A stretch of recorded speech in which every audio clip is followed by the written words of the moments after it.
Chapter 1 High-Stakes Game, I'm Trolling. Dark Ages, a stifling afternoon. The city protected by the sacred Great Wall shone bright and magnificent, yet in its shadowy corners, sin and evil danced wildly. I attend the Wall Goddess Junior Seminary, in the most hopeless graduating class of our entire grade. It's utterly degenerate, like they gathered all the delinquents in one place. During Wall Scripture class, the bespectacled middle-aged teacher slouched crookedly on the podium, waving a fan with one hand while holding a textbook in the other, babbling away as he swayed his head. Below, a group of 13 or 14-year-old children in black robe school uniforms held up their heavy Bibles, frequently bending over to crawl under their female classmates' skirts to retrieve feather quills. Please turn to page 163 of The Wall Bible, third paragraph. Oh, the third miracle of the Wall Goddess. It's definitely going to be on the final exam. It wasn't tested in the last 2 years, but it's guaranteed this time, 30 points staring you right in the face. Memorize it or don't, your choice. The goddess built the sacred walls to keep the demonic insects outside, bestowing her divine power upon loyal knights and diligent wall builders to protect her devout followers. This world is composed of 5 elements, forming everything we need. Let us praise the goddess's greatness together, praising her gracious gifts of life, air, food, and the great walls. Propping my chin on one hand, I drowsily chewed on a bright red lollipop, gazing through the classroom's stained glass windows at the gloomy sky outside. The dim sunlight fell on my face, chilling and devoid of warmth. Ah, another blissfully idle day. Without electricity, phones, ice-cold cola and fried chicken, or girls in black stockings, what's even the point of living? Might as well just slack off completely. I've got no system, no superpowers, no family fortune, whatever. Life's always been this crappy anyway, might as well coast through it. I couldn't care less about technological explosions, exploring the world beyond the Great Wall, or fighting demonic insects. Like useless rubbish tossed in the bin, like insignificant bugs bred in cages, it ain't so bad. Gulp. I looked down to find my deskmate Lizzie crouched beneath my desk, her emerald green eyes fixed on me with wolfish hunger, her throat bobbing as she continuously swallowed saliva. Is it tasty? Your candy, is it tasty? Her gaze was unblinking,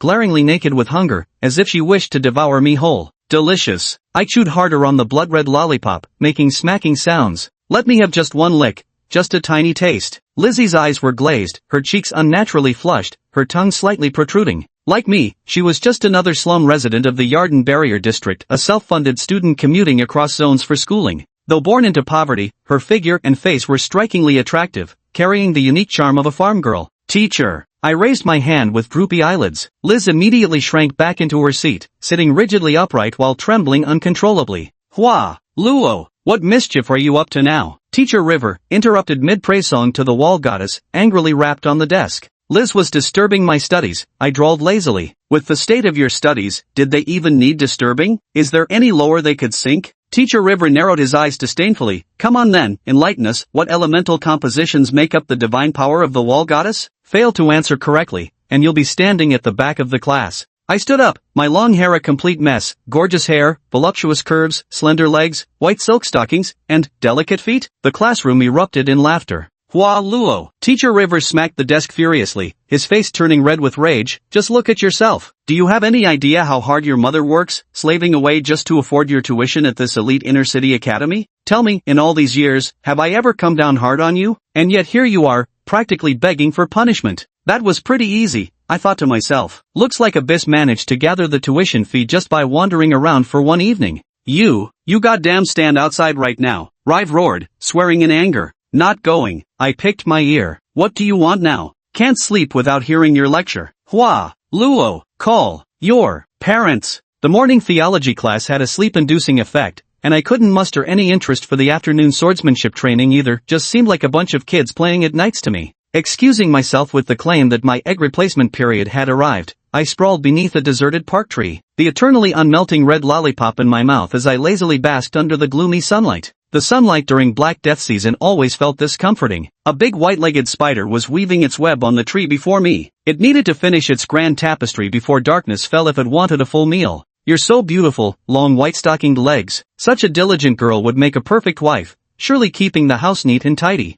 I lifted my hand and gently stroked the white-legged spider, about the size of a walnut. The spider waved its jade-like legs and impatiently pushed away my fingers, as if signaling not to disturb its work. But out of nowhere, a leather boot appeared and stomped the spider flat against the tree, its guts bursting in a splatter. The unfinished web trembled faintly in the breeze. I squinted toward the dim sun and spotted Valentine and his gang, those classmates of mine now approaching with smirks, clearly looking for trouble. Hua Luo, as expected, Trash really only deserves to play with worms. Bugs, actually they have their own society too, I muttered blankly, staring at the oozing juices flowing beneath Warren's feet. Hey idiot, Boss Warren's talking to you, what are you mumbling about? One of his lackeys yelled. Bugs hold grudges, you know, you stepped on one of their kin, and the scent of death has marked you. Be careful, tonight they might come for revenge. The eerily pale face I raised bore a cryptic smile. Warren instantly felt a chill run down his spine. Every human feared parasites, not the common insects, nor the demonic bugs beyond the Great Wall, but those few impostors that lurked within it. The impostors are said to have their brains completely devoured by insects, which then occupy their bodies while wearing human skin, controlling their thoughts and actions. By day, they appear no different from ordinary people working, loving, marrying, yet only emerge to hunt and prey on humans when darkness falls. Though the church's wall knights have been hunting them down, they've never been fully eradicated. When dawn breaks, mutilated corpses still frequently appear in the alleyways of every district. Numerous terrifying urban legends circulate among both commoners and nobility, shrouding the impostors in an aura of mystery and dread.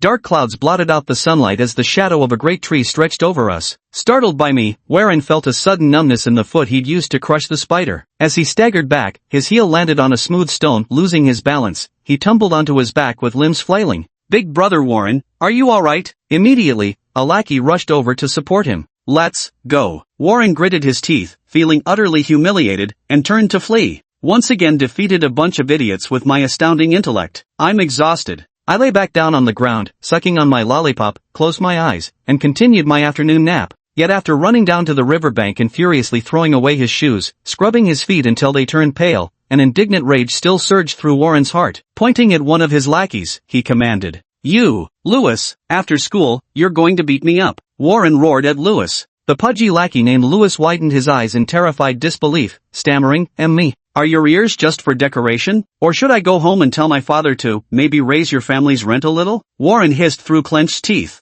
"No, don't raise the rent. I'll go.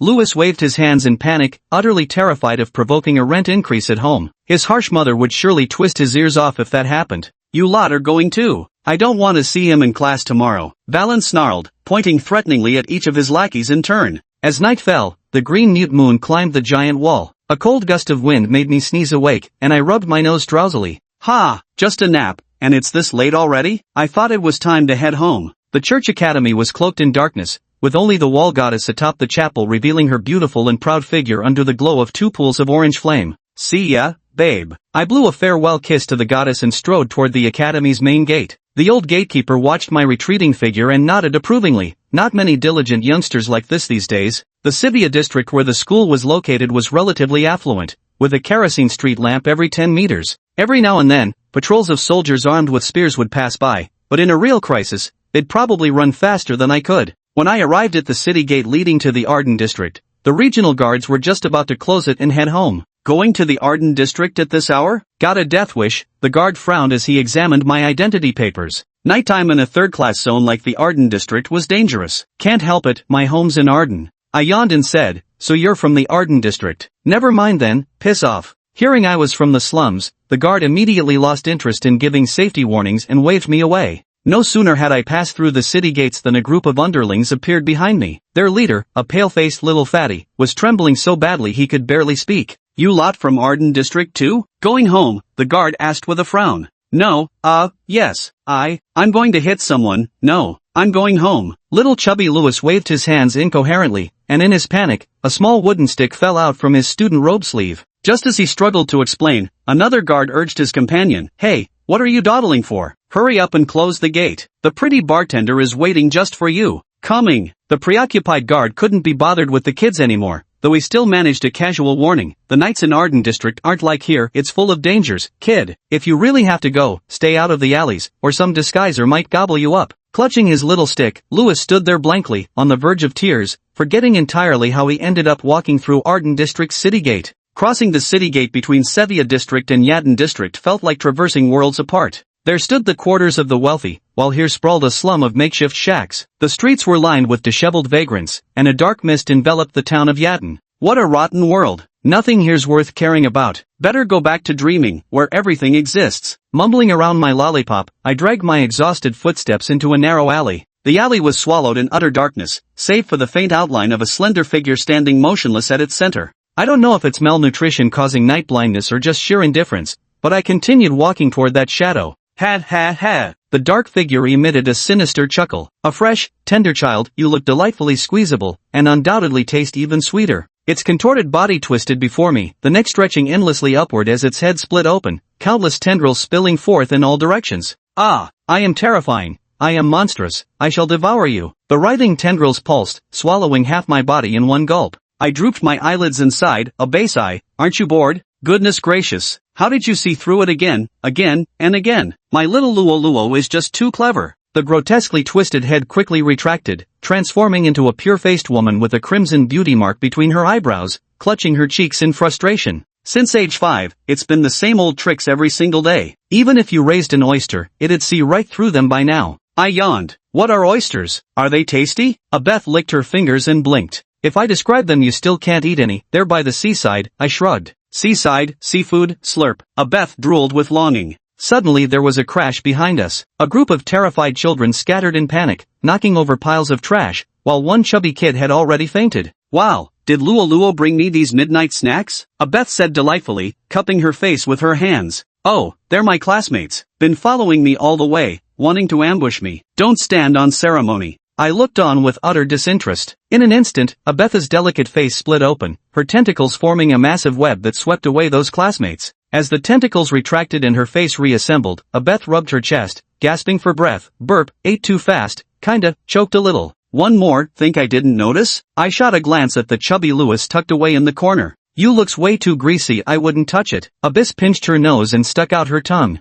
If only you put this much thought into your studies as you do into picky eating. I shook my head dismissively, leaving Lewis alone since he'd fainted earlier and missed everything anyway. My name is Hua Luo, and I live with Abyss. That day, Abyss batted her eyelashes at me and said, I have been studying your human knowledge properly, you know. I tested her. What's 20 minus 13? She counted the tentacles protruding from her mouth and said, if there were 20 people and I ate 13, of course there'd be 0 left. Because I can eat 30 in one meal. I sighed helplessly. You still don't understand math. She puffed up proudly, crossing her arms. Humph. It's you who doesn't understand, Abyss. At a loss for words, I told her, Teacher River wants you to come to school tomorrow, or else they'll send me to the Holy Church to drop out. She cheered, yay. I get to go to school with baby Luo. I corrected her, it's to meet the teacher, not go to school. She then asked, should I dress up nicely? I'm going to go eat a noblewoman like now. I sighed to the heavens. It's not like this is a blind date. I really didn't feel like talking anymore. At that moment, she spat out a pale pink lollipop from her mouth and handed it to me. Carved on its surface were the horrified, terrified, screaming faces of my classmates. I complained, too bland. Even a dog wouldn't eat this. But I still opened the candy box inside my robe, which was filled with red candies. Abyss and I lived in a corner of the shack settlement in the Arden district, running a tailor shop that hadn't seen business for over a decade. The first time I opened my eyes after crossing over, I found myself in Abyss's arms as she bared her bloody maw to devour me. Fortunately, my coquetry awakened her maternal instincts, and from then on, we relied on each other for survival, eventually settling in the aristocratic Spencer district to escape the pursuit of the lantern bearers. I wasn't always this lazy. At 5 years old, I built a steam engine using memories from my past life, hoping to spark an industrial revolution in this other world. But after submitting it to the city hall, what awaited me was the flaming cross of the Inquisition. Had it not been for Abyss slaughtering all the tribunal knights, I'd have become another transmigrator martyred for science. After that, we hid in the slums of Arden district. Following my steam engine failure, I developed gunpowder instead, scouring public latrines throughout the slums for saltpeter and purchasing sulfur to craft a gun. Yet it proved utterly harmless against Abyss. Later, I tried poetry, songs, novels, and gourmet cuisine, all ending in failure. This feudal, authoritarian world had no need for such things. It simply wanted its commoners to remain exploited. I'm mentally exhausted and decided to just lie flat. It's not like there's any rule saying a transmigrator must achieve great things. Nor do I want to end up like Abyss, becoming a parasite-infested imposter. On that Black Death season morning, the cold wind seeped through the cracks of the wooden shed as I slept spread-eagled with my belly exposed, still clutching a red lollipop. Abyss started humming a motherly lullaby while pinching and molding my face like dough. I mumbled, since I'm already late, might as well sleep another day, to which she cheerfully replied, today we're meeting the teacher together, remember. I kept sleeping while she dragged me out of bed with her tendrils, dressed me, and helped me wash up. I sat at the wooden table, nibbling on black bread with my eyes closed. Abeth asked if she looked pretty in her outfit. With my eyes still shut, I mumbled, TTY. She complained that I didn't love her, saying these were fashionable clothes she'd scrounged from 3 noble women overnight. I responded weakly, I love you. This made her even angrier. She threatened to skip breakfast and go beat up my teacher instead. When I finally opened my eyes to ask why, she burst into tears, accusing me of not asking why she wouldn't eat. After breakfast, I put on my black school robe. Before leaving, I checked Abetha's clothes and found severed fingers, blood-stained hair, and pale thighs hidden on her person. I sighed helplessly. Aren't you too old to be dribbling while eating? She laughed and said it was portable food, afraid she might get snack cravings. I told her to either eat it now or leave it in the kitchen to pickle, and she started wolfing it down noisily. After repeatedly checking to confirm no blood stains or meat scraps remained, we held hands and went out. She wore an extravagant Western-style dress, dazzlingly beautiful, drawing stares from the poor and homeless in the Aden district. Shaking my head, I said to Abyss, "See? You're being too conspicuous." Abyss simply took off her black veil, revealing a face covered in patches and scabs like that of a leper. The commoners immediately showed disgust on their faces, lost interest, and turned back to their own business. By the time we reached the city gate leading to the Zivia district, it was already 9 a.m. The line of people waiting to enter had thinned considerably. Those who entered the district for work or to sell primary agricultural products had already gone in to seize the morning market. At that moment, I heard a familiar tearful voice, Sorry, could I pay the city entrance fee tomorrow? I really didn't bring any money. I beg you." It was Liz, one of the few children from Arden district who attended school across districts. Her father ran the only pork shop in Arden district and was constantly extorted by the garrison troops and tax collectors. Those helpless yet furious commoners gritted their teeth, tightened their belts, and sent their only daughter to the church academy in Sylvie district, hoping she'd secure a clergy position after graduation so those greedy tax collectors wouldn't dare bully their family anymore. The city guard rolled his eyes and waved impatiently. "Can't scrape together 2 coppers? Why don't you eat today's meal tomorrow then?" Liz widened her eyes in shock. "Of course not. I'd starve to death." "Then that settles it. Piss off, don't think I won't thrash you." The city guard brandished his spear menacingly. Liz was so frightened she tumbled over herself and crashed right into my arms. Lifting her head, she stared at me as if I were her salvation, clutched my collar desperately, and pleaded with teary eyes, Lend me some money. If I can't get to school, my dad will kill me. He'll chop me up with a machete." I rolled my eyes in disdain. "What happened to your own city entry fee?" "Well, I spent it on sweet potatoes. They were just so fragrant, so soft, so sweet. I couldn't resist." Liz licked her lips, practically drooling as she spoke. My eyes nearly rolled to the back of my head as I reluctantly reached into my pocket. Abeth held Liz's face in her hands, her eyes sparkling with delight. "So this is Luo's classmate? So tender, so adorable. Little girl, how many people do you eat in one meal?" I couldn't be bothered with her and stuffed 2 copper coins into Liz's hand. Thankfully, Liz was in a hurry to get to school and didn't catch what Abeth had said. Grabbing the money, she dashed toward the city gate guards and ran inside, waving back, "I'll return it tomorrow." Abeth clasped her cheeks, lost in fantasy. "So cute. Are you going to marry her? Am I going to be a mother-in-law now?" I ignored her and handed 4 thin copper coins to the guard. One of the unfamiliar guards was eyeing Abeth's figure, trying to take advantage under the pretense of searching for dangerous items. Another old guard quickly grabbed him. "That hag's got leprosy. You got a death wish? Touching her?" The guard jumped in fright and immediately waved us through. Abeth disdainfully removed her veil and turned to stick out her tongue at them. I sighed, "Really now, must you act so childish at your age?" Beyond the city gates, we still faced a 30-minute walk to the academy. Too lazy to walk, I flicked a few small copper coins toward the rickshaw puller lounging against the wall. "Hey, young master needs a ride? To the academy?" The young rickshaw runner immediately began bowing obsequiously, pulling his polished, spotless vehicle toward us at a trot, his sinewy muscles glistening with oil. The academy." I effortlessly hopped onto the rickshaw and lounged comfortably. Abeth lifted her skirt, revealing a generous stretch of fair-skinned calves as she climbed on after me. Eyeing the rickshaw puller's muscles, she smacked her lips. "He looks quite chewable." I casually draped my wide-brimmed felt hat over my face and muttered, "Not really tasty though." Abeth asked puzzled, "How would you know he's not tasty if you've never tried?" I responded, "Common folks, their lives are too bitter. True nobility wouldn't deign to ride rickshaws. No matter how pressed for time, they'd never stoop to being pulled by human labor. Carriages were their sole choice. Stepping on the coachman's back to board, drawing the curtains to conceal their dignified visage. Only those mid-tier folks with a bit of money but no status would ride rickshaws. The young rickshaw puller strained as he dragged us along, his glistening muscles making Abeth drool so much it pooled in her lap. Arriving at the academy gates, he launched into his practice spiel. "Young master, madam, we've arrived at the academy. May the master excel in his studies, may the lady's beauty endure forever." He was angling for another tip, saving up to buy a carriage so he could work for proper moneyed folk someday. Too bad I'm not one to give extra tips. Not that I lacked the money. Abyss often brought back plenty of gold and silver trinkets from her hunts, so we certainly weren't tight on cash. It was just a hassle to exchange the precious metals for copper coins in the slums. Not that I worried about drawing suspicion by spending, either. I just couldn't be bothered to reach for my wallet again. The young coachman, deprived of his expected tip, didn't seem the least bit resentful. He merely bowed respectfully as we entered the academy before driving off. Poor Liz was stuck holding her bag aloft at the school gates as punishment. The weight of the hefty wall Bible had her arms trembling, and she shot me a pleading, resentful look, muttering under her breath, "Even though you came later than me, the headmaster didn't catch you at all." I pretended to be experienced and said, "Being late is just like asking a girl out to dinner. You either show up an hour late outright, or you don't bother at all. Arriving just 10 minutes late makes you the biggest fool." "I'm so hungry." Liz stared at the lollipop by my mouth and gulped. "I love it." Abyss glanced at Liz's face and licked her lips. With my family by my side, the gatekeeper didn't give me too hard a time for being severely late and let us enter the school grounds. I looked at Abyss seriously. "You do know how to communicate with normal people, right? Don't mention eating people, or weird phrases like, 'I'm so hungry, I don't want to move house again.' Oh,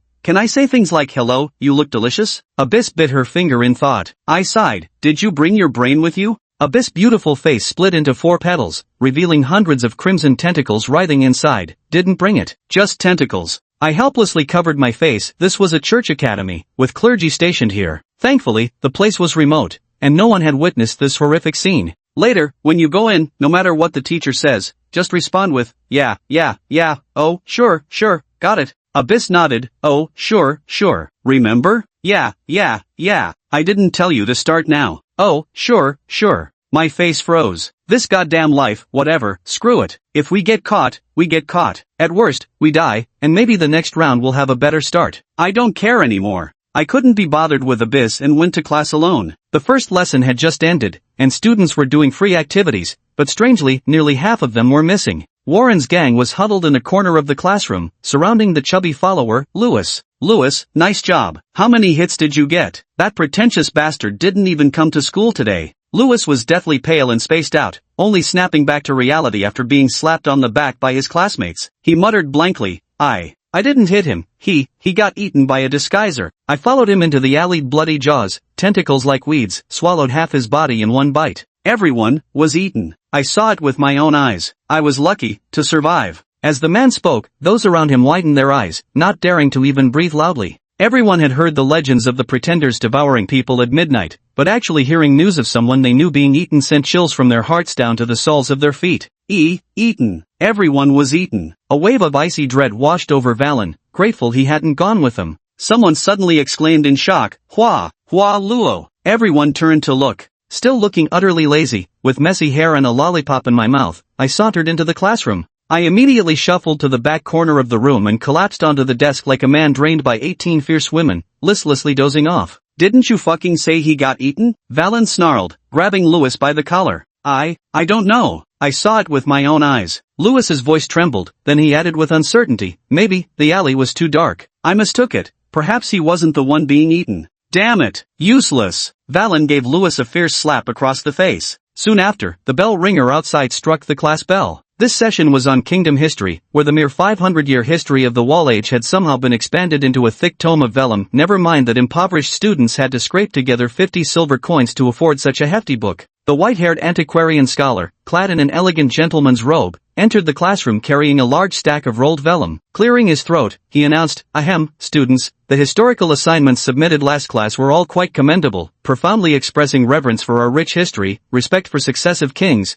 and praise for the divine authority bestowed by the goddess. Only one student failed to submit their work. Is that Hua Luo fellow present?" I lazily raised my hand and said, "Good morning." The old scholar frowned slightly and asked, "Classmate Hua Luo, why haven't you done your homework?" "I didn't do it." "Why not?" "Couldn't be bothered." Even the usually good-tempered history teachers I twitched violently in response. He thought of our famously slack-off class and suppressed his final shred of professorial rage. After all, not turning in homework is still better than those students who write nonsense. When asked to praise past kings, those idiots somehow picked up all kinds of absurd rumors and scribbled them down, like how King Philip had a liking for male attendants, or King Delhi was into bestiality with bears. Forget it, keep sleeping. The professor waved his hand dismissively and began reciting from the textbook on his own. Whether anyone listened was none of his concern, he was merely fulfilling a job to put food on the table. I hate this class, not because of those flowery words peddling shameful lies, as hypocritical as the layered armor sponges Acup women made, nor because the old professor's feeble lecturing voice couldn't even lull me to sleep. It's just that this book is too damn thick. The historians squeezed their brains dry compiling these lies,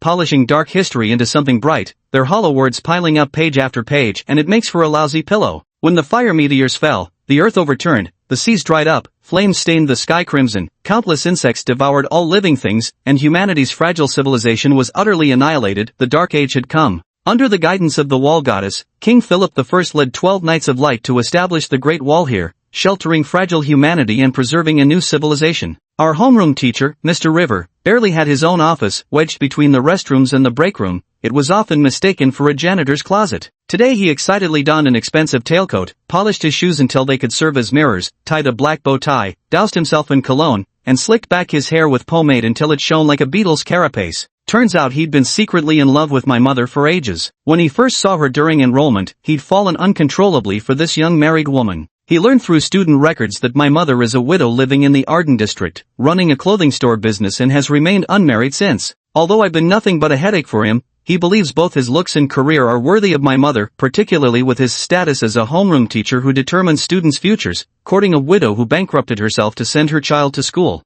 Normally, he could never muster the courage, only daring to secretly reminisce about my mother's mesmerizing glance that haunted his dreams. But now, with my graduation approaching and his sole connection to my mother about to break, he finally gathered his resolve. Finding an excuse, he invited my mother, Mrs. Abeth, to the school, planning to win her over with courtesy before resorting to force. Lady Abeth gently knocked on the office door. She carried herself with dignified elegance, her youthful complexion flawless, impossible to tell she was someone's mother. She could easily pass for an older sister. "Ah, it's Ms. Abyss, you've come." Yeah. Teacher Reiwo thought to himself.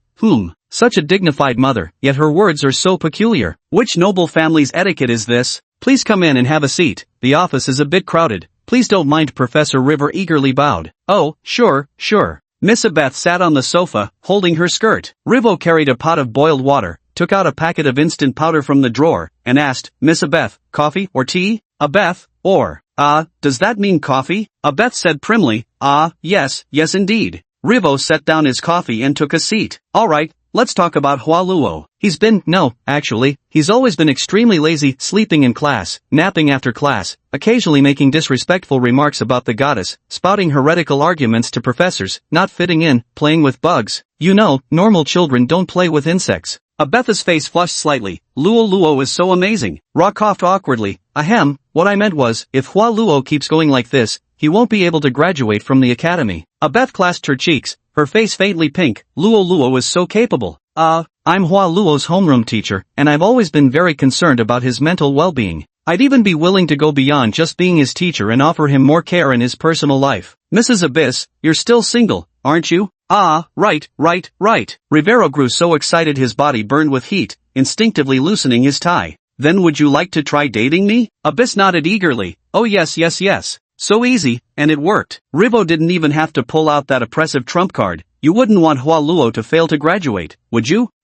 Miss Abyss, what do you usually like to do in your free time?" Rivo excitedly plopped down right beside Abeth, wrapping his arm around her slender waist. Abby shyly lowered her face, her hands fidgeting nervously. "Although I may seem quite gentle, I'm actually really shy around strangers. I don't dare talk to people I don't know. Usually, just eats quickly and leaves right after." River's face stiffened. "Eating people?" Abyss grinned, her lips curling all the way to her ears. Crunch. The sound of flesh and bone being chewed echoed. Burp. Chapter 4, Story After the Rain. ZZZZ. Another long, deep slumber. Hua Luo, your mom's calling you outside." Liz, the deskmate, shook Hua Luo awake.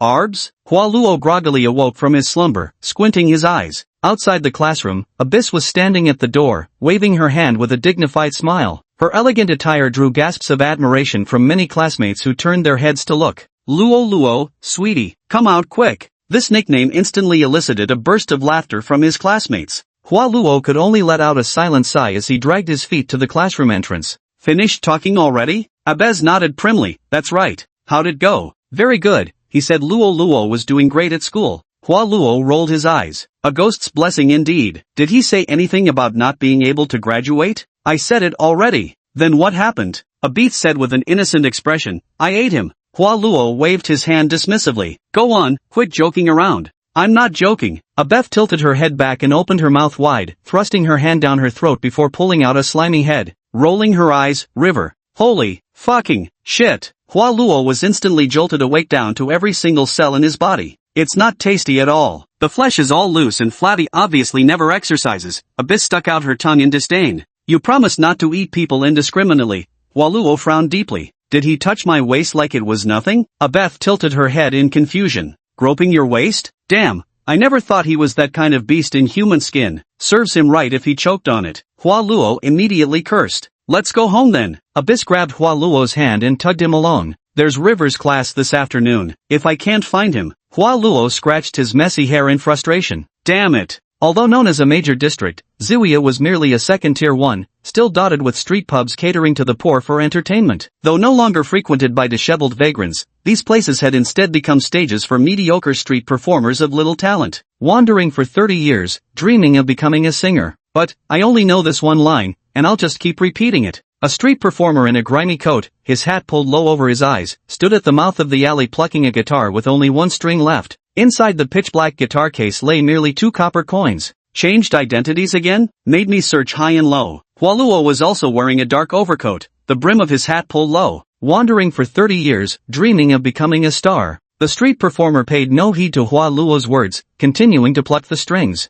Help me deal with someone, the Bible studies teacher at the church academy. Everything you need is in the box. 500 gold coins. Hua Luo lowered his voice as he handed over the case. Scatter gold for fleeting joys, fair maidens and fiery wine, here we go. The street performer merely shook his head, fingers still dancing across the lute strings. Don't get too greedy. Remember who let you keep your miserable life. Hua Luo put down the box and turned to leave. Dodge, nicknamed the Scavenger, was nothing more than an old lecher who shifted identities everywhere, scamming meals and drinks before becoming the Scavenger. The worm living inside him is called a shapeshifter. Simply by consuming part of the target's cellular tissue, it could transform into their form. A few years ago, because he was possessed by a strange whim, he disguised himself as a nobleman and played around with the man's 7 wives. Things got out of hand, and then the real noble lord came home unexpectedly, exposing his imposter identity instantly, which led to him being hunted down by the lantern bearers in the dead of night. Coincidentally, he happened to run into Hua Luo and Abyth, who were out for a midnight stroll. Those familiar with frequent murders know that the last time they were seen is a crucial piece of information in homicide investigations. Hua Luo thought the man's shapeshifting ability was quite impressive. It could help Abyth handle the aftermath of their hunts by temporarily impersonating the victims, thereby shifting the timeline of their demise and throwing the lantern bearer's investigation off course. So they had Abyss save him down, giving this guy named Dodge the profession of scavenger, which he seemed to be getting better and better at. Sure enough, after handing over the money, in the afternoon's Bible lecture class, Hua Luo saw an alive and kicking teacher River appearing in the classroom. Perhaps with the personality Hua Luo had described, combined with Dodge's years of natural acting skills, the impersonation of teacher River showed not the slightest flaw. His lectures were even vivid and sleep-inducing. In a daze, Hua Luo almost believed that the real River wasn't dead at all. Until Dodge furiously scolded Hua Luo for sleeping in class and punished him by making him stand at the back of the classroom. Amidst the scolding, Dodge suddenly batted his eyelashes, curled his lips into a smirk, and lowered his voice to whisper in his ear, "This identity is really great, you know? He actually has an old nun as a lover, singing hymns while bouncing up and down in front of the goddess statue. I think I'll stick with this identity for a while." Hua Luo chewed on his lollipop, rolled his eyes, and ignored him. Hopefully, he won't take things too far. The interlude seemed to have passed just like that, and the dull yet happy school life continued. Hua Luo still slept through classes, and Lizzie still secretly snacked inside her desk. The monotony persisted as the calamitous rainy season approached, with the Academy's graduation exams looming ominously. More consequential than even Gaokao in his past life, where the National College entrance exam was merely a ticket to changing one's destiny. The Academy's graduation examination completely determines your future path, your career, income, and social class. First-class professions, Royal District Gendarmes, Vatican Knights, Vatican Clergy, Holy Wall Builders. Any one of these would bring glory and advancement to your entire family. However, these first-class professions are nearly impossible to secure. Only a handful of graduates from the entire academy may land one every few years. They aren't awarded based purely on academic performance either. Connections and social status matter too. No matter how hard commoners strive, entering the royal circles remains beyond their reach. Second-class professions, regional garrison, district guard bureau, tax officials, local priests. A position of equally high status can essentially allow one to stride sideways in small regions, with gray income from corruption ensuring a lifetime free from financial worries. Third-tier professions: wall explorers, outer wall guards, plague doctors, outer wall miners, professions with extremely high mortality rates. Those who thrive can strike it rich, while those who don't leave the wall in the morning and die by noon, with funeral feasts held by evening. For this reason, the Academy even instituted mandatory night classes, giving all students one final week of intensive preparation, hoping to produce at least one clergyman who joins the church, bringing glory to the institution's name. The night school study session with its dim lamps lasts until midnight. Even Valen's gang, who usually form cliques and play mafia games, are scratching their heads trying to study, though they've pulled out quite a bit of hair. When the test asks about the 5 elements of goddesses, they can still only think of fair thighs, black stockings, dainty feet, and voluptuous curls. Damn it, Hua Luo, I really want to punch him. Achoo! Hua Luo rubbed his nose and woke from his dream, watching the drizzling raindrops patter against the stained glass window depicting the goddess. It's raining. Disaster season's here. Want some dried sweet potatoes? Liz pulled out a handful of snacks from her desk. Without needing to help her family with pig farm chores, she had all the leisure in the world. Hua Luo looked out the window and suddenly wondered, when did it start raining? Just now, I think. Liz pondered for a moment. Hua Luo glanced at the clock at the front of the classroom. It was already 10 p.m. By this hour, Abyss should have gone out hunting, right? She was terrified of rain. On rainy days, she couldn't even muster a tenth of her combat strength. With that thought, Hua Luo stood up and headed for the classroom door, only to be stopped immediately by a teacher on duty. Hua Luo, where are you going? Taking a shit. Hua Luo picked up the wide-brimmed lambskin umbrella hanging on the wall and stepped into the drizzling rain, heading off campus. Even during the calamitous rainy season, Queen Street remained brilliantly illuminated, showing no signs of diminished liveliness even at 10 o'clock at night. Coachmen crowding the street crouched under eaves to chat with one another, not daring to seek shelter from the rain in their own carriages even as the downpour soaked them through. For those compartments were reserved for noble patrons, the slightest stain could cost them their hard-won jobs. A youth clad in a heavy wool overcoat stepped into the rain curtain that didn't belong to him beneath a lambskin umbrella, searching for his only family. Tap tap. The once grimy leather boots had been cleansed by the rain, now reflecting the neon lights of the ballrooms on either side. Tap tap. The rain pattered against the taut umbrella surface, producing a crisp and melodious sound, like a gauze-clad maiden tapping a hand drum. The night was deep, and the curfew hour approached. Nobles and wealthy merchants streamed out of the ballroom hotel, stepping without hesitation on the coachmen's backs as they climbed into their carriages, racing back to their mansions. Something happened in the back alley. It's terrifying. Did someone get eaten again? Who says otherwise? Thankfully, the damn imposter was killed on the spot by the peacekeeper. TSK tisk, scared me half to death. Did you see it? You didn't see? That imposter was a woman, damn pretty too. But the moment she opened her mouth, full of tentacles, ugh, scared the hell out of me. The idle chatter between two coachmen drifted into Hua Luo's ears. In the ensuing silence, they soon arrived at the back alley. A middle-aged man in a black trench coat uniform stood crooked-necked at the alley entrance, striking a match to light his cigarette. The badge on his chest marked him as a regional law enforcement officer. Another man with an officer's armband knelt in the alley, using tweezers to extract a slender, twisted worm from the spine of a corpse too mangled to recognize as human. He carefully placed it into a vial, though his clumsy technique tore most neural tendrils apart. The worm broke into segments and quickly died. We got lucky, just a juvenile pretender. Now we're scooping up a major promotion-worthy catch for nothing. No kidding. If this been an awakened pretender with abilities, we'd be way out of our league, would have had to report to the church, and then the credit wouldn't even ping our records. The alley-mouth officer exhaled smoke as he spoke. What a pity, those three weren't so lucky, the law officer inside said regretfully, looking at his fallen comrades. What's there to pity about? The credit for 5 people, now split between 2, isn't that better? The officer at the alley's entrance grinned, flashing his yellowed teeth. Ha, looks like you'll be promoted to captain soon. Same to you, deputy captain, ha. The alley officer's laughter abruptly cut off as his face twisted in anger, sharply yelling, get lost. This is an active crime scene, stop loitering around. Raindrops trickled down the umbrella's edge. Through the curtain of heavy rain, Hua Luo raised his eyes and looked past the lawman's figure, glimpsing golden hair splayed across the ground and an ornate gown.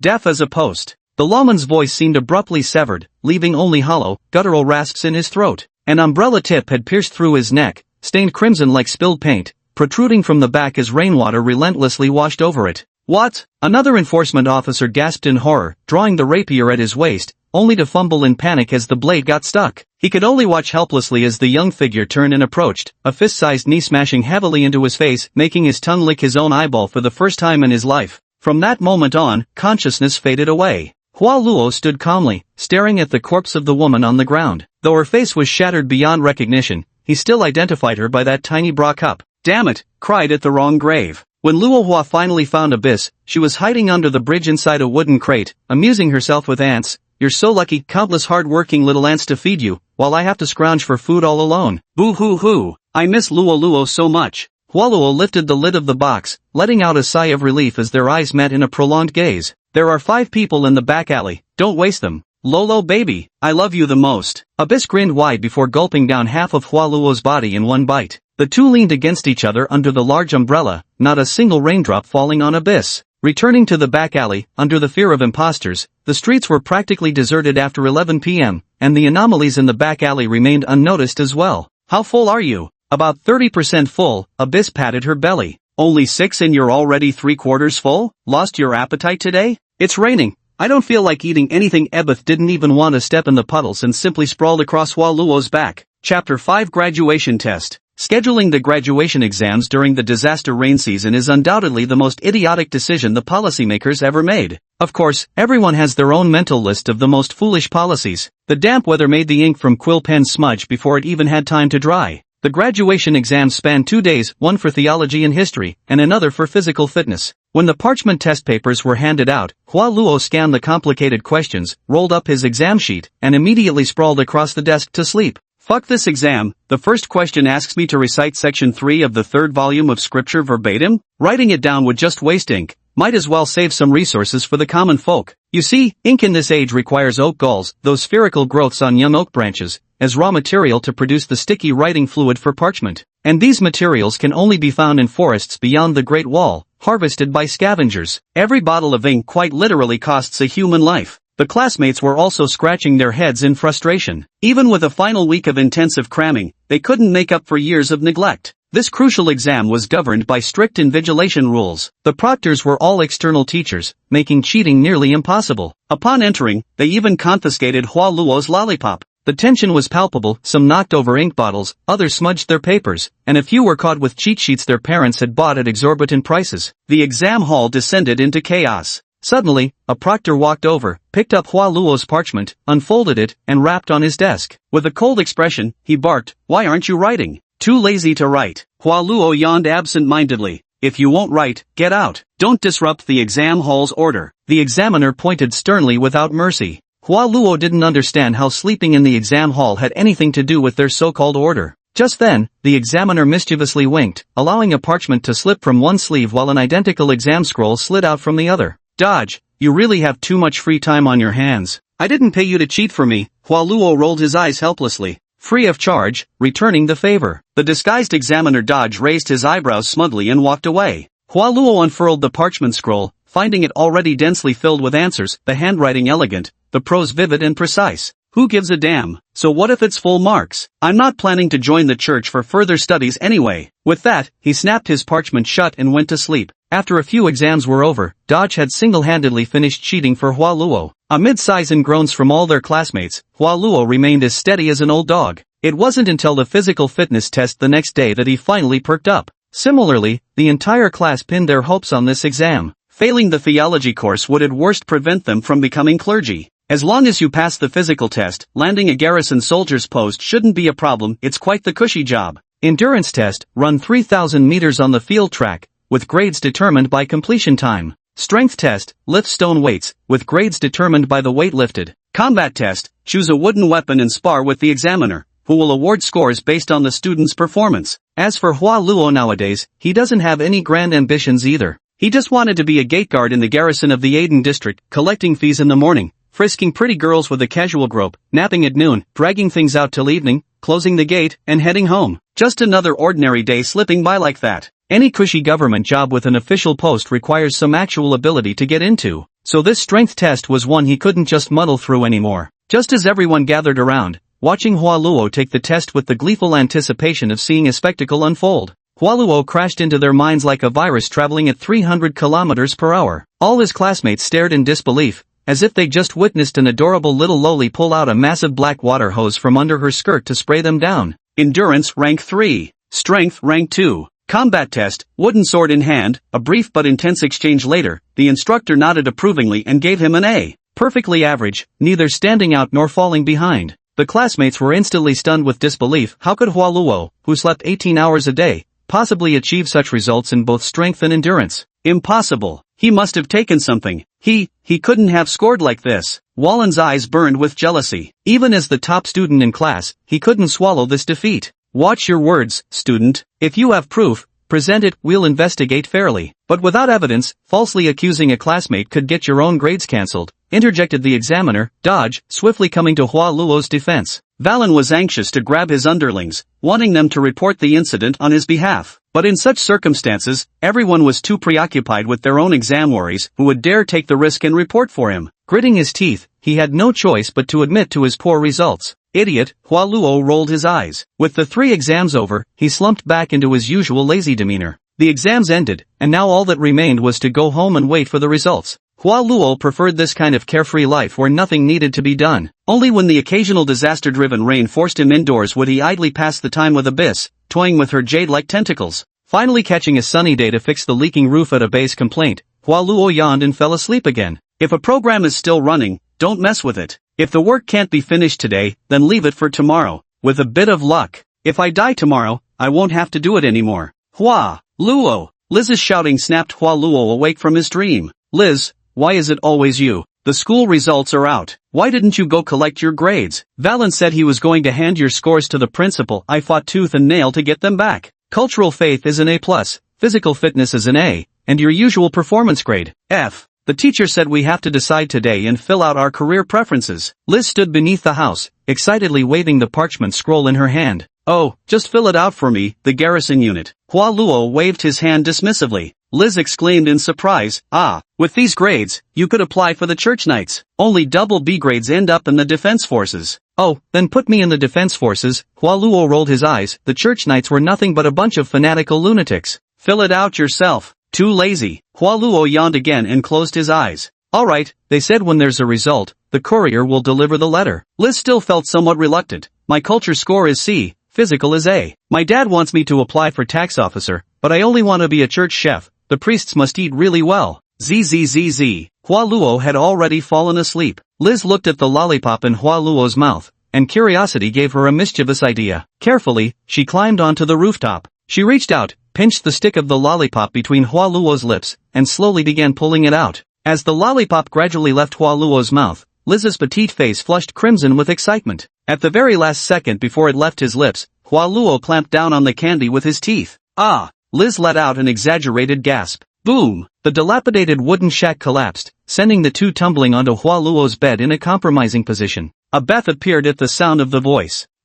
Already sleeping together this soon? When are you having babies? I so want to lick Hua Luo's little babies. Chapter 6 A New Profession? Put off today's business till tomorrow, and tomorrow's till the day after. Hua Luo lay sprawled on the rooftop catching some shut-eye, just another mundane and dreary day. Despite the labyrinthine layout of the Arden district, the ever-dutiful courier who served every sector managed to somehow locate Abyss tailor shop. It's too hard to find you. Is Hua Luo at home? A letter from the town hall. Probably your graduate job assignment. The panting courier shouted, waving 2 red wax-sealed parchments. Just leave it. Hua Luo lazily tossed down a silver coin. Normally, a simple letter delivery job would cost just 5 copper coins. Currently, the exchange rate was 1 gold coin for 20 silver coins, and 1 silver coin equivalent to 12 copper coins. This wasn't the customary celebratory tip given after receiving job assignments. Not because he thought his house would be hard to find and wanted to tip the messenger, but simply because he couldn't be bothered to count out 5 copper coins. The courier beamed as he pocketed the silver, his words slick with deference. Young master, won't you open it and see what profession you've been assigned? The butcher's daughter got posted as an outer wall soldier, and her father is chasing her around with a cleaver. Not opening, too lazy. Hua Luo yawned. Being a soldier stationed outside the Great Wall is truly a miserable job. Beyond the massive walls lies nothing but mist and dark forests. You wouldn't see a new face for months, and deployments last half a year at a time. And that's just a minor issue. The real problem is, there's absolutely no chance to skim any benefits. How comfortable it is to be in the district garrison troops instead, pressuring civilians, dominating markets, with greasy palms extended everywhere for bribes. Poor Liz. Her butcher father spent his entire life savings to get her into the church academy, just hoping she'd land some minor official position to shield him from those insatiable tax collectors. Now, as a border garrison soldier, he might truly experience what it means to have a father's love like a collapsing mountain. Hua Luo didn't care what occupation he was assigned, whatever it was, he'd find a way to slack off. It was Abus who came over and unrolled Hua Luo's assignment scroll, worried he might be stationed too far away to see little cub. One document was a graduation certificate from the Sylvia Theological Academy. This wasn't based on final exam results but rather recorded daily performance, with comprehensive evaluations from each subject's instructor.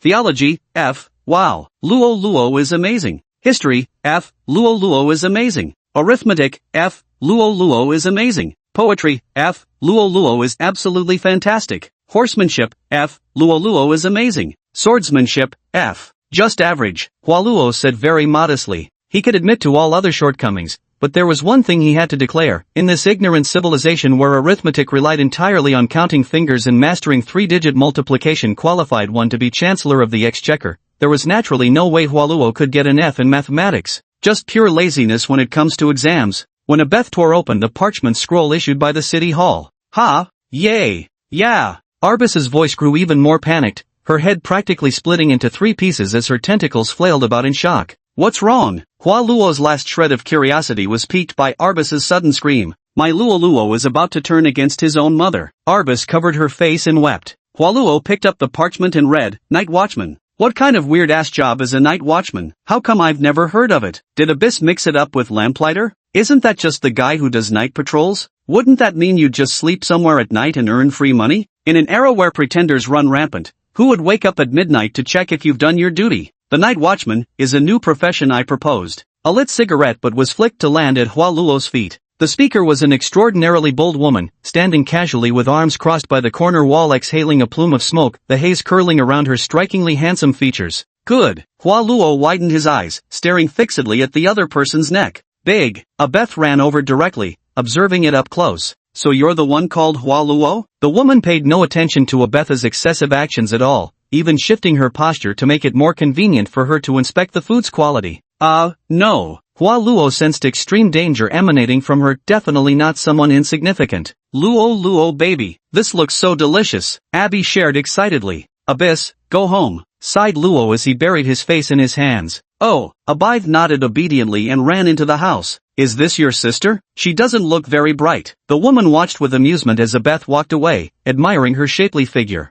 Hello, mother. Luo grew increasingly uneasy under the woman's piercing gaze, which seemed to see right through him, making him profoundly uncomfortable. She looks very young and pretty, not the sort of woman you'd expect to find in a place like the Arden district. The woman narrowed her eyes, as if ready to personally investigate should Luo fail to provide a reasonable explanation. Have you heard of Kabuki syndrome? Even the laziest of sloths like Luo had to spin a tale sometimes. I've never heard of it. The goddess bestowed upon her the face of an angel, but envy's devil stole away her wisdom, leaving her with the mind of a child. My birth stems from my family's disgraceful customs. Abetha's father was worse than a beast, and her brother secretly sent her here, leaving behind some gold and silver jewelry as living expenses. Ever since, we've relied on each other to survive. Abeth has to disguise herself as a leper whenever she goes out, just to evade the lustful eyes of wicked men. Or at least, that's roughly how it happened. Luo spoke rather vaguely, giving this emotionally fragile woman more room to imagine the details for herself. Pretty much got it. Those noble families and their trashy dramas always doing things even dogs would turn their noses up at. The woman nodded and reached out a hand to Luo. I'm Jelen, call me boss, big sis, whatever you like. Luo ignored her thick, calloused palms covered in fist scars, drooped his eyelids, and scratched his head lazily. I don't think we're familiar with each other. Just now, you said, left behind some gold and silver jewelry for travel expenses. A child raised in the Aden district wouldn't say something so careless about their belongings. It sounds more like you're trying to make your story more plausible. The woman named Gorin curled her lips slightly. Luo's mind reeled. Who exactly is this woman? To spot such a flaw with just one sentence. Life is very hard. Luo gave an equally stunning acting performance, putting on a terrified expression. I stole everything. It has nothing to do with Abyss. Now this makes sense. Glenn's captivating lips curled upwards. Don't worry, I'm not some constable who arrests petty thieves. I'm a lantern knight. Oh no, now I'm a night watch knight. Luo's mind was nearly in turmoil, but he dared not show even a trace of it in front of her. Feigning confusion, he asked, Lantern, night watch? Is that someone who patrols at night? Sounds like the pay isn't great. I signed up for the regional garrison troops, so no one would dare to mess with Abyss anymore. TCH, lantern bearers, bah, can't seem to drop the old name. Gorin spat viciously. Night watchmen make 10 times the coin, and not a soul would dare lay a finger on your kin. I still fancy the garrison unit. Luo scratched his head, then sheepishly handed over his graduation certificate plastered with F grades. then I've no qualms moonlighting as a common peacekeeper. After all, Night Watch operates under the constabulary's jurisdiction. Goran didn't even glance at the sheepskin diploma before switching to outright threats. For the first time, Hua Luo understood why men called women the deadlier sex. Come take a look with me. Hear me out first, then decide whether you want to become a night watchman. Galen continued to entice. Hua Luo's balls felt as if someone had grabbed them and twisted 3 times. The pain was excruciating. Suddenly, a girl's screams pierced the air. Hua Luo, help! My dad's gonna chop me up. Liz had already leaped onto the rooftops, darting frantically between the wooden shacks with her arms flailing, tears and snot streaming down her face. Her father, a greasy fat man clutching a boning knife, was chasing after her, gasping for breath. You worthless runt, family disgrace. I paid for your schooling, and you end up as some damn border guard. Tears streaming down her face, Liz rushed toward Hua Luo for an embrace. I've got my own problems, who has time for your family drama? Hua Luo muttered, then suddenly had an idea, turning to Goran. Why don't you recruit Liz? Look how nimble she is. She does seem promising, Goran remarked, stroking his chin with interest as he watched Liz deftly fleeing across the rooftops. Perfect, I'm still too short on recruits and can't be bothered to look further. Might as well take you too. The 2 of us? Hua Luo was utterly bewildered. And just like that, both Liz and Hua Luo were whisked away by this inexplicable woman. Liz's butcher father, upon hearing that Night Watch was an official position under the Security Bureau, excitedly agreed with fervor. Noble madam, let me kowtow to you. Our Liz is in your hands now. Chapter 7 The first lesson of the Night Watch. Hua Luo and Liz followed this inexplicably appearing woman back to the Xivia district, walking along the broad streets as dusk gradually fell, each lost in their own thoughts. Liz was wondering whether this new job came with meals. As for Hua Luo, he was contemplating how to ditch this woman seamlessly even if it meant moving out immediately. Jelin's eyes were too sharp, she could spot flaws in any casual remark. Staying by her side was far too dangerous. Wait, didn't I sign up for the garrison? How did I get reassigned to this night watch I've never even heard of? Jelin's footsteps came to a halt outside an open-air tavern. We'll eat here. My treat, order whatever you want. Let's chat while we're at it. Really? You mean we can order whatever we want? Liz's voice trembled as she widened her eyes in disbelief. Whatever you damn well please, long as you can finish it. But waste a single bite, and I'll pry open your ass cheeks to shove it down your throats. Galdon roared, slamming the table with unrestrained bravado. Meat, grilled meat. Liz's pupils dilated with primal hunger, transforming into the eerie glow of a starving wolf's eyes. Honey-glazed steak, butter-seared ribs, roasted lamb shank. Hua Luo reeled off the most extravagant dishes he knew without hesitation. Ha, you guys really don't hold back at all. Looks like I'm bleeding money today, bring us a barrel of beer. Galen snapped his fingers at the waiter. Perhaps few people ordered so many dishes at once in this roadside diner. It took over half an hour before the first serving of grilled meat was brought out by a frail-looking waitress. By now, Liz was practically drooling all over the place. Seeing the meat, she pounced on it like a ravenous dog, gnawing with wild abandon and making muffled growling sounds. Eat up, eat up. Who knows if you'll have such an appetite later, Galen teased, watching Liz's wolfish eating with amusement. Hua Luo usually couldn't be bothered to go out and improve his meals, content to nibble on Arbus's blood crystals. Having this rare, conveniently delivered feast before him, he gnawed on a rib with greasy enthusiasm. Galen simply squinted his eyes, guzzling beer in large gulps as he watched the two display their hearty appetites, occasionally dropping a remark between drinks. You know about the pretenders? Hua Luo nodded while chewing on honey-glazed beef. Everybody knows about them. Do you know who's in charge of catching imposters? Galen asked again. The lantern bearers, of course. Hua Luo remembered being chased by them all the time as a kid in the Spencer district. But he didn't voice that thought, instead saying, church knights? Surely not those useless garrison troops. Liz was too busy eating to have heard any of the questions clearly. You're partly right, but the church knights have many classifications. Lantern knights are specifically the hunter knights who venture out after midnight with blue lanterns to hunt imposters. Gwen proudly lifted her chin. You too? Hua Luo recalled she had initially introduced herself as a lantern. Once was. Gwen clenched her teeth, a surge of anger rising in her. Damn capital circle. More and more imposters infiltrated the capital, disrupting order. When the church military couldn't handle it themselves, they started pulling personnel from subordinate districts. Out of the 20 lanterns originally in Seville district, 15 got requisitioned over 3 years, letting imposters run rampant in these subordinate areas. I refused to lick the toes of those noble officials in the royal district, so I quit. Gave the bishop a beating, demanded a position from him, and now I'm planning to form my own Night Watch Knights squad. As she spoke, she clenched her fist arrogantly, the rounded muscles bulging more impressively than those of most men. You lot of slackers, I dragged every one of you here from the city hall. Hua Luo was speechless. Sure, sis, you've got your freedom, but don't gamble with our lives. However, he truly had no idea about the lantern nights being reassigned. He just felt that peace had prevailed in recent years, and no one bothered to pay attention to Abyss anymore. So delicious. Lizzie's mouth was smeared with sauce as she wolfed down her food, likely not comprehending a single word anyone said. Disguisers are wicked incarnations, humans invaded by demonic parasites that devour their brains. They wear human skins as camouflage, lurking at night to prey on mankind. Feeding on human flesh to extract nutrients, they evolve themselves, often gaining terrifying power. As the night watchman, I'll crush every last one of these insects without exception. Jelen's face twisted in fury as he stomped on the ground, squashing a passing cockroach completely into the dirt. Let the first lesson of becoming a Nightwatch Knight begin. There's an imposter hiding in this tavern. Find them, and you pass. Fail, and this meal is only for my subordinates. Goran leaned back in the wicker chair, legs propped on the table, a wicked grin curling his lips. Holy shit! Hua Luo instantly lost his appetite for the meat in his hand. The intuition of a night watchman is crucial. Sometimes just a passing glance, that indescribable feeling, can save your life. Goran continued explaining with his legs casually crossed. Hua Luo thought that deliberately picking the wrong person to make Goran give up on recruiting him might not be a bad idea. He looked up at everyone in the tavern. At the moment, this small roadside tavern didn't have many customers. The tavern keeper's wife, gaunt and bony, her sly, shifty eyes kept darting towards them, as if fearing this table of big-spending customers might bolt. The waitress, a freckled teenage girl in a grubby apron, trembling with nervousness over every task,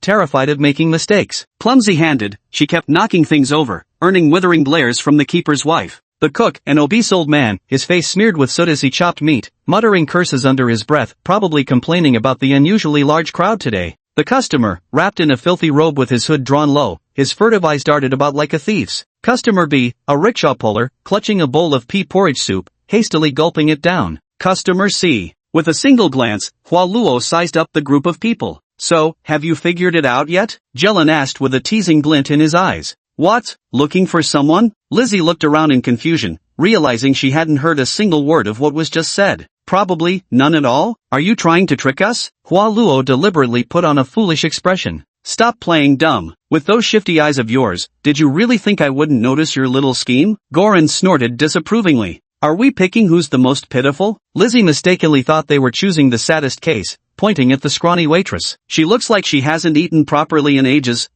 Are you sure? Galen narrowed his eyes. Yeah, Liz blinked. I know exactly how hunger feels. It must be her. Hua Luo scratched his head in exasperation. It really was this waitress. Clumsy and reckless, this indicates the insect hasn't yet mastered perfect control over the girl's body. Her wandering eyes kept drifting toward where the chef was chopping raw meat, swallowing saliva greedily, yet when serving dishes, she showed no trace of hunger or thirst. The imposter only consumes raw meat, showing absolutely no interest in cooked flesh with destroyed cells. Who'll release her? A stab to the back of the neck, it won't hurt a bit. Galen drew a dagger from her boot, tossing the sharp blade onto the table with a clatter. How could you know it doesn't hurt at all if you're not the worm? Hua Luo remained silent. Lizzie waved her hand foolishly to summon the waitress. The freckle-faced girl approached blankly.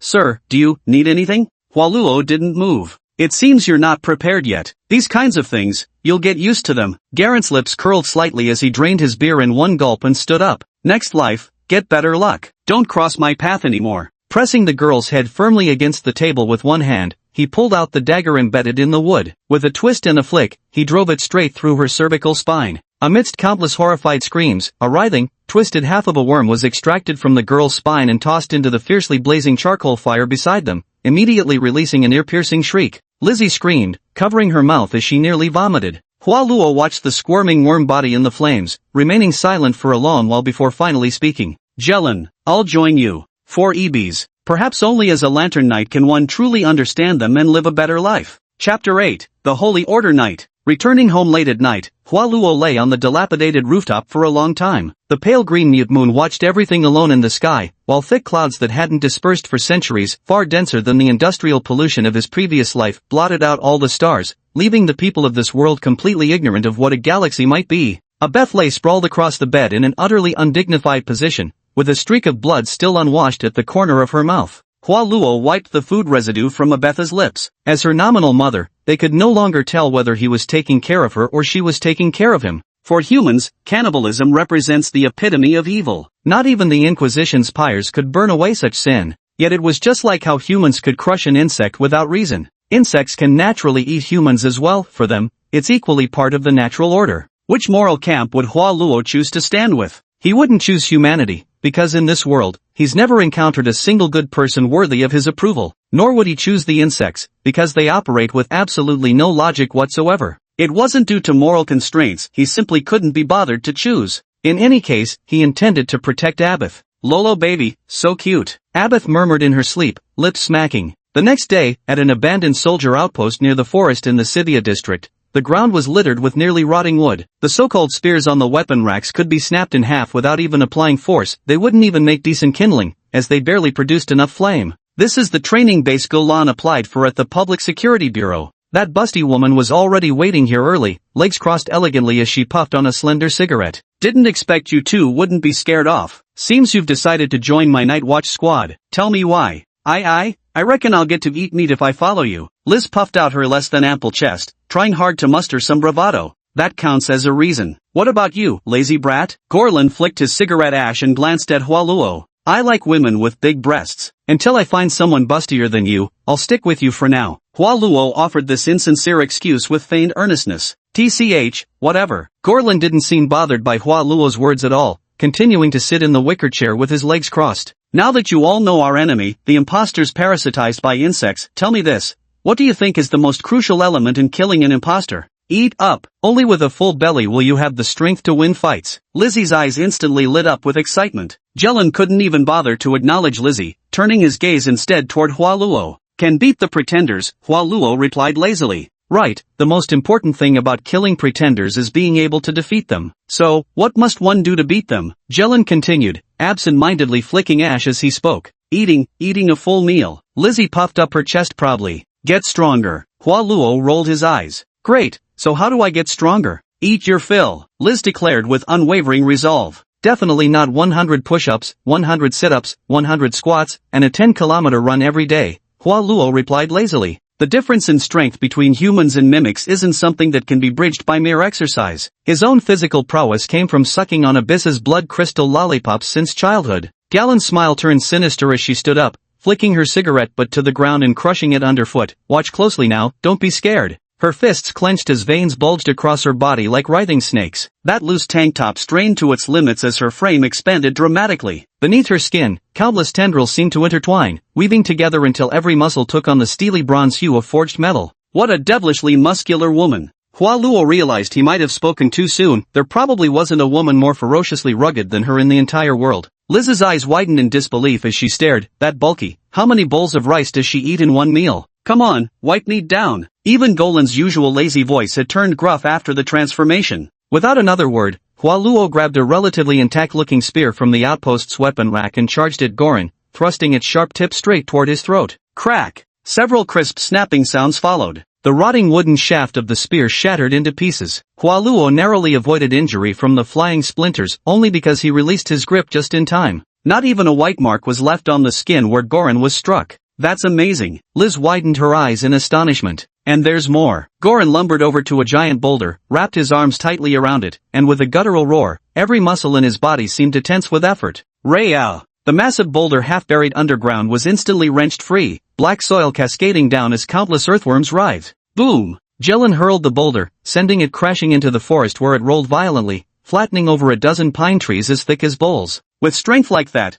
just imagine how many pigs she could carry in a day. Liz muttered dumbfounded. Coming from a butcher's background, her mind could only picture hauling swine and chopping meat. Damn, haven't gone all out in ages. Exhausting. Jelen exhaled heavily as her body gradually shrank back to normal size. The already strained linen vest now hung even more loosely, becoming downright indecent when she tipped back her liquor bottle, revealing generous glimpses of spring scenery. Is this the divine power bestowed upon the Templar Knights by the goddess? Hua Luo had long heard that Templar Knights possessed superhuman strength, granted by the goddess herself. Jelen licked the wine from the corner of his lips, his mouth curling into a hint of mockery as he gave Hua Luo a suggestive look. Do you want to hear the truth or a lie? Truth or lie? Hua Luo was puzzled. With a solemn expression, Jelen said, the lie is that our boundless devotion to the wall goddess, along with our loyalty and fearlessness, has earned us the power to protect mankind and banish the darkness. The truth then? Hua Luo was extremely curious. He once dreamed of becoming a paladin of the church to obtain extraordinary power. Golan deliberately revealed a terrifying grin and pointed his thumb at his own neck. Bugs, still bugs.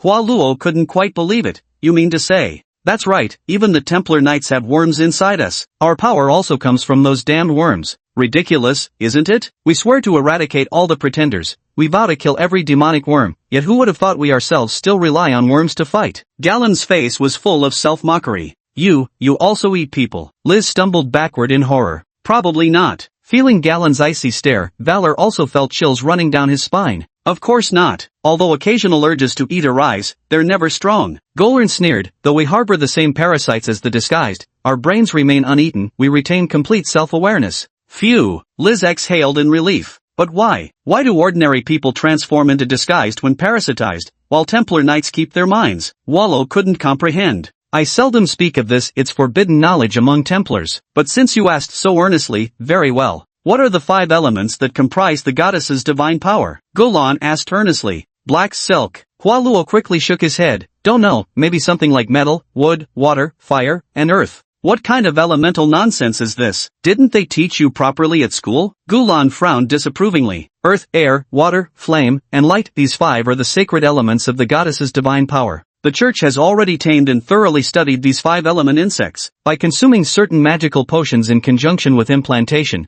one can completely retain their self-consciousness after embedding the insects. Do I still need to take medicine regularly? What a hassle. Hualuo lost interest instantly. I bet this kind of medicine is strictly controlled and rationed. So, how does that medicine taste? Liz would literally taste dog shit just to see if it's salty. TCH, the church loves such petty tricks, controlling the distribution frequency to keep all their knights in line. Galen sneered disdainfully. The church is so fortunate to have traitors like you. Hualuo mumbled with half-lidded eyes. So, I chose to quit, eliminating the bugs in my own way. Galen shrugged indifferently. So, how do we get our own bugs? Hualuo had already understood Galan's intention. Don't forget, the Nightwatch Knights are a special squad specially approved by the Archbishop. We're also entitled to the sacred rituals. A smirk curled at Galant's lips. Chapter 9 The 5 Divine Insects. Fuck. Hualuo watched with his own eyes as Galan pounded those guards with wind-whipping fists right at the entrance of Severia's Grand Cathedral. Seeing the situation escalating beyond control, he simply grabbed Liz and ran as far as possible, pretending not to know Galan. At least when Galan eventually got burned at the stake, someone would still be around to sing her praises. Today was the ceremony for newly appointed church knights. Because Galan had received the bishop's promise, he brought Hualuo and Liz along to receive the knighting,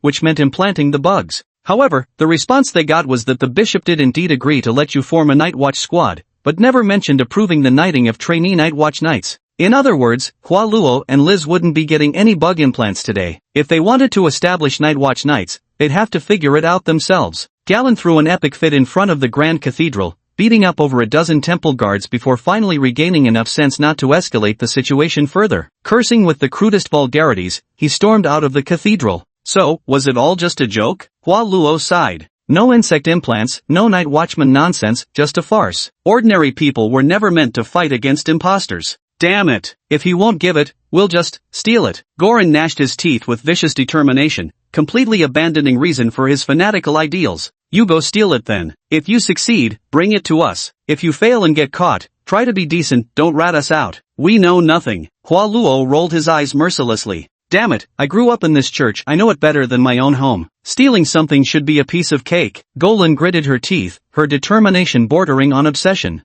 Mesham, I'm sure you can do it. Hualuo had zero intention of getting involved in stealing from the church. Forget whether they could pull it off. Even if they succeeded, the church wasn't stupid. They'd suspect Golan in a heartbeat. All 3 of them would end up on the pyre. Liz shook her head too. Stealing is wrong. You brat, didn't you brag about stealing from nobles? Should be pretty good at sneaking around, right? Golan gritted her teeth. Hualuo had no retort. Once you're on my pirate ship, don't even think about jumping off. You two already know about the church's dirty dealings now. Forget about living a peaceful life ever again. And so, despite their 1,000 reluctances, both of them were dragged aboard Golan's pirate ship. The monsoon rains came without warning, and Hualuo no longer had the energy to worry about whether Abyss had managed to hunt successfully. Because he had already been dragged onto this shady boat by the damned Goran, the 3 of them sneaked into the Scythia Cathedral together. The sudden downpour extinguished many of the surrounding torches, making this infiltration much smoother. Perhaps it had been decades since anyone dared to steal from the cathedral. The guards had grown quite lax. Their patrols were mere formalities, following predetermined routes without the slightest inclination to search the corners. The Knight's Sanctum is to the east, where the training of novice knights takes place. Many paladins rest there. Stay away from that area. The west is where the bishop rests and works. Damn if I don't feel like going over there to punch him.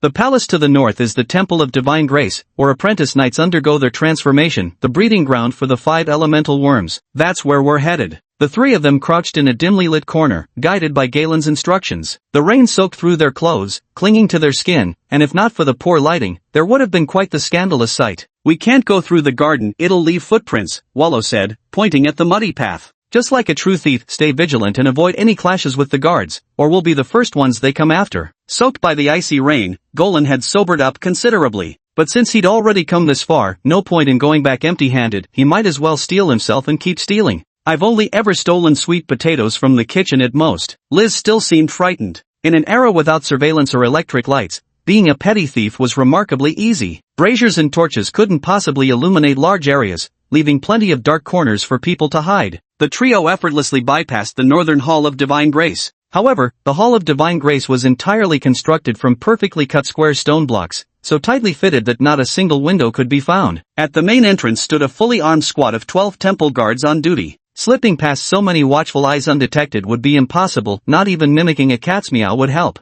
No one could have expected that Goran would circle around to the rear of the temple, his muscles bulging as he dug his nails into a protruding crevice in the stone. With sheer brute force, he pried out a granite block nearly half a cubic meter in size, leaving behind a hole barely large enough for a dog. This feat of literally digging a hole out of thin air nearly made Hua Luo's eyes pop out of his head. Faint flickers of firelight spilled from the dog hole as Goran shook out his aching fingers. Quick, get inside, he urged. No one should notice this spot. Hua Luo was the first to crawl through the dog hole, with Liz following closely behind. This is a granite-built stone hall spanning hundreds of square meters, with over a dozen massive stone pillars standing within the chamber, each requiring several people to embrace its circumference. Beneath a 10-meter-tall statue of the wall goddess, 2 enormous braziers blaze intensely, casting a dim yellow light. At the center of the great hall lie about a dozen stone platforms, each bearing a teenager aged around their mid-teens. Their eyes are tightly shut, faces contorted in agony, bodies unconsciously writhing as if enduring excruciating nightmares. These are newly recruited novice Templar knights, some being the Academy's elite graduates, others scions sent by noble families to enhance their lineage's prestige. They had already begun the divine blessings ceremony,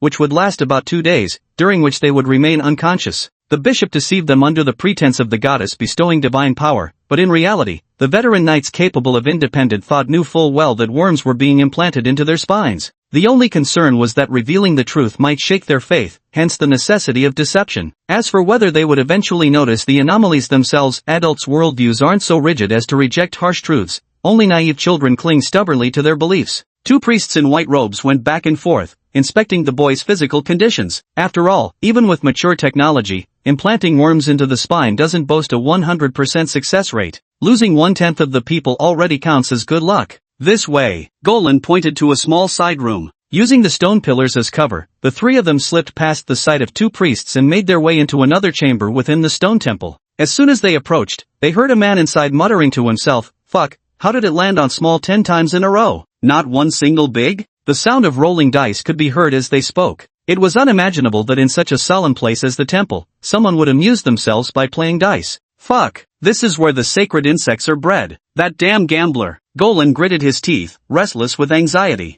The 3 waited outside the cottage for a full half hour, listening to the constant clatter of dice inside. Clearly exhausted and yawning non-stop, the occupant showed no intention of going to sleep. Goran's irritation was visibly escalating, until he could endure it no longer. With a silent step forward, he delivered a sharp karate chop to the gambling priest's nape, knocking him unconscious. "See, our reliable boss, always preaching caution to us, goes straight for the knockout blow himself," Hua Luo shrugged. "Save your words, just pick one." Goran growled viciously, jabbing his finger toward the glass wall. The glass walls resembled petri dishes, divided into numerous rearing compartments. A dozen or so earth-yellow arthropod-like insects, each no thicker than a pinky finger, gnawed at a lump of gray ore. These were earth element divine insects. In a water vat floated over a dozen soft, translucent worms. Water element divine insects. Inside the sealed glass tank, a few tiny planktonic creatures floated inexplicably in midair. They were divine insects of the air element. Within another glass tank where charcoal burned, a dozen or so slugs covered in flames lay motionless, seemingly impervious to the heat. They were divine insects of the fire element. The last group was clusters of glowing fireflies resting on crystal and ores, emitting a faint luminescence. They're divine insects of the light attribute. Apart from the 5 elemental insects, there was also a group of slimy, gelatinous slugs lying limply in the swamp, secreting thick mucus, no clue what kind of insects these were. They look so ordinary? Hua Luo found it hard to believe that such tiny bugs could parasitize human bodies and transform them into mimics. These are all larvae, domesticated over centuries to lose their wild instincts. Their aggressiveness is relatively low. Enough chatter, hurry up and choose one, Galen urged impatiently. What's this last slime worm? Didn't you say there were only 5 elements? Following the cliched tropes of protagonist novels, Hua Luo thought he'd stumbled upon a hidden insect. Wall-building worms, the insects of the sacred wall builders. They secrete extremely resilient slime for masonry work. Utterly useless. Forget about them, Galen explained promptly. Wall builders? Hua Luo instantly lost interest. No matter how noble the profession sounded, it was still just civil engineering at its core. I choose the airworm. Hua Luo had already decided on his choice during the journey here. Earthworms primarily enhance physique, turning the body into exceptionally sturdy copper skin and iron bones. Galen cultivated an earthworm. As for Hua Luo's reason for choosing the airworm, it was solely to better protect Abyss. Airworm? They have very low aggression. Golan was somewhat surprised by Hua Luo's choice, but didn't dwell on it, promptly taking out a pre-prepared bottle and scooping one airworm inside. Liz pressed her face against the glass, staring for a long while before murmuring, "Earthworm, can it make people stronger?" Earthworms can't do that. They only improve your overall physique, but they can better accommodate supplementary worms that enhance strength, Golan answered swiftly. Then I choose earthworms. Liz nodded decisively. Good choice. Goran greatly admired Liz's decision. Women should aim for brute strength. This way I'll have more strength to carry night soil, haul more pigs, and earn more money to buy delicious treats. Liz giggled foolishly, cheeks cupped in her hands. With an expressionless face, Goran snatched a bug and dropped it into the bottle. After some thought, hell, since we're already here, stealing 2 is the same as stealing 5. Who knows, we might get new teammates later, might as well take a few extra.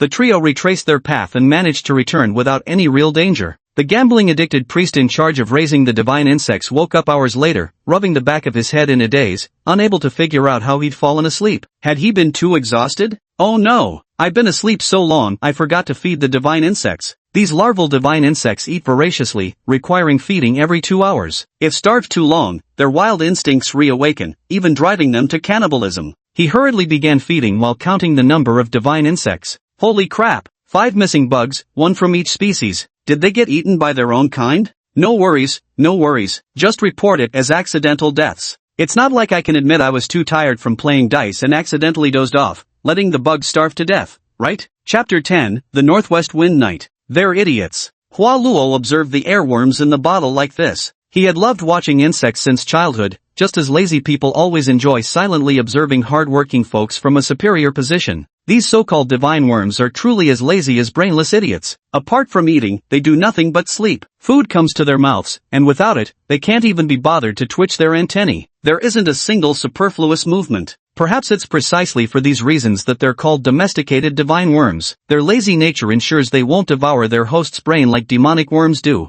Are you sure you won't change your mind? Airworms aren't exactly formidable. None of the past paladin orders ever gained fame for wielding airworms, and due to the lack of evolved magical potion sequences, barely any air knight has ever reached their complete form. Goran still tried to persuade Hua Luo. No need. I'll stick with the airworm. Sounds as laid back as air itself. Hua Luo drooped his eyelids, utterly devoid of motivation. That's because airworms in their growth stage are the easiest to feed. All they need is to drink the northwest wind. Galen shrugged his shoulders. Earthworm, hee hee, little earthworm. Liz tapped on the glass bottle with her fingers. From now on, we'll be working hard to live together. Hua Luo was genuinely afraid that the seemingly quite robust worm would leap up and slap Liz across the face. Earthworm your ass, I'm the great earth divine worm. Alright, since it's all decided, let's begin the ritual. Galen confidently pulled a dagger from his boot and twirled it around his fingertip. I'm going to cut open the skin on the back of your necks now, then insert the larvae. The infant stage parasites will feed on your flesh and vitality to evolve into their growth phase. How far they develop depends entirely on your potential. Unfortunately, I don't have the ability to put you to sleep, so you'll just have to grit your teeth through it.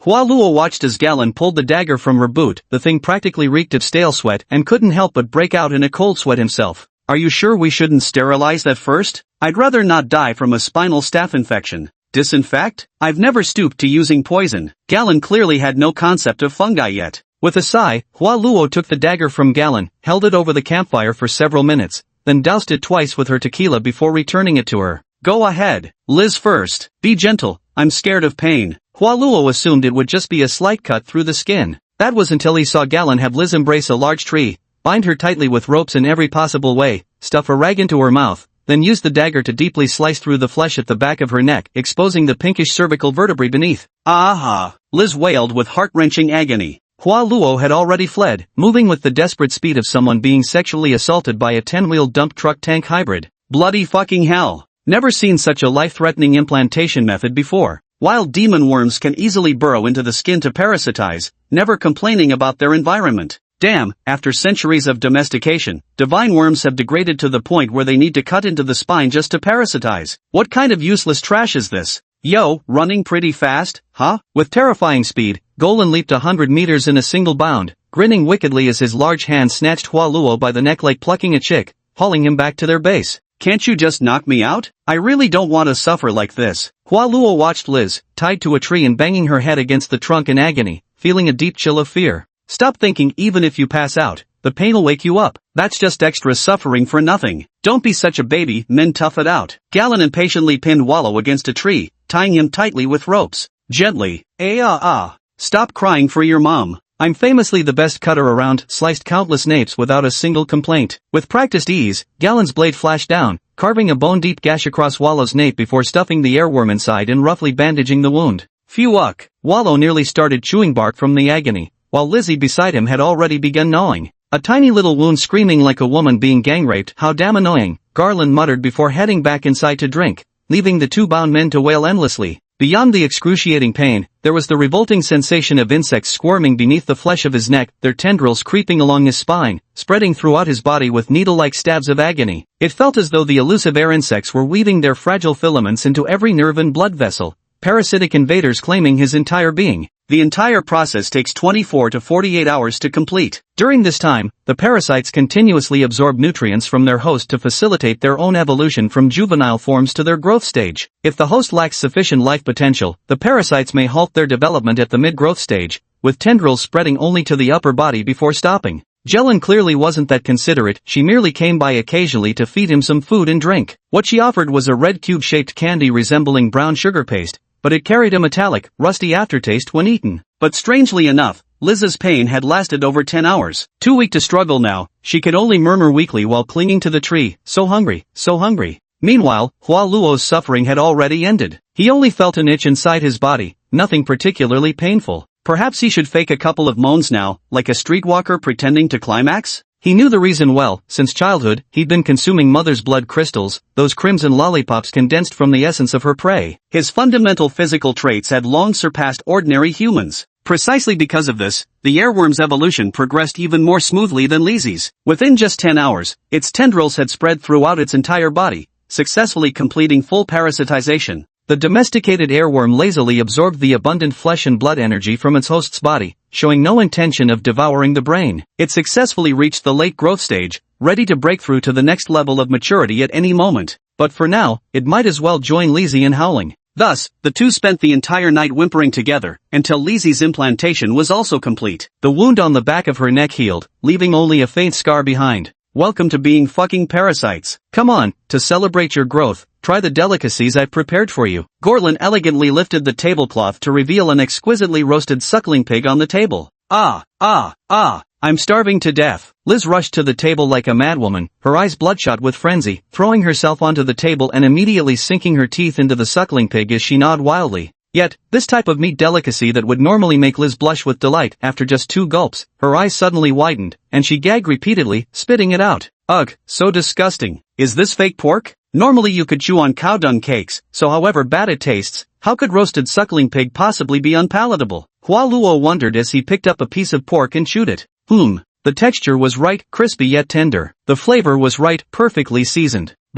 Yet his taste buds told him this food was wrong. It was like humans shouldn't eat grass even if it's tender, delicious alfalfa sprouts with perfect texture and flavor. That's food for cows, not people. Jelen watched their confused expressions with great interest, arms folded. This is the first lesson for the parasite feeding. Once infested by the worms, your tongue falls under their control. You'll no longer find cooked food or fruits appetizing, instead craving raw flesh. With that, he lifted another tablecloth to reveal piles of glistening red raw beef. Lizzie's eyes turned red as she pounced on the table, grabbing a blood-dripping chunk of meat and devouring it with frantic bites. Hualuo also picked up a small piece of meat and popped it into his mouth, chewing it slowly. This time the flavor was right, it was what his body craved, though compared to Arbus's blood crystals, it still fell short by more than a tear. One was like gnawing on a shriveled old woman, the other like delicately savoring the tender flesh of a fresh young girl. Bizarre analogy. Still, tame divine insects are leaps and bounds better than wild demon bugs. Their craving for raw flesh isn't nearly as strong as those disguisers. Now those monsters know real torment from hunger. They'd puke up cooked meat straight after swallowing it. Goran wrinkled his nose in disdain as he pinched a slice of roasted suckling pig and began chewing. Even though we think this stuff tastes terrible, it's like eating grass, we can force it down if we have to, and our bodies can still absorb the nutrients. It just doesn't provide the elements needed for physical evolution. Hualuo understood that the evolution of insects required the absorption of fresh biomass. Once meat was cooked, its genetic chains would degenerate and break down, rendering it unabsorbable, capable of providing only basic energy at best. So, we're going to have to eat raw meat from now on? Lizzie voiced her concern. One had to remember that in this walled kingdom where every inch of land was priceless, meat was an extremely expensive commodity. If you were a paladin in training, the church would provide some potions, the same ones I fed you during your evolution, Galen said, pulling out 2 bottles of crimson liquid and a handful of cubed gummies from his waist pouch. The elixir of life is the same thing, made into solid form for convenient transportation and storage. Drinking it can heal injuries and provide energy for our evolution. Liz stared longingly, reaching for a piece, only to have Galen slap her hand away. You said only sworn knights get it. Then what about us? Hualuo felt utterly scammed. I thought the bishop would grant you official positions. Now there's nothing left. Damn that old man, sooner or later I'll give him a beating. Garland clenched his fists furiously, then continued. But I have quite a few friends in the church who can arrange things directly with gold coins, though it's quite expensive. He then started grumbling again. These days, the life potions are getting weaker and weaker. Damn those church alchemists, are they diluting the potions with water now? Hualuo didn't care either way. After all, Abyss blood crystals were far more potent than these so-called life potions. However, Abyss blood crystals were formed by condensing flesh and blood essence after consuming humans. How does the church brew its life potions? Besides life potions, we must also ingest other magical concoctions. For instance, our earthworms need to consume pills refined from rare earth minerals to toughen their physiques. Golan stretched out his arm, and under full catalysis, his skin took on a metallic sheen.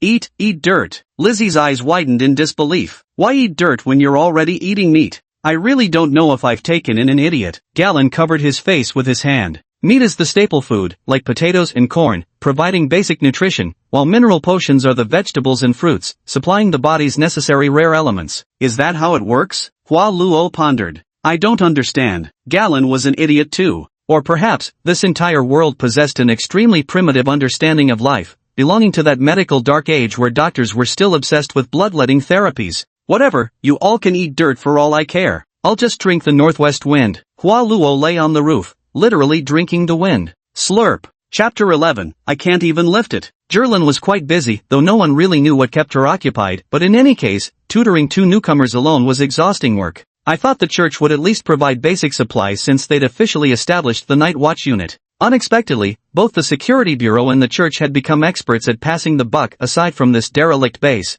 they offered Galen absolutely no material assistance. This meant all expenses had to come from Galen's own pocket. And given that she wasn't the type to save money, her limited savings quickly dwindled. Originally, she'd planned to recruit 3 more members, but now she had to scrap that idea. Liz alone was emptying her wallet. If 3 more joined, they'd probably succumb to starvation before getting the chance to hunt down any disguised ones. During training, the 2 could go home to sleep every night, saving the cost of another meal. Liz still helped with household chores every day, hauling pigs back from the farm at dawn. She'd always watch with eerie intensity as her butcher father cut the meat, crawling to lick up even a single drop of blood that fell, earning her plenty of beatings from Old Man Butcher. Hualuo no longer dared to eat blood crystal lollipops, fearful that Galen's sharp observation might pick up on it. He had no choice but to cut the blood crystals into small pieces, secretly stash them on his person, and swallow them one by one, absorbing them slowly. Back in the old days, he could lick a single blood crystal lollipop for 2 months before fully absorbing it. Now, with an airworm inside her and a blood crystal lollipop, barely enough food for a week at most, Abyss had no choice but to forage more diligently outdoors. Still, Hualuo urged Abyss to exercise restraint,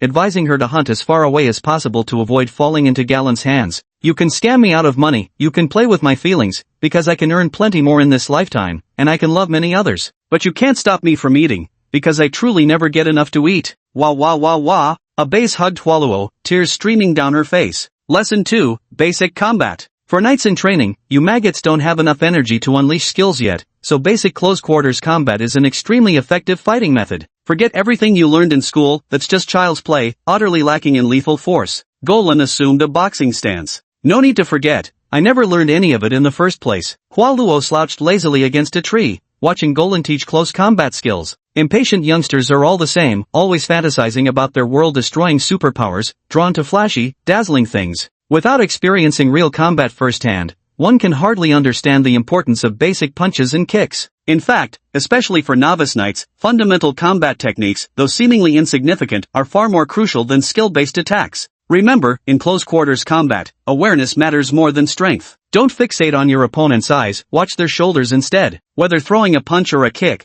the shoulders will telegraph the movement first. In close combat, speed is vital, not the speed of your strikes, but the quickness of your footwork. Don't memorize moves, seek the feeling of combat. There are no fixed techniques, everything changes freely according to your instincts. Keep your legs springy, that's how you generate explosive power more easily. When moving and punching, maintain unity between your waist and stance. Otherwise, your foundation collapses, and you'll be the one knocked down instead of your opponent. Hua Luo yawned, seemingly oblivious to whether he'd absorbed any of this. Liz tore vigorously at a piece of raw pigskin, staring fixedly at Goran, though it was unclear how much she was actually taking in. Their sloppy attitudes infuriated Goran so much that he directly lugged over 200-pound boulders. Hold these up. Run 10 laps through the woods. I won't hold them. Hua Luo weakly rolled his eyes. He truly detested this kind of basic training. If it were skill instruction, he might have been slightly more interested. What did you say? Jelen frowned. Jelen, he said he can't get it up. Liz repeated earnestly. Can't get it up, huh? Jelen clenched his fists, knuckles cracking, muscles hardening like stone.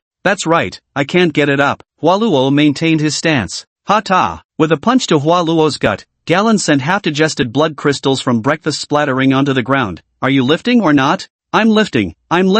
Swallowing back the regurgitated crystals stuck to his palm, Hua Luo obediently raised the stone and began jogging at a snail's pace. Galen truly had the merciless hands of a disciplinarian. Though once he rounded the corner beyond Galen's sight, he lazily dropped the stone and sprawled out for a nap. Practice? Practice my ass. You could grow a bullfrog's muscles, and it still wouldn't be as good as swallowing 2 blood crystals. Having trouble lifting again? Liz was relatively innocent, holding a rock while marching in place. Can't lift, can't be bothered. Hua Luo shook his head and stretched lazily again. Watch out or she'll hit you, Liz kindly warned. I'll worry about that when she actually lands a hit. Hua Luo pinched his nose, took a deep breath, and swiftly climbed up a large tree. Finding a sturdy branch, he settled in for a nap. Surprisingly, the rather flimsy-looking branch effortlessly bore Hua Luo's weight. Liz diligently continued running circles around the grove, still holding up her rock. Jelen moved a wicker chair, lounging with crossed legs, smoking a cigarette, watching Liz complete the first lap. He had assumed that her earthworm would make her more physically robust, giving her more stamina. It wasn't until Liz had run 3 full laps without a glimpse of Hua Luo that he finally cursed under his breath and stood up.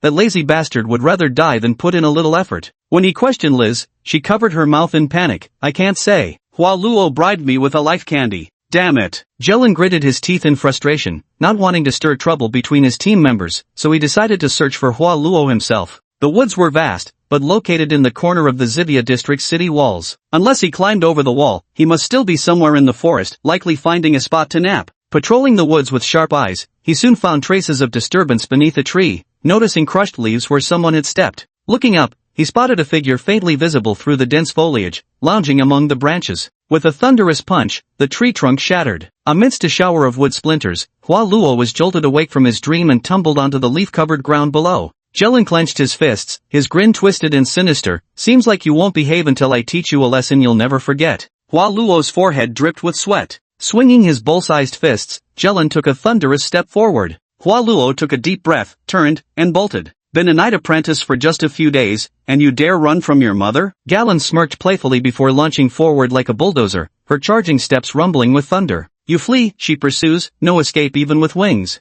Holy shit, Wallow genuinely seems to be flying, leaping over a dozen meters with each bound. The longer Galen chases, the more something feels off. How can this kid run so fast? Even at full speed, she couldn't catch up? What does it mean to be as light as a swallow? With just a gentle leap, he soared 3 meters high, and a long jump covered over 10 meters. Clearly visible to Goran were the airflow streams that appeared behind Hua Luo during takeoff, scattering large swaths of withered leaves. And it's only been a few days. This guy has already managed to gain preliminary control over the airworm's special abilities. Vent acceleration. But if I let you escape just like that, wouldn't I, as the captain, lose all dignity? Wouldn't you grow even more arrogant afterward? Boom! A section of log held in Golan's hand was hurled like a cannonball, smashing into the tree right before Hua Luo's eyes. The two collided, sending countless splinters flying like daggers in all directions, slicing through Hua Luo's robe and skin. Just like that, Hua Luo was caught, and the punishment was to be tied to the tallest tree and starved for a whole night. Don't underestimate how this punishment sounds at first. After becoming a parasitic host, one's appetite increases several times over, and the feeling of hunger intensifies exponentially. Starving once is like an ordinary person starving for 3 whole days. The kind of torment can drive a person utterly mad. Liz did think about sneaking Hua Luo something to eat, but Galen made it clear, if you dare feed him, you'll be tied up and starved alongside him, which promptly scared her off. Hua Luo himself didn't really care, missing one meal was nothing. Golan had tied herself up so high she could probably survive on drinking the north wind. The only thing was, he wondered if Abyss would lose her appetite from worry when she noticed he hadn't come home. Chapter 12, Dreamworm Invasion. The night breeze during the disaster rainy season was chilly, and even without rain, the weather was bitterly cold. Another night when who knew how many homeless would freeze to death. Hua Luo gulped down the air voraciously and quickly became satiated. The airworm's dietary demands for air weren't excessive, much like an ordinary human's need for thrills. Just a couple of hits per day would suffice, with no requirement to be fully stuffed. He had already gained a preliminary understanding of the airworm. No, not preliminary. It was likely more profound than all the air system nights in the entire Holy See combined. After all, in this world where science was restricted, the vast majority had no clue about the composition of gases. Air, oxygen, nitrogen, hydrogen, helium, carbon dioxide. If even visible substances aren't fully understood, let alone something as invisible and intangible as air. But Hua Luo knew, and had already begun figuring out some ways to utilize it. For instance, separating hydrogen from the air and filling one's body with it could make one's form lighter. Though of course, one had to be wary of encountering flames, otherwise, they'd explode. So for now, Hua Luo settled on using an inert gas, nitrogen, which could still slightly reduce his weight. For instance, having the airworm's tendrils weave air pockets at both sides of the lower back to release high-pressure gas could create auxiliary propulsion during running and jumping. Another example would be storing oxygen in high-pressure air sacs generated within the lungs, allowing one to hold their breath underwater for dozens of minutes. These are just preliminary attempts. With more refined cultivation later, even more abilities could be developed. Lost in these thoughts while tied high up on a tall tree, Hua Luo actually fell straight asleep. Dreams, how utterly sweet they were. However, this time, his dream wasn't so pleasant. It persistently felt like insects were crawling across his face. When he tried to scratch, he discovered his hands were bound, unable to reach. Might as well keep sleeping. After all, encountering insects in the forest was perfectly normal. What he never expected was that his sweet dream would be invaded. Most of his dreams revolved around his past life on Earth, the hustle and bustle of modern cities, neon-lit nights, endless arrays of mobile and PC games, and sweet Lolita-dressed kawaii girls. Just as Hua Luo was hugging a sweet girl while gaming in his dream, suddenly a strange bug appeared, a multicolored bubble-like creature with an extremely bizarre shape, standing as tall as an adult. Hua Luo found it equally odd. Why would such a bug appear in a modern dream? But since it looked rather cute, he casually set up another gaming console nearby and invited it to play together. Controlling dreams, for life's losers, is as effortless as a kitten controlling its paws. An eerie scene unfolded. The colorful bubble bug actually crouched over the keyboard and started playing the game, though it was truly terrible at it. After playing all night without winning a single game, Hua Luo was utterly bored and decided to switch to a different dream. In desperation, the bubble insect actually spoke human words. "Your dream is too beautiful, I'm staying here." "Who are you?" Hua Luo asked, confused. "I'm a dream insect." With that, the bubble insect plunged headfirst into Hua Luo's eye, its adult-sized body forcing its way into his eye socket. The intense, real pain instantly jolted Hua Luo awake, leaving him with the vivid sensation of an insect tearing its way into his eye. Damn it, what the hell? Hua Luo struggled in agony. Unfortunately, Glenn had tied him up so tightly that escaping was impossible. He could only endure the horrific sensation of that foam worm burrowing into his eye socket, ultimately nesting deep in his brainstem and rooting its tendrils into his mind. As dawn broke, Glenn yawned his way back to the training base, leaped onto a tree branch, and looked down at Hua Luo. "You little brat, how's that? Still feeling lazy? Damn you to hell." Hua Luo weakly cursed. Who the fuck could understand how it felt to have a giant-ass worm crawl into their eye socket? It seems you're not quite convinced yet. Fine, stay tied up then. Galen shrugged indifferently and turned to leave. I submit. All Hua Luo wanted now was to figure out what was happening to his body, so he had no choice but to surrender meekly. That's more like it. Don't be too stubborn in front of me, I always know what's best for you. Galen lifted Hua Luo's chin with her fingers, snapped the ropes binding him, and led him back to the outpost entrance. Liz was already sitting at the base entrance, voraciously devouring a grilled meat pie. I have to admit, her adaptability to food is remarkably strong. While Hua Luo still found cooked meat as bland as grass, Liz was already able to wolf it down with gusto. Why not just eat raw meat? As Jerlin put it, we're humans, and we must always remember we're human beings, never to devour raw flesh and blood like those monsters. Learning to eat properly is the first test of maintaining basic human decency. Church knights who fail to restrain their gluttonous urges often descend into madness, transforming into deranged insect knights before being burned at the stake by the Inquisition. Hua Luo was indeed somewhat hungry. He grabbed the meat pie and chewed mechanically, swallowing it like grazing livestock. As long as it filled his stomach, that was enough. Continue yesterday's combat training. Remember every damn technique I teach you. I won't have you getting beaten to death without knowing why. Golan rolled up her sleeves fiercely, adopting a fighting stance.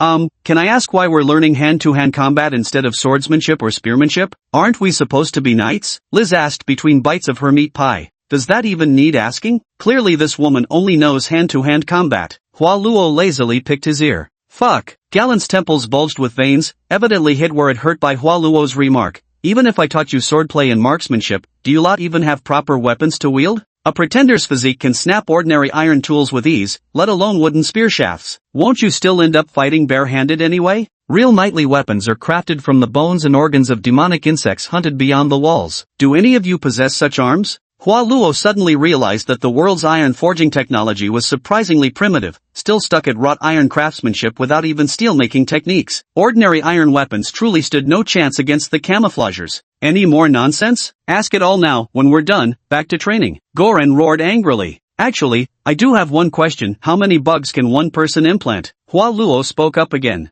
Goran's gaze instantly darkened with displeasure, as if looking at an insatiable opportunist. God damn it, what growth stage are you at now? Can't even walk properly but already dreaming of running? Fine, technically there's no upper limit to bug implantation. Of course, that assumes your body can withstand the blended desires of that many bugs, and that you're obsessive enough to collect all their specialized feeding requirements. The later implanted worm is called a secondary worm, while the first implanted one is called the primary worm. The primary worm fuses with your spine and limbs. Its tendrils have long spread throughout your body along your nerves and blood vessels, making separation impossible. If you want to implant a secondary worm, you must first feed the primary worm until it's strong enough. Never implant a secondary worm that's more powerful than the primary worm, otherwise, the two will fight, and you'll absolutely die. And fuck, it's excruciatingly painful. Clearly, Goran had witnessed this scenario firsthand, his face filled with dread. So, if we categorize worms by stages, my air worm is currently in the late growth phase, meaning I can't implant any worm beyond this level. But without numerical quantification, it's still pretty hard to tell.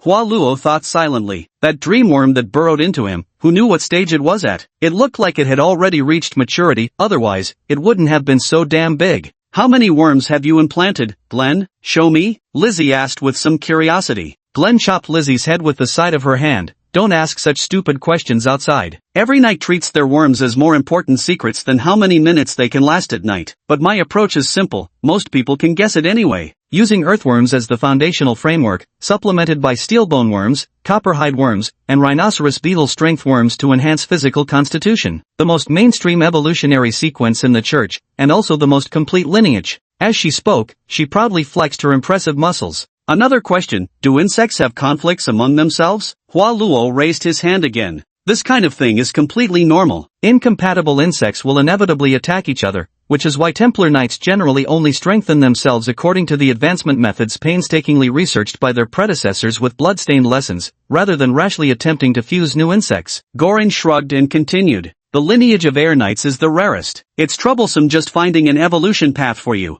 One last question, do insects have tiers? Like common, elite, rare, legendary, or epic insects? What's all this talk about legendary epics? Of course there are class hierarchies, just like my heavenly ox beetle could never compare to a dragon wonder worm. But do you think you could even encounter something like that? And even if you did, could you tame it? Even if you subdued it, would your frail body be consuming the worm, or would the worm be consuming you? I know youngsters like you've read too many chivalric romances, with ambitions soaring to the heavens but fortunes as thin as paper. The moment you get a slightly average worm, you feel cheated, as if you were entitled to start off with a dragon worm. Better to settle down and focus on steady evolution. The bugs left by the goddess are no weaklings. Even an ant, if it keeps devouring and advancing, can break through its limits and ascend to godhood. Golan gave Wallow a heavy pat on the shoulder. Hua Luo opened his mouth slightly, but ultimately chose not to mention that he'd been parasitized by a dreamworm yesterday. Chapter 13, The Underground Arena. Hua Luo hadn't yet discovered the purpose of the dreamworm, but he already knew what it liked to eat. It fed on dreams. In short, before the taste of breakfast had even faded from his mouth early in the morning, Hua Luo was already drowsy again. Jelen continued demonstrating her combat techniques, the steady, earth-like fist and shield technique, followed by the thunderously fierce elbow strikes, each blow aimed precisely at an opponent's cervical vertebrae. All parasites target the spine. The nape is the weak point of every imposter. One decisive strike must be enough to shatter it. Now, it's your turn to demonstrate. Hua Luo, you goddamn bastard, sleeping again? Golan directly tied Hua Luo up and hung him upside down from a tree. He refused to believe anyone could still sleep in that position. Hua Luo could. He slept soundly. This time Golan was utterly disappointed. What kind of lazy bum had he recruited anyway? He might as well teach Liz bite herself from now on. Since my steel fist of the earth style isn't suited for the aerial path anyway, I'll find him an air knight another day and ask how to train properly. Hua Luo entered the dream world, but it was completely different from any dream he'd had before. This was an utterly dark space, empty of everything, like the void of the cosmos itself. What kind of shitty place is this? I've never had a dream like this before. Hua Luo felt his consciousness was unnervingly clear, lacking the usual hazy blur of dreaming. At this moment, the dreamworm emerged from Hua Luo's neck, still in its multicolored foam-like form, continuously shifting its shape. Damn you, dreamworm! After I took you gaming and drinking cola to experience Earth's world, you have the nerve to burrow into my eye socket? Hua Luo was instantly displeased. The dreamworm kept morphing its form, now taking the shape of Abez, then transforming into Galen's appearance. Bubbles floated around as the surroundings constantly shifted between a magnificent palace and a fresh, vibrant forest. Whoa, can you simulate any environment? Hua Luo stared in astonishment, the textures feeling startlingly real to his touch. The dreamworm didn't speak, only nodding shyly. Transform into a 1.35-meter tall golden-haired, beast-eared, fanged, fox-tailed loli? Pop, the bubble burst. The beast-ear loli waved adorably with squinted eyes. Turn into a scorching hot, wildly seductive red-haired succubus? Pop, the bubble bursts. The alluring succubus blows a flying kiss. Turn into an iron-willed warrior who dedicated every drop of his blood to the proletarian revolution? Pop, the bubble bursts. Comrades salute. We're gonna be rich. Hua Luo's eyes lit up. Can you simulate battle scenarios? Pop, the bubble burst. Galen assumed a combat stance, crooking a finger at Hua Luo provocatively. Hua Luo charged forward eagerly, only to be planted headfirst into the ground by Galen the next second, his neck bent at an unnatural angle. No pain. Resurrected without a scratch. Too strong, adjust the base attributes, make her have the same physical fitness as me. Hua Luo immediately shouted. Jelen's once bulging muscles immediately deflated, becoming no different from an ordinary person's. Hua Luo went up to grapple with her again, not feeling the slightest bit of fatigue. Dream training simulation, this is freaking awesome. No need to expend energy, no fear of injury, just pure skill acquisition. The dreamworm is truly a godsend for novice training. The perpetually lazy Hua Luo actually threw himself into combat training with unusual enthusiasm. Real training, pain, exhaustion, injuries. Dream training, it's like playing a game. This bug was practically tailor-made for Hua Luo, or rather, if Hua Luo weren't such a daydreamer, the dream bug wouldn't have been drawn to him in the first place. But after just a few hours of training, the dream bug actually quit on him. It transformed into a luxury internet cafe. Was it planning to play games with Hua Luo? Fine then,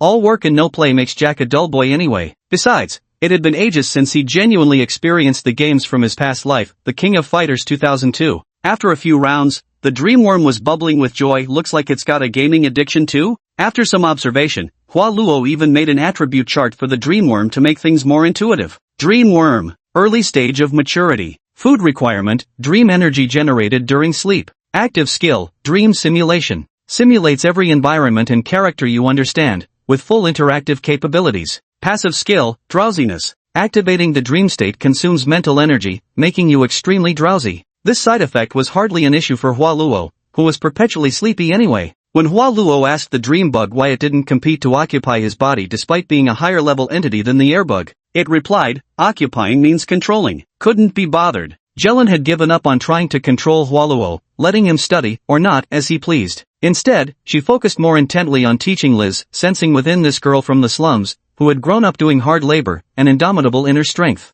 For 2 months, Jelen had been supplying both of them with life potions, purchased from the black market at an exorbitant price, 20 gold coins per bottle. Including her own dose, the daily expenditure amounted to 60 gold coins, not counting the cost of food for all three. Liz, with her enormous appetite, could devour half a cow after training. Finally, Jelen ran out of money, her savings completely drained. It was time to go earn some more. That night, under Golan's guidance, the trio arrived at a remote farm on the outskirts of Sivia, their faces hidden beneath leather masks and hooded cloaks. A strange sight indeed. Dozens of noble carriages were parked at the entrance of this remote farm. What is this place? It smells so delicious. Liz sniffed the air toward the farm. The gray area between black and white, a fine place to make money. Golan snapped his fingers with flair, and two burly halberdiers respectfully ushered the three inside. Hua Luo didn't bother with so many questions, just yawned and followed along, hoping this place would be worth sacrificing a perfectly good dream for. Walking into the barn, the two guards opened a passage beneath. It was an extraordinarily vast underground world, resembling a natural limestone cave in its seamless formation. Yet these crisp, angular spaces with sharp edges and corners could never have occurred naturally. Wall crafters? I thought they only built city walls. Hua Luo muttered curiously while running his hands along the unnaturally solid walls. Cut the nonsense, there's no such thing as absolutes in this world. As long as you can pay, even a wall builder will come to your house and tile your damn toilet, Golan sneered dismissively. The underground space was remarkably spacious, almost comparable to a football stadium back in his previous life. Perhaps today wasn't a major match day. The stands that could seat 10,000 were sparsely populated with just a few hundred spectators. They stood in the bleachers howling like ghosts and wolves, waving their betting slips wildly. The lavish silk robes they wore couldn't disguise their beastly, frenzied energy. In the open space between them, two bare-chested men were locked in a deadly struggle. One of them had his skin split open, revealing inhuman bony armor beneath. Another one had even sprouted antennae like horns on their head, their form even less humanoid. Imposter. Two imposters battle in the arena, providing bloody entertainment for mankind. As one imposter fell, another immediately pounced on the opponent, snapping their spine before tearing into the flesh with ravenous bites.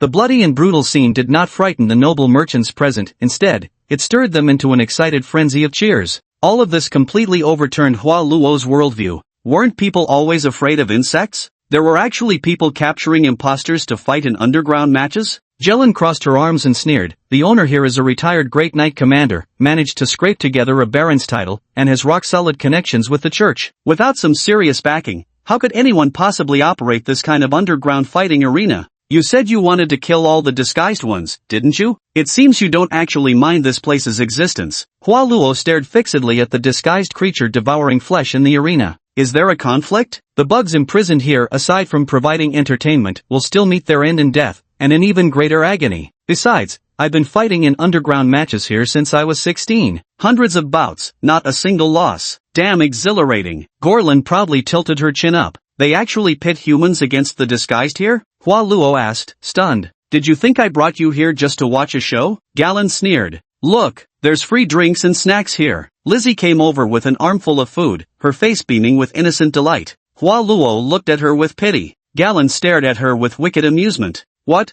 are you all staring at me for? I wasn't planning to hog it all for myself. Chapter 14. The Arena. Without real combat experience, training is nothing but child's play. Liz was abruptly thrown into the arena without warning, wailing, I'm not ready yet. Golan, Haluo, get me out of here. It's just a pity that the Colosseum walls were a full 5 meters high with night guards stationed around. She couldn't possibly climb up. The spectator stands immediately erupted with jeers and boos. Even though the host repeatedly insisted that the pitiful girl was a student of the legendary champion Earth Maiden, all the spectators still bet on her crushing defeat, with winning odds at 1:9. Garen was brimming with confidence and directly leveraged her own fame to secure a 1,000 gold loan just to place a bet on Liz's victory. The opponent was a rather unimpressive-looking doppelganger, with decaying skin and dried bloodstains running from its chin down to its chest, proof that it had survived this underground arena for some time. Its ability manifested as bone-clad maces formed from its arms, folded limbs capable of unleashing hundreds of pounds of force in an instant, easily shattering any metal or skull. Its hollow eyes held not a trace of humanity. Bound in heavy chains, it was herded into the arena by several fully armed warriors.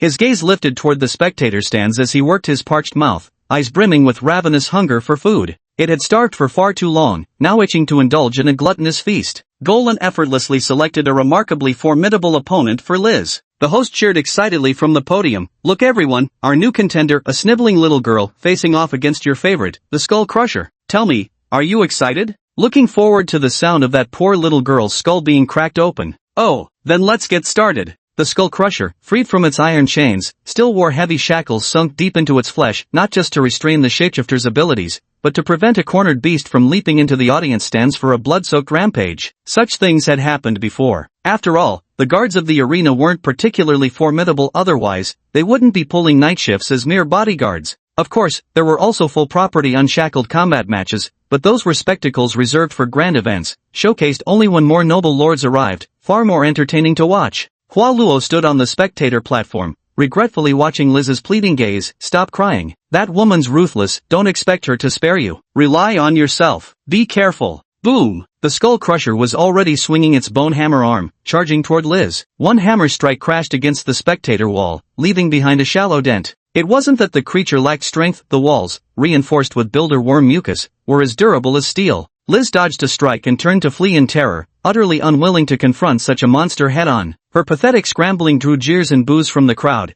driving the odds all the way up to 112, so temptingly high that even the usually vice-free Hua Luo was tempted to place a bet. Golan showed no concern at all. Standing in the spectator stands, she barked sharply, "Idiot! How long do you plan to keep running? Fight back! Use the techniques I taught you!" There was no way Liz would willingly face such a beast. She kept running, tears streaming behind her, until she was backed into a corner with no escape left. The monstrous, skull-crushing bludgeon was already swinging toward her head. Then, the combat skills ingrained in her body through 3 months of Golan's hands-on training erupted instinctively. With a swift sidestep and a sideways kick to the Crusher's knee, its already stiff legs instantly buckled and crashed to the ground. A flurry of storm-like punches rained down on the Crusher's head. The formidable physical enhancements from the earthworm meant Liz felt no pain in her fists even as she sobbed and struck. "Please, stop hitting me. I am not tasty at all." But a Skull Crusher wasn't so easily subdued. With a furious swing of its hammer arm, it slammed into Liz. Liz instinctively raised her arm to block. Crack. The brittle snap of breaking bone rang out clear as her left arm went limp like a dead snake, rendered completely useless. The audience erupted in cheers, completely failing to understand why they'd cheer for a bugman rather than their own kind. "Don't stop. React. Use your knees. Your elbows." Goran roared from the spectator stands, the veins in his legs bulging as if ready to leap into the arena for a rescue at any moment. Liz had no time left for tears. The pain from her fractured left arm instead ignited her fighting spirit. The skills Goran had taught her came pouring out in a chaotic flurry, like a novice monk randomly pounding the monastery bell. The Skull Crusher's legs were already immobilized by iron shackles, his mobility severely limited, yet Liz kept viciously kicking his injured limb.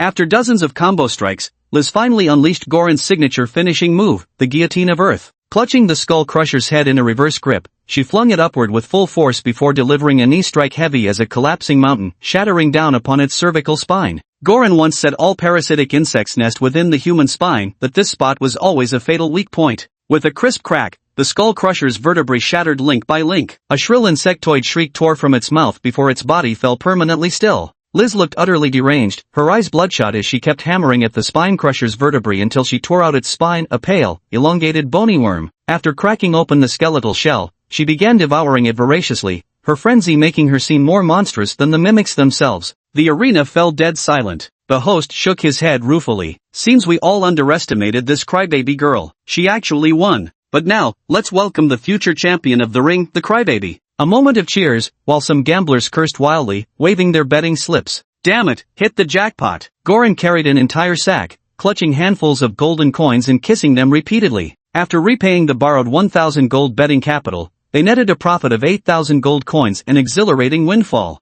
Meanwhile, those who lost their bets kept erupting in curses among the audience. Liz finished the bug in her hand, only then regaining her senses. With tears streaming, she ran back to the audience seats, longing to embrace Goran. "Go on, get out of here," Gerland waved impatiently. "Don't bother me while I'm counting money. I want to hug Hua Luo." Hua Luo pushed her face away disdainfully. "Piss off, you're covered in blood." Liz hid in the corner, silently drawing circles. Just as Hua Luo thought today's goal was accomplished, Garland smirked wickedly again, planning to go all out. "Another round." Hua Luo steps into the arena. "Me?" Hua Luo shook his head vehemently. "Not afraid of losing. Not afraid of revealing my strength. Just can't be bothered to fight. Don't make me beat you up." Galen ignored Hua Luo's resistance and directly signed him up for the competition. This time, the organizers got smarter. They knew both fighters were students taught by the 100 battle champion Earth Titanus, and it was obvious that Hua Luo appeared more composed, his strength was undoubtedly greater, with higher odds of winning. Thus, the odds given were 2:1. Hua Luo stepped into the arena reluctantly, finding no enjoyment in this gladiatorial contest whatsoever, just an unbearably noisy audience. Opposing him stepped a brute even more savage-looking than the Skull Crusher, chewing on some unknown chunk of bloody flesh as he emerged. His unblemished skin rippled with perfectly defined muscles, betraying no hints of what kind of mimic he might be. Standing in pairs, Hua Luo yawned, wanting nothing more than to hurry home and sleep. The brawny impostor roared, his body continuously forming a solid carapace while two long antennae sprouted from the flesh of his forehead. A stag beetle, an insect species renowned for its defense and strength. Hua Luo spread his legs, slightly lowering his stance as he took a deep breath, feeling the currents of air slowly gather and circulate within his body. Rhea, relying on his sturdy exoskeleton, the beetle-headed man charged headfirst toward Hua Luo in a reckless dash. Wham! So fast. First punch. No one saw that punch coming. Swift as an afterimage. But the Skybull man's head had already disappeared, his headless body collapsing to its knees as blood gushed 3 meters into the air. Sonic Fist, based on the thrusting punch taught by Goran, augmented by high-pressure chi bursts from the wrist and elbow rear vents, instantly achieving supersonic speed to deliver a devastating blow to the enemy.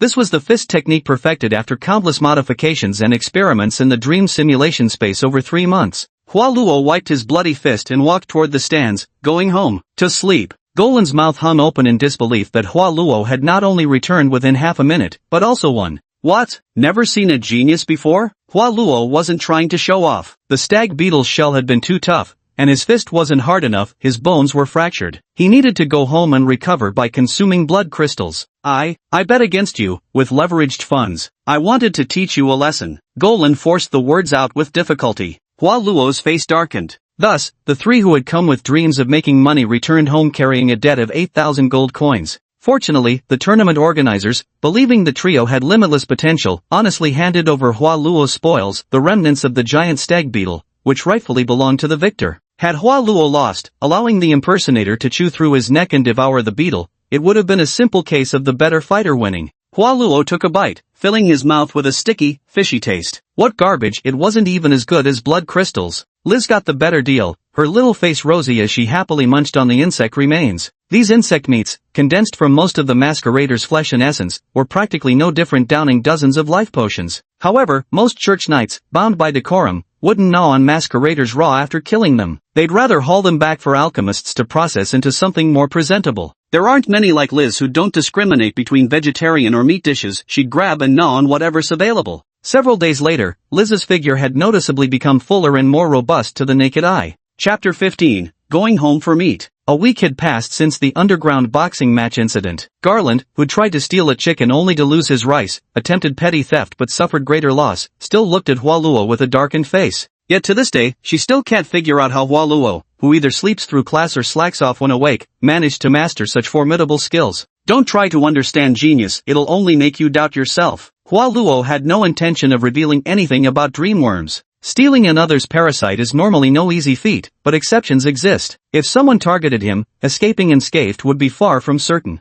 With Gallon having lost all his betting funds and sinking deep into debt, he could no longer supply resources for training. Thus, live combat practice had to commence ahead of schedule. A wanted imposter with bounties ranging from 1,000 to 10,000 gold coins, though they're also considerably powerful. Goran slammed a thick stack of bounty parchments onto the table. Hua Luo flipped through them. Most portraits were vague and abstract, some only listing nicknames and modus operandi. He didn't find Abez, she ate cleanly, never leaving evidence behind. The picky imposters, like the maiden hunter, who exclusively preyed on girls under 16, the widowmaker, who targeted men, or the brain eater, who consumed only brains, had long been on the list. A child who isn't picky about food will always have heaven's favor. This is your final lesson before actual combat, engrave it in your mind, said Goran with grave seriousness. Rule 1, not every feigner exhibits extreme brutality. Mature stage feigners might even maintain normal family lives as cover to conceal their true horror. Rule 2, feigners will mimic every human emotion to manipulate your sympathy. Never pity those who appear pitiful, and above all, never fall in love with a feigner, no matter how breathtakingly beautiful. Creatures that devour humans are eternally evil.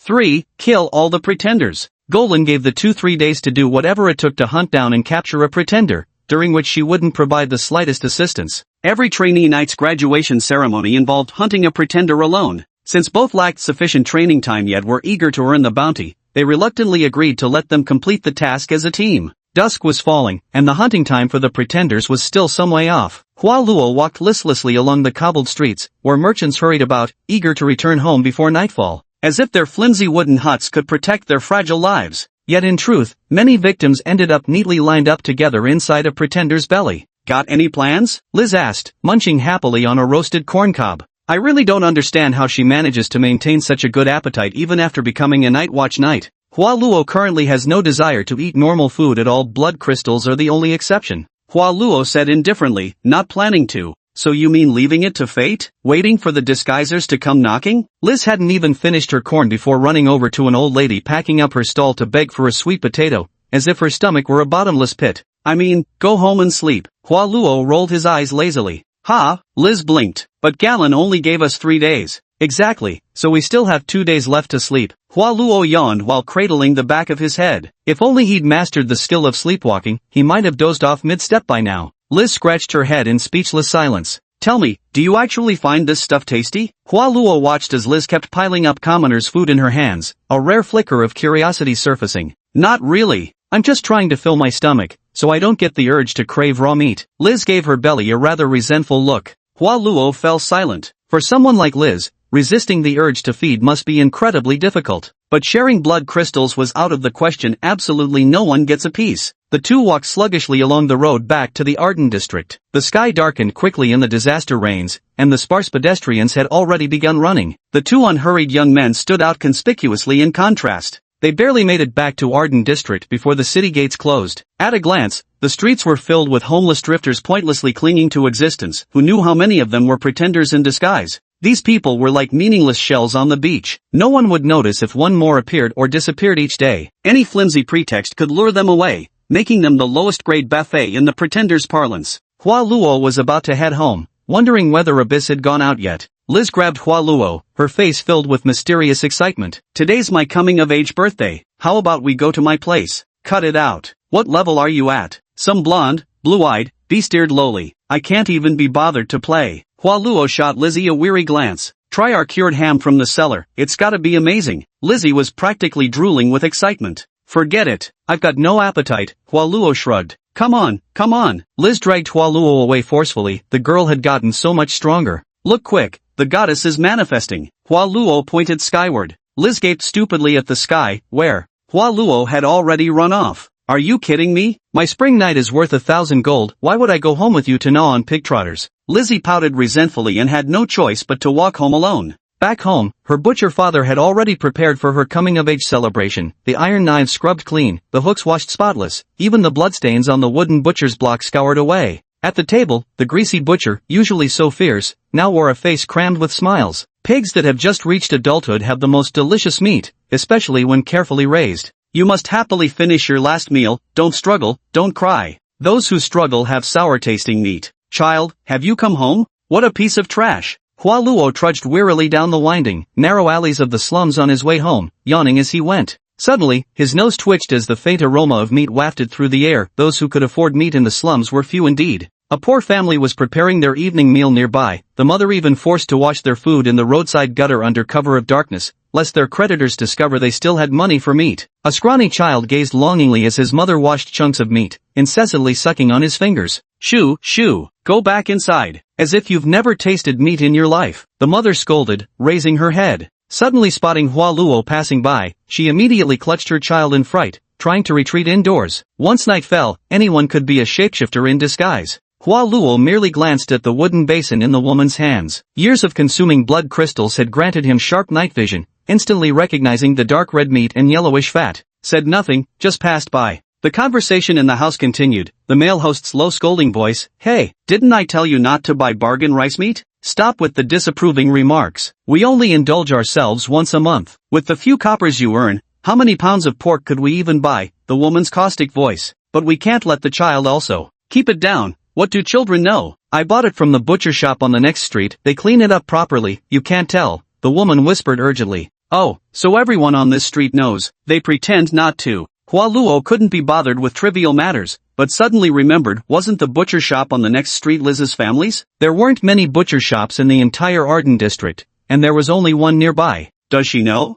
Whatever. None of my damn business. Going home to sleep. Chapter 16, Indulgence. Liz had never experienced her father being so gentle with her before. Ever since I can remember, Butcher Dad had always been vicious towards me, constantly calling me useless, never a single word of praise. Even sending me to school was just to drive away those greedy clerks and soldiers who kept extorting him. Finally, today I came of age, and father began seeing me in a new light. Lizzie gazed moved at the table full of raw meat delicacies. Though Goran forbade them from eating raw meat, always going on about humanity's last moral boundary or whatever, indulging occasionally couldn't hurt. He immediately threw himself onto the table, tearing into the blood-drenched chunks of meat with large mouthfuls. This taste brimming with paternal love was exceptionally appetizing. His face flushed completely red. The butcher's face was covered in unkempt stubble, his turbid eyeballs shaking violently. What a pity, that was a child he'd personally raised with such care. What flavor must it have had? Worthless, utterly worthless. The butcher thought to himself, his expression growing increasingly furious as the black fangs in his mouth nearly split his lips open.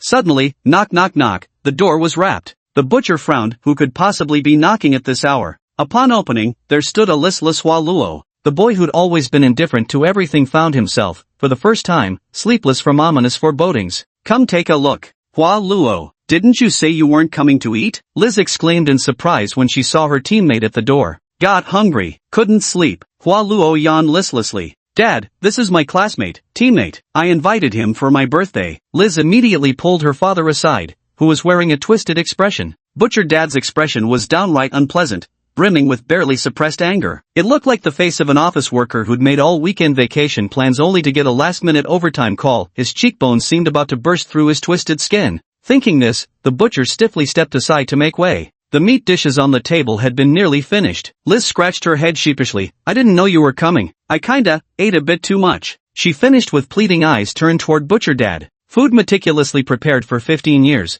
must keep him in a cheerful mood before slaughter. The butcher returned to the kitchen, fiercely chopping ribs with such resentment it seemed almost tangible. Worthless, utterly useless, only knows how to eat. Eat, eat. The house was dim, the kitchen's blazing furnace flames casting the butcher in a crimson glow. Hua Luo's gaze fixed intensely on the butcher's neck, his face twisted into a ferocious expression as he desperately tried to simulate the sensation of murderous intent. All the parasites nest in the human spine, which is also the weak point of every imposter. Even the slightest threat makes them unbearably sensitive. Damn it! Useless! Absolutely useless! All you know is eating, might as well eat yourselves to death. The butcher's chopping grew louder, so intense it felt like the entire wooden cabin was trembling along with the chopping block. My dad's been unusually patient today. Normally, he'd have already swung his cleaver at you by now. He. Liz laughed gleefully, as if she was particularly delighted to have Hua Luo visiting her home. The butcher's neck twitched uncontrollably under Hua Luo's vicious glare, his skin bulging unnaturally, as though something might rupture through at any moment. This is definitely not a reaction a normal human would have. It can be confirmed Liz's father is actually a shapeshifter in disguise.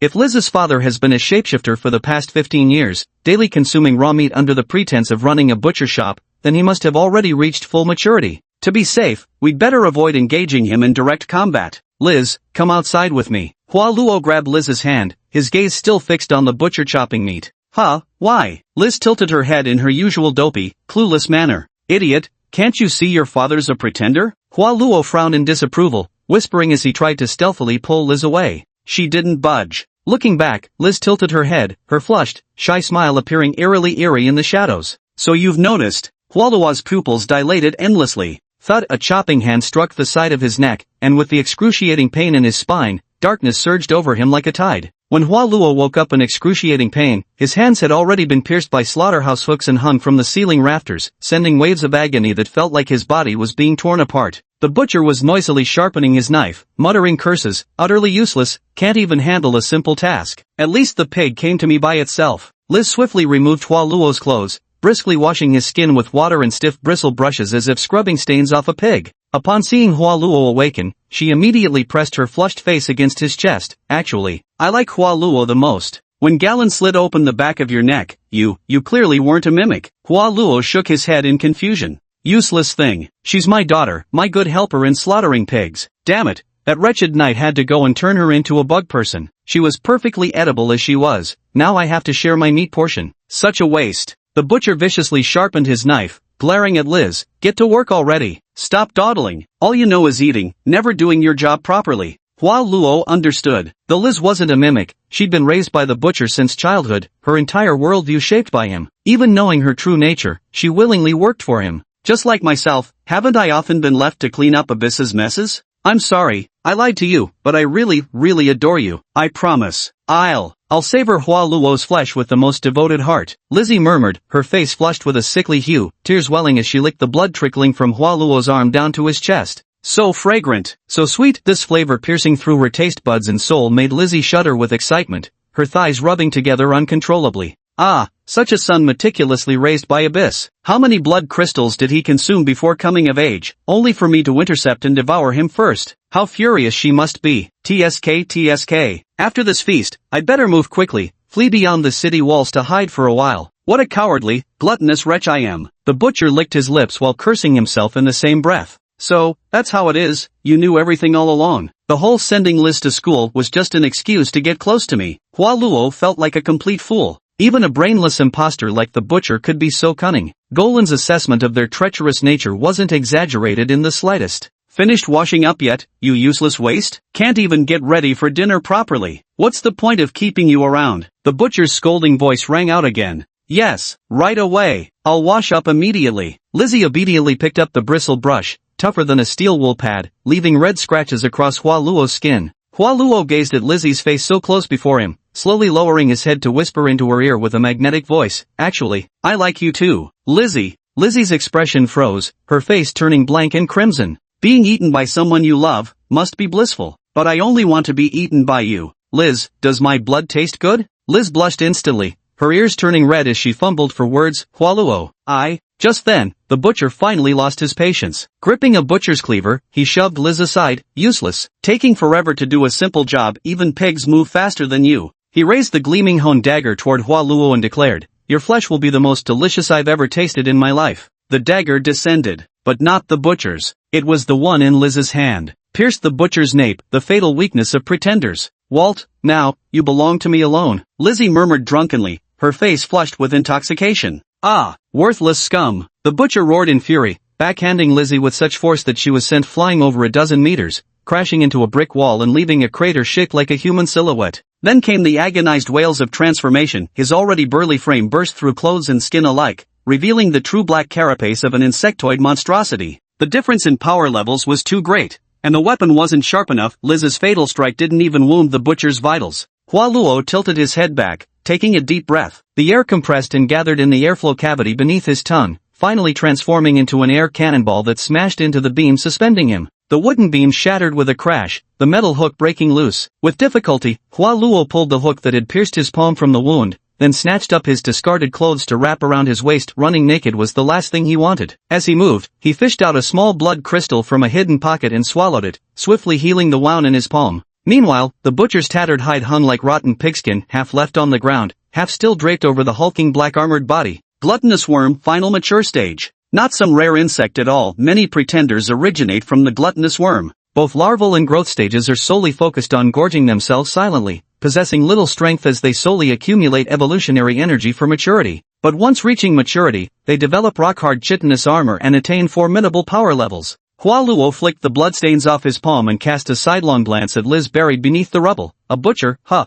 Chapter 17, The Butcher Who Breaks Hearts. This was a basement, spacious, about 200 square meters. Every inch was densely hung with human torsos, some dried, others freshly harvested. To avoid trouble, they even dug a large pit to handle human waste, filling the foul environment with a stench of decay. This was the underground slaughterhouse where the butcher and Liz processed humans. There was only one entrance and exit, locked behind an iron gate now blocked by the butcher's hulking frame. Escaping would be difficult at this point. Guess we'll have to fight head-on. Hua Luo stared up at the butcher, nearly half his height again, a fully matured insectoid, and felt the looming threat bearing down on him. Waiting for Abyss? When he had arrived, time had been tight, but he'd left her a letter. Don't think about escaping, don't struggle, obediently become my meal. By feeding on your flesh and blood, I can evolve directly into my perfect form. The butcher flexed the horizontal tusks in his mouth, his muscles covered in jet-black carapace possessing both the defensive properties of insects and the strength of human musculature. Hua Luo shook out his hand and swallowed a blood crystal. The wounds on his palm had completely healed. Since escape wasn't an option, then it was time to fight. He crouched slightly, assuming the combat stance taught by Goran. Months of dream combat training had perfected his fighting skills to mastery, even allowing him to develop his own distinctive style. With an explosive leap, pure white air currents erupted beneath his feet, propelling him forward at blinding speed as he launched a devastating punch toward the butcher's head. The transition from stillness to motion happened in an instant. Sonic Fist. His full-powered strike, capable of shattering granite, landed squarely on the butcher's face with tremendous force. Once, in the underground fighting pits, Hua Luo had shattered a gladiator's skull with this very strike. Now, the butcher's body reeled violently backward as his black carapace suddenly erupted in countless fissures, his entire facial structure flattening instantaneously. Yet, the attack stopped there. Like an iron hammer striking a solid wall, the momentum ceased abruptly, the massive recoil threatening to shatter his wrist bones. The butcher never expected Hua Luo to be so fast. With a furious roar, his mandible-like jaws snapped viciously toward Hua Luo's arm. Drawing a deep breath, Hua Luo abruptly thrust out his left palm. A mighty torrent of air erupted from the chi aperture in his palm, propelling his body backward through sheer recoil. The formidable air sacs in his lungs and the 32 chi apertures distributed throughout his body formed the essence of his aerial combat style. But, its offensive power fell short. There's simply no way to break through the butcher's defense. Trash. Just obediently wait for death. Is that so hard? The butcher growled furiously, charging toward Hua Luo with the unstoppable momentum of a tiger tank at full speed. Though ordinarily lazy, under the enhancement of the simulated dreamscape, Hua Luo could be considered battle-hardened. He continuously dodged the butcher's brute force charges, moving as nimbly as a legendary elven dancer. In contrast, despite having accumulated over a decade's worth of flesh and blood essences, the butcher had never engaged in proper combat. His movements alternated between blind charges and mindless rushes, appearing utterly dim-witted. Just as Hua Luo brushed past his body, he suddenly leaped up. The chi apertures throughout his body functioned like vector thrusters, continuously correcting his posture. His right leg lifted high, gathering infinite momentum before thrusting forward, kicking toward the butcher's nape like a cannonball. Sonic kick. Crack. Two crisp snaps rang out almost simultaneously, one from the thick carapace on the butcher's nape, the other from Hua Luo's shinbone. It was like kicking a steel pipe with bare flesh, a full-force strike with no reservation whatsoever, yet it still failed to inflict severe damage on the butcher. Pain, so much pain. Hua Luo's facial muscles twitched uncontrollably as he stood on one leg. His right leg hung limp like a boneless limb, devoid of any strength. No matter how many battles he'd simulated in dream training, where injuries were ignored, the moment real pain manifested physically, it made one question the meaning of life. Enraged by the attack on his vulnerable spot, the butcher descended into madness. He ripped two chains used for hanging pigs from the wall and began whirling them wildly, expanding his attack radius by at least 2 meters. The wooden pillars supporting the basement shattered like papier-mâché the moment the chains touched them. Hua Luo had already lost a leg and was completely incapable of agile dodging. All he could do was hobble away, retreating step by step toward the corner of the slaughterhouse. Dozens of human corpses, some dried completely, others partially, hung suspended from the ceiling. Hua Luo had no time to dwell on the horror they inspired. The butcher's swinging chains whipped around like a storm of blades, any object they even grazed shattered instantly into powder. In an instant, the air was filled with tiny shreds of flesh and bone, scattering everywhere. Hua Luo had retreated as far as he could go. This was, after all, an enclosed underground space. A stench, yet he smelled that stench. It was a cesspool for discarded viscera, a revolting pool of viscous liquid exuding waves of foul odor. Butchers would toss the difficult-to-clean guts and offal straight into the cesspit, and over more than a decade of accumulation, the sediment had begun to ferment. Fermentation signifies the birth of methane. This is a highly volatile and explosive gas. And if high-purity oxygen is mixed in? Hua Luo glanced at the nearby fire basin used for lighting, immediately took a deep breath, his lungs swelling dramatically, and, with the help of the airworm's filtration, exhaled a blast of high-purity oxygen straight into the septic tank. The methane gas settled at the bottom suddenly surged upward under the impact of oxygen, spreading all the way to the brazier. Almost instantaneously, a thunderous explosion echoed throughout the slum streets of the Arden district, with flames soaring dozens of meters high, flickering in the night sky. The dome of the underground slaughterhouse was instantly blown open, the entire butcher shop vanished without a trace, surrounding wooden sheds shattered into pieces, leaving behind a massive crater dotted with countless flickering flames. Nearby residents, unaware of what had happened, screamed and fled chaotically into the darkness. The defensive troops on the city walls also watched uneasily at the glow from the slums, but none of them took action. They preferred to pretend they knew nothing. Why bother exerting effort for a bunch of paupers? Despite such commotion, not a single person dared to come and spectate.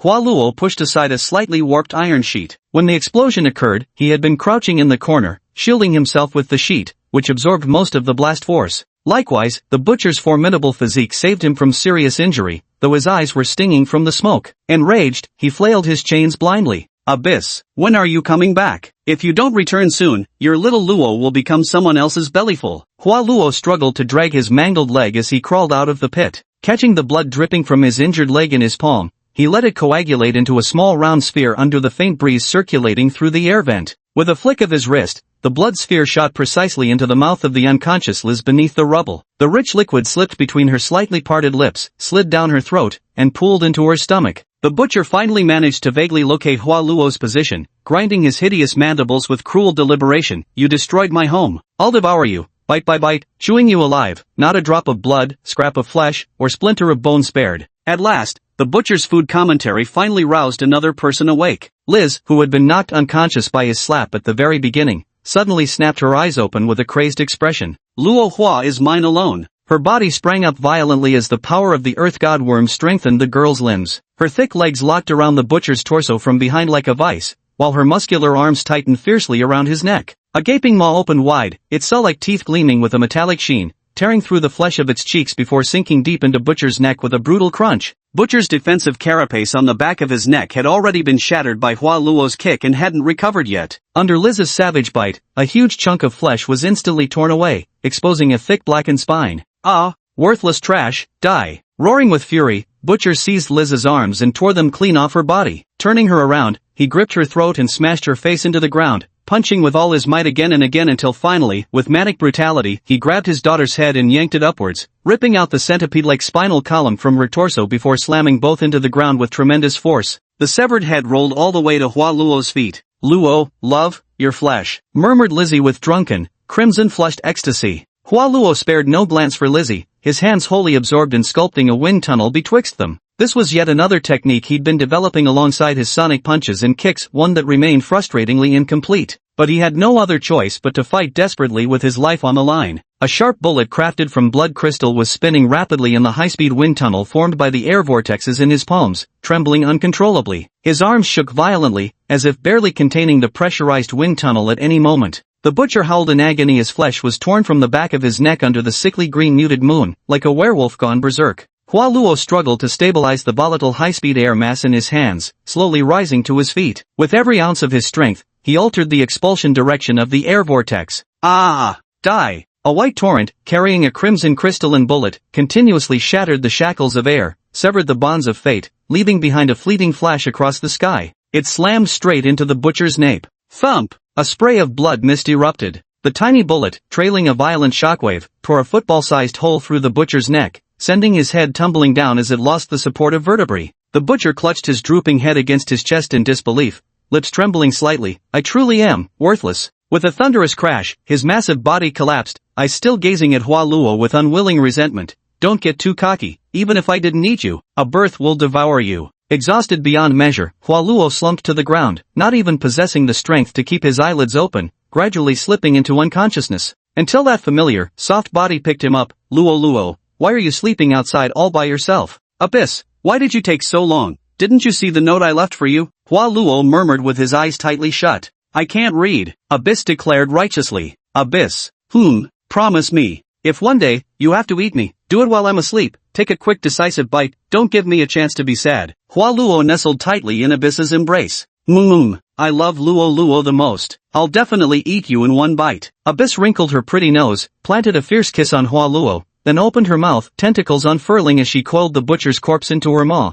swallowing it whole. Good meat shouldn't go to waste. As for Liz, that looks like your classmate? No? Are you going to eat her? Never waste a living classmate. Never let a dead one go to waste. Another headless crimson lollipop appeared in Hua Luo's candy box. Chapter 18, Breakdown. 3 days passed. Hua Luo seemed to have lost all meaning to living. He just lay at home sleeping for 3 days. No simulations, no dreams, just pure sleep. Numb as a walking corpse, even his favorite sunbathing sessions had to be facilitated by Abyss carrying him outside. The butcher's flesh contained such abundant vitality. After all, a mature glutton worm that had lived for over a decade was still quite rare. Abyss condensed the butcher's flesh into a crimson lollipop and shoved it into Hua Luo's mouth, hoping it would help him recover from his injuries sooner. Hua Luo remained useless as ever, sprawled across the rooftop and dozing. That is, until an irate Galen stormed over. Fuck, I ordered you two to kill a prowler within 3 days, and here you are, sleeping in broad fucking daylight? Where's Liz? Hua Luo somehow produced a severed head from nowhere, tossed it to Glenn, then rolled over and went back to sleep. Glenn held the severed head in his hands, his pupils gradually dilating. Oh, you fucking. I told you to kill the imposter, not Liz. Hiya, Glenn. Morning. Had breakfast yet? Liz was now just a severed head, yet still alive, because her entire spinal column had been ripped out with it. The main body of the earth godworm remained intact, its yellow parasites clearly visible clinging to the vertebrae beneath her head. Damn, what the hell happened to you? Gorlin had spent his whole life killing bugs, but he'd never seen anything so damn creepy. Holding Liz's head in his hands, he didn't know whether to throw it away or what. Gorlin, I feel much better now, my stomach isn't growling anymore. It's been so long since I've felt this full. Liz's little face was flushed. You don't fucking have a stomach anymore. Gorlin was losing his damn mind, cradling his severed head. If it had been any other imposter, she'd have kicked it like a soccer ball without a second thought. But this was the teammate she had just recruited and nurtured, placing such high hopes on. She turned to Hua Luo. What on earth is going on here? Hua Luo remained silent, too lazy to explain. Jelen, you never expected this, did you? My old man is actually a pretender. We tricked Hua Luo into coming here just to devour him. You have no idea how delicious Hua Luo's flesh is, even his blood tastes sweet. Hua Luo rolled over, lifted Liz's head, and casually tossed it onto the street. Immediately, a pack of starving stray dogs rushed forward and snatched Liz's head away in their jaws. Whoa, whoa, stop it, I'm not tasty at all. Ah! Jelen stared blankly at his empty hand, then dumbfoundedly watched the pack of dogs scamper off with Liz's head wedged between them, his brain completely short-circuited. After a long pause, a single sentence emerged. Liz's dad was opposing one. You killed that butcher? Hua Luo didn't feel like talking at all, keeping his eyes closed as he slept. Alright, seems this is hard for you to accept. Get some rest and recover. I'll approve 3 days off for you. Boys need to be strong, Galen said solemnly, patting Hua Luo's shoulder. Then he turned to investigate Liz's family butcher shop. The slums possess remarkable self-healing capabilities. Someone was already rebuilding houses where the butcher shop once stood, and the surrounding residents behaved as though they'd completely forgotten the recent events, continuing their numb, daily hustle for survival. Oddly enough, it was the tax collectors and garrison soldiers who suffered most, each looking as pale as if they'd been vomiting for days, barely having strength to walk. After the butcher shop explosion, they'd waited until daylight when all was quiet before coming to clean up. None expected to unearth a massive pile of human remains from the wreckage, not recently deceased, but thoroughly dried and cured specimens. The realization that they'd frequently extorted pork from this very shop for their own tables triggered rounds of violent retching that lasted several days, until they'd nearly emptied their bodies of bile. So much so that the officers thought they'd all caught the plague, summoning plague doctors in beaked masks for a grand bloodletting session. As for what truly transpired at the butcher's shop that night, however, they showed no curiosity whatsoever, merely speculating that a lantern knight had clashed with a diseased one. After some inquiries and examining the battle scars nearby, Golan concluded the butcher had already reached its mature form, formidably powerful, capable of shattering ordinary brick and stone with ease. It was hard to fathom how Waluo, a boy who'd only begun knightly training a few months prior, could have slain a fully matured butcher. Is there really a protagonist in this world? Nobody saw the butcher's corpse though. Whether Hua Luo dragged it away to eat or some other pretender snatched it for an easy meal remains unknown. Jelen didn't press for details either. Hua Luo was clearly still teetering on the edge of a mental breakdown. It was best to let him find his own way out of the darkness. Truth be told, Hua Luo was indeed on the verge of collapse, but it had nothing to do with the butcher, nor with Liz. The butcher said that Abyss fed herself just to devour herself later? Golan said that pretenders are utterly devoid of humanity, yet they always counterfeit the most tender emotions. Hua Luo was so certain that if Abyss wanted to eat him, he wouldn't resist at all. Abyss didn't quite understand why Hua Luo had been upset lately. Thinking it might be because she hadn't been studying hard recently, she proactively held up her homework book. Luo, look at my homework, I finished the math. Hua Luo glanced at the notebook. 8 people had eaten 5, leaving only one fat guy who hadn't escaped yet. She still didn't understand math. How ignorant. For once, Hua Luo laughed out loud. Fuck that butcher. Did he really think a few words could drive a wedge between Iblis and me? Eat shit.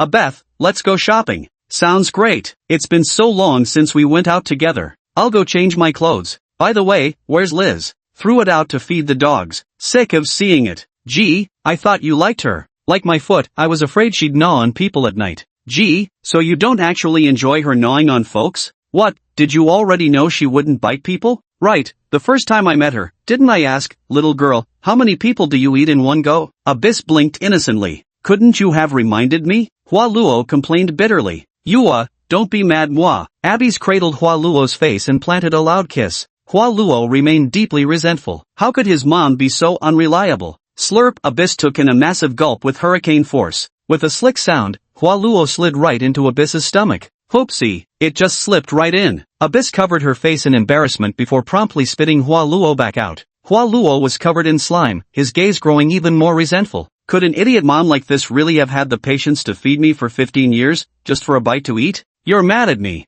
I'm not. Hua Luo sighed. You're just mad at me. Nothing. Then say you love my mom. I love your mom. Hua Luo repeated the tired old script. You're just brushing me off. I don't have. Then let's skip dinner tonight and go beat up Galen together. Why aren't you eating? Because Galen is dinner. Hua Luo was exhausted. Jelen, meanwhile, felt a sudden chill run down the back of his neck in the tavern, shuddering violently. Chapter 19, Night Raid. Hua Luo wanted an insect that could enhance bone strength. The Sonic series of air-based skills packed tremendous offensive power, but his body simply couldn't withstand them. Against formidable foes, every attack was almost inevitably accompanied by bone fractures. Now his leg limps a bit, slightly uneven in length, likely due to a comminuted fracture that healed crookedly without proper immobilization. Whatever, can't be bothered to fix it. The other leg'll snap sooner or later anyway, then they'll even out. By midday, yet another messenger arrived at Hua Luo's doorstep, this one from Golan. This damned Aiden district was eternally filthy and reeking. Lazy residents kept dumping waste onto the streets, so she couldn't be bothered to deliver here personally. Instead, she tossed a few silver coins to hire a cross-district courier to deliver the letter. Luo, a letter arrived. Abith was even more excited than Hua Luo when receiving her first letter, unrolling the parchment to read aloud. The letter says, "You must really like Abith. Told you to study your words properly." Hua Luo sighed, taking the parchment and glancing at the crooked, childishly scrawled lines. Turns out Galen couldn't write either. The gist was, come to the base immediately. They'd found him another exemplary Air Knight mentor to train with. Hurry up and get battle ready, the underground arena debts were coming due. New teammates? What a bother. Can't they let a man work alone? Hua Luo frowned and casually tossed the letter aside. There was still plenty of time, might as well catch some more shut-eye. If I turned into a caterpillar, would you still love me? Caterpillars are way cuter than you, at least they turn into butterflies. Hua Luo didn't even bother opening his eyes. Abetha's resentful puppy dog stare. A dream spanning millennia. When Hua Luo opened his eyes again, twilight had already faded into a hazy night. For some reason, ever since the insect was implanted in him, he'd grown increasingly fond of prowling after dark. If not for the airworm inside him signaling hunger, craving a draft of northwest wind, Hua Luo wouldn't have even bothered waking up. The airworm felt cursed with the worst luck. It considered itself absurdly low maintenance, content with just one gust of northwest wind per day, yet here it was, starving. Scratching his disheveled hair, Hua Luo cursed under his breath. So damn annoying, demanding to feast on wind every damn day. Now it had the audacity to reject the foul breezes of Aden district, insisting on fresh nocturnal gusts from the city heights of Sivia district. Even insects these days had become picky eaters. Got up, Abyss had already gone out, looking for something to eat. Hua Luo could only casually wash up and randomly threw on a black robe with a wide-brimmed hood before heading out. On the streets of the Arden district at night, apart from the homeless curled up in corners, no pedestrians could be seen, not even a dog would dare to wander outside aimlessly. Every now and then, the unsettling sound of bones and flesh being chewed echoed from the alleys. There was no need to guess what was happening there. Hua Luo walked along without a care. What did some imposter have to do with him? The poor bastard was already down on his luck, was he supposed to go ruin their meal too? Deep in the alleyway, shadowy eyes watched Hua Luo strolling down the street, but they dared not act recklessly. After all, anyone bold enough to swagger around at night was either one of their own or those damned lantern bearers, though he carried no lantern whatsoever. The city gates had long been shut, even the watchtower's lights extinguished. The district garrison couldn't care less about imposters running amok. You don't harm me, I won't interfere with your schemes. That was the unspoken agreement. The wall between the two districts stood 100 meters tall. Though constructed under the decree of the third-generation king as the Sivia barrier to segregate the rich from the poor, neither its height nor stability could compare to the original goddess wall at the city's periphery. Yet it remained utterly insurmountable nonetheless. But for Hua Luo, who possessed the airworms, it wasn't too difficult. Taking a deep breath, his body rapidly inflated like a balloon, his skin swelling up round and taut like a hydrogen-filled sphere as he began floating upward slowly. In just a few minutes, I drifted up to the top of the city wall.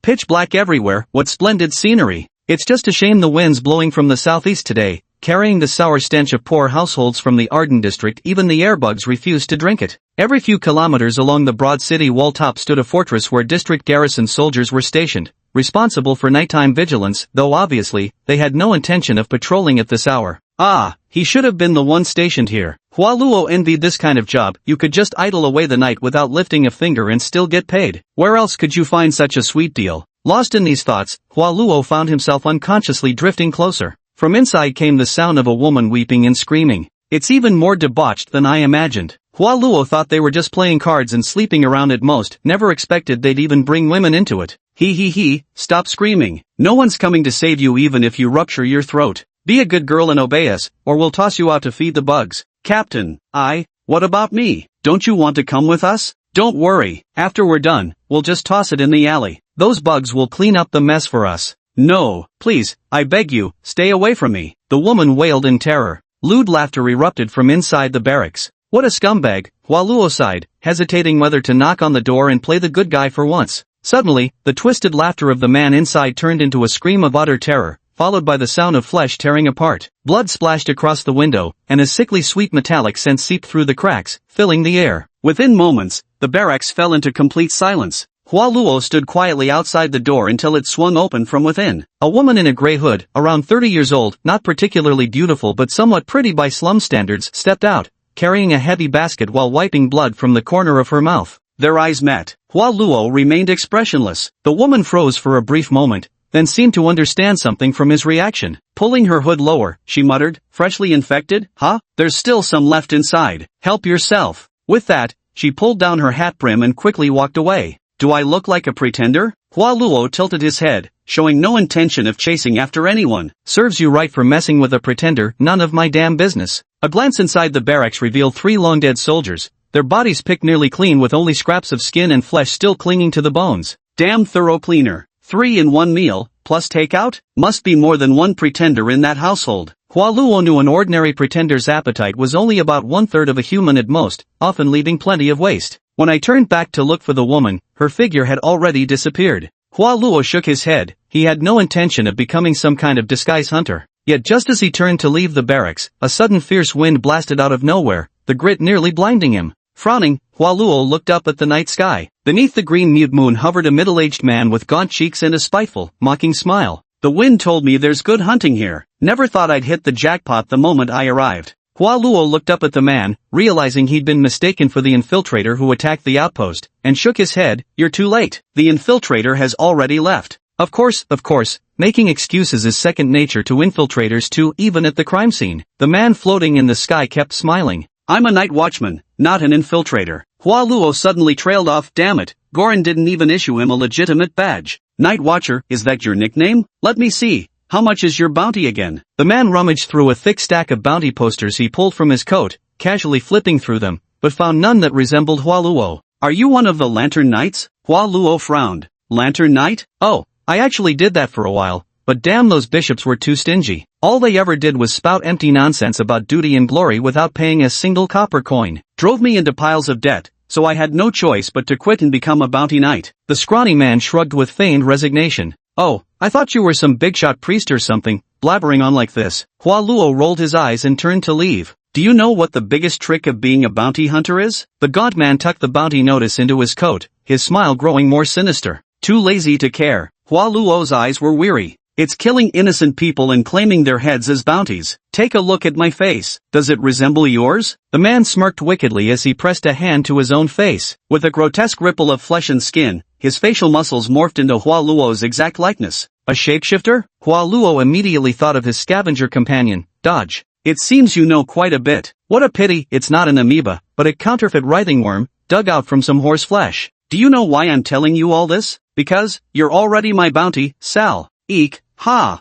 The bounty knight Seiko grinned maliciously, the air vents on his back ejecting powerful gusts of wind as he swooped down like an eagle pouncing on a rabbit. I couldn't even be bothered to take it, but he kept introducing himself and insisted on giving it to me. Hua Luo felt that life was truly exhausting. Chapter 20, The Sky Knight. Despite being similarly parasitized by a sky insect, Sal's flying speed was nearly 100 times faster than Hua Luo's. Or perhaps Hua Luo simply couldn't fly at all, he could only drift slightly, momentarily shedding his own weight. Salar, on the other hand, clearly took the path of flight. His gaunt, skeletal frame made him practically weightless, perfectly suited to aerodynamic principles. A sharp whistling sound cut through the air as he skimmed low, his skin suddenly bristling with dozens of needle-like spines. Pressurized by the rushing wind, they instantly shot toward Hua Luo in a deadly volley. Spineworm, a type of insect that grows sharp steel bristles on your skin, generally only useful for self-defense and rushing through subway stations. Very few knights would choose the bristleback insect as their auxiliary bug. With this thing around, you might as well just wear metal armor, especially since its feeding method involves eating biological hair. Who could stomach that? But aerial knights don't have that luxury. To maintain a lightweight body for flight,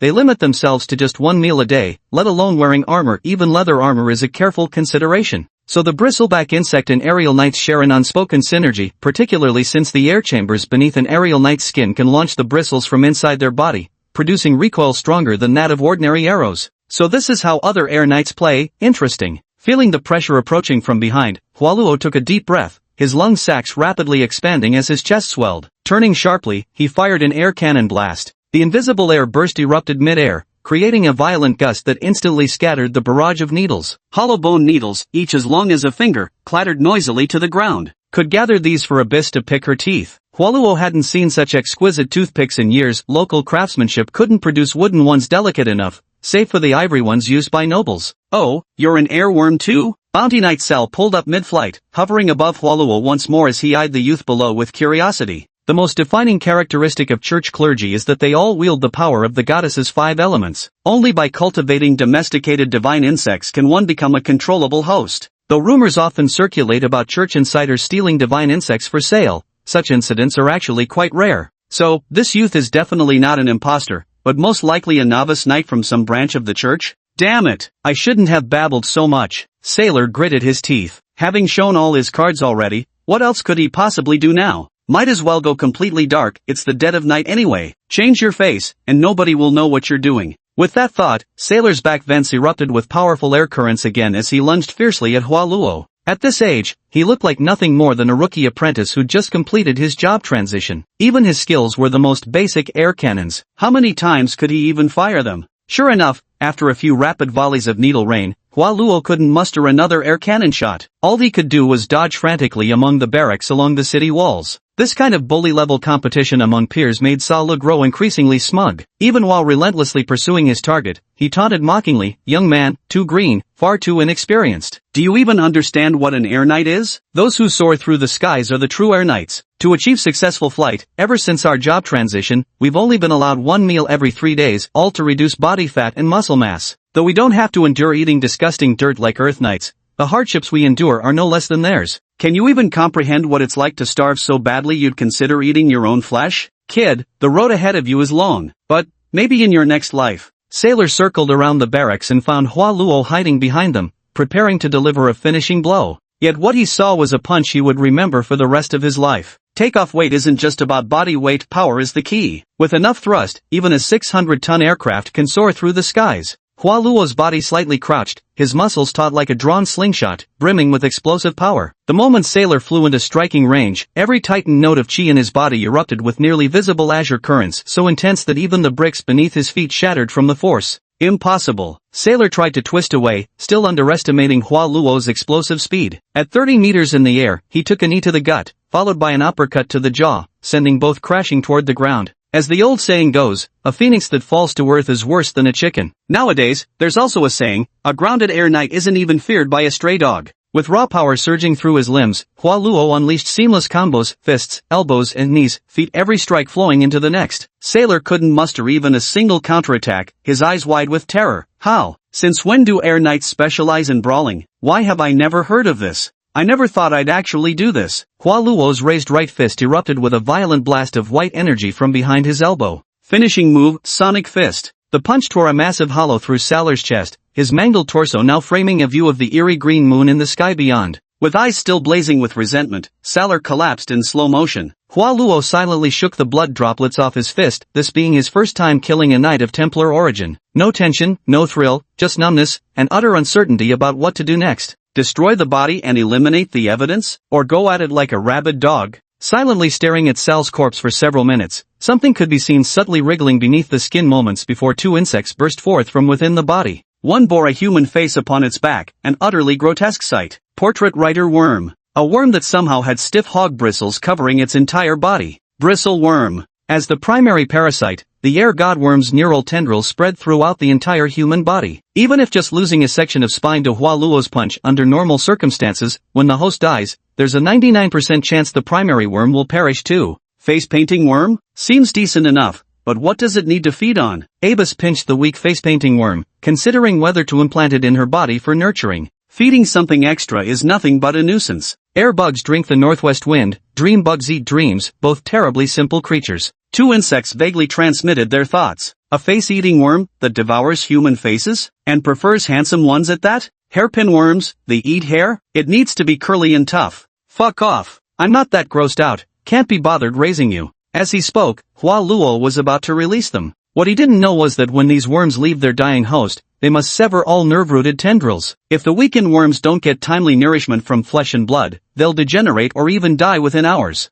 The two bugs seemed to have caught the scent of the abundant vitality in Hua Luo's wound blood and absolutely refused to leave him, whimpering and whining in their attempts to pledge loyalty. Hua Luo had no choice. Coupled with his usual fondness for bugs, he had to lend them a hand. There was a black stray cat on the perimeter wall. He caught it, implanted the needle fur worm, and then fed it a small blood crystal. Given a cat's annual fur shedding volume, one needle fur worm alone could cover its own production and consumption. And if that didn't suffice, high-status cats could always lick the fur off lower-status ones. As for keeping Yen Chong, before Hua Luo could make up his mind, it wriggled its antennae again to convey another notion. Eating human faces is just a bug's preference. Ordinary flesh can sustain us too. In that case, raising one wouldn't be too bad. After all, unless it's the primary bug, its will can hardly affect the host. Thinking this way, Hua Luo then sliced open his own facial skin, allowing the facial script worm to burrow in and take root. Nourished by Hua Luo's exceptionally vigorous vitality, the facial script worm quickly regained its vigor and extended its tendrils along the blood vessels all the way to the palm of his left hand. Hua Luo attempted to press his left hand against Sal's face. The worm's tendrils broke through his palm and pierced into Sal's skin, instantly causing flesh to churn, meridians to stretch, and bones to reshape, molding a perfect bald-headed Chang. How interesting. This Sal is such a fool. With this skill, he could have gone to the noble districts in the capital to perform cosmetic surgeries for noble women. He'd have more money than he could spend in a lifetime. Hua Luo mocked with a disdainful laugh. What he didn't know was that Sale wasn't foolish. He had indeed gone to the royal capital to perform cosmetic procedures for noble women. But after completing one job, the lady hired assassins to kill him. Fortunately, as an airborne knight, he managed to fly away and escape, forced to live under an assumed name as a bounty knight ever since. After transforming into a peerless beauty herself, how could a powerful noblewoman allow others to mass-produce beautiful women? Chapter 21, Farm Mission. What an exhausting day. Merely drinking the northwest wind has worn me out completely. Is there really no easy and stress-relieving thing in this world? Hua Luo drank the northwest wind, meaning, went hungry, and slept directly in the shabby cottage of the Night Watch night space until Gulan came looking for him, standing with her arms crossed in clear disapproval. My goodness, your procrastination is truly impressive. I wrote to you yesterday to come over, and you managed to delay it until today. Is that so? For a slacker like me, time has no meaning whatsoever, Hua Luo said indifferently, yawning. Alright then, wait here. I found you a senior mentor, an air knight. He'll train you properly and teach you the combat style of air knights. Gorlin deftly pulled up a chair, crossed his legs casually, and opened a suspense horror novel with one hand, reading with obvious relish. As a knight, I fell in love with an imposter. Just from the title you could tell it was some cheesy romance novel. Who knew why Gorlin enjoyed this kind of trash? With characteristic indifference, Hua Luo settled in to wait by immediately taking another nap. By noon, Galen crushed a table full of cigarette butts and finally slammed the book on the table impatiently. Why hasn't that guy shown up yet? Damn it, was he just scamming me for drinks? Who? Hua Luo opened his eyes. That air knight. I spent a whole day buying him drinks just to convince him to come teach you. Fuck, that skinny bastard probably sobered up and ran off. Galen cursed. What was his name? Hua Luo suddenly realized something. Sal, he said his name was Sal, probably a nomadic knight. I'd never seen him before, but it's rare to meet a wandering knight these days, so I invited him for drinks. Damn it, we were drinking just fine yesterday. Goran viciously smashed a bottle against the counter. Hua Luo didn't dare utter a single word. Why are you asking? Don't tell me you've seen him? Goran turned sharply, his instincts alert as he stared at Hua Luo. Haven't seen him. Hua Luo immediately closed his eyes. Currently, Sal was lying inside his candy box like a figurine. Jolan cursed and grumbled for a long time before finally resigning himself to fate, smashing his liquor bottle against a tree. Fine, I'm out of luck this time. But earning money, this business of hunting shifters can't be delayed any longer. Baron Sifan's interest rates aren't low either. By Baron Sifan, he meant the one connected to the Colosseum. Tonight we'll move together. Until we find new teammates, I'll act as your assistant. Let's aim to take down at least one bounty target. Question. Hua Luo lazily raised his hand. Why can't we operate alone? Why is teamwork always necessary? Obviously, a 5-member team is the optimal configuration, 3 is passable, 2 at the very least to watch each other's backs. Being a lone wolf is the worst choice. You could get your throat torn out at midnight without even knowing it. Galen looked at him like he was an idiot. But I just want to be a lone wolf. I'd rather die knowing exactly why, than get dragged down to my death by incompetent teammates. Luo wore an expression that suggested the whole world was full of idiots. You little, I'm personally coordinating with you, and you're calling me incompetent? Galen immediately exploded. I never said that. Luo gave her an innocent look. Jelen finally let out a huff of breath. You admitted it yourself. I think you've grown tired of living. Jelen swung her arm in a full arc, ready to throw down. I want the steel-bone beetle. Hua Luo shamelessly stared at the bulging veins spreading across Jelen's chest. Scram! We'll talk after tonight's job. Garland rolled her eyes and tugged at her collar. Their target was a farm on the border of the Arden district. As the outermost district of the entire kingdom, the closer one got to the perimeter walls, the more agricultural land there was, providing food for the district's nobility. However, these isolated farms were frequently attacked by masked ones, often resulting in entire farming families meeting grisly ends. Humans have an innate tendency to huddle together for warmth, which is why most people preferred clinging to survival in slums rather than living in constant fear at the peripheral farms. Calling it huddling together for warmth, it's just hoping the imposter won't pick you as their next meal when selecting prey.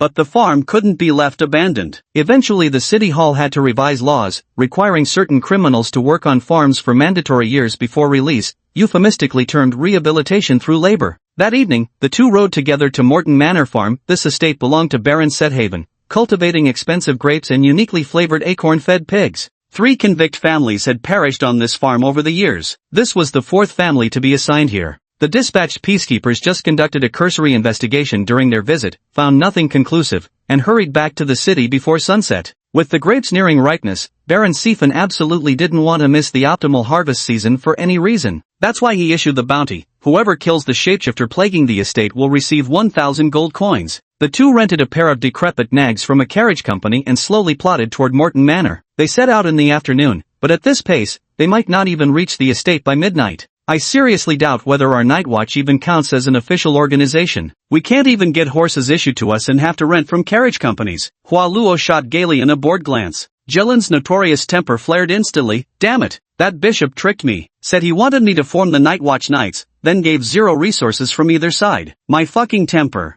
What about your temper? Hua Luo glanced sideways at Jelen. This temper of mine, I'll swallow it. Jelen gritted her teeth. As expected, still didn't land any proper appointment. We've boarded a pirate ship. Hua Luo lounged leisurely on his horseback, savoring the joy of a leisurely stroll. TCH, touch your conscience and say it. Hasn't your old lady treated you well enough? Is this the kind of bond that can be shaken by a knight's commission? Say it. Galen immediately grew irritated. Couldn't care less. An old nag knight is still a knight. Hua Luo closed his eyes. Tick, tick, tick. Under the slow clip-clop of hooves, a colossal pale moon gradually rose, its familiar craters clearly visible. The eerie green glow cast a sinister pall over the entire land. Hua Luo silently gazed at the moon, inexplicably recalling the thought he had when he first crossed over. Was this world still Earth? And if so, why had the moon turned green? Who has what it takes to make the moon green? Jelen held up his compass for a long while before finally confirming he hadn't taken a wrong turn. He'd nearly reached the sacred outer wall by now. Why hadn't he spotted the farm yet? I do smell grapes though. It's been years since I last tasted any. Hua Luo caught the crisp fragrance in the air. Airworms were exquisitely sensitive to scents in the atmosphere. Where? Garland immediately turned around. Hua Luo pointed in a direction. The two continued riding the old horse, its mouth frothing with exhaustion, toward the farm. Garland, whose body was primarily composed of earthworms reinforced with steel and bone, was extraordinarily heavy. Even for Hua Luo, who had consumed blood crystals for years, his physique was remarkably sturdy. With the correct direction, Morton Farm soon came into view. Encircled only by a simple fence to ward off beasts, its rotting gate couldn't withstand a single kick from an ordinary person. Under the faint moonlight, the desolate farm appeared more terrifying than a graveyard. Has life always been this hard for everyone? Hua Luo sighed. It's hard to imagine that in such a remote place, someone still guards the farm. How much pressure do they bear, and how much courage do they need to overcome? Golan shrugged and lifted the wooden gate. Not necessarily, only the poor find it so difficult. Chapter 22, Morton Farm. As soon as I stepped into the farm, rows of nearly ripe grapevines greeted my eyes. Neatly arranged trellises were laden with heavy clusters of purple grapes, each pearl-sized and crystal clear like the petite toes of a lolita, looking rather appetizing. Hua Luo casually picked a cluster and tasted it. Still disgusting, as expected. It wasn't due to the taste alteration from airworm implantation, just plain unpalatable, tart and astringent, far inferior to every variety of grapes from his previous life. Idiot, these are wine grapes specifically for winemaking, not for you to eat directly. Jolando rolled her eyes. Oh really? The extravagance of nobles never fails to amaze me. Hua Luo casually tossed the grapes onto the ground. An old horse craned its neck to nibble at them, chewing the unfamiliar delicacy it had never tasted before. From the other side of the farm came a strong, musky odor in the air, likely from the livestock area, though all the animals were now locked in the barns, with none left wandering outside. At the farm center stood a small wooden house, squat and tiny, under 80 square meters. The aged plank structure gave no sense of reliability whatsoever, looking as if a moderately strong wind might topple it over. Jelen walked over and knocked on the crumbling wooden door. Hey, anyone there? Open up. Knocking in the dead of night might just scare them to death, Waluo remarked, knowing full well how everyone in the town would be terrified of visitors at night, though the real imposters certainly wouldn't bother knocking politely. Sure enough, no matter how hard Jelen pounded, not a sound came from within. Only the absence of blood in the air stopped them from assuming the worst had already happened. With a loud bang, the wooden door finally gave way under Jelen's relentless assault, crashing down onto the floor. It's not like I'm violent, it just wasn't sturdy enough, Gulan innocently shrugged. With the door already smashed, the two simply walked into the wooden hut. Inside was pitch black, and the small house was completely empty. No one was there, not even in the bedrooms. The black bread is still here, doesn't seem like they left. Hua Luo found half a loaf of black bread in a kitchen jar, pinched off a piece, and squeezed it hard between his thumb and forefinger. The crumbs scattered like sand, just as rock hard as the bread back home. If I were living in this damn place, I'd definitely dig a secret basement. True to his seasoned instincts, Gulan paced around the room and soon heard a hollow sound under one of the floorboards, its edges clearly worn from being moved. Time to come out and greet the sun, my treasures. With a fingernail dug in and pried upwards, the cover flipped open. Holy hell, instantly a sharp spear thrust out, heading straight for Golan's eye socket. Golan truly had steel-capped teeth. With a wide chomp, he bit down on the spear's metal tip, twisted his neck right, and shattered it clean through. Those vicious teeth seemed to confirm the attacker's suspicion of Golan being an imposter. Yanking out the broken spear shaft, they lunged at Golan again. Hua Luo didn't care at all, wearing an expression of someone enjoying the show. Idiots! I didn't come here to eat you. Golan spat out a piece of metal as he viciously grabbed the spear shaft and tried to pull it out. But before he could extract the spear shaft, another crossbow bolt whistled through the air, a slender, finless projectile shooting out from the pitch-black tunnel. 3 consecutive attacks came too fast for Golan to react. He actually took a direct hit, a bolt buried deep in his abdomen at close range. With no prior defensive preparation, his skin hadn't hardened, allowing the arrow to penetrate cleanly. I told you there's a pig teammate, didn't I? Hua Luo shrugged. Damn it! Galen suffered a major setback. With one swift motion, he grabbed a thick-bearded man with determined eyes from the cellar and raised his fist to strike. Daddy! A frail little girl's cry made Galen grit his teeth and halt his punch, settling for slamming the man violently onto the floor instead. Look closely, we're the Holy Church Knights, here to exterminate the disguised ones. Still no mention of the defrocked night watchman, opting instead for the more publicly acceptable identity of a temple knight. Upon hearing this, though the man's eyes still showed resistance, he ceased struggling. Soon after, a woman holding an uncocked crossbow crawled out from the basement, followed by a pale-faced girl of about 10. As the stub of a candle was lit, casting murky light across the room, all 5 took seats around the dining table. The man, David, the woman, Daphne, the girl, Debbie. Just call them the Debbie family. Damn it, did you poison these arrows? Why does it hurt so much? Gloria cursed while clutching the arrow wound in her abdomen. Despite her full-form regeneration capabilities, the wound stubbornly refused to heal. Dave remained silent for a long moment before speaking. Night dew poison, it suppresses parasiter strength and regeneration.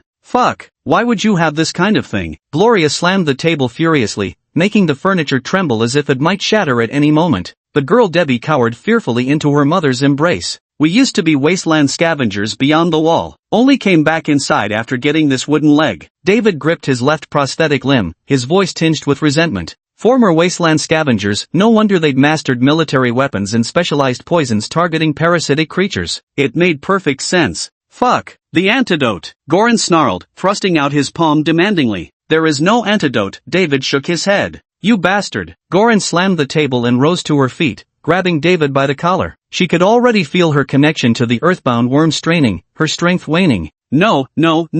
David didn't mean it that way. There's no need for an antidote. The venom from the shadow lamps naturally dissipates within 24 hours. Daphne cried out urgently. Damn it. Got something stuck in your throat? Spit it out already. Gulan finally let go of his collar and slumped back into her seat. Our farm doesn't need your protection. Please leave first thing tomorrow morning, David said in a stiff tone of refusal. This isn't up for debate. This is Baron Sifan's vineyard, and he must ensure this year's harvest. None of these grapes get picked until we've secured the area. Golan sneered, crossing his arms. I signed a standard lease agreement with Baron Sifan. We're responsible for cultivating, tending, and harvesting, while they handle purchasing. That's all there is to it. We don't need protection. I will protect my own family. The man's tone grew even more forceful this time as he slammed a rolled parchment contract onto the table. Jelen raised an eyebrow. It had never occurred to her that someone might refuse a knight's protection, and she began to suspect that perhaps someone in this family was a pretender, which would explain their unreasonable resistance. Instead, Hualuo casually picked up the scroll, glanced at its contents, and snorted with disdain. I'm guessing none of you three ever learned to read?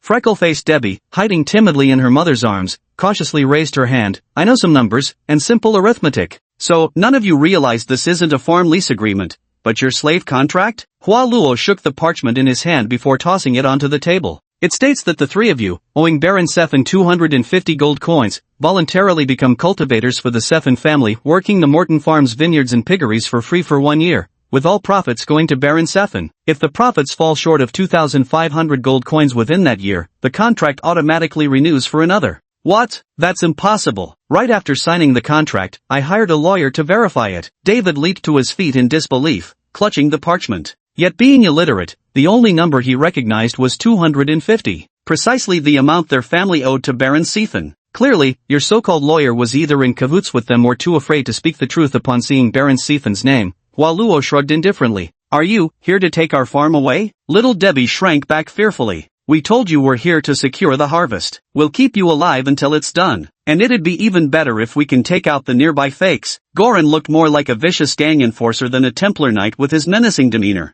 David clenched his teeth so hard his jaw trembled, crushing the parchment in his grip until fingernails drew blood from his palms, staining the paper crimson. Rage burned in his eyes, nearly pushing him to charge straight into the city in a murderous frenzy. The entire family had tirelessly toiled all year, pinning their hopes on this bountiful harvest to lift them from poverty, maybe even save enough to finally get proper medical treatment for their ailing daughter. Yet, it was all a deception. The contract was forged. Damn that Baron Sifan, damn that steward. David! The wife clutched her husband's hand tightly, weeping mournfully while shaking her head unceasingly. This is our fate. Don't fight it anymore. Doesn't the contract state it'll all end once we pay 2,500 gold coins annually? Endure it a little longer. For Debbie's sake. David reluctantly released his grip and slumped back into the chair with resignation. Chapter 23, Farm Life. Before we begin any work, I must first verify none of you three are imposters. Goran shrugged, pulling out a slender iron needle and twirling it between his fingers. Identifying an impostor is exceedingly difficult. There are absolutely no outward differences in appearance to betray them. Only by inserting an iron needle into the spine can the insect feel threatened, thereby triggering anomalies. But in this world where medicine relies entirely on faith,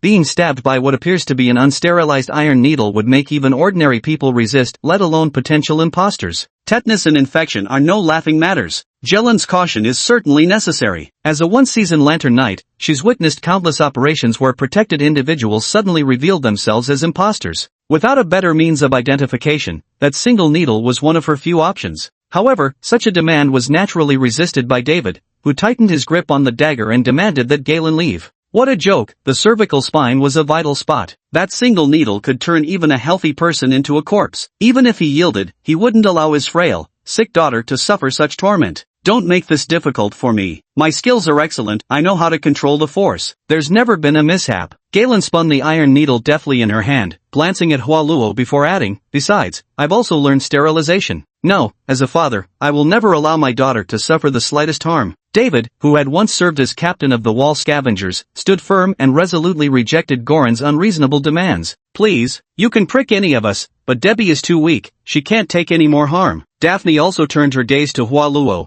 urging him to speak up. Not my problem. Piss her off, and she'll stab me too, Hualuo muttered, crossing his arms and kicking the desk. He dragged his chair back, melting into the shadows. Since you're unwilling, I'll have to resort to force. My apologies, but I can't afford to risk my life out of a little sympathy. Jelan tilted her chin, signaling for Hualuo to help pin them down. I ain't pressing it, can't be bothered, Hualuo said lazily, merely rolling his eyes. Damn you, why don't you just laze yourself to death? Galen immediately snapped. But due to the poison from the toxic lanterns, she couldn't muster even a third of her strength and wasn't particularly keen on resorting to force. The atmosphere at the table was so tense it turned awkward. In the end, it was Debbie who made the request. She would submit to the examination, but only if Hua Luo performed the procedure. He seemed gentler. Her parents grew tense. Golan thought it was feasible. I won't do it. I don't just give injections to any woman. Hua Luo similarly refused to lift a finger. The main issue was his lack of skill. What if he accidentally killed someone? That'd be beyond awkward.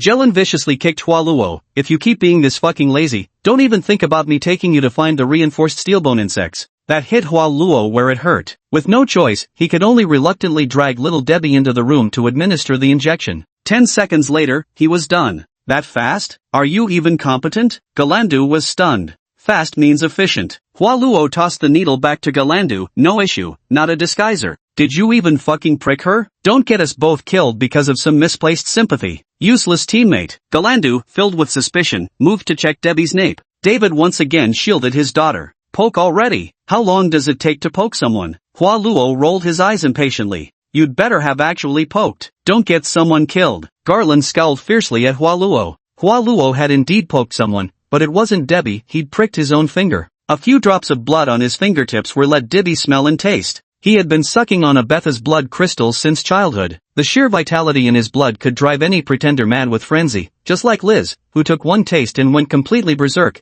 even daring to bite her own father. The unmistakably blank expression on Debbie's face conclusively proved there were no worms inside her. Unless she was some master of emotional control, the odds of that were less than 0.1%. Jelen didn't press further about whether Hua Luo had actually been pricked, turning instead to deal with the two adults, David and Daphne. They reluctantly agreed to Jelen's inspection. After high-temperature sterilization, the sharp needle tip pierced 2 centimeters into the back of their necks. Aside from pain, there were no extreme reactions, temporarily ruling them out as suspects. Remember this until suspicion is cleared. Everyone must be treated as an imposter. This is a lesson paid for with countless lives. Jelen made sure to teach Hua Luo this principle. Can I go to sleep now? Hua Luo yawned, though it was unclear if he'd actually been listening. Get lost. Galen waved impatiently. Untroubled by the chilly night breeze, Hua Luo promptly crashed on a haystack outside the house, closing his eyes without a shred of survival instinct. Galen glanced at the farming family's dwelling before choosing to sleep outdoors as well, albeit in a hyper-alert doze where the slightest disturbance would have her wide awake.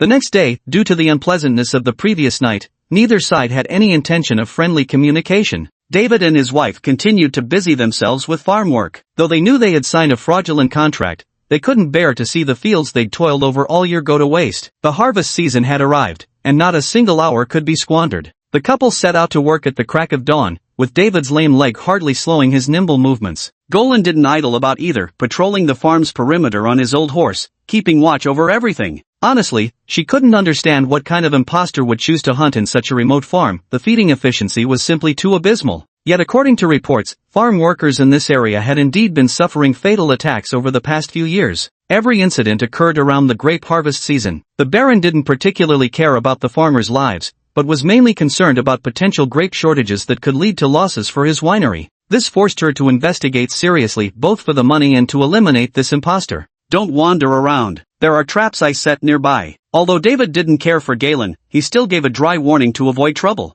Ha, traps? You're joking. Galen didn't believe she'd fall for some scavenger's pathetic traps. But after walking around a bit, she realized this David actually had some skill. He'd set up quite a few formidable traps around the farm. An average strength disguiser coming here might really suffer a nasty surprise. Especially that damn bear trap. It clamped down so viciously tight. If she hadn't been stubborn, she might have cried out in pain. Hua Luo continued to lie on the haystack and sleep. This leisurely farm life seemed rather pleasant. Of course, that was on the condition that he wasn't the one doing the work. Little Debbie carried the pea porridge her mother had cooked for her and came to share it with Hua Luo. Living alone on the farm, she hadn't seen a new face in a long time and really wanted to chat with Hua Luo, especially since he looked so handsome. My dad says I'll definitely get better, that they'll take me to see a doctor after the grape harvest ends, but I feel like maybe I won't get better. Debbie hung her head weakly. You're probably right. Hua Luo responded without a hint of comfort, accepting the pea porridge Debbie handed him and chewing through it with all the enthusiasm of eating sawdust. Just as Galen said, occasionally eating something would make them appear more like normal people.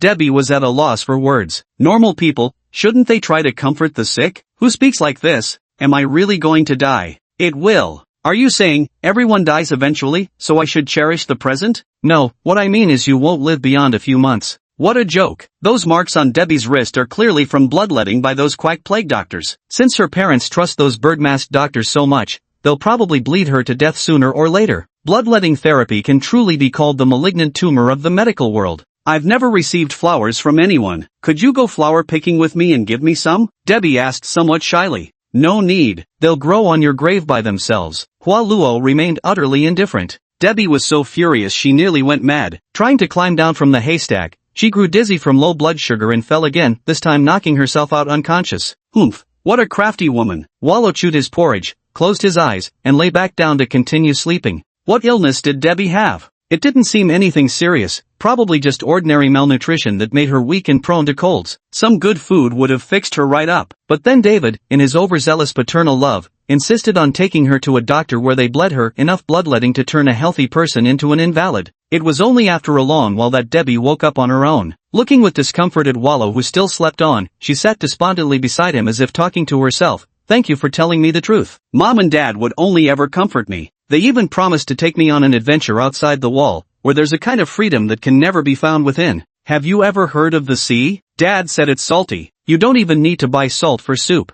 A while ago, my dad's trap caught a fox. It absolutely adored grapes. Though my father wouldn't let me keep it, I still secretly fed it by washing the fallen grapes from our vines. Are you listening? You're so damned annoying. Hua Luo scowled and ran up a tree to sleep. Chapter 24, Standing Up for Others. 3 days passed in peaceful tranquility, just like normal farm life. The Davy couple remained busy harvesting grapes. Between shooing away birds and sealing early ripened grapes in barrels for fermentation, they scarcely had time to tend to their daughter. Hualuo also saw the fox Debbie had mentioned, its fiery red fur unmistakable as it actually ate grapes. When fed overripe grapes, it devoured them with an expression of pure rapture. After days of fruitless wandering, bored out of his mind, Jelen actually set his sights on the Iberian pigs at the farm. These small black pigs were herded daily by a swinehound into the oak fields to feed on fallen acorns, which gave their meat a subtle nutty fragrance. Normally though, they'd be processed into richer tasting hams for nobles in the royal capital circle. Fresh pork was nearly impossible to come by. The moment Jelen casually asked about buying one,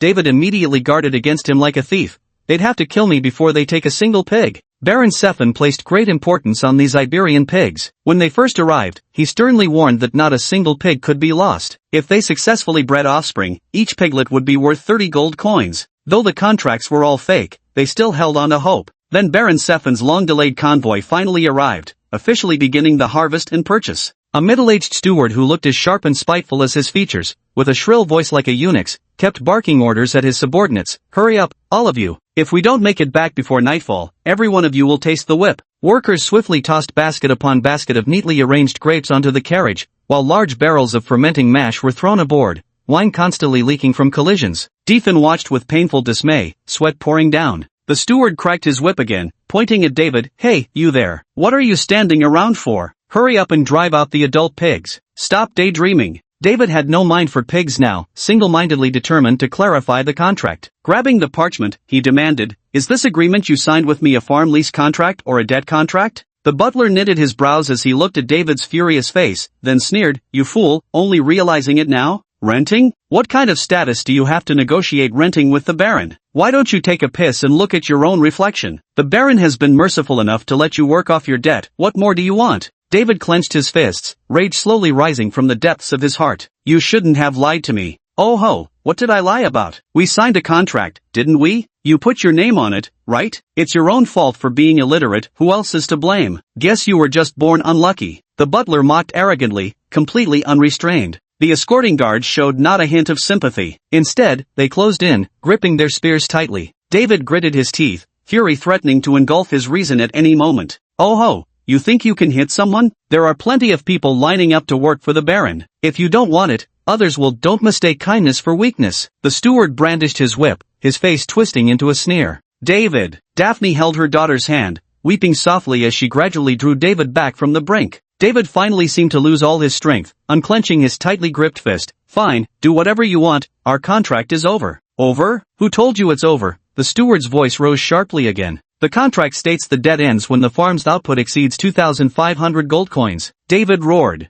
2,500? Do you think this junk of yours is worth 2,500? The steward sneered. This year's harvest is bountiful. 2,500 is nothing. We could easily make 12,500 gold coins. David shouted. Alright, since you've spoken, let's settle this properly. The steward sneered, snatching the contract from David's hands. He produced a quill pen and proclaimed in a piercing voice. Worm-eaten, pecked by birds, with broken skin and shriveled flesh, 10 pounds of inferior grapes, valued at 2 gold coins. Hoofs rotten, skins torn, dried up and meatless, 10 scrawny pigs, valued at 200 gold coins. Sour, putrid, mold-covered with white hairs, 3 barrels of inferior grape juice, valued at 15 gold coins. That's impossible. We're all hand-picked grapes, guaranteed not a single bad one. How could there be worm bites or bird pecks? This time, even Dyphon screamed. Every single pig was fed by me, look how strong they are. Even when we went hungry, the pigs never missed a meal. Debbie also exclaimed in shock. Oddly enough, David remained calm amidst the uproar.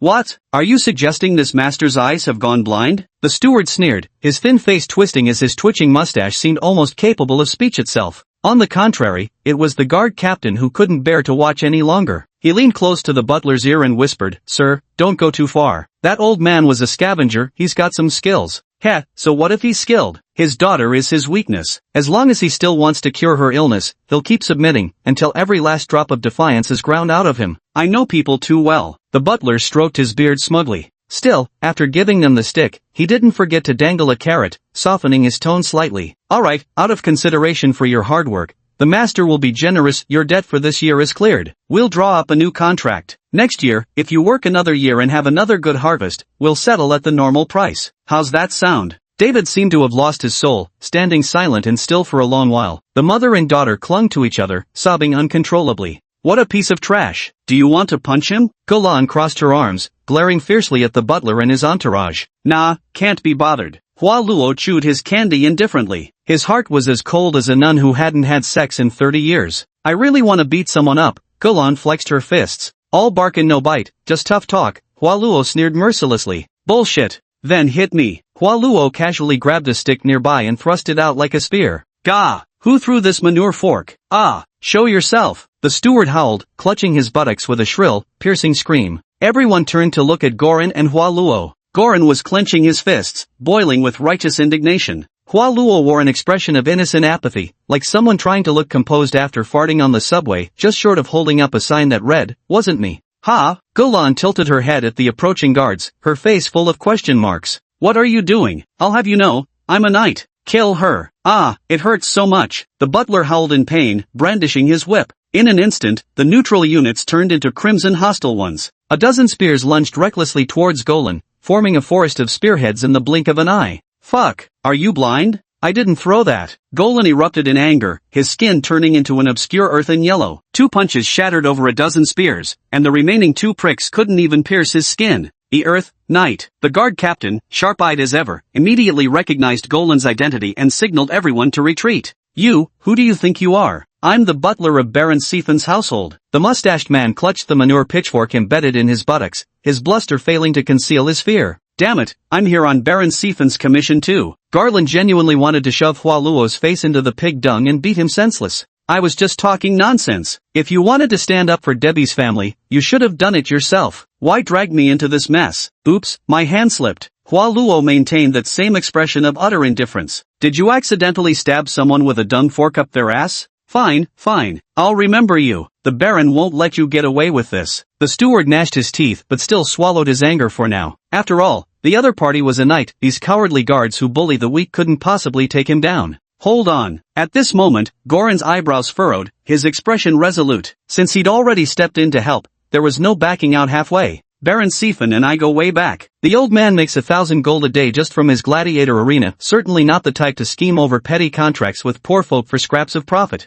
With a single leap, he closed the distance and grabbed the butler by the throat. Was it you old coot, using the Lord Baron's name to swindle people outside? You, let go. The butler gasped, flushed red and tearful, too afraid to curse and only managing a nod. Yes, it was me. It was all me. Pay what you owe them. Don't even think of dodging. You've been tarnishing the Baron's reputation. Goran declared righteously, taking the chance to praise Baron Siphon too. I'll pay. I'll pay. Let go. The butler's eyes rolled back, feeling like he was about to be strangled to death. Jelen finally let go. The steward, hands trembling, took out coins from his pocket, muttering through gritted teeth, you got lucky this time with someone standing up for you. Next time, when that damned woman isn't around, just see how I'll finish you off. What are you muttering about? Jelen kicked him in the backside. Ow, and no. Nothing at all. The steward had no choice but to obediently hand over the money, over 300 gold coins, his entire fortune. The annual commission for hiring 2 cultivators to tend this land was about fair, given it was a rather dangerous unpopulated area.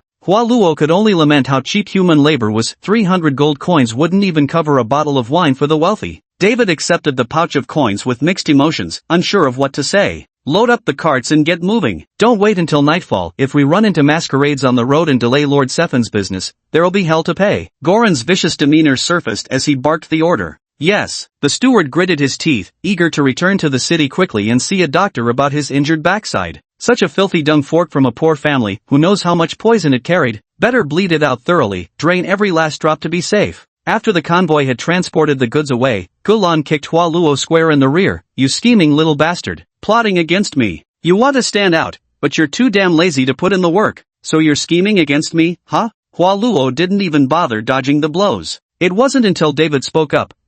Thank you all. Over these past few days, we haven't been able to properly host you. Jelen got goosebumps listening to this and kept waving his hands. Hey, enough with the polite nonsense. I can't stand all this blathering. It's not like I feel sorry for you guys, I just can't stand seeing that smug look on his face. Just slaughter an Iberian pig for her. Hua Luo nodded. Damn, you just want to eat it yourself, don't you? Garen snapped. Yep, Hua Luo admitted shamelessly. However, David's expression turned exceptionally serious, devoid of any jest. I recall you mentioning you came here to hunt disguisers? Do you have a lead? Jelen's expression immediately turned grave. Yes, 3 months ago, I actually captured one, though it wasn't a disguiser, but a parasitic beast from the demon worm species, David said solemnly. A parasitic beast? Aren't those supposed to exist only beyond the wall? Jelen froze in surprise. Within the walls lay human territory, beyond them reigned the parasitic beasts. The 100-meter-tall sacred barrier completely separated the 2 domains. This was common knowledge to all.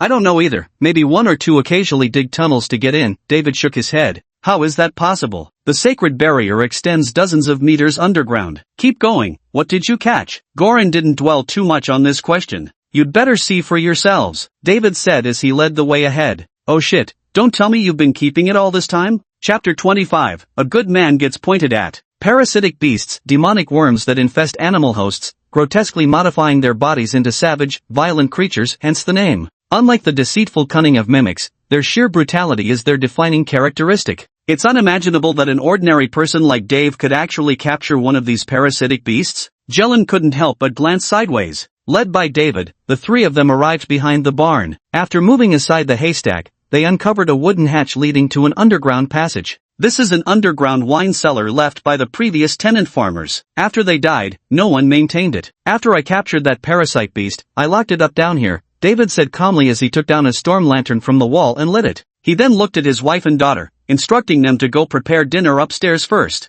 What kind of parasitic creature is it? How could you possibly catch it? Galen remained cautious as she followed behind. Hua Luo hadn't even wanted to go down, but was practically dragged down by her. David explained, it's a fox, not the one from our family, but its descendant. You'll understand when you see it. The cellar wasn't exactly large, but neither was it small. It was saturated with the rich aroma of wine, so thick it was almost overwhelming, making one feel slightly dizzy. Tiny pollen-like dust particles floated everywhere in the dim lamplight, making the already murky air even more suffocating to breathe. Hey now, these wines aren't half bad, eh? Goran rapped his knuckles against the oak barrel, producing a dull thud. These were privately brewed by growers up front using overripe grapes. Pity they died before getting to taste a drop. By the time I found them, the wine must have been aging for 3 years already. David shook his head. What a waste. I hate drinking this sissy swill that only spineless men would touch, Goran spat out without hesitation. Hua Luo followed behind without uttering a word, pensively watching the gradually dimming whitish flame inside Dave's oil lamp.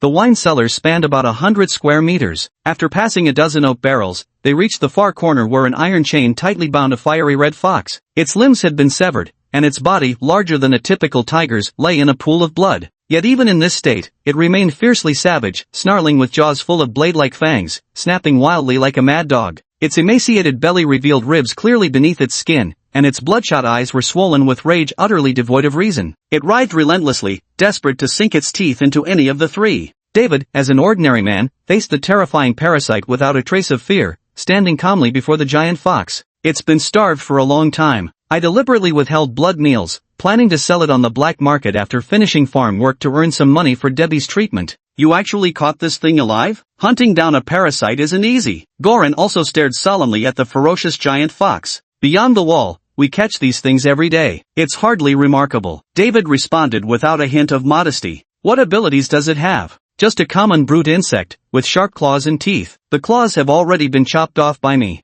So, what's the point of bringing us to see this thing? Galen narrowed his eyes. You helped us secure the payment we deserved, so this parasite is yours now. David nodded and gestured with an inviting hand. As a wasteland scavenger, you should know that a parasite beast is worth far more than 300 gold coins. Even with its limbs severed, just extracting the parasite from its body would fetch a good price. Gelen began his habitual line of questioning. It only has value once it's sold. For powerless people like us, trying to sell it would likely get us robbed. The best we could hope for is being forced to accept a low price. David shook his head regretfully, the windproof oil lamp in his hand flickering twice more. Heh, in that case, we'll gratefully accept. Don't worry, I won't treat you unfairly. Whatever we dig up, whatever it's worth, I'll make up the difference, even though we're buried in debt ourselves. Gelen grinned like the cat that got the cream. He made to grab the fox barehanded. It was just a starved parasite beast with all its limbs chopped off for months. How hard could it be to handle? A powerful hand gripped the back of its neck fur tightly, lifting it up to face Hualuo. Come on, up you go. Time to teach you what a wild insect really is. Before the words faded, the large fox in his grasp abruptly curled its body, snapped its head up, and gaped its mouth wide, releasing an overpoweringly alcoholic froth that erupted like a fountain straight toward Goran. At the same moment, David's oil lamp extinguished, plunging the already dim cellar into absolute darkness. What the fuck? Goran instinctively covered his nose and mouth, but starved for oxygen and already lightheaded, he reflexively inhaled. Straining to summon the power of the earthbound divine insect, he struggled to shift into combat stance. This gulp sent thick alcohol bubbles flooding into her lungs, instantly throwing her brain off balance and plunging her into a drunken stupor, rendering her completely powerless. Wine worm. This was the true form of the parasitic fox. It was nothing like the savage insect David had described. The drunken fox wasn't caught by him either. When he discovered the wine cellar, the creature had already been living there. He'd set the trap when it was dead drunk. When darkness suddenly swallowed the cellar, David surprisingly clutched a towel and sprinted toward the cellar exit. Yet before he could take 2 steps, an inexplicable shockwave from behind sent him sprawling to the ground.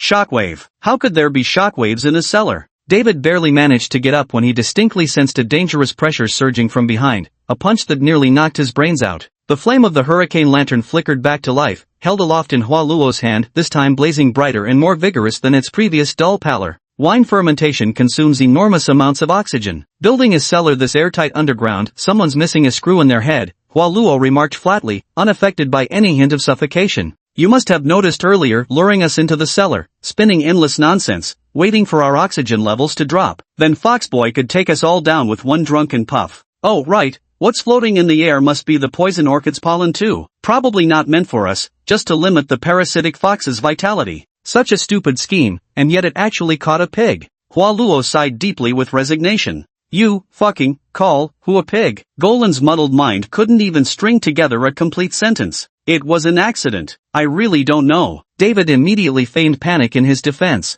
I just don't understand. It was us who stood up for you, so why are you turning this against us? Hualuo genuinely couldn't make sense of it. What are you talking about? I don't understand. I just brought you down here to take the parasitic beast away. I had no idea it could even spit wine. David vehemently denied. Hualuo tilted his head back with a sigh, then extended a single finger. Bathed in the lamplight, a momentary blue shimmer passed over it, as if the surface had been sheathed in a thin, translucent film. Know what these are? The air shield is so thin it couldn't even stop a child's slingshot. I call it Okamoto 001 Icy Cool, ultra thin, imperceptible. But this wafer-thin air shield can block most toxic gases while providing you with the freshest air. Still, as its name suggests, its uses go far beyond gas protection. David couldn't understand a word Hualuo was saying, but he clearly detected the threat to his daughter in those words. Gripping the dagger at his waist, he prepared to fight Hualuo to the death. Yet when he met Hualuo's gaze, unlike the aggressive stare of that woman called Goran, this was a look of utter indifference, as if everything lay firmly within his grasp. It froze David in place. As if all strength to resist had left him, he collapsed to his knees. It was all my idea. Daphne and Debbie know nothing. Spare them. What idea? Only this confused Hualuo. You're good people, but you've offended Baron Sephin's butler. You can walk away, but soon they'll come back to take revenge on our family. We can't fight back. Only by handing you over to the butler will they spare us. I was foolish. David bit his lip, his whole body trembling. So, being good means you deserve to die. Hualuo sighed, looking up at the sky. David clenched his dagger and suddenly leapt up wildly, stabbing forward like a madman. Die! Hua Luo's body didn't sway in the slightest, only the hem of his trousers fluttered faintly. No one could discern how he delivered that kick, they could only see David's head bursting apart like a watermelon. The scent of blood seemed to revive the fox that had been barely clinging to life. With some inexplicable surge of energy, it flung itself forward in a frenzy, collapsing sideways onto the ground before desperately licking up the bloody flesh in desperate gulps. Hua Luo disregarded the parasitic fox, dragging the intoxicated Golan by one foot as he trudged toward the cellar exit.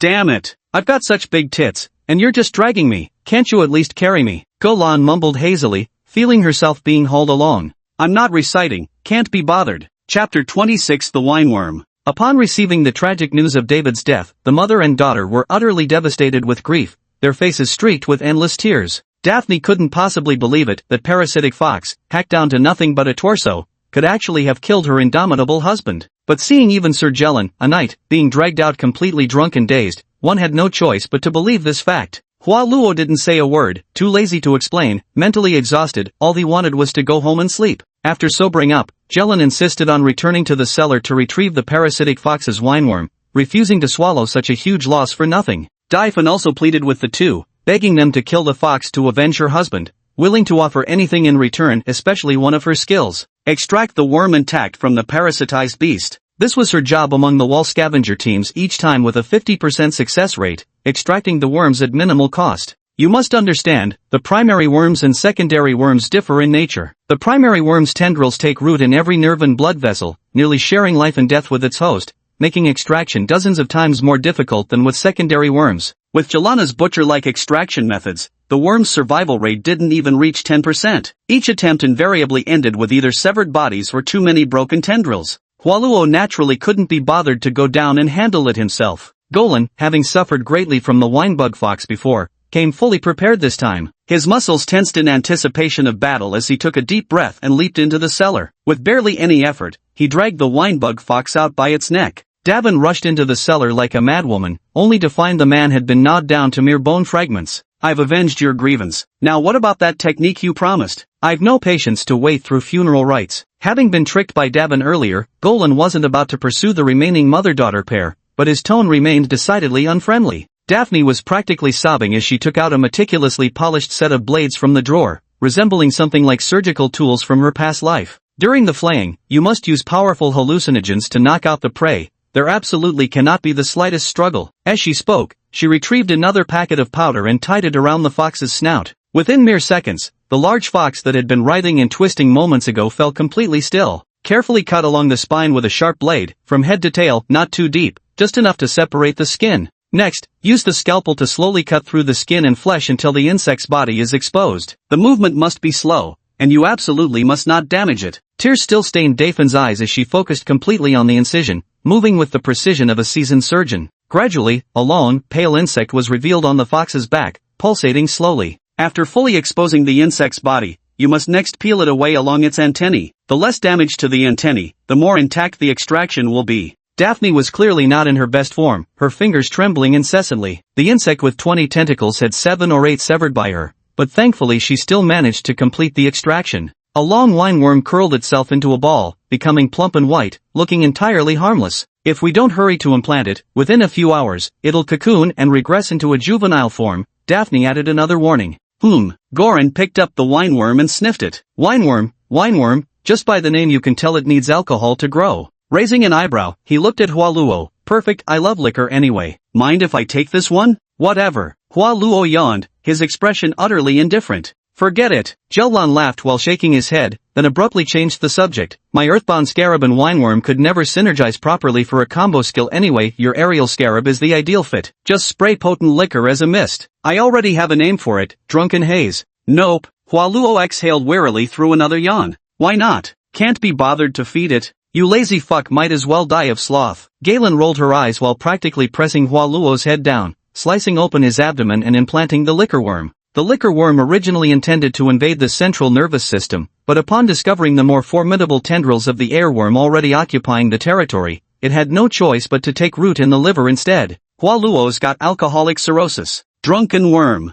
Early maturity stage. Diet, any alcoholic beverage. Passive skill, infinite tolerance for alcohol, can be turned off. No matter how much I drink, I never get drunk. Active skill, alcohol secretion. Ferment the consumed wine into an extremely potent liquor that can be distilled from any organ. Jelen, I come drink with you every week, don't you dare pay with some weird gland secretion. Without even bidding farewell to the mother-daughter pair, he directly left the farm. Returning to the city district, Hua Luo went straight home to sleep. This trip out had left him with an extra parasitic worm to sustain inside his body, making him feel utterly drained. Meanwhile, Jelen went to report their mission completion to Baron Siphon, aiming to explain the conflict with the steward before the latter could control the narrative with unilateral accounts. This mission may have uncovered the culprit behind the annual deaths at Morton Farm, and while the fox's corpse was brought back, it also managed to sour relations with the estate steward. After all, when beating a dog, one must consider its master. Not offering a proper explanation would be unwise, as local toughs are not to be trifled with.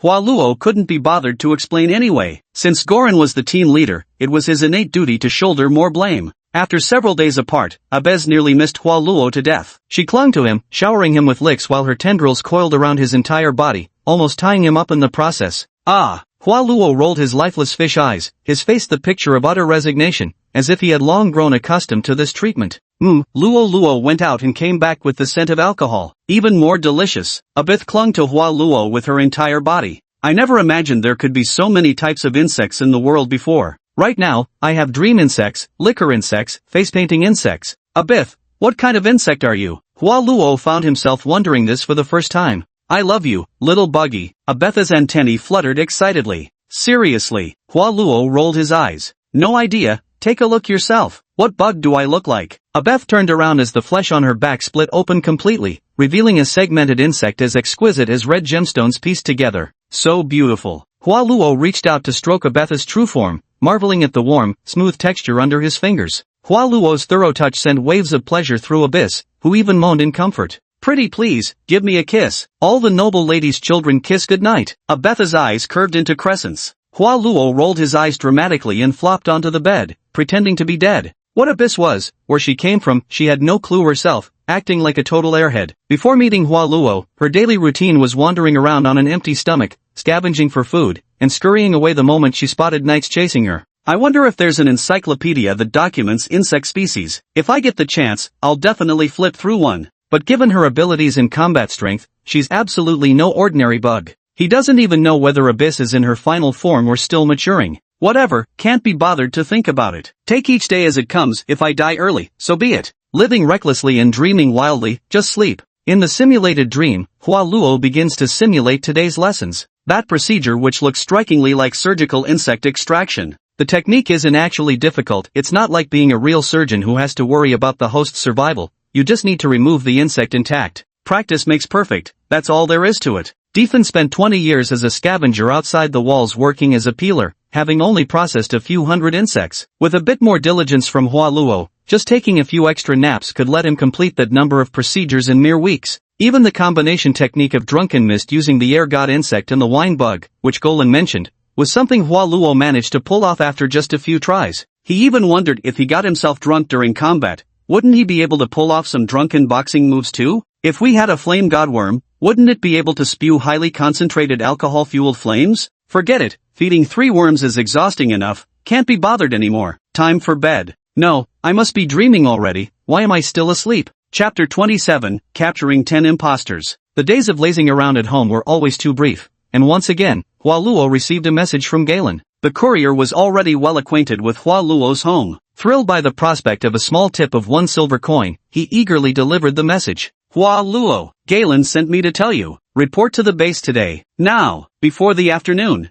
Got it. Hua Luo yawned lazily, flicking a silver coin into the air with an elegant arc that landed perfectly in the courier's palm. I wonder if there's such a thing as an automatic coin toss worm in this world that would save me the trouble of digging out money myself. Today was unusually productive. I only procrastinated for 5 hours and managed to drag my feet into a rickshaw before sunset, heading toward their team's base. Jelen's eyes burned with visibly smoldering rage. When are we implanting the flame god worm? Hua Luo drawled, making his usual pointless joke. Flame, divine worm? I'll beat your mom till she looks like a flame divine worm. Jelen furiously rolled up his sleeves, ready to throw a punch. Why are you hitting my mom? Hua Luo nonchalantly walked past Jelen's raised fist and sat down on a chair, picking up the half-finished bottle of tequila Jelen had left behind. The floor was already littered with shattered liquor bottles. The alcohol bug in him had been starving for days, but he'd been too lazy to buy more booze. No matter how desperately it craved, his addiction to sleep always overpowered his craving for liquor. As the tequila burned its way down his throat and into his stomach, he had to admit the only technological advancement this world seemed to permit was the distillation process for liquor. Nothing else could produce spirits of such high potency, though it was still light years away from achieving flight technology. Damn it, I'm in a bad mood today. Had to lick Baron Siphon's boots like a damn slave. I'm gonna beat the crap out of you to vent. Get up! Goran adopted a fighting stance, waving his fists threateningly. I'm not fighting, can't be bothered. Hua Luo yawned nonchalantly. If there's any fighting to be done, better do it in dream simulations. Real-life PK hurts like hell. Too lazy, huh? Galen showed no mercy, delivering a steel-legged sidekick that sent Wallo flying a dozen meters along with the desk. Damn it, you're actually serious, Hua Luo mumbled, sprawled in the mud. Let me see what skills you've got sleeping in every day. Golan showed no intention of holding back. Already seething with anger, waiting for Hua Luo had pushed her to the brink of losing her temper. Knowing Golan's formidable strength, Hua Luo naturally had no desire to clash with her head-on. He didn't attempt to block a single punch, opting instead for passive dodging. As long as his eyes could keep up, the nimble body enhanced by the air divine insects allowed him to react swiftly. He even had the leisure to raise his wine bottle and take a couple of sips mid-evasion. Initially, Golan had considered holding back, but seeing Hua Luo's insolent demeanor, her speed involuntarily increased until she was moving at full fury, so fast that afterimages began to appear in the air. Hua Luo didn't care at all. Earth godworms were never known for their speed. Great strength naturally came with sluggishness. Think you're tough, huh? Believe that's all your grandma's got? Watch closely. HYAH. Ha! Golan stomped her foot on the ground, forcibly shaking loose a massive boulder from beneath the earth. With an angry roar, she smashed it with a single punch, sending a storm of shattered rock fragments flying like a hail of bullets. Hua Luo was startled. What's wrong with you? We were just having a nice martial arts fight. Why did you suddenly cast a spell? He immediately raised both hands, unleashing a forceful surge of air from his palms that formed a blade-like barrier in front of him. The barrier deflected the majority of the flying debris to either side, sending it crashing into the trees behind him, instantly reducing an entire patch of forest to splintered wreckage. A few powerful stones broke through the wind barrier, grazing Hua Luo's body. Even the slightest touch tore his clothes and drew blood from his flesh. When the storm of shattered stones finally passed, Hua Luo was left in tattered rags. Ah, finally feeling refreshed. Jelen was drenched in warm sweat as he downed a bottle of beer with gusto. Damn it, just wait till we're back in the dream realm, I'll whip you good with my little lash. Hua Luo grumbled through clenched teeth. Though physically defeated, he still clung to his dream realm victory method. Returning to their seats, the two clinked their bottles together and drained another round. Hua Luo genuinely disliked alcohol, instinctively recoiling from its pungent bitterness. What he truly missed was the icy cola from his previous life, though too much time had passed, and even dream simulations couldn't quite replicate that exact flavor anymore. I went to see Baron Siphon today. That old man's imposing presence is still as strong as ever. His power hasn't diminished one bit. The steward I beat this time was the brother of his favorite concubine, not a small matter. If I hadn't gone early, he would have sent someone after me. After much persuasion, the matter was finally resolved with just some compensation money. Hua Luo, got any money? Golan lit a cigarette and sighed with a furrowed brow. Money my ass. Later he said the gladiatorial arena fights had been too brutal lately, too many mimic slaves died. He gave me a month to capture 10 mature mimics, then we'd call it even. Otherwise, I'd have to throw a match for him. Hua Luo had been listening silently all this time before finally speaking up. So you definitely chose to throw the match. What a joke, capturing 10 mimics in a month. You could scrape your hands raw and still not catch that many. Bullshit, do I look like someone with no backbone? With my fiery temper, who the hell dares ask me to throw a match? I'd rip their head off and shove it up their ass. Golan snorted angrily. Hua Luo, Baron Siphon asked you to throw a match. Piss off, don't mention him. I'd rather hunt 10 infiltrators. Gulan waved her hand dismissively. Hua Luo pressed seriously. Why not mention it? Baron Siphon asked you to throw a match. Jelen's forehead veins bulged violently. You fucking dare mention it one more time? Hua Luo gazed sincerely into Jelen's eyes, enunciating each word deliberately. Baron Siphon told you to throw the match. You should have wrung his neck. Jelen's eyelid twitched as he clenched his fists, genuinely wanting to imprint a fist-shaped mark on Hua Luo's face. In the end, he just slammed his palm on the table. Enough. Within a month, 5 for you, 5 for me. We operate separately. Your skills have been verified. Handling mature stage masqueraders alone won't be any problem at all. Hua Luo wearily rolled his eyes. I'm not catching. If you dare say you're too lazy to catch, I'll immediately crush your balls. Goran slowly clenched her fist, her knuckles cracking with a crisp sound. I'm lazy. Hua Luo's lips twitched slightly as he pondered. Had it not been for him, she wouldn't have been buried in debt from the arena. If I hadn't off Liz, the two of us wouldn't be stuck doing this crappy bodyguard job at the farm. If I hadn't stabbed the Baron's brother-in-law in the ass with my spear, I wouldn't have to throw matches either. Oh right, I also whacked that sky-summoning tutor somewhere in between. Whatever, might as reluctantly help out just this once. Can I catch one, and you catch the other 9? Bullshit. At most, I'll give you a 4-piece advantage. 3 of them. Jelin's eye twitched. If you keep yapping, I'll throw you over as cannon fodder. Hualuo sighed. How about 3.5 then? Jelin frowned. How can there be half? Hualuo grumbled gloomily about his troubles. Recently, Liz keeps staring at me creepily outside my window, giving me the chills. I thought about tossing her over as the half. At the mention of Liz, both fell silent. After all, she was once their teammate. They had assumed she'd die off soon on her own, yet despite being reduced to just a spine, she's still alive. Even if the Earth Godworm is known for its tenacity, this seems downright unnatural.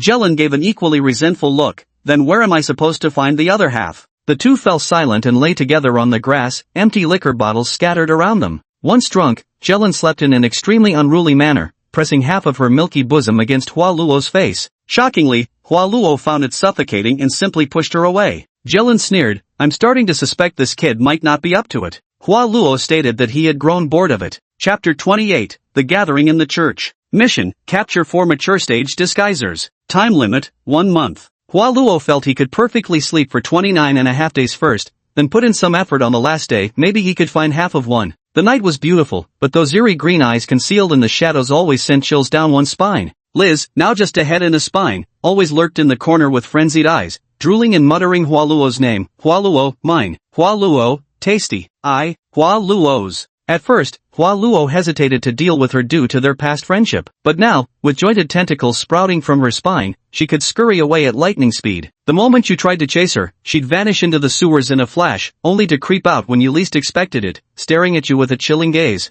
Finally, Hualuo had enough and decided to find another place to sleep. Late at night, he wandered the streets, trying to find a quieter spot. As he walked, he unexpectedly found himself in front of the church in the Arden district. This is also the only place in Arden district with lights on at night. The goddess's doctrine requires that the 2 sacred braziers at her feet must remain lit under any circumstances. Bathed in the radiance of the goddess, it brings a touch of warmth to this cold disaster season, virtually transforming the place into a shelter for the homeless, so crowded there's barely room to stand. Goddess's cathedral? The sacred light here should make creatures like Liz cower in fear, right? Without hesitation, Hualuo stepped straight into the cathedral. The wall goddess churches in any region are constructed by wall builders. In third-tier agricultural districts like Arden, the facilities might be relatively crude, but their structures are absolutely sturdy. Father Moses from Arden district is undoubtedly a good man. Rumor has it he voluntarily transferred to this impoverished parish to avoid getting entangled in the power struggles of the bishopric. Ever since his arrival, he has devoted himself daily to distributing relief supplies and even repurposed an idle church into a shelter, accommodating up to 1,000 homeless people each night while providing simple meals and basic medical care.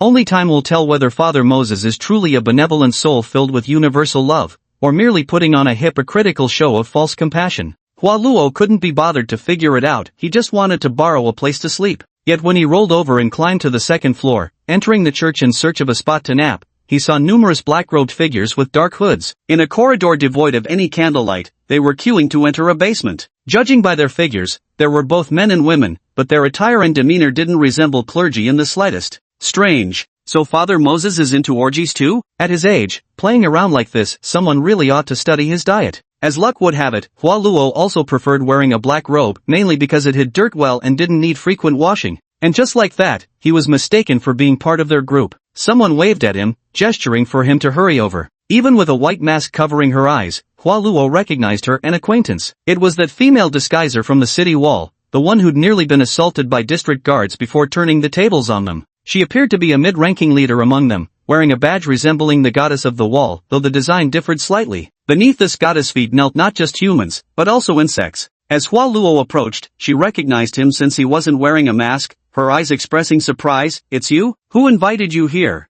Don't know. Hualuo couldn't be bothered to think up an excuse and answered directly. Alright, welcome to Eden. Go on in, but remember to wear a mask next time. The middle-aged woman took a handkerchief from her sleeve and tied it over Hualuo's nose. And so Hualuo, baffled, followed the crowd into the church basement known as Eden. The basement wasn't spacious, but brightly lit by candles, giving it a rather sacred atmosphere. Several rows of benches formed concentric circles where all the black-robed individuals sat with utmost solemnity, maintaining an expressionless silence. Hua Luo, equally disinclined to speak, found a corner seat and drifted between sleep and wakefulness, half wanting to nap, half curious about whatever peculiar scheme was unfolding here. Lover of quiet that he was, he blended perfectly into this environment. About half an hour passed, and Hua Luo was nearly completely asleep when a figure finally arrived late. It was Father Moses. Though they'd never interacted directly, Hua Luo had glimpsed him from afar a few times. The man's solemn white ceremonial robes left no doubt about his identity. Just as expected, none of the church's lot were any good. By day, they put on righteous faces to parade their charity work,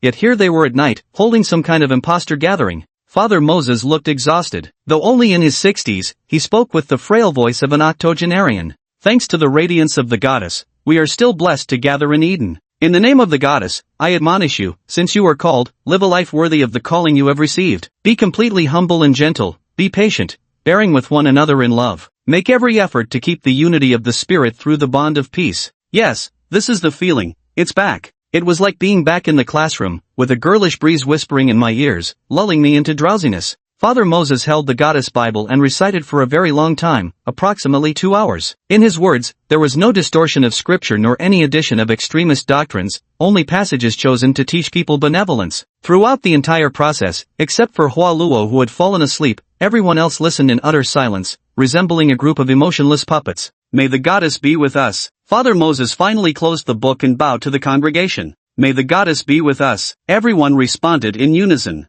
Hua Luo was jolted awake at this point, wiping his drool but still unable to comprehend why the old priest was reading some goddess Bible to a bunch of imposters. Let's distribute the communion. Father Moses waved his hand. The woman who had brought Hua Luo and wheeled out a dining cart from the side room. On it were many plates, each containing dark-colored raw meat, along with knives, forks, and cups. She distributed the plates of food to everyone and poured each person a glass of deep crimson liquid. The food was distributed to each person, and it was evident that the previously quiet, puppet-like imposters were now trembling slightly, showing signs of restlessness. But at least no one started eating. There are no inherently evil people. Everyone should be capable of being educated, and no one has the right to arbitrarily deprive others of their lives. Though your natural diet differs from humans, you can still maintain a kind nature. Every meal we provide in Eden is extracted from the deceased, giving thanks for their final contribution to this world. Everyone clasped their hands together simultaneously, expressing gratitude for the food bestowed by the departed. Hua Luo glanced at that woman. He had personally witnessed her hunting down soldiers. She also pressed her palms together in silent prayer,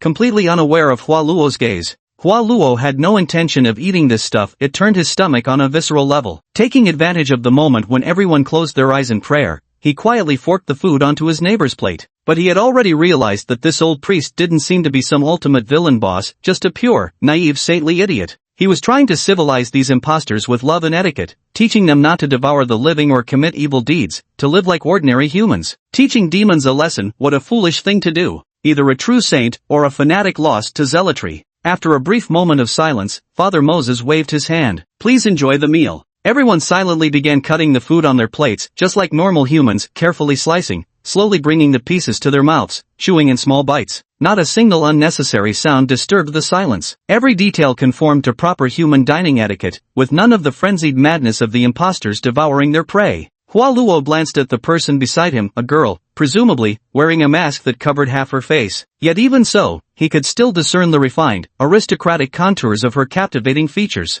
Enjoying a double portion of food brought her no joy, nor did she show even a hint of gratitude. She calmly moved her knife and fork, bringing the food to her mouth, her eyes icy, flawlessly elegant. At least in terms of table manners, Father Moses' teachings had been effective. But there was still one anomaly, a somewhat burly man who threw back his cloak, his voice thick with suppressed anger. He crushed the silver goblet in his hand till it was crumpled scrap, his words hissing through clenched teeth. Father, this measly food isn't enough. Not enough. I'm still hungry. None of it can satisfy my needs. I understand you, my child. Please endure the hunger, restrain your desires. Only then can you become truly human, Father Moses advised somberly. I'm starving. Not enough food. I'm getting out of here. The burly man shoved aside the plates on the table and rose to leave. Father Moses remained silent, quietly gathering the scattered cutlery the man had thrown across the floor. Picking up one of the knives, he drew it across his palm, filling a cup with blood that glowed faintly with a golden light. Every clergy member serves as a host for the god of light, sacred worms, and Father Moses was no exception.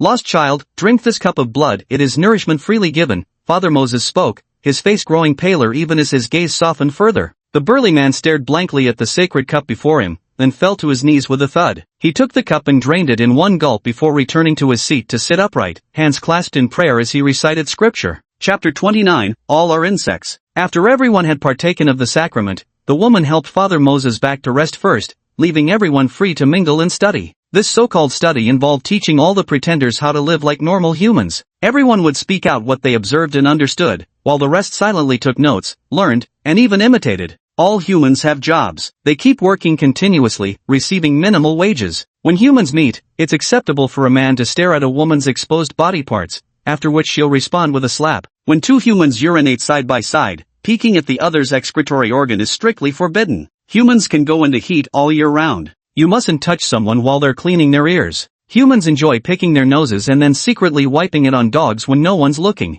Humans smell their socks before throwing them away after taking them off. A group of people took off their socks and sniffed them while maintaining completely expressionless faces. The scene was like a grand extraterrestrial field study on bizarre human behavior. There was even a petite girl in a cloak who exclaimed in a childish voice, "Boys do this when no one's watching at night." What the hell? Who are these people, and how exactly did you observe this? Hua Luo nearly lost his mind watching a bunch of men start undoing their belts to mimic the act, only to fail pathetically, leaving them utterly bewildered. The aloof girl sitting beside him turned her head to stare, as if preparing to spectate. What the hell? I'm not doing this shit. Hua Luo glared back. Nearly every imposter had spoken up. The girl next to him remarked, "Friends who kill frequently don't smile." Turning his head, it was Hua Luo's turn now. Hua Luo took a deep breath and recited the speech he'd given most since his transmigration. Humans always glance back at their shit after pooping, can't resist peeing while showering, can't breathe hard with their tongues stuck out, instinctively want to pick leaves when seeing them, will quickly grab and eat food fallen on the floor when no one's looking, scratch itchy feet then sniff their fingers, always grope something when kissing. Women always want men to last longer while men wish they could screw more women. No matter how beautiful their wives are, men still want to fool around with others' wives. Hua Luo possessed extraordinary lung capacity, delivering his entire speech in one breath without panting, then calmly sat back down. The hall fell into complete silence. Professor, life, mentor. As one person spoke up, the others followed suit. Everyone clapped with expressionless faces, creating a scene that was both eerie and enthusiastic. The Eden Institute had been searching for a life mentor who could teach them how to successfully be human. After all, relying solely on their own trial and error would take who knows how long, and any minor slip-up might expose their true nature. Father Moses was too busy and exhausted to do more than briefly teach the doctrines of the goddess, naturally lacking the energy to instruct on such details. Hua Luo was inexplicably elected as the life mentor of Eden. Hua Luo had always been lazy, too lazy to socialize, too lazy to speak, yet for some reason, he found this place strangely comfortable. Human thoughts are complex, filled with scheming and strife. It's exhausting to engage with.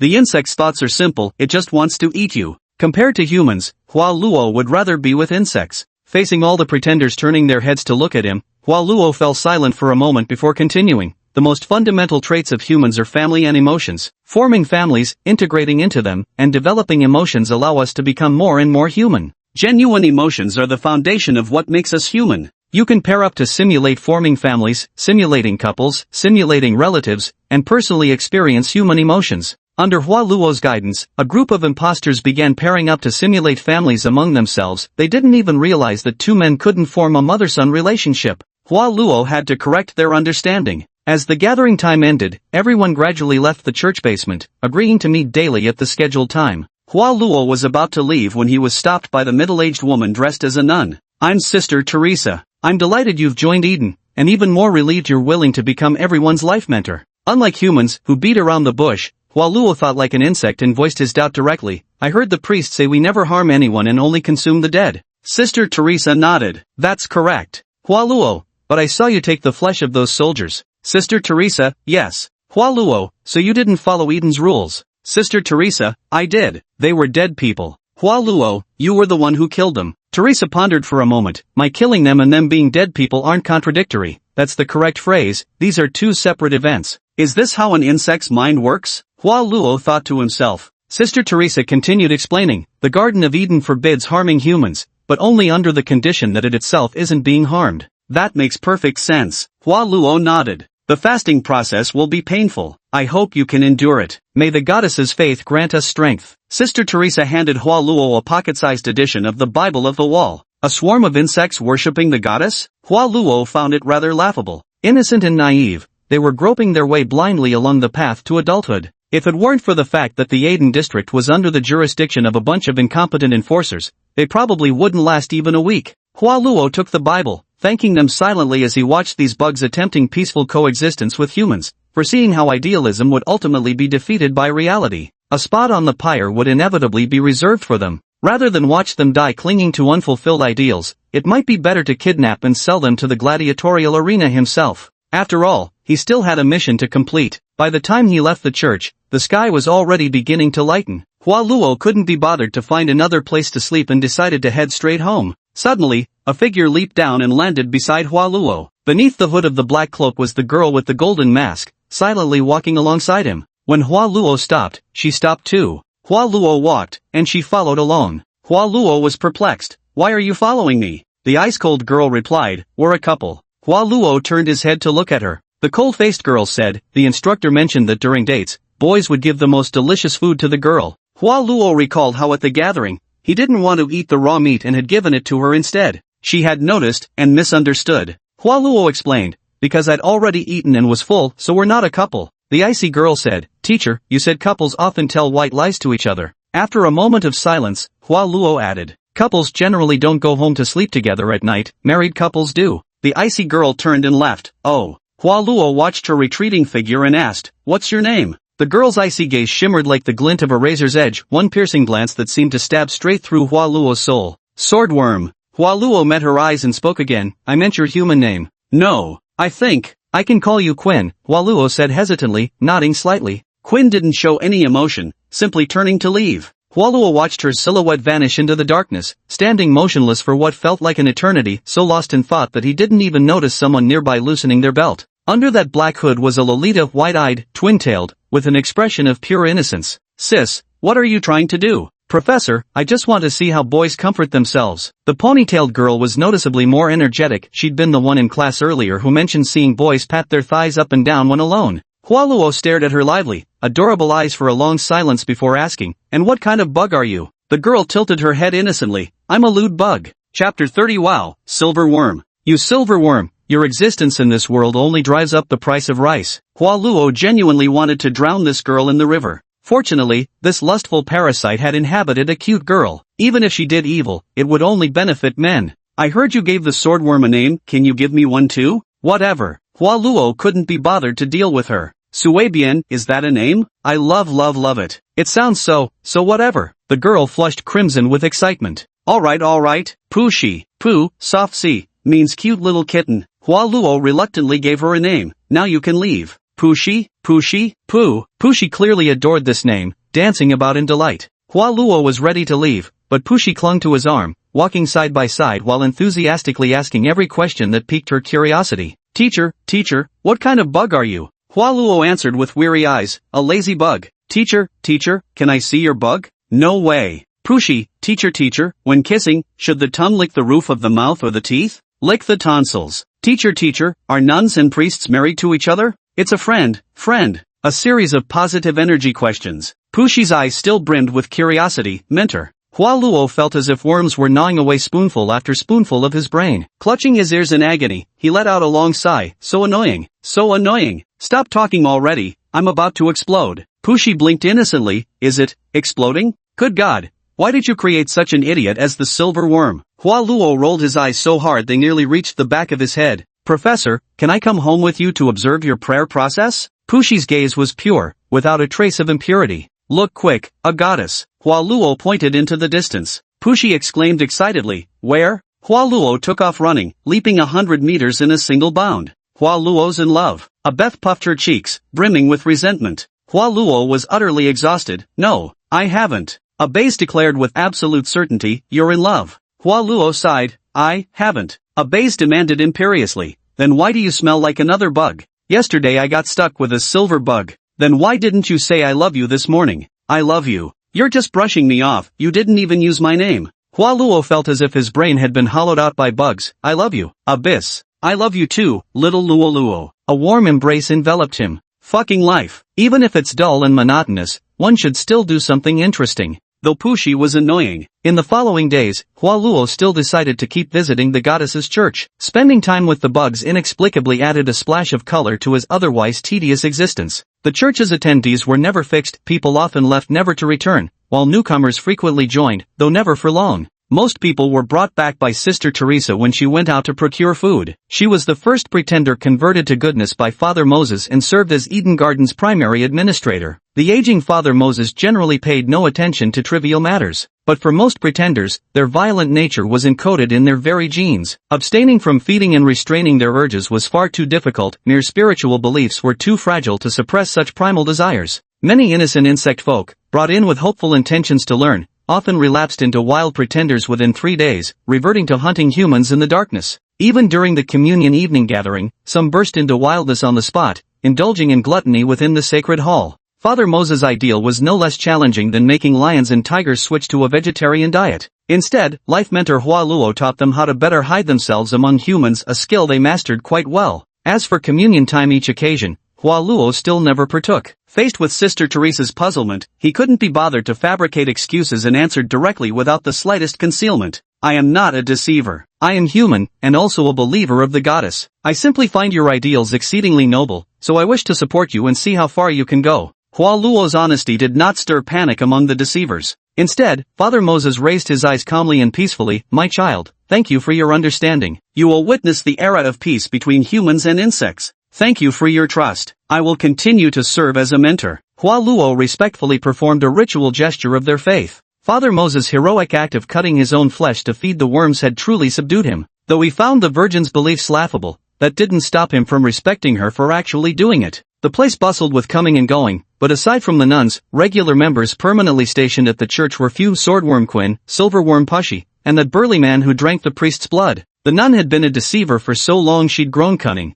She couldn't be tricked into leaving anymore. There are only 3 left now, still one short of the 4 gladiator slaves that Goran demanded. Oh no, by the goddess, that man hasn't shown up for several days in a row. Master, if you choose to help bring him back, I would be extremely grateful. He has already completed 3 months of training, he shouldn't give up now. Sister Teresa gazed at Hua Luo with earnest eyes. I'll go look for him, but where is he? Any clues would make it easier to find him. For the first time, Hua Luo appeared somewhat motivated. The rules of Eden dictate that everyone entering must wear masks and hoods, never revealing their identities or hiding places to each other, so they have no idea where anyone else is located. I found him near the carriage house, perhaps you could check over there. Oh, may the goddess bless us, and may he not have crossed that final line. Sister Teresa clasped her hands in prayer. Mentor, I'll go with you too. I still have so many questions to ask. Pushi clung to Hua Luo's arm, rubbing against her decidedly underdeveloped figure. Get lost. Hua Luo would rather take the sword bug, at least she was quiet, spoke little, and, most crucially, was pretty.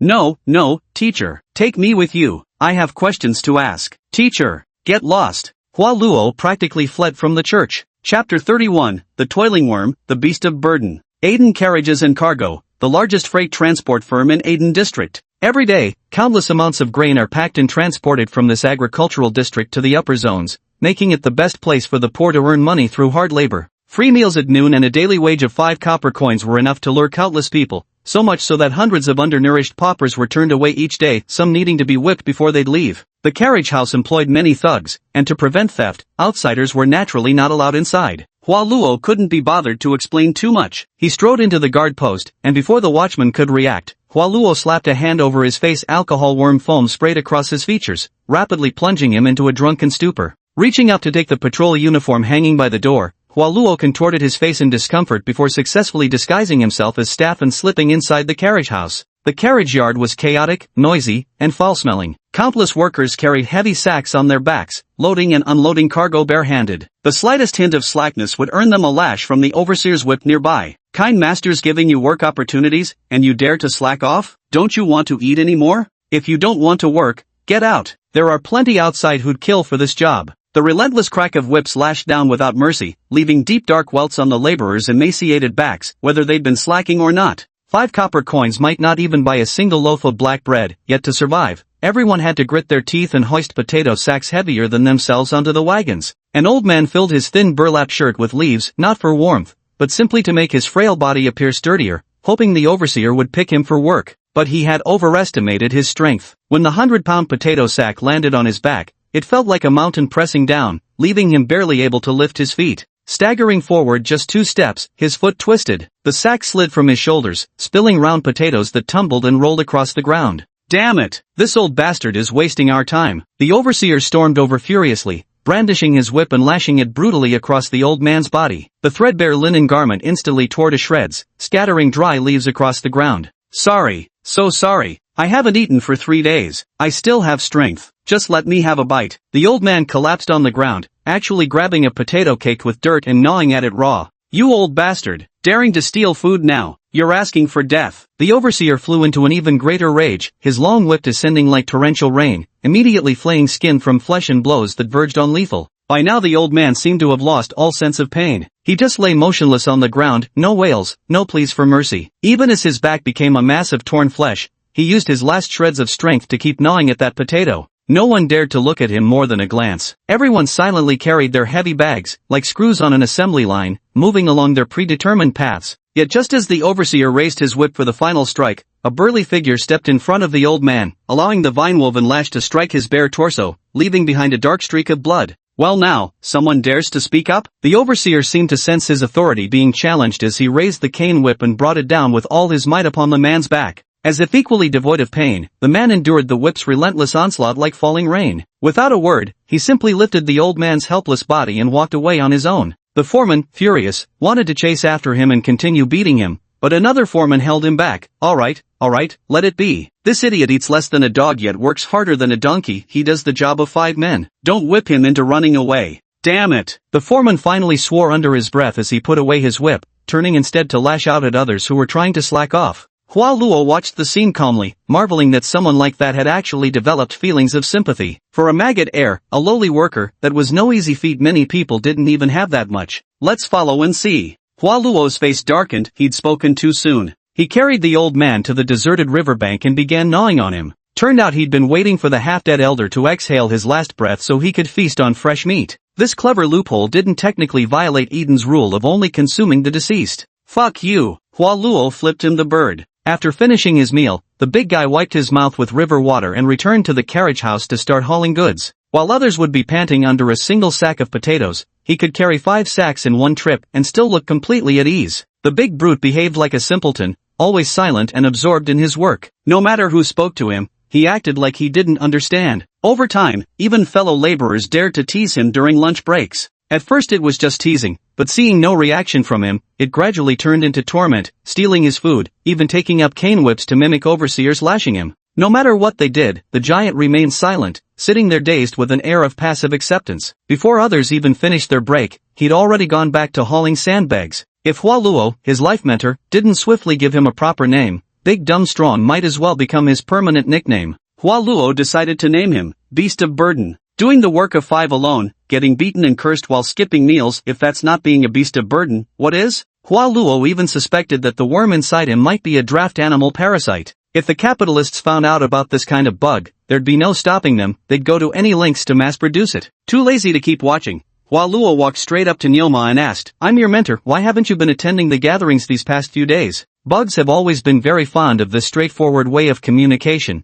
never beating around the bush. The ox horse, which had been silent all along while carrying a heavy bag, unexpectedly spoke up. "I'm about to evolve soon. I need to consume more flesh and blood." "Evolve? Are you entering the mature stage?" Hua Luo was somewhat surprised. The ox horse continued piling the heavy sacks in the warehouse. "Hua Luo, what kind of bug are you?" "Beast of burden. I'm a toil bug." Hua Luo thought bugs in this world were getting more and more absurd. "A toil bug? What's your attribute?" The beast of burden replied in a gruff voice, "The more my body suffers, the stronger my power becomes. No wonder you'd rather take the whipping here, but you've come to the wrong place." Hua Luo suddenly understood, just how much suffering could one endure in a place like this? The overseers didn't flog people non-stop anyway. Hua Luo thought he should sell him to a blacksmith's forge during daytime to pound iron, sell him to the mines for digging at noon, then sell him to an upscale club in the upper district at night, where the wealthy ladies would surely take great pleasure in tormenting such an extraordinarily robust-looking man. From rich ladies' happy balls to fiery mountains,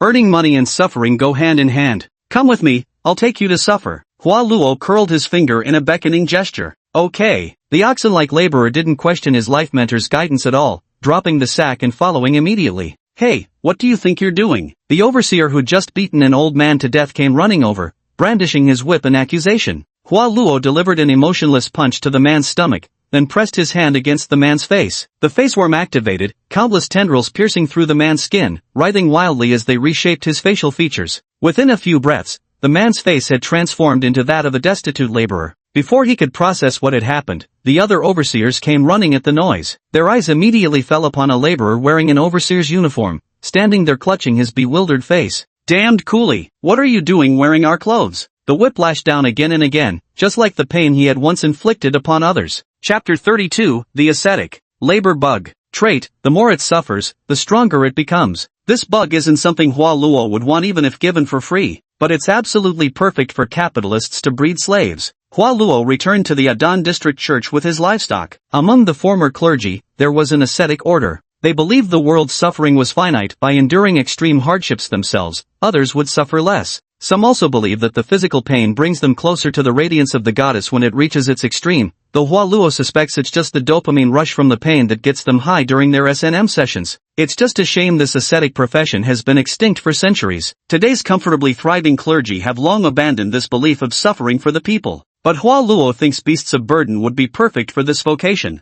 Originally, Hua Luo planned to commission a blacksmith to forge a set of self-mortification gear. To his surprise, beneath the Adan goddess church actually lay an abandoned set of ascetic torture devices, saving him the trouble. It's all rusted. Though I'm not sure if the disguisers can die from tetanus, it still needs to be cleaned and polished. Surprisingly, lewd bug Pushi was still hanging around the church. Perfect timing. Hua Luo couldn't be bothered to do the work himself. He handed the cleaning task to her, since a child's slender fingers were better suited for scrubbing rust out of every nook and cranny. "I won't do it. I'm a lewd bug. I only do lewd things. I refuse to do anything else." Pushi crossed her arms and pouted.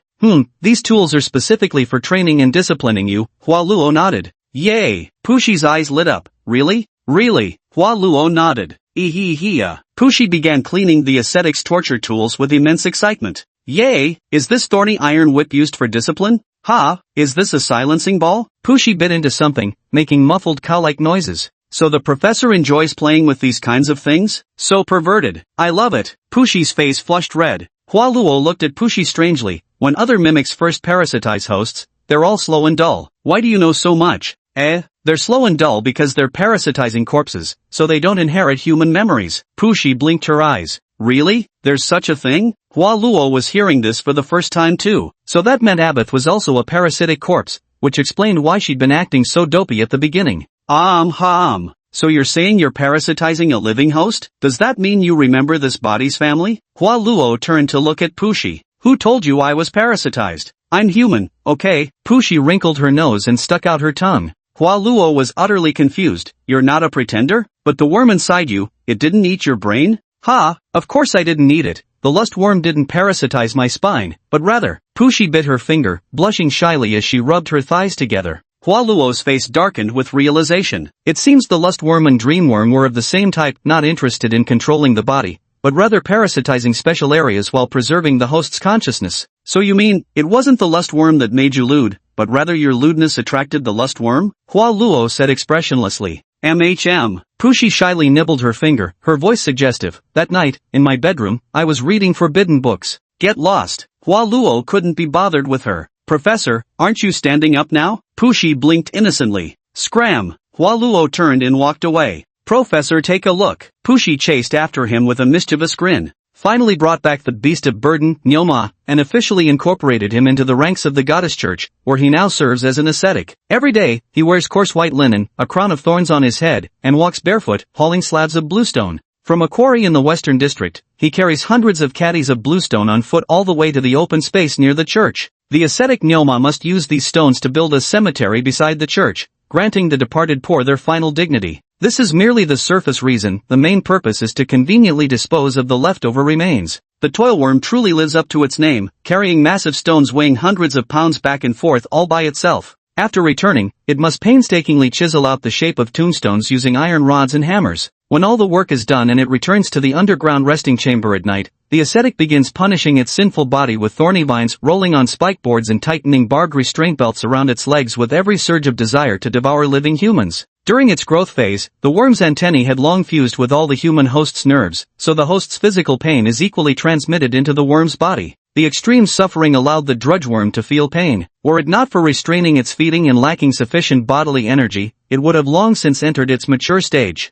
Days later, many noticed an eccentric figure carrying stones daily in the church, silent as gold, unresponsive to any words, only quietly moving rocks. Inquiry with the priest revealed he was a legendary ascetic unseen for centuries, existing solely to bear mankind's sufferings. The more hardship he endured, the less pain remained in the world. Upon learning this, people began scattering thorns along the daily paths of draft animals, making them tread on spikes so he might endure greater torment. Sharp thorns pierced the beast's hooves, the pain making even the labor worms tremble, leaving a long trail of bloody footprints on the stone slabs. The poor knelt to kiss these bloody imprints, begging the ascetics to take their suffering away. Merciful goddess, at this moment, even the labor worms felt life was unbearably bitter. Golan needed for mature stage mimics to be sold to the fighting pits. The worker bug has reached maturity. Only the sword bug Quinn and the lust bug Pushi remain. Quinn has recently been frequently absent from Eton gatherings, showing a sense of detachment from the organization, as if her belief in peaceful coexistence between humans and bugs has wavered. Hua Luo decides to give her a hand.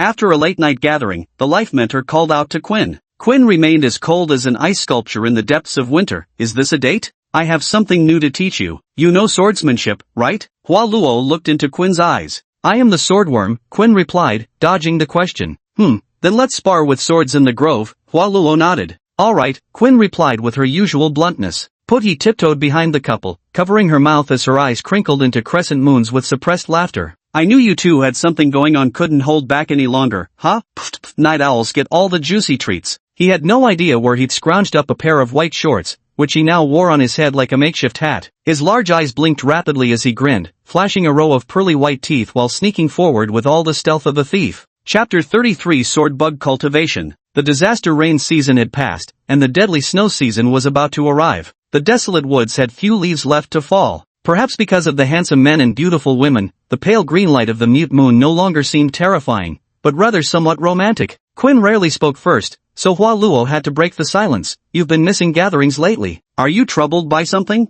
Quinn's gaze remained indifferent as she stated plainly, yes, the urge to feed can be restrained, but doctrine forbids us from taking human lives. That prevents my evolution. What's required for your evolution? Killing people. The air grew awkwardly silent for a moment. Hua Luo broke the silence first. It's simple, there are more wicked people in this world. Kill one villain to save 10 good souls, and even the goddess would approve of your actions. Quinn stated succinctly, each person I kill must be stronger than the last. Though brief, Hua Luo grasped her meaning perfectly. Quinn's evolution requires killing, but not just anyone will do. The experience threshold needed gradually increases. For example, killing a militiaman grants experience this time, but killing another militiaman later would be ineffective. One must then kill garrison soldiers, then frontier guards, expeditionary troops, royal knights, Templar knights. If this killing spree continues unabated, eventually even the Pope would need to be slain. And after murdering the Pope to become invincible, would the only option left be suicide? It's either you die, or I perish. What a vicious blade parasite. If it weren't for inhabiting such a pretty shell, Hua Luo would have skewered it already. Hua Luo asked again, do you have a sword? Quinn, I do. Let me see. Hua Luo wanted to check what style of sword it was, a knight's sword, a ceremonial sword, or perhaps a Chinese-style sword. No. Hua Luo was thoroughly deflated, his brows twisting into knots. I'm a life mentor here. Can I even take a look at your sword? Quinn remained silent, motionless like a silicone doll that suddenly lost power. Hua Luo waved his hand in front of her eyes. Quinn turned around and began taking off her clothes. Fushi hid in the grass, her eyes sparkling with excitement. So fast. Straight to the point. It's starting. It's starting. Wait. Hua Luo couldn't bear to look anymore. Are you truly blade blind or just plain deaf? I meant examining the sword, not the chest. Quinn tilted her head slightly with her usual unchanging expression. I'll show you the sword.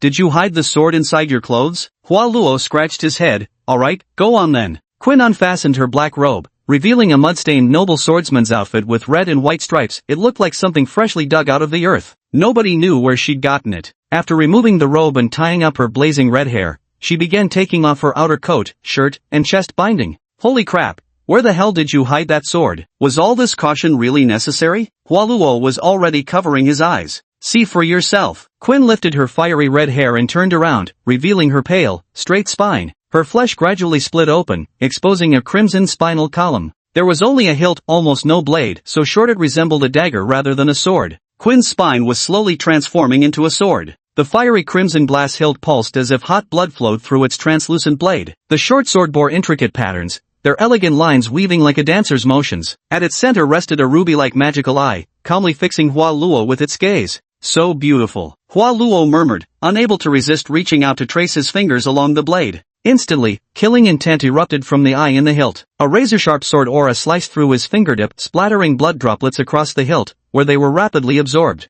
Quinn's back muscles tightened rapidly as she turned with anger smoldering in her eyes. You said you'd just look.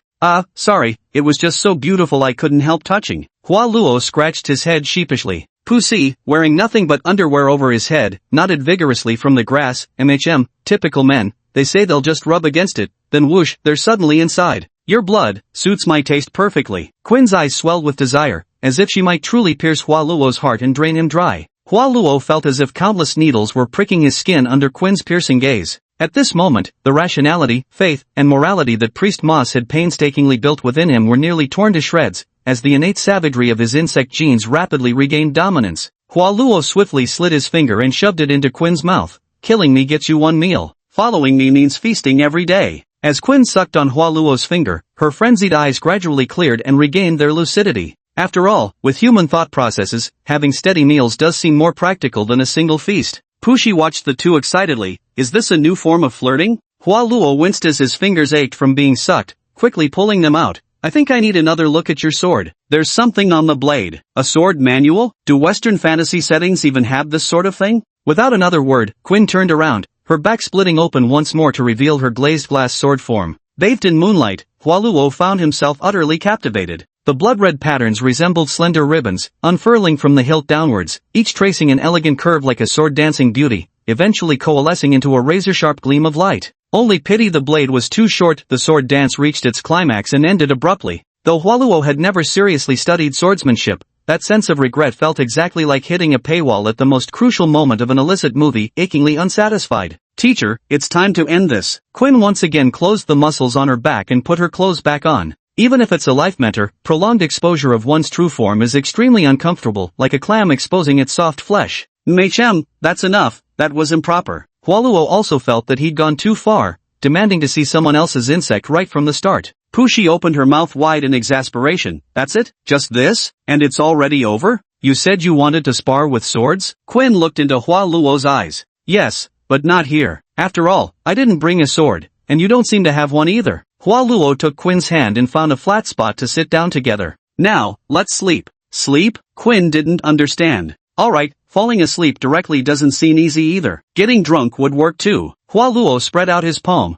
conjuring countless bubbles of wine. Breathe. Don't resist. Whether it was due to sword insect's high resistance or not, Quinn breathed for a long time before finally showing signs of intoxication, leaning against Hua Luo's shoulder as she fell asleep. Holding Quinn's hand, Hua Luo closed his eyes and fell asleep alongside her. The dream worm bubbled gurglingly, dragging Quinn's consciousness along as it tumbled into the dreamscape. Hua Luo had crafted this virtual dream world to perfection, where shifting scenes required merely a casual wave of his hand. With a flick of his wrist, Hua Luo transformed the space into gladiatorial arena terrain, the walls bristling with armor and weapons of every description. Quinn's eyes showed not the slightest curiosity, as if her arrival here was the most natural thing in the world. Hua Luo had no choice but to explain, this is my dream space, but it can perfectly simulate everything. We can practice swordsmanship here without any reservations and without worrying about getting hurt. Quinn walked up to the arsenal and selected a slender, agile rapier. This was a typical Western-style sword. Compared to Chinese swords, the blade was thinner and longer with the weight shifted backward, emphasizing thrusting attacks.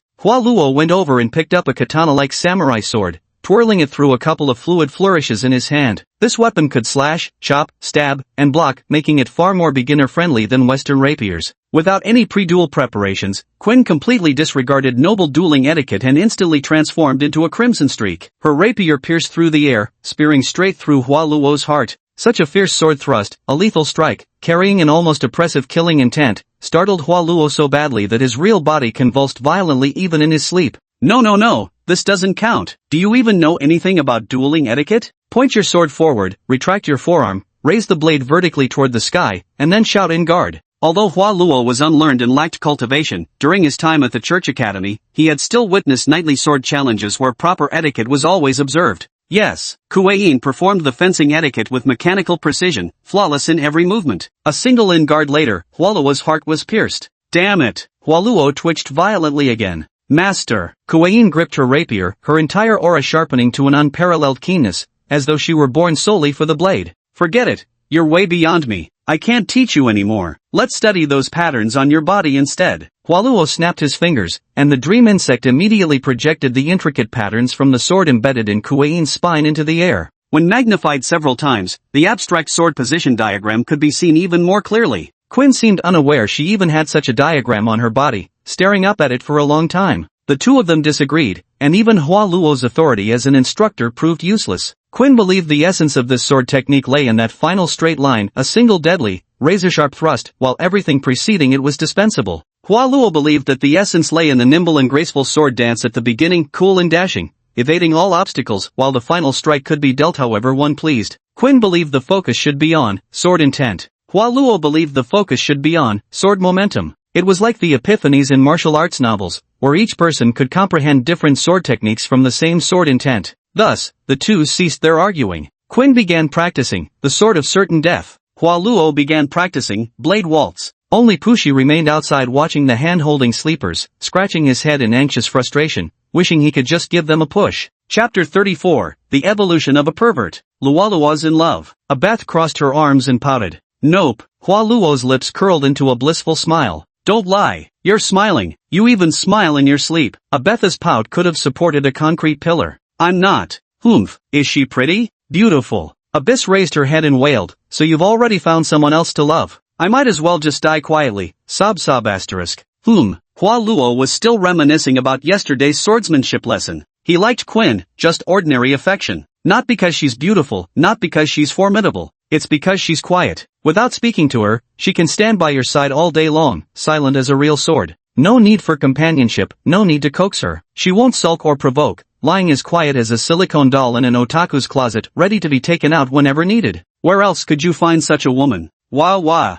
Abeth sobbed like a resentful housewife. As for that perverted worm Pushi, Hualuo couldn't be less interested in dealing with her. Yet this damned pervert insisted on pestering him with shameless questions that would leave even seasoned perverts speechless, especially at night when she'd sneak around wearing panties on her head, nearly getting herself sliced up when Hualuo mistook her for a ghost. Teacher, I'm sticking with you, otherwise I'll tell the priest about you sleeping with that swordswoman. Pushi waved her hands maliciously, making her wicked threat. Damn it, we were practicing swordsmanship, Hualuo retorted angrily. Then tell me, what kind of sword practice requires hugging each other to sleep? The puff-puff sword technique? Pushi flashed a lecherous grin. Shoo, get lost, scram. Hualuo waved his hands to drive her away. Scumbag, shameless, even tricking a bug cannon. Why won't you trick me instead? Pushi pinched her nose and made a disgusted face. Damn, if I don't sell you to the gladiator arena, it'd be a disservice to your pathetic act. Hualuo turned around, grabbing Pushi by the back collar and lifting her to eye level. What are your maturation evolution requirements? Pushi grinned mischievously and made a lewd gesture with a sausage and donut shape. Do naughty things, completion 0 out of 100. Hualuo remained expressionless. If it's mentor-sama. Pushi bit her finger shyly, batting her eyelashes coquettishly. It's fine if everyone comes in. I've no interest in landing in prison. Hualuo tossed Pushi aside and turned toward the city. Mentor, where are you going? Go buy the medicine to castrate yourself. Let's go together. In the Silveria district, Hualuo unsurprisingly found Galen at the tavern she frequented. Well, how rare. First time seeing you take the initiative to look for me. How many of those 4 imposters have you caught? I've already nabbed 3, you know? Galen leaned against the liquor cabinet, proudly holding up 3 fingers. Wow, what huge melons. Pushi emerged from under Hualuo's cloak and clung to Galen, giving her a playful squeeze. Fuck, where'd you dig up this tender little scallion? Galen stared dumbfounded at little Pushi, who barely reached 1 meter 40. She's been parasitized by a bug. Hualuo dropped the bombshell. Fuck. Galen was so startled he crushed the wine bottle in his hand. This bug's different, it hasn't infected the brain. She's practically a born support carrier. Weren't you always planning to find me a teammate? I'm planning to implant her with a divine-grade bug. Hualuo continued speaking calmly. Galen finally breathed a slight sigh of relief, shook the beer off her hand, grabbed Pushi's vibrant green hair, and lifted her up for a closer look. Are you sure you want this little scallion who looks barely 10 as your teammate? I'm already 10. In 3 more years, I'll be old enough to have kids with a mentor. Pushi retorted indignantly, crossing her arms. Indeed, in this Western fantasy world where the average lifespan barely reached 40, early maturation was common, and daughters from poor families giving birth at 13 or 14 was far from unusual. Her parasite insect must be special, worth all this attention? Jelen had never seen Hua Luo care about anything before. You really don't want to know, Hua Luo said expressionlessly. It's a lust bug. A lust bug, Puhi shouted especially loudly. Golan's expression fell too. What kind of damn bug is this? Is it even capable of combat? Oh yes. Puhi stretched out both hands, puckered her lips, and planted a big kiss right on Golan's face. In an instant, Kiran's pupils dilated immensely, her face flushing crimson as she clenched her thighs tightly, not daring to move a muscle. Her gaze was as fearful as tarot cards trembling in a gust of wind, as if the slightest loss of muscle control would cause the dam to burst. Hua Luo tilted his head in confusion and patted Kiran's forehead. Losing control, Kiran crashed headfirst into the liquor cabinet, smashing an entire beer barrel over her head. With a splash, she was drenched from head to toe in ale, then gave a violent shiver. So refreshing. Hua Luo looked at her, unsure what kind of madness had possessed her. Damn it, I'm definitely recruiting this team member. Galen seemed to have instantly released 30 years worth of bachelor loneliness as he grabbed a towel to wipe his hair. Back at their base again, near that same tree. Galen took out 3 glass bottles stolen from the Sanctum of Divine Grace in the main cathedral during their last visit. The airworm and earthworm were picked by Hua Luo and Liz. Left were the water godworm, fire godworm, and the light godworm. I want the water worm, Pushi declared without a moment's hesitation. Give her the fire worm, Hua Luo decided. I want the water bug, Pushi insisted firmly. It pairs better with my bug. Get lost, Glenn, implant her with a fire bug. Hua Luo shot a glance at Glenn. Water bug, Pushi cried out as she was hoisted up by Hua Luo and tied to a tree. I reckon, girls ought to be like water, soft and gentle is best. With a flick of her dagger, Golan split open Pushi's nape. Beneath Pushi's piercing scream, a water god insect clung to her pinkish-white spine, tendrils slowly unfurling and creeping across her entire body. While Pushi was writhing in pain to the point of passing out, Hua Luo, unprecedentedly, stuffed a blood crystal into her mouth, hoping she could quickly transition through her growth stage into maturity. Waterworms were usually harmless, and even the domesticated water god insects weren't overly possessive. Lust worms, on the other hand, were solely fixated on causing mischief, so the two species never came into conflict. The entire implantation process went smoothly, completed within a day and a night. Coupled with Pushi's naturally robust physique, her attributes effortlessly advanced to the late growth stage. All that was needed now was to consume some mineral-rich water to complete the evolution of the water god insect. As for you pervert, go away, stop evolving. Who would be interested in a lowly? Yay! I've awakened a new skill. Now wherever I poke with my fingers, water jets can shoot out. Pushi jumped around excitedly. Get lost. Don't let me see you again. Hua Luo's face was full of disgust, afraid it would dirty his eyes.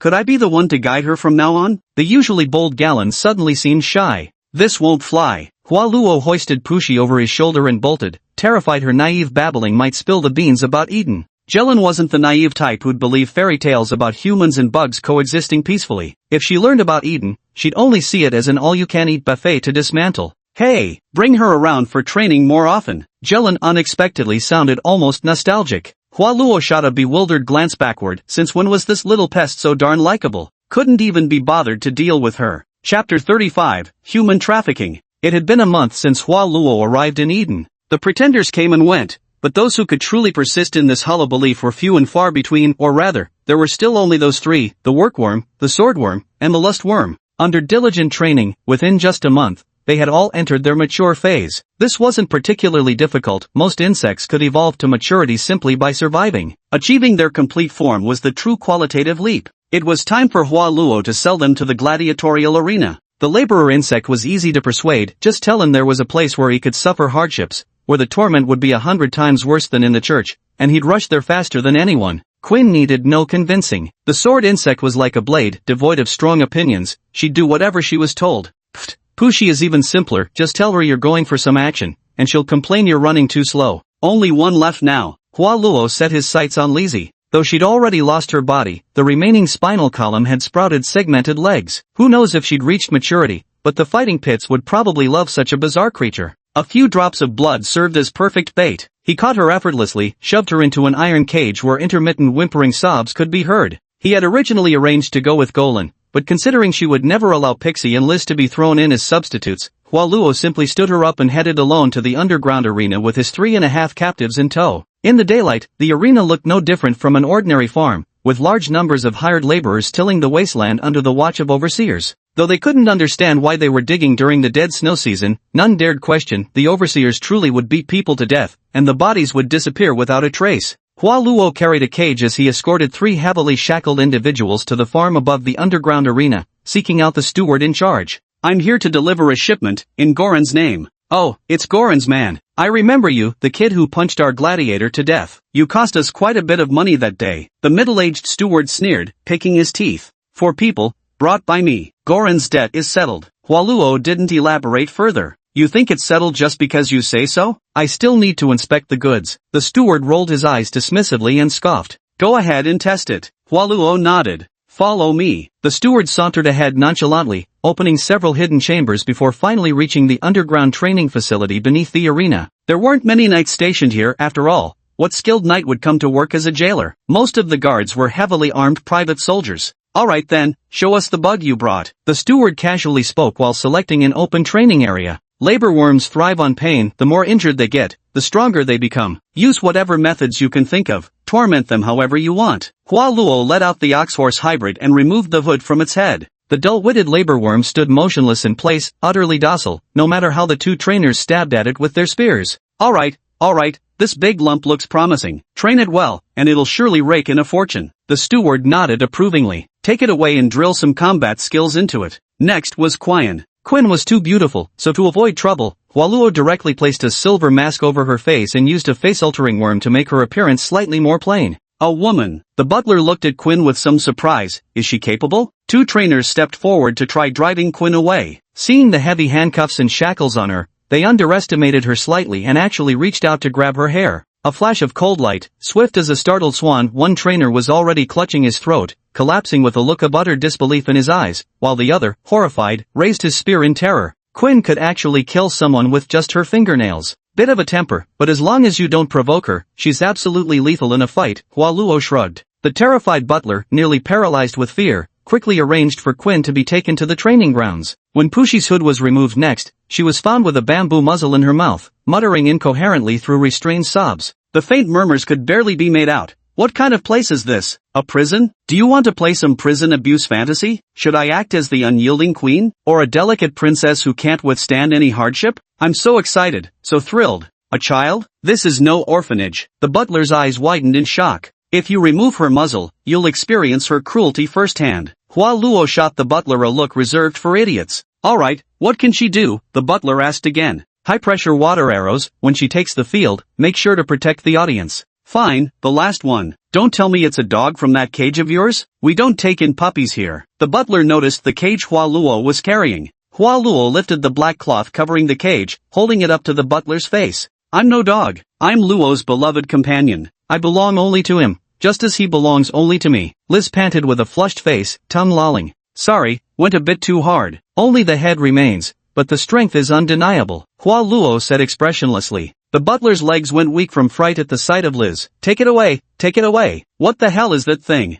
Hua Luo placed the cage back on the ground. So? Ahem. The butler cleared his throat, regaining composure. Consider it provisionally qualified then. If the quality falls short, I'll demand a refund from you. With that, he immediately bolted outside. This damned training facility had at least 100 infiltrators locked up inside. Although the cell was sturdy enough, built from the hardened secretions of wallworms, riots weren't unheard of each time they erupted. It sent chills down his spine. Hua Luo turned back to glance at the 3 half-humans. You lot stay here and train properly. You might ask, why didn't Hua Luo personally train them, opting instead for gladiator trainers? Hua Luo's reply, couldn't be bothered. As for Quinn, Hua Luo was happy to drag her into dream simulations to train. The only problem was that killing in dreams didn't count toward her evolution requirements, so he had to send her to the free-for-all slaughter of the gladiatorial arena. The rest were just background characters filling out the numbers. Back upstairs, the butler warmly received Hua Luo again, asking if he'd be interested in fighting in the underground arena. With Hua Luo's skills, just a little training would make him the Baron's champion gladiator. Hua Luo naturally couldn't be bothered to fight. The Colosseum had too many rules. Gladiators had to feign weakness in the early and mid stages to manipulate the live odds. To please the noble spectators, even if you could end a fight with one punch, you still had to stage an agonizing bloodbath full of dramatic reversals and narrow escapes. Otherwise, finishing opponents with single punches. How many insect gladiators did you think you could afford to waste like that? Hua Luo felt it was just a tedious performance. So annoying, can't be bothered to deal with it. The butler expressed regret, stating that this was actually a shortcut to venture into the 4 major upper districts. Should there be any interest, participation was always welcome. Chapter 36, The Young Lady. Jilin remained blissfully unaware, still happily drinking and hanging out with Hua Luo every day. She occasionally tried to invite Pushi for training, talking about completing their teamwork drills early, but Hua Luo always brushed her off with casual excuses. Hua Luo occasionally visited the underground arena for entertainment. At first, it was quite interesting. He often saw worker insects being treated like living punching bags, brutally beaten before suddenly turning the tables with a dying counterattack. These deathbed reversals frequently filled the betting pools to overflowing, quickly making worker insects the arena's gold-making star attraction. Pushi also gradually adapted to the arena battles, earning herself the nickname Water Princess. Her powerful high-pressure water jets always erupted from unpredictable body parts, catching opponents completely off guard. Lately, however, the arena hasn't been doing too well. They've been arranging human warriors for performative fights, but compared to the life and death struggles of the shapeshifter bugs where every claw strike draws blood, the spectators just don't seem interested. Because Quinn was simply too formidable. Every time she struck, a single sword thrust was all it took to pierce through her opponents, astonishing everyone with her prowess. Not only were the outcomes utterly predictable, but she ended fights in mere seconds, leaving absolutely no room for spectacle. Every time Quinn made an appearance, the organizers could only cram in numerous warrior performances and hot dances by glamorous women. Even so, the audience simply refused to settle for it, shouting demands for more matches. The butler wanted the trainers to mold Quinn into a more visually entertaining gladiator, but her icy gaze and the murderous aura radiating from her made even the trainers afraid to approach. In the end, they had no choice but to arrange for a genuine Templar knight to teach her a proper lesson. Unfortunately, even shackled with heavy chains, Quinn slew the Templar knight with a single thrust of her sword. Now Quinn is like a giant Buddha, easy to invite in, but dealing with her has become everyone's headache. Some even doubt whether the guards could stop her if she decided to break out of prison. What should we do? Find a way to kill her. But somehow that feels like a waste. Maybe we should ask those who brought her and how they caught her in the first place? And so, both Galen and Hua Luo were ushered into the Baron's mansion by Sifan's guards and attendants. Galen, still oblivious and brimming with confidence, believed his outstanding performance had earned him some grand mission. He vowed to squeeze the old man dry when negotiating payment. Hua Luo remained utterly unfazed, having already guessed that trouble had erupted at the Colosseum. Whatever, he worked for Galen. If the sky fell, it would crush Galen first. This was his first visit to the residence of the powerful figure who controlled most of the underground forces in the Zivia district, a man equally adept at navigating both legal and illegal circles.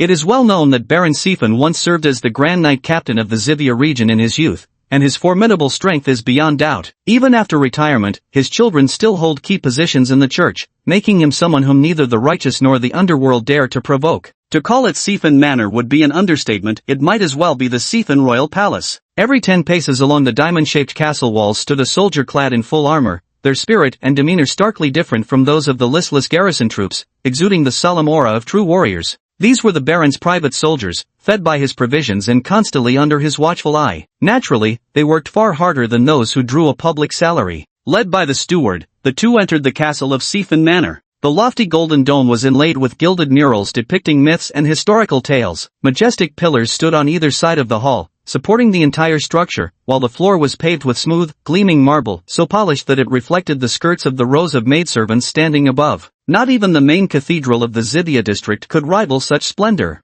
They seemed to have arrived at an inopportune moment, as Baron Sifan was mid-meal. The dining hall walls were hung with an array of decorative weapons, battle axes, cruciform blades, oxhorn shields, and spears. A dining table spanning over 10 meters was laden with exquisitely arranged platters of freshly carved raw meat. The man with wild golden hair like a lion's mane, though already over 60, remained as robust as a man in his prime, his powerful muscles barely concealed by the thin sleepwear. He speared a piece of raw, bloody meat with his fork and chewed voraciously, his savage-eating mannerisms resembling those of a true beast. Greetings, Knight Commander. Gorin knew the old Baron still preferred his former title, so he struck his chest firmly and performed a knight's salute. Knight Gorin, good. You still remember this retired old relic. Baron Sefan lifted a golden goblet, tilting his head back to gulp down the crimson wine, then roughly pulled a nearby serving maid close, burying his face in the soft fabric of her dress to wipe his mouth. Hua Luo could smell it. It wasn't blood but a blood-like liquor, its rich aroma making his inner drunkard stir with anticipation. Of course, the current Grand Knight Commander is just a spineless fool. Every single one of us still remembers the majesty of the old commander. Gorin was well aware of the tensions between the two newly appointed Grand Knight Commanders and didn't hesitate to bring it up.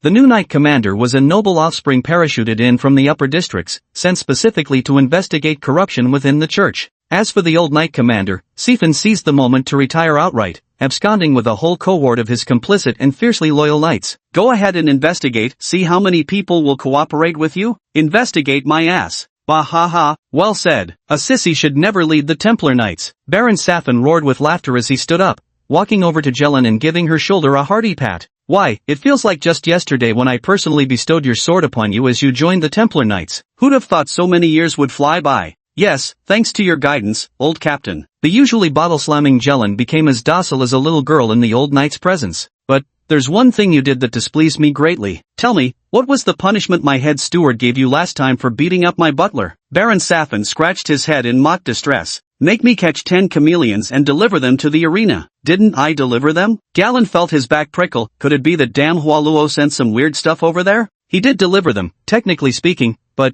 you've landed us with one hell of a headache. Baron Sifan dug at his ear and snapped his fingers. Moments later, a group of guards dressed in uniform entered the hall, dragging over a dozen thick iron chains behind them, heavy enough to make one wonder if they'd shackled a dragon. Yet, those dozen chains were restraining nothing more than a pale, red-haired girl who looked barely in her teens. Her eyes were hollow, devoid of any emotion, as she stood rigidly, utterly lifeless. If you didn't pay special attention to her, you might think she was just a doll. Jelen looked bewildered, not recognizing Quinn, and turned to glance at Hualuo. Hualuo remained as impassive as a clueless sidekick, showing no expression whatsoever. Half a month. Baron Sifan approached Quinn, holding up 3 fingers. Killed 30 of my imposters, 10 trainers, and 2 guardian knights. Jelen wiped a bead of cold sweat and glared back at Hualuo. Hualuo maintained his usual couldn't-care-less expression. No matter who stands before her, even if offered just a tree branch as weapon, one strike, nobody can withstand it. Too fast, too ruthless. Baron Sifan approached Quinn, reaching out to remove her mask.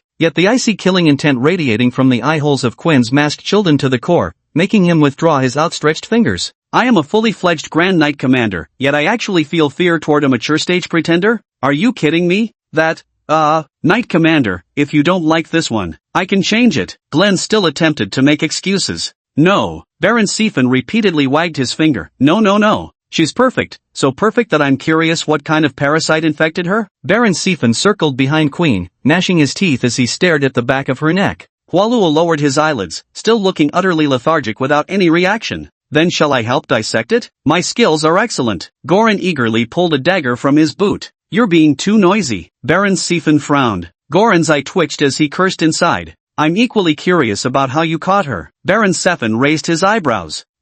Well, Goran glanced at Hualuo, then gritted his teeth, preparing to take the blame himself. It was quite simple. Hualuo spoke up unexpectedly. I caught her. Hearing the voice, Baron Sifan turned in surprise, as if wondering why there was a second visitor in the room, only realizing upon seeing Hualuo that the boy had actually come with Goran. Jelen could only helplessly explain, he's my newly trained subordinate. You captured her? How? Baron Sifan raised his eyebrows in confusion. I have wineworms, just get her addicted to drunkenness. Hualuo casually slid his finger and slipped it into Quinn's mouth. Quinn instinctively began sucking, the cold ferocity in her eyes fading once more. A wineworm. Baron Sifan's eyes lit up. An excellent worm. Golan quietly let out a sigh of relief. So, you can control her? Baron Sifan asked again. Hualuo gave the old knight commander a peculiar look, unable to fathom what scheme he was plotting. It seems this won't work. Better kill and extract the worm. Baron Sepine waved regretfully. Hidden beneath his robe, Hualuo's fist instantly clenched.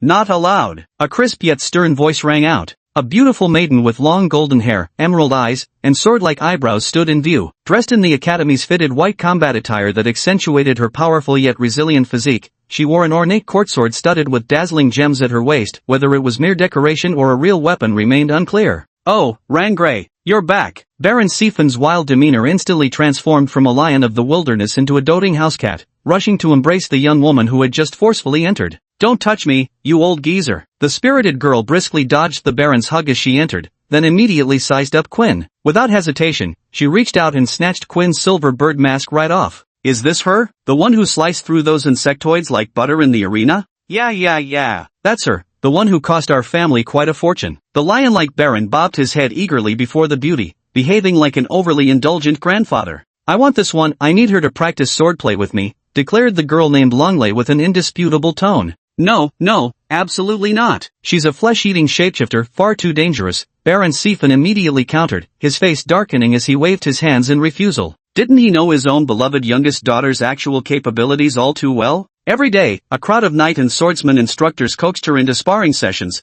deliberately feeding her moves or pretending to collapse. How much real skill could she possibly have? Dangerous? I don't feel the slightest bit of danger. Langley arched her sword-like eyebrows sharply. With a crisp phoenix cry, her gleaming longsword slid from its jeweled scabbard, pointing directly at Quinn's eyes. Quinn's eyes remained as undisturbed as a 10,000-year frigid pool. Good heavens, isn't she still chained up? Baron Siphon slapped his thigh in exasperation. Then unshackle her chains. I want to see for myself whether this young lady's swordsmanship is superior or hers. Langley barked at the several guards holding the chains beside her. The guard knelt down, not daring to relax his grip. Oh dear, my precious darling, can't you ask for something else? How about I gift you a white knight steed? Let's not insist on this. Baron Seven coaxed his little daughter while signaling the guard to drag Quinn away. I don't want a horse. I want her, or else I'll go live with grandfather and never come back. Langer gripped the sword hilt backwards instead, crossing her arms in defiance. Baron Seven hung his head and stamped his feet while trying to persuade her, appealing to her emotions and reasoning with logic. His pitiful display was so awkward it made Goran want to dig a 3-bedroom apartment underground with his toes. Langray turned her head away disdainfully, still stubbornly refusing to yield. Baron Seven finally sighed, rushed before Hua Luo, and growled in a low voice, "Can you control that woman, boy?" Hua Luo remained unperturbed. Perhaps. I don't want maybe. You must be able to control her. If a single hair on my precious daughter's head is harmed, I'll make sure you, your family, and everyone you know regrets ever being born into this world. Baron Seven roared with red-faced fury. Hua Luo still wore his usual lazy expression. Did I say I wanted to work with you? Jelen quickly rushed over and pressed Hua Luo's head down in a nod. That Baron Seven might smile all the time, but if he took a disliking to you, he'd genuinely strike without mercy, beating you half to death before tossing you into the gladiator pit's slave cages, where your bones would never be found. Hey, Captain, don't worry. I know this guy, he's totally reliable and will absolutely keep the young lady safe. Jelen hadn't yet realized just how ruthless Quian could be. Hua Luo rolled his eyes. He couldn't be bothered to spend his days babysitting some spoiled, ill-tempered noble girl. But evidently, Baron Seven had no intention of giving Luo Hua a chance to refuse. He shoved him forward toward Quinn and snapped, "Release her. Keep her quiet now, or both of you will die." Hua Luo had nothing to say and motioned the guards to unwind the tightly coiled chains. Baron Sefen clenched his fist, ready to unleash his full power and crush Quinn at the slightest sign of movement from her. The chains clattered to the floor in a heap as Quinn was freed completely. A murderous glint flashed in her eyes as she scanned everyone present except for Hua Luo. Even without a weapon in hand, her fingers twitched like unsheathed blades, poised and lethal. Hua Luo simply said, "Don't kill." Quinn was like a blade sheathed, concealing all outward sharpness. "Boy, last warning." Baron Sefen attempted to threaten Hua Luo once more. Langley had already jumped up with excitement and kissed the old man on the cheek. "Old man, I knew you were the best." With that, she grabbed the two chains and dragged both of them outside. Hua Luo stared dumbfounded at the collar that had suddenly appeared around his neck. "If you wanted to leash Quinn, fine, but why leash me?" After Langley left, Baron Safan touched the spot on his cheek where his daughter had kissed him, grinning like a foolish old man. Golan wiped his sweat, hoping Langley's enthusiasm would last just 3 minutes, that she'd get bored and toss Hua Luo back sooner rather than later. "Starting my own business, why is it always so rough?" "Knight Commander, if there's nothing else, I'll head back now."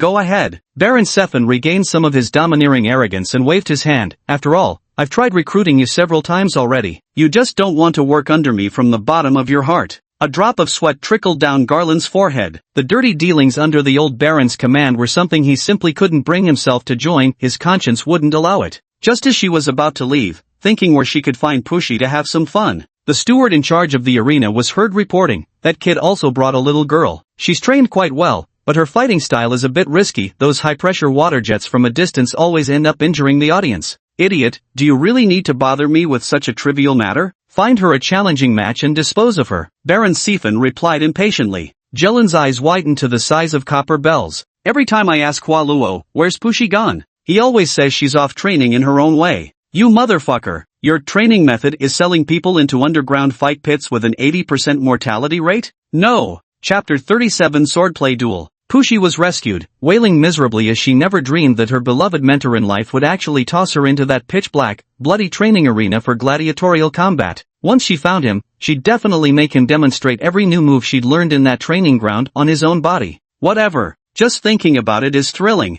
Jelen even discovered that Lisa had been thrown into the training grounds. Even though there was only a head left, with no internal organs, its sharp teeth were as ferocious as a mad dog, yet it blushed and muttered something like, "I'm Hualua's beloved." Crazy, absolutely crazy. As for the laborer bug, Jelen didn't know him, so he simply left him to suffer in prison. Hua Luo wasn't faring any better either, as a servant's collar was fastened around his neck, its control core firmly held in Langley's grasp. This thing, woven from the skin of an electric plasma worm, actually functioned like a magical artifact, capable of releasing powerful electric currents strong enough to make even a fully trained knight dance on the spot. This was the first time Hua Luo had learned that such a thing as insect artifacts existed in this world. Langley led the two to her usual sword training grounds, an arena comparable to the most luxurious golf course, attended by dozens of servants. Every weapon on the racks was crafted with the finest craftsmanship, from massive knight lances to medium-sized gilded shields, down to delicate pocket daggers, each embedded with ornate gemstones and polished to a silvery shine daily with fragrant sword oil.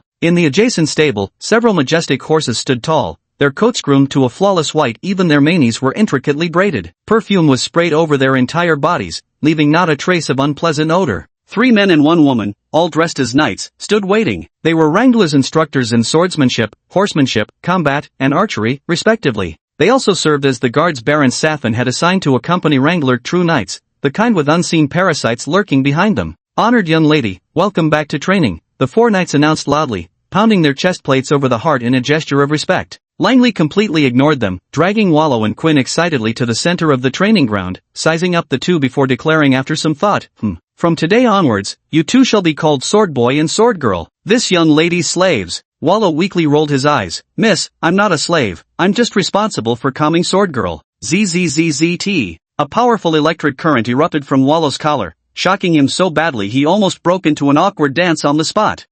Sword Boy, did I give you permission to speak?" Langley crossed her arms, her beautiful arched eyebrows lifting slightly. The knight instructor nearby seemed long accustomed to Langley's temper, showing no surprise at her behavior. "Damn it, just wait until I dream, you'll pay dearly then," Hua Luo cursed inwardly before falling silent. "Excellent, the training is proceeding well." Satisfied, Langley nodded and walked over to the weapon rack, plucking a slender, gleaming silver ceremonial sword which she casually tossed at Quinn's feet. Then he drew his gem-encrusted long sword from his waist with a crisp, bird-like ring, assuming a flawlessly graceful opening stance as he raised his chin slightly. "Sword Maiden, come, let's see just how skilled your swordsmanship is." Hua Luo was utterly baffled. Was this little lady truly foolish, or did she have no regard for her own life? "My lady, absolutely not." The swordsmanship instructor rushed over in panic, desperately trying to stop Langley. Before this, he had already gone to witness Quinn's death-seeking sword strike. To this day, he couldn't fathom how such a strike, like a white rainbow piercing the sun, could even be executed. Leaving aside whether he himself could dodge it, as Langley's swordsmanship instructor, he was absolutely certain of one thing: Langley was dead the moment it happened. Not a second of resistance. God only knows what Baron Sifin was thinking, letting Langley bring that impostor along. Did he really think mere shackles could restrain her? If anything happened to Langley, one could imagine Baron Sifin's wrath. The 4 instructors doubling as bodyguards would be as good as dead. "Get out of my way. A knight's challenge cannot be withdrawn once issued." Langley arched her exquisite eyebrows in defiance. "Good heavens, my lady, don't start trouble now. Her swordsmanship rivals my own. I'm not even confident of defeating her, let alone." The fencing master desperately tried to dissuade her.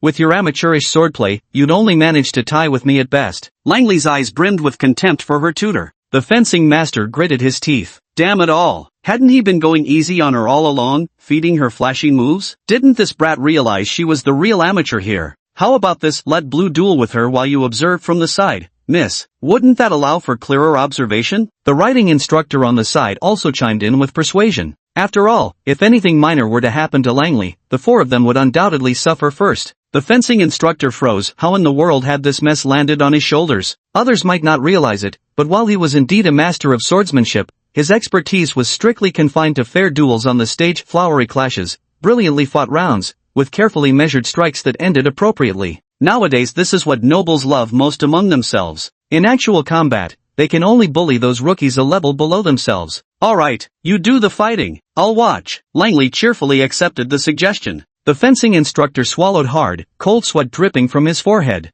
"Hurry, hurry, hurry." Langley decisively sheathed his sword and retreated several steps, clearing space for the two to duel. "Yes." The fencing instructor gritted his teeth, turned around, and donned a full set of knight's armor from the rack, hoping these layers of steel would protect his vitals. Particularly in the back of the helmet and the chest plate's inner lining, there was a piece of stone beetle carapace for added protection. "Quinn, someone's delivering us free experience. Don't hold back." Hua Luo glanced at Quinn. Without speaking, Quinn simply picked up the slender rapier thrust before him. She seemed indifferent to any weapon, as long as it was long and pointed. Sword Master versus Quinn. The two stood 20 meters apart, swords drawn and facing each other. Quinn's spine was ramrod straight even when she slept. She did so standing up, like a sword that would never bend. Her originally cold and deep pool-like eyes now surged with murderous intent, as sharp as an unsheathed sword after receiving Hua Luo's permission to kill, silencing all insect and bird pets in the entire training ground. Her swordsmanship stance was both textbook perfect and razor-sharp. Swordworms naturally didn't care for human dueling etiquette, but everything taught by her life mentor Hua Luo was engraved in her heart. Though the swordsmanship instructor also adopted the most textbook-perfect dueling stance, his back was already drenched in cold sweat. Despite the woman wearing only coarse black robes before him and himself clad in exquisite armor, he felt utterly defenseless, his muscles tense with paralyzing dread. En garde. The moment the duel began, like an arrow unleashed from its bowstring, the swordsmanship instructor's pupils dilated to their utmost limit. The reflection in his eyes shifted from blurred to crystal clear, yet before he could even raise his sword, a chilling sensation pierced through his heart. So, this is how it feels to have your heart pierced? Torrents of blood gushed from the heart, transforming into rivulets that coiled around Kuei Yin's blade like venomous serpents. They slithered up her sleeve before finally forcing their way into her mouth and nostrils, becoming mere nutrients for the growth of the swordworms. Bruce! The three instructors cried out with exaggerated grief, rushing forward in aggressive stances to surround Quinn. Langley first opened his mouth slightly in surprise, then immediately erupted into excited cheers and applause. So fast. Exactly like that. This is the swordsmanship I want to learn. She showed absolutely no trace of sorrow, or perhaps, never realized her swordsmanship instructor had died in her place. Of course she wasn't foolish either, seeing how easily her instructor had fallen made her instantly abandon any thought of challenging Quinn to a duel. The other three instructors sorrowfully had the guards carry away their colleague's corpse, their gazes towards Quinn now filled with dread. Chapter 38, Sword Practice. Langley, spoiled rotten by his heroically great father to the point of being utterly ignorant of his own limitations, had no conception of what danger truly meant. She wanted to learn Quinn's swordsmanship. Someone, get Swordman and Swordmaid a change of clothes, those black robes are hideous. Lengrid first gave their outfits a disapproving look. Hua Luo said he actually liked black robes since they never looked dirty, know how much he messed around. Unfortunately, in Langrid's eyes, even a dog had to have its fur neatly groomed. And so, under the servant's care, both Hua Luo and Quinn were dragged off for a bath and dressed in fitted swordsman attire, crisp fabric adorned with silver chains and delicately embroidered lace. Hua Luo wore a beret-style cap on his head, but despite such a sharp-looking outfit, his entire demeanor couldn't possibly appear more lethargic. With just a change of attire, the swordswoman Quinn exuded an icy demeanor as sharp as a blade, her flawless complexion so radiant it even slightly overshadowed her master, Langley.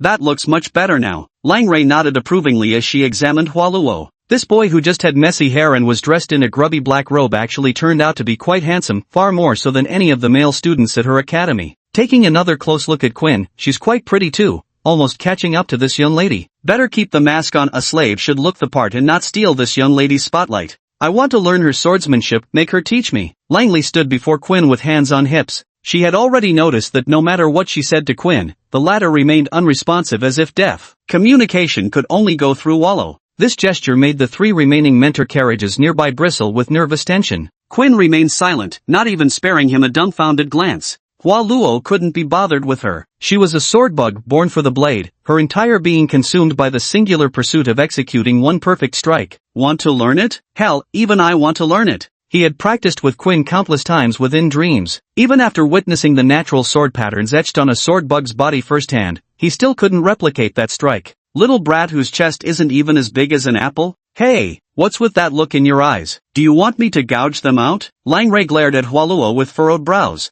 You can't learn it, Hua Luo finally muttered. Nonsense. This young lady is naturally brilliant. Even my mentor says I'm a one-of-a-kind sword prodigy. Is there anything I can't master? Langray retorted with an indignant snort. Idiot. Hua Luo whispered under his breath. What did you say? Langray's eyebrows furrowed again. Hua Luo sighed. I said to learn the sword, first learn its intent. Stand with her like this. When you can exude the same aura as hers, you'll have completed the first step. Stand, like her? Langray turned to look at Quinn, who stood as motionless as a statue, her breathing nearly imperceptible. This feeling was like a sharp sword mounted on a weapon rack, its edge sheathed in restraint. Just standing like this? Langley imitated Quinn's stance, standing beside her. Yeah, just stand. Don't copy the posture, copy the presence. Hua Luo yawned, preparing to go nap nearby. Let her learn, let her learn. Given that swordbug's nature, without a target enemy, she could stand motionless for an entire year. Sizzle. The collar's electricity surged, shocking Hua Luo stiff as a board. Damn it! What now? Hua Luo jumped up and yelled at the young lady. You're standing with me, Langley snorted unhappily. I don't even want to learn swordsmanship, why should I stand with you? Hua Luo shouted angrily. Langley snorted in displeasure. Humph, what if you're tricking me? No matter how long I stand, you're standing just as long. That bastard's not stupid after all. Hua Luo muttered under his breath. What are you always muttering about? Are you cursing me in your heart? Langley crossed her arms and glared. Hua Luo rolled his eyes. I'm wishing you boundless blessings from the goddess. Get over here, or I'll electrocute you until you smoke. Langley pointed her finger and stomped her foot hard. Hua Luo let out a weak sigh and listlessly stood beside Quinn. Quinn instinctively grabbed Hua Luo's hand, thinking they were about to enter the dreamscape. Hua Luo shook off Quinn's hand. Now wasn't the time to be sleeping together. Langley actually stood rigidly beside Quinn with remarkable imitation, chin raised, chest out, stomach in, mimicking her icy demeanor perfectly. The three instructors watched in utter bafflement. Within barely 10 minutes, Langley started feeling an itch all over her body, constantly wanting to scratch here and there. Even her lively, darting eyes couldn't help but glance around restlessly. But, she held it in, all for mastering the strongest swordsmanship. Time flew by. 3 hours later, Hua Luo had already finished taking a full standing nap, yet Langley somehow remained upright, though clearly teetering on the edge of emotional collapse, her body shivering faintly while visible fury burned brighter in her eyes. Finally, she exploded, pointing at the surrounding attendants and cursing loudly. What the hell are all of you staring at? Line up for punishment, all of you. If I see any of you dare to move even a finger before dawn breaks, I'll throw you into the insect dungeon. Then she pointed at the three instructors. You three, what are you staring at? Since when are your eyes just for decoration? Couldn't you have pointed out where I messed up? Luckily, she didn't curse me directly. Before Hua Luo could finish sighing in relief, Langer had already strode up to stand right in front of him. And you, what kind of teaching is this? Just then, because they had been standing too long, their legs suddenly gave way when they tried to move, and they nearly toppled right onto Hua Luo. Hua Luo dodged in a flash, sending Langlet tumbling face-first into the dirt. You scheming woman, just itching to rub sparks with me. You! Langlet nearly exploded with rage, leaping up to draw her gem-encrusted longsword from her waist and charging at Hua Luo with a thrust. Of course Hua Luo ran, who in their right mind would just stand there and take a stabbing, unless they had legs like the king of Qin? How dare you run? Langlet gritted her teeth as she gave chase, dragging her longsword at an angle with both hands. Hua Luo appeared to be running in a leisurely, sloppy manner, yet his speed was startlingly swift. Even without using his chi apertures for assistance, Langley couldn't hope to catch up with him no matter how hard she stretched her legs. Furious, she dashed straight to the stables and hauled out her prized white jade steed. Mounting the powerful stallion and slinging her bow across her back, she chased after him in one frantic pursuit. One might say Langley had a foul temper and nasty disposition, but her equestrian skills were nothing to scoff at. Clamping her thighs against the horse's flanks to steady herself, she flipped her ornate shortbow from her back. Even the short arrow she nocked was intricately carved and inlaid with gemstones. Whoosh, the arrow shot forth like lightning, streaking straight toward Hua Luo's retreating back. Feeling the threat flying swiftly from behind, Hua Luo flipped mid-air, catching the arrow in his hand. He twirled the exquisitely crafted shaft finer than a hairpin between his fingers and sneered, getting killed by such a decorative arrow? Even as a ghost, I'd be laughed at. That bastard. Rangrid bit her lip, grabbing another arrow from her quiver. She fired 7 or 8 in rapid succession, until the quiver was empty. Yet Hua Luo remained unscathed, yawning as though mocking her pathetic archery skills. Just drop dead already. Rangrid tossed her shortbow aside and snatched up the knight's lance strapped to her horse. The ornate silver spear, its intricate patterns gleaming, emitted a brilliant white light as her steed charged forward, truly resembling a white dragon breaking through enemy lines. All embroidery, no substance. No matter how pretty, it's useless as a punching bag. With his right hand pressed downward, Hua Luo summoned a violent whirlwind in his palm, sweeping up dust and debris from the ground. As he sent out a palm strike swirling with clouds of sand, the white horse's eyes were blinded by the dust. Shaking its head with a shrill neigh, it reared up on its hind legs abruptly. Langley let out a startled scream, completely losing control as she was flung through the air, heading straight toward a collision with a large tree. Living is trouble, dying is even more troublesome, sighed Wallow wearily. With a swift leap into the air, he grabbed Langley by her belt and spun to dissipate the momentum. By the time they landed, Langley had presumably fainted from shock. Wallow casually tossed her aside, more vain than a pig, and dumber than one too. A crowd of guards and instructors rushed over, terrified beyond measure. The combat instructor especially pointed furiously at Wallow. You're dead, kid. If Langley has so much as a scratch, prepare to be skinned and dismantled bone by bone. Tisk, is this guy a knight or made of glass? Shatters at the lightest touch, Hua Luo sneered, folding his arms in contempt. Fortunately, Langley was truly frightened, and with the instructor's first aid, she quickly regained consciousness. The moment she woke up, she sprang to her feet and angrily pointed at Hua Luo, shouting, what did you just say? What do you want? Hua Luo rolled his eyes. You said pig or something. Langley gritted her teeth in agitation. Hua Luo denied it shamelessly. I never said that. That was all of you. Langley pointed accusingly at the group of guards and instructors. The whole crowd dropped to their knees in terror, waving their hands in frantic denial. They wouldn't dare. It was you.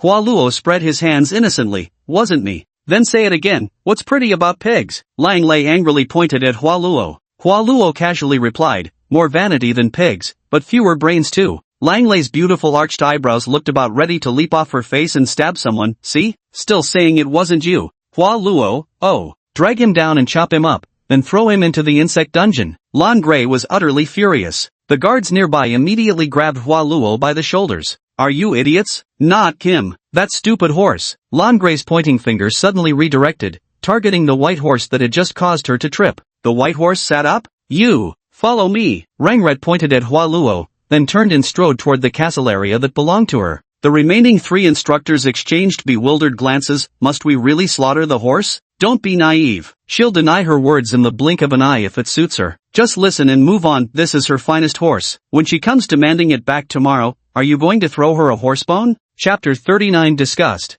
Hua Luo was utterly exhausted. What kind of person even was this? There was nothing he hated more than unreasonable princess tantrums. He really wanted to toss her into a bug nest, let her experience firsthand that not everyone would indulge her rotten temper. Jan Nan, you seem quite impressive. What did you do before? Langley tilted Hua Luo's chin up with her ornate sword, studying the young man who was only slightly older than her with curiosity. Hua Luo gave her the look reserved for idiots. The lady asked you a question. The combat instructor beside them raised his foot, ready to kick Hua Luo. Quinn's gaze sharpened like an unsheathed blade, a murderous light flashing in her eyes. The burly combat instructor, whose muscles were thicker than a bull's thighs, actually stumbled back as if struck. Foot slipped. The combat instructor stumbled backward in fear. Hey, do I need to zap you before you'll talk? Langley frowned fiercely, gripping her shock gem angrily. If they call me trash and I still answer, then I'm truly worthless. Hua Luo's eyes brimmed with exhaustion.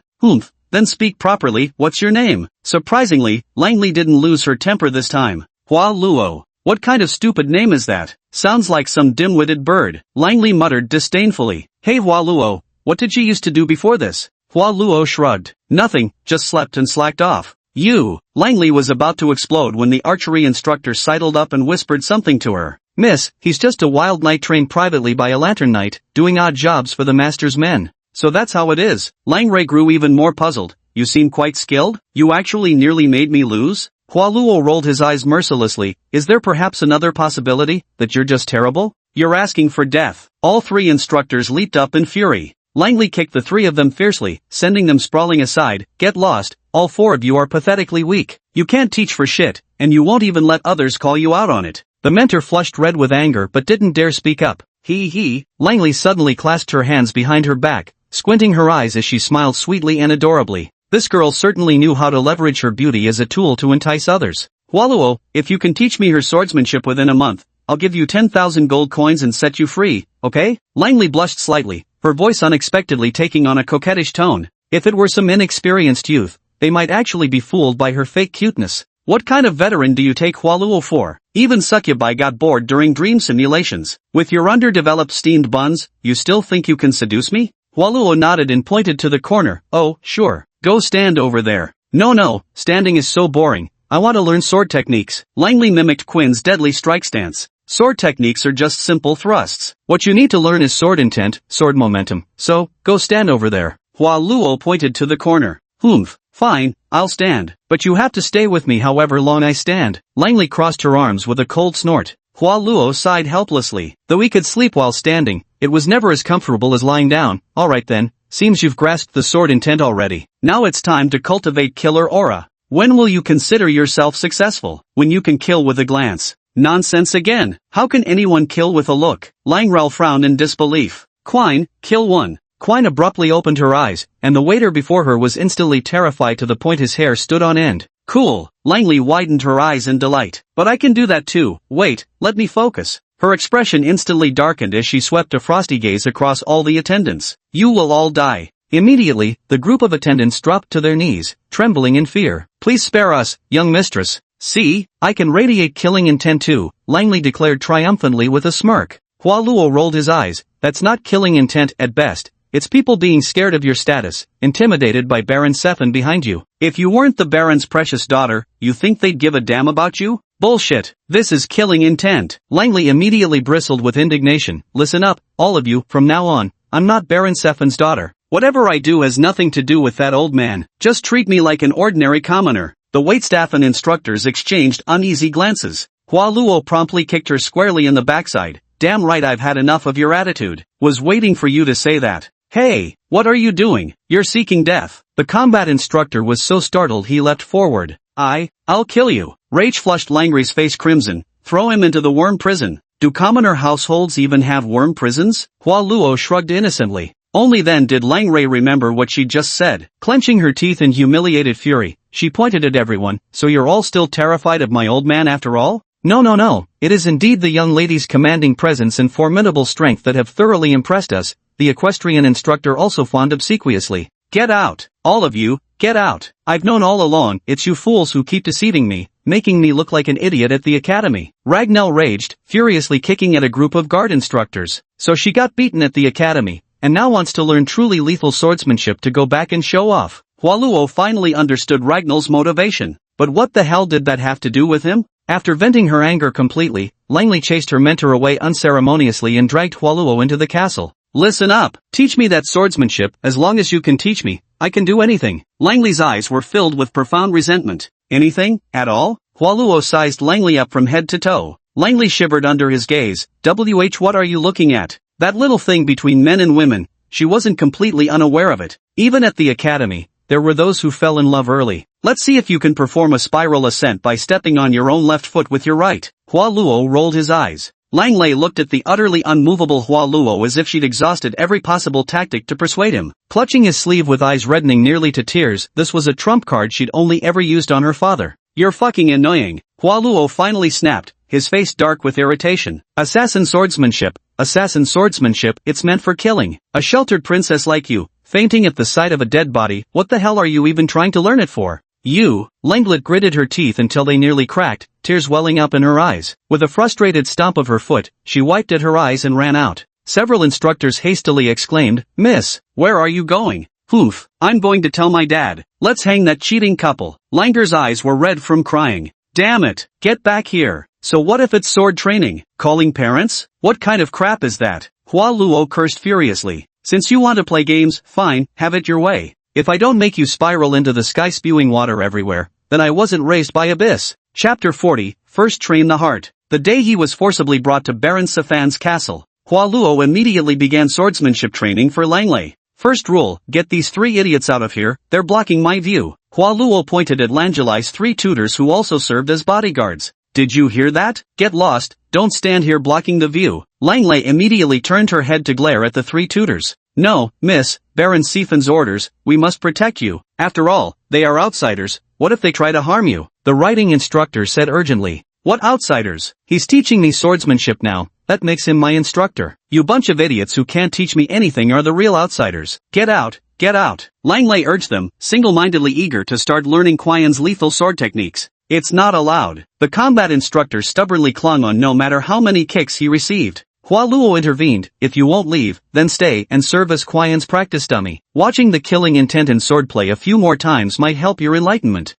Makes sense. Who wants to go first? Langley nodded. In an instant, the three instructors fled like they'd seen a ghost, vanishing without a trace. Alright, now that it's quiet, let's get started. Langley giggled with satisfaction. Before we begin, are you absolutely certain you're willing to devote every ounce of effort to learning this swordsmanship? If not, don't waste my time, okay? This time, Hua Luo's warning carried real weight. Even if you're just messing with her, you ought to take it seriously. Langley clenched her teeth in frustration. I've always been the top student at the academy, whether it's swordsmanship, horsemanship, firearms, or archery. As long as I won first place in the swordsmanship tournament, I could go to the Royal Capital District and become the Sword Saint's personal disciple. Until that damned woman from the Laurent family transferred here. With just one sword strike, she shattered all my pride. Before school starts, I must. Langley clenched her fists. Hualuo impatiently waved his hand to interrupt. Alright, I'm not interested in hearing your sob story. Just answer me this, are you willing to accept any training method I give you and take it seriously?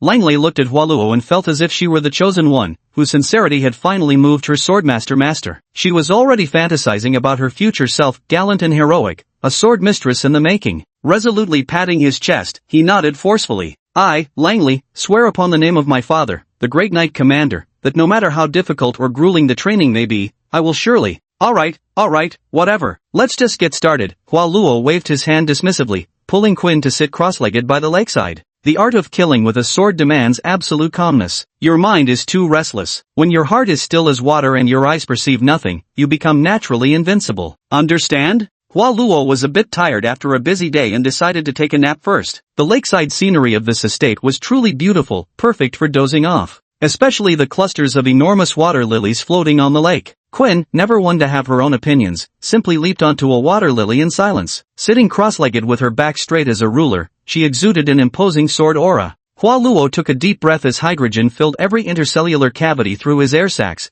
making his body extraordinarily light. He settled steadily onto the water lily. That graceful bearing was as if cultivating immortality. Must one truly temper the heart? Langley had only ever heard her mentor say that swordsmanship required constant practice and sparring, never had she heard that wielding a sword also demanded tempering the heart. Yet watching the two sit effortlessly upon water lilies facing each other in lotus position, their solemn and dignified postures so perfectly harmonized with their surroundings, it seemed utterly impossible they could be deceiving her. Could it be that true swordsmanship actually requires cultivation of the heart? Thus somewhat convinced, Langrei pulled up her trousers and leaped toward the water lilies in the lake. Thump! Naturally, she fell right into the water, clothes soaked, hair a tangled mess plastered across her face. Startled me, thought some pig had fallen in. Hualuo nearly burst out laughing. You! Langley clenched her teeth in anger and stomped toward the shore. The surrounding maids rushed over in panic, clutching towels. Get lost! Langrei shoved the maids aside and stubbornly stood by the shore, continuing to leap toward the water lilies. Splash, splash, splash. The frog couldn't jump into water this persistently.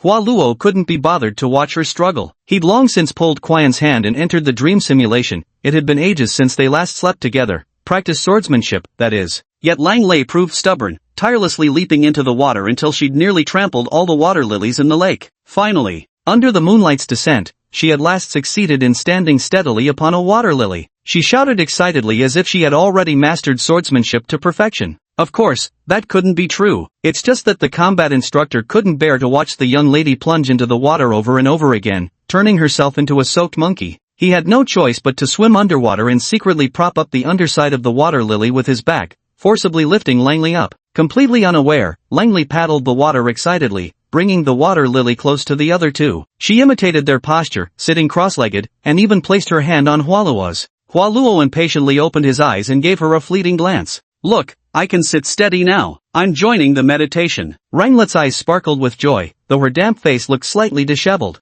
Hualuo still wondered how she'd managed to get up there. Seeing the bubbles still rising from the lotus leaf beneath her rear, he immediately understood someone must have carried her up. Forget it, let her be. I'm going to sleep. And so, the three of them sat quietly on the lotus leaf to cultivate their minds and calm their spirits. Langley didn't mind at all as she grabbed their hands, forming a circle. The nights during the dead snow season were bitterly cold, but with Hualuo's naturally robust constitution and the protection of Okamoto's air shield blocking the night wind, he didn't feel it at all. As for Quinn, no need to worry about her. What's a sword got to feel cold for? But Langley, despite being drenched in icy lake water, actually emitted a faint red glow beneath her skin, resisting the cold. Clearly, she harbored fire attribute insects within her body. Hualuo and Quirin were simply sleeping and dreaming, while Langley struggled to calm herself. The exhaustion of the day surprisingly helped her quickly settle down and fall asleep. Of course, Hualuo had no intention of bringing her into the dream simulation. Teasing this young lady was one thing, and so, the dream insect quietly slipped into Langley's dreams. No idea what kind of dream she gave Langley, but when she woke up the next day, the way she looked at Hualuo held some strangely ambiguous undertones.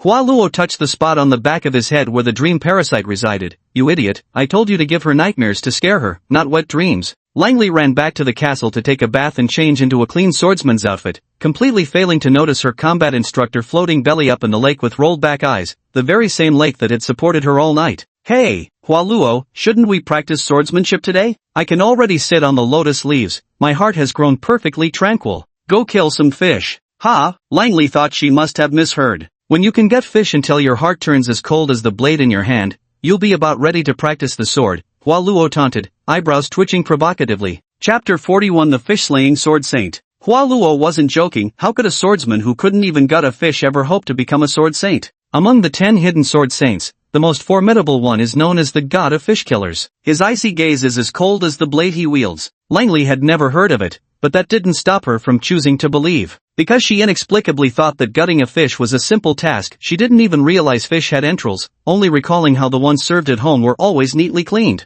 Let's go! Fish killing time! Langrei was even more excited than Hua Luo. The dojo for sword practice isn't a kitchen. Your family servants will only hinder your path to becoming a sword saint. We're going to the docks outside the city to kill fish, Hua Luo cajoled.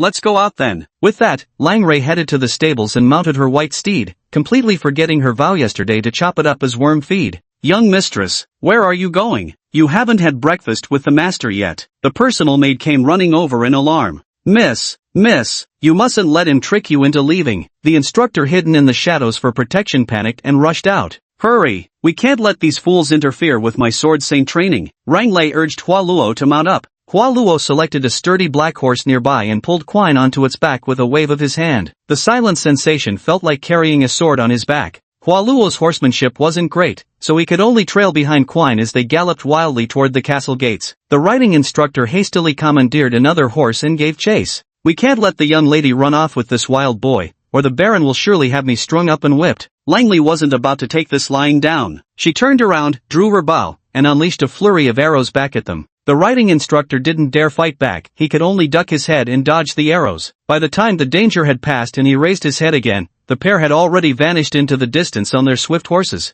This was a wharf by the canal in the Sylvia district, where masses of fresh sea fish were transported daily along the waterways from another coastal region. Due to the limitations of cross-region shipping and the speed of boat transport, fish spoils rapidly. Unless it's supplied to noble families where it gets iced, what usually arrives is already stinking. Even before getting close to the fish market dock, an overwhelming stench had already saturated the air, nearly making Lady Langley, who was born and raised in a world of perfume, vomit on the spot. Even the two pampered horses stubbornly refused to take another step forward, forcing them to release the beasts and let them bolt back on their own. The pervasive fishy stench posed no problem for Hua Luo. The airbugs helped filter out all such unpleasant odors. You mean to say the fish slaughtering happens here? Lan Gulei pinched her delicate nose, refusing to take another step closer, feeling as if the stench emanating from those white-eyed fish was about to overwhelm her. Seems your meditative practice still needs work, to be shaken by just a little smell. Perhaps we should return to sitting on lotus leaves. Hua Luo sighed regretfully.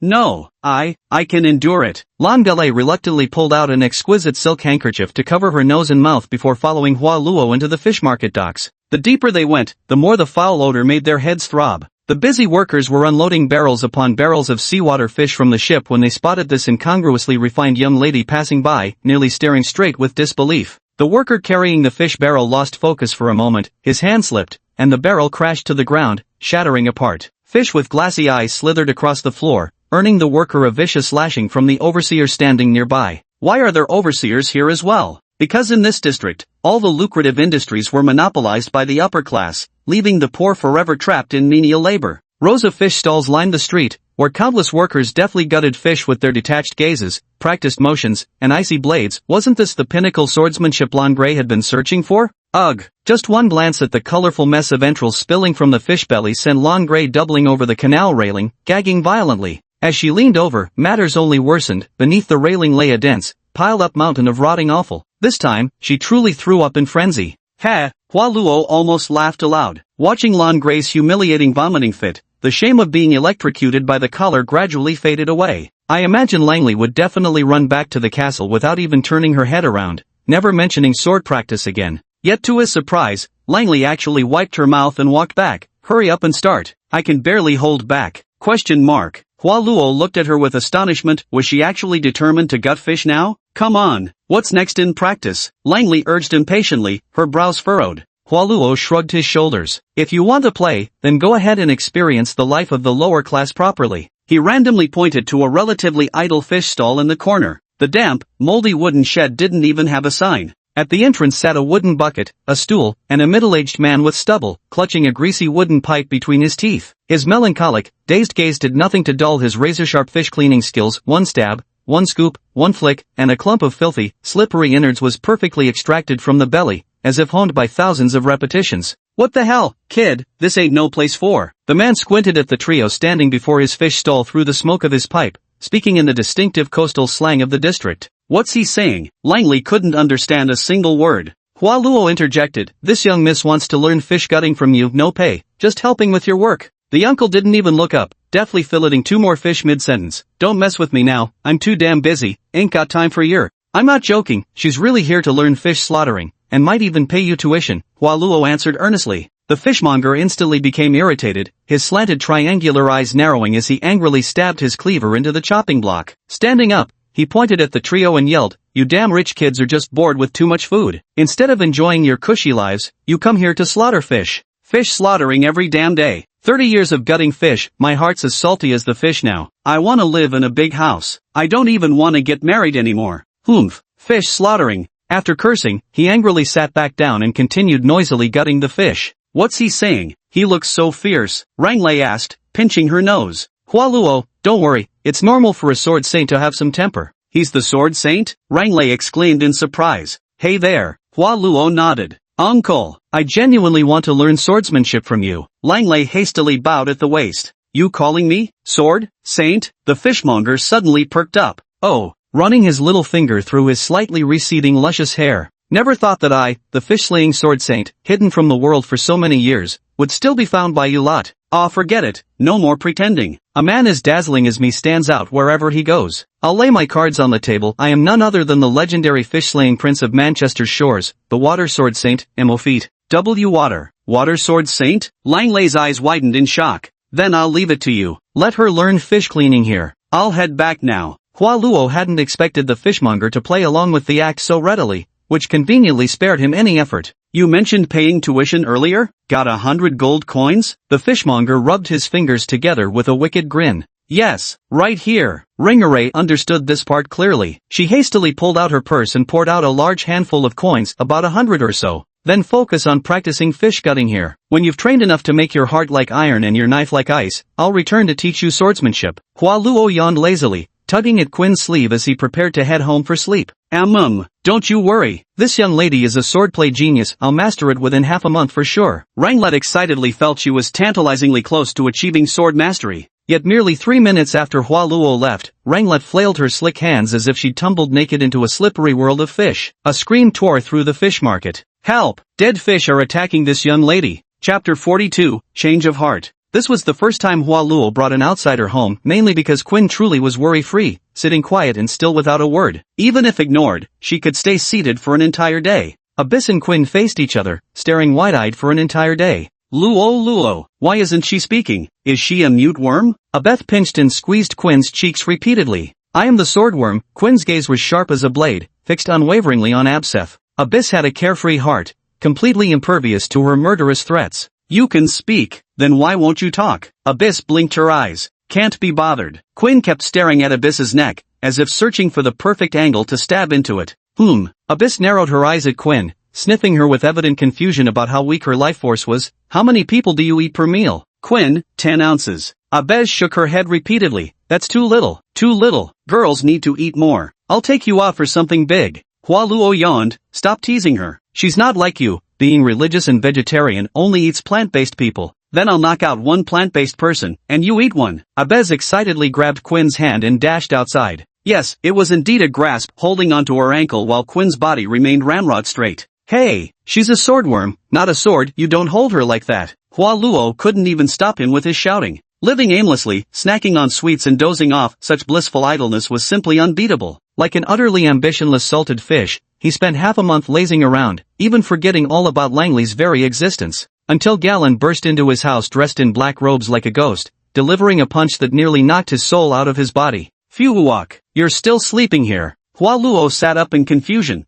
What the hell are you doing? Damn it, the entire underground world of the Zuia district is about to explode. Baron Sifan is searching for you guys everywhere, and you're here sleeping like nothing's wrong? Galen's bloodshot eyes were practically blazing with fury. Oh, then why do you have that ghostly paste smeared all over your face? Hua Luo asked suspiciously. I'll fuck your mom. That old man can't find you guys, so he's definitely coming after me. The moment I saw someone from the Sifan family, I knew you'd cause trouble again. I had to jump into the river and run, hiding for days before I could sneak back. Golan furiously grabbed Hua Luo by the collar. Tell me right fucking now, where did you take Langley? Who wants to fuck me? Abieth peered in from the next room. Langley, Hua Luo scratched his head, having nearly forgotten who that was. Damn, you didn't, with her, did you? Galen's eyes widened in horror. We're screwed, we're totally screwed. I remember she was gutting fish at the market, hasn't she gone back yet? Hua Luo finally recalled.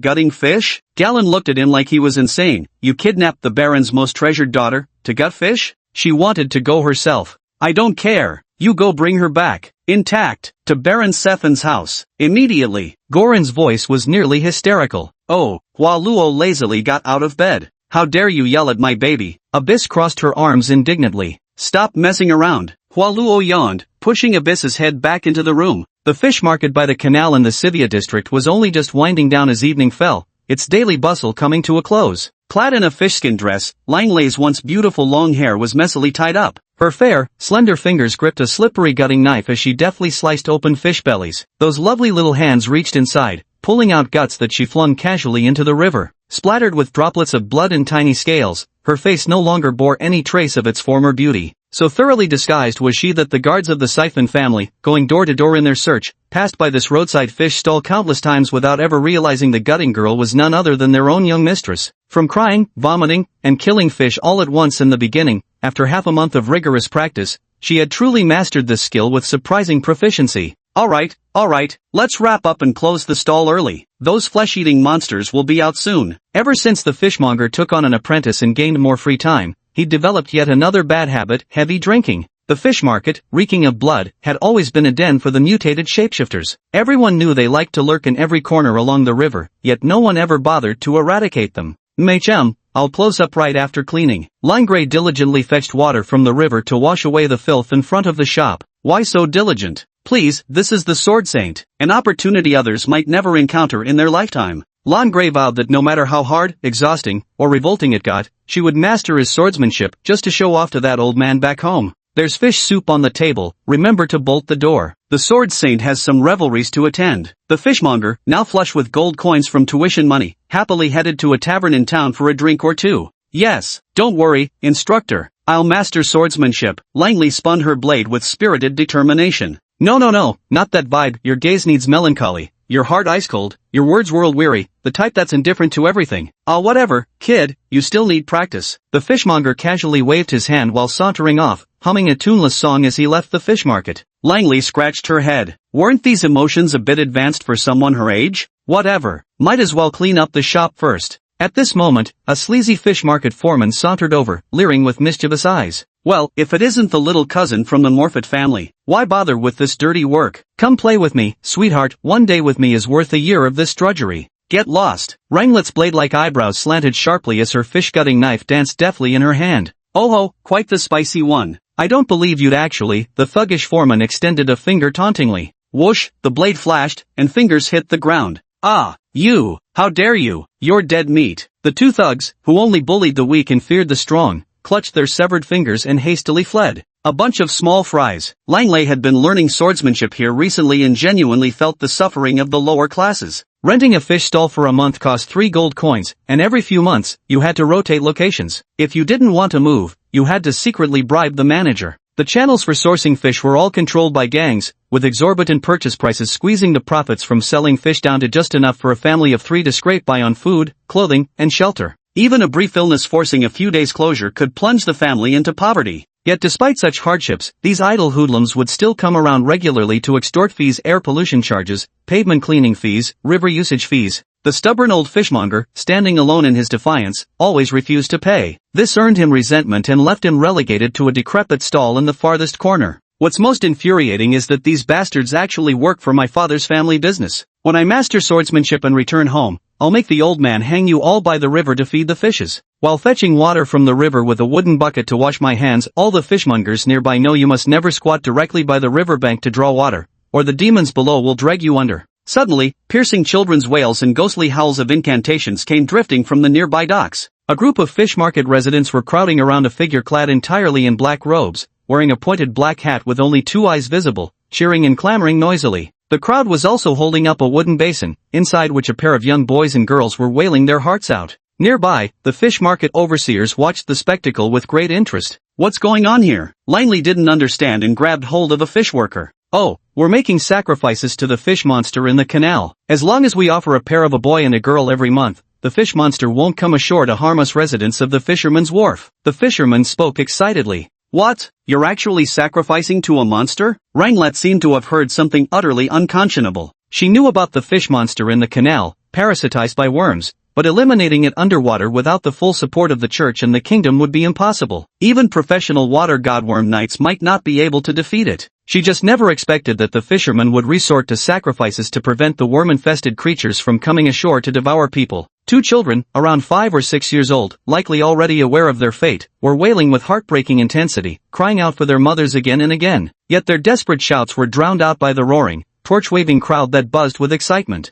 And their mother merely clenched the thick money pouch in her hands, weeping and laughing all at once. I'm sorry, my child, just blame your unlucky fate for drawing the lot. The child chosen to be a sacrificial offering would earn their family a sum from the gang enough to raise 10 more children. Langley gazed at the child in the wooden basin, her brows knitted tightly. She recognized that girl. She was one of the dockworkers' children from this very fishing port. When Langley had first arrived, the little one had run over to place flowers in her hair, calling her the prettiest sister she'd ever seen. Langley immediately confronted the foreman at the docks. I'm Langley, daughter of Baron Siphon. Stop this sacrificial ritual at once. The foreman looked at Langley as if she were insane. Who the hell do you think you are, spouting nonsense? Take a look at yourself. You call yourself a noblewoman? Besides, the sacrificial rite was ordered by the Baron himself. If we stop it and those fish monsters come ashore to feast on people, who's going to pay for the damage to the fishery business? You? Langley gritted her teeth in fury. That damn old man. However, after living among the lower classes for over half a month, she had already immersed herself in their society, even forgetting that she had once been the type to casually throw people into insect prisons. She recalled the swordsman's mantra that the fishmonger had entrusted to her, never meddle in others' affairs. Even if the cruelest things happen right before your eyes, remain indifferent. Mentor. I, Langley the Knight,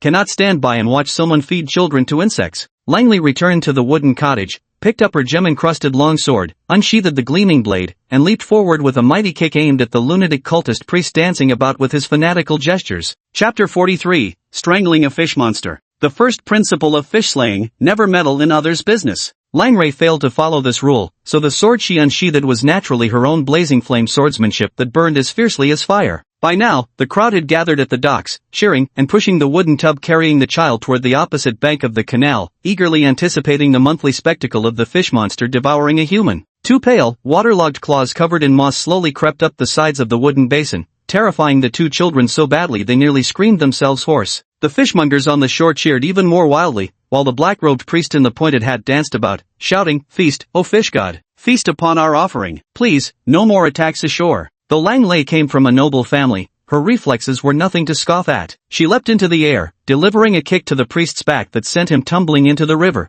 while she landed gracefully on the water's surface. With a single slash of her sword, she severed the fish monster's claw, kicked the basin back to shore, and then dashed back across the water. Sobbing loudly, the two children stumbled and scrambled towards their waiting parents. Yet the parents angrily pushed them away. You've already been sacrificed to the fish monster. You can't come back. You'll anger the fish god. A group of fish workers pointed trembling fingers at Langley, their faces alternating between pale and flushed. Who are you? Why are you ruining our ritual? If the fish god gets angry and comes ashore to eat people, what then? Humph, a bunch of spineless minions bowing to demons. The sight of what you're doing sickens me. All of you, scram, or I'll slice each one of you into fish fillets. Langley's gem-encrusted longsword flashed with a gleam as she pointed it at the crowd. Don't be afraid, there are more of us. Push her in to feed the fish god, then the fish god won't come ashore. A fish worker boss rallied the crowd. The fish workers also picked up their tools, trembling as they hesitantly advanced towards Langer. Humph, since you're all rushing to your deaths, don't blame me for slicing you bunch of worthless minnows to pieces. Langer sneered as she activated the flame god beetle behind her. A scorching heat surged down her arm, spreading to her sword and igniting it in roaring flames. The moment the flames erupted, the fish workers screamed as if they'd seen a ghost, scrambling to flee in panic. The slippery ground sent them tumbling over each other in a chaotic heap, yet they still desperately clawed their way forward, crawling if they had to. TCH, what a bunch of pathetic minnows running away before I even lift a finger. Looks like my sword intent has reached new heights. Langer wrinkled her nose smugly. Clip-clop, clip-clop, like the sound of ducks' webbed feet stepping on slippery wet stones. Langley sniffed, so fishy. fishier than rotten fish at the fish market. Like the stench of a rotting loli floating up from a swamp after being dumped there for over 30 days. Groan, you, just now, interrupted, my meal. That nauseating sound resembled the gurgling explosion of decayed gases from the bloated belly of a giant lowly corpse soaked for 30 days. Langley turned around in disbelief to face a body swollen and bleached white from prolonged immersion, its surface entirely covered in blue-green algae. The creature's eyes, having soaked too long in water, bulged grotesquely from their sockets. Its chest was adorned with a grotesque necklace composed of child-sized skulls strung together. Fish monster Dave. Late stage of maturity. Height 2.4 meters, weight 200 kilograms. Parasite, catfish worm. Skills, sticky thick skin, underwater breathing, oily brute strength. Personality, mischievous, timid. Originally an ordinary dock worker handling fish, he became parasitized by a catfish worm hiding in a fish barrel. Frequently caught stealing fish offal by his boss, he was forced to hide in the canals, surviving on discarded fish scraps tossed by workers. Hungry. Why you interrupt Dave's meal? The fish monster shook its fat lips violently, flinging globs of mucus across Langley's face and clothes. Aha! Langley let out a shrill scream and swung her gemstone longsword ferociously at Fishman Dave's belly. Embarrassing. It was like watching a little girl poke a chubby uncle's beer belly with a toy sword. Not only did it fail to pierce through, but the blade slipped sideways from the sheer force against his greasy, thick skin. Langley froze, tilting her head to stare up at the monstrous fishman giant towering right before her. It's so ticklish, girly, you wanna play the bellied bounce game with me? Fish monster Dave slapped his remarkably elastic belly, grinning to reveal a row of saw-like sharp teeth. Ah! Langley dispelled her terror with a scream as her sword once again ignited with blazing flames. Her body spun like a top, trailing a fiery storm, delivering a spinning slash aimed at the fish monster's neck. Flames surged over 30 meters high. Sizzle! A scorching mark was left on the fish monster's neck, sending it flailing and shrieking in pain. Hot, so hot, not fun at all. Langley was horrified once more that had been a full-powered strike from her. Yet, all it did was sear its fish skin? What kind of defense is this? Already wanting to run away. Sis, hee, you're so pretty, and your scent is so nice, just like a mermaid. The fish monster took a deep, affectionate sniff of the faint fishy aroma on Langley's body. Let me take you to my place. With that, it spread its arms wide and moved in to embrace Langley. Langlet felt nothing but disgust and despair, exhausting nearly all her agility to dodge this greasy fish monster, bitterly regretting her impulsive decision to save some random kid. Slippery, so slippery. Fish monster Dave flailed his slime-covered body, splattering the already slick stone pavement with even more slippery goo. Mid-leap, Langlet lost her footing and went sprawling, smacking her head against the doorpost of her own fish stall, seeing stars upon impact. The fish monster patted his jiggly belly with a horrifying grin. Lady, fun to play with, and tasty too. Langley was on the verge of breaking down in tears. Damn that mentor for not protecting me. Damn that old man for leaving a fish monster at the docks. Damn Hualuo. Why did they leave me here alone to learn swordsmanship? Wait, learning swordsmanship. Langley drew the fish-gutting knife from her waist, gripping its icy blade as she closed her eyes. An inexplicable calm surged through her heart. Worn yet sharp, melancholy yet ruthless. The icy blade. The icy heart. Yes, this is exactly the feeling. The sloshing sound of fish monster Dave's disgusting mucus drew nearer and nearer. A cold glint of the sword flashed under the desolate moonlight. Langley's swordplay flowed like drifting clouds, completing the 18 slaying strikes in an instant as she landed behind the fish monster, coldly sheathing her blade. The fish monster stood frozen in place, dozens of bloodlines erupting outward from its body moments before it shattered into countless fleshy chunks like collapsing building blocks. Yeah, right. The fish monster curiously scratched an itchy spot on its belly. Little sister, what are you doing? Langley shuddered as if struck by lightning. Hualuo, you tricked me. Just then, a group of dock overseers carrying torches, accompanied by Sephen family guards, came running quickly. Sir, hurry. Right here. Miss Langley is right here. Clearly, Langley's jeweled longsword had allowed the overseers to recognize her identity moments earlier. Oh, so many people. Quick, come back to the nest with me. The fish monster also seemed afraid of crowds, grabbing Langley's body in one swift motion before executing a perfect dive, plunging into the river with a loud splash. Langley only felt endless darkness rushing toward her as water forced its way into her nostrils and ears. No matter how she struggled, she couldn't break free from the fish monster's incredibly resilient skin. Baron Siphon's guards rushed to the riverbank in horror, but no matter how they shone their torches, they couldn't find any trace of the young lady. As for jumping into the canal themselves, none of them had that kind of courage. Going into the water to fight the fish monster would be nothing short of suicide.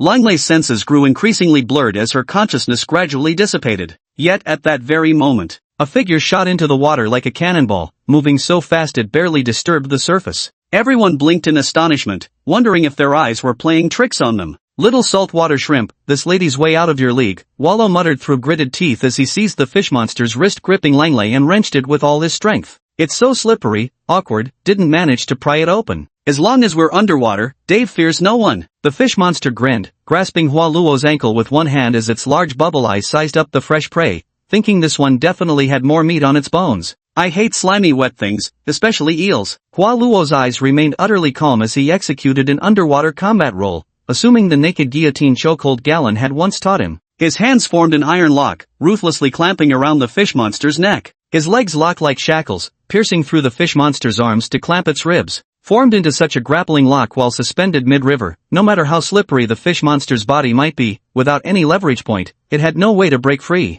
Dave the fish monster found it somewhat amusing, a human actually attempting to strangle a fish in the river? How was this any different from trying to kill a bedbug in its own domain? By the faint moonlight filtering through the lake, Hua Luo caught sight of Langley's face, already nearing unconsciousness. The airworms in his body had sufficient oxygen, but clearly Langley couldn't hold on any longer. At most a minute later, she would suffocate for the second time, lose control of her bodily functions, and sink into deep unconsciousness. No choice but to share a breath with her. Yet all 30 chi points throughout his body were slowly filtering oxygen from the water to provide the necessary air for his combat. Only 2 less critical chi points in his lower body remained available. Pick one? Fine, if you're not talking, I'll take your silence as consent. The pneumatic tissue rapidly took shape, forming a massive laryngeal mask airway, the kind used in surgical anesthesia, which was forced into Langley's mouth, thrusting down her throat to begin oxygen delivery. The fish monster still looked perplexed, its gill filaments fluttering along both cheeks. Was this human really planning to strangle it underwater? Suddenly, an intoxicating aroma of alcohol wafted into my nostrils. No, not into my nostrils, it filtered directly through my cheeks and into my lungs.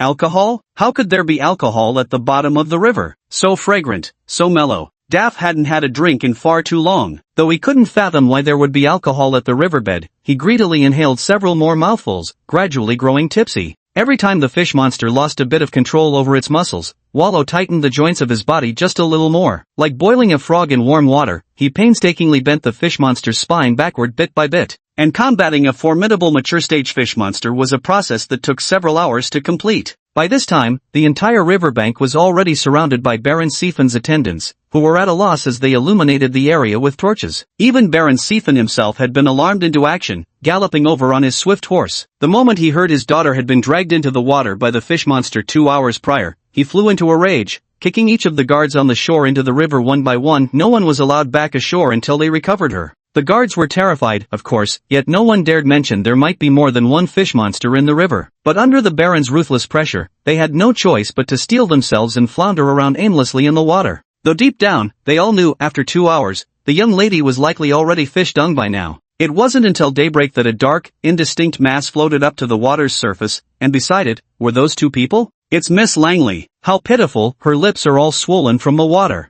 And that scoundrel who abducted him. Chapter 44, Bringing Capital into the Crew. Achievement unlocked, you drowned a fish in water. Hua Luo felt utterly exhausted, as if he had slept for ages. When he first groggily opened his eyes, he was still hanging in the dungeon being whipped. The next time he opened his eyes, he found himself in an extravagant, luxurious bedroom, lying on a soft mattress, dressed in silky woolen pajamas. Holy mother, am I still dreaming? Dreamworm, change the scene, you know I don't like hotel suites. Hua Luo couldn't even distinguish between dream and reality anymore. Hua Luo, a delighted voice bounded toward him. It was Langley, dressed in a princess gown, somewhat shy and awkward. It was Hua Luo's first time seeing Langley in a dress. She normally wore gender-neutral swordsman attire.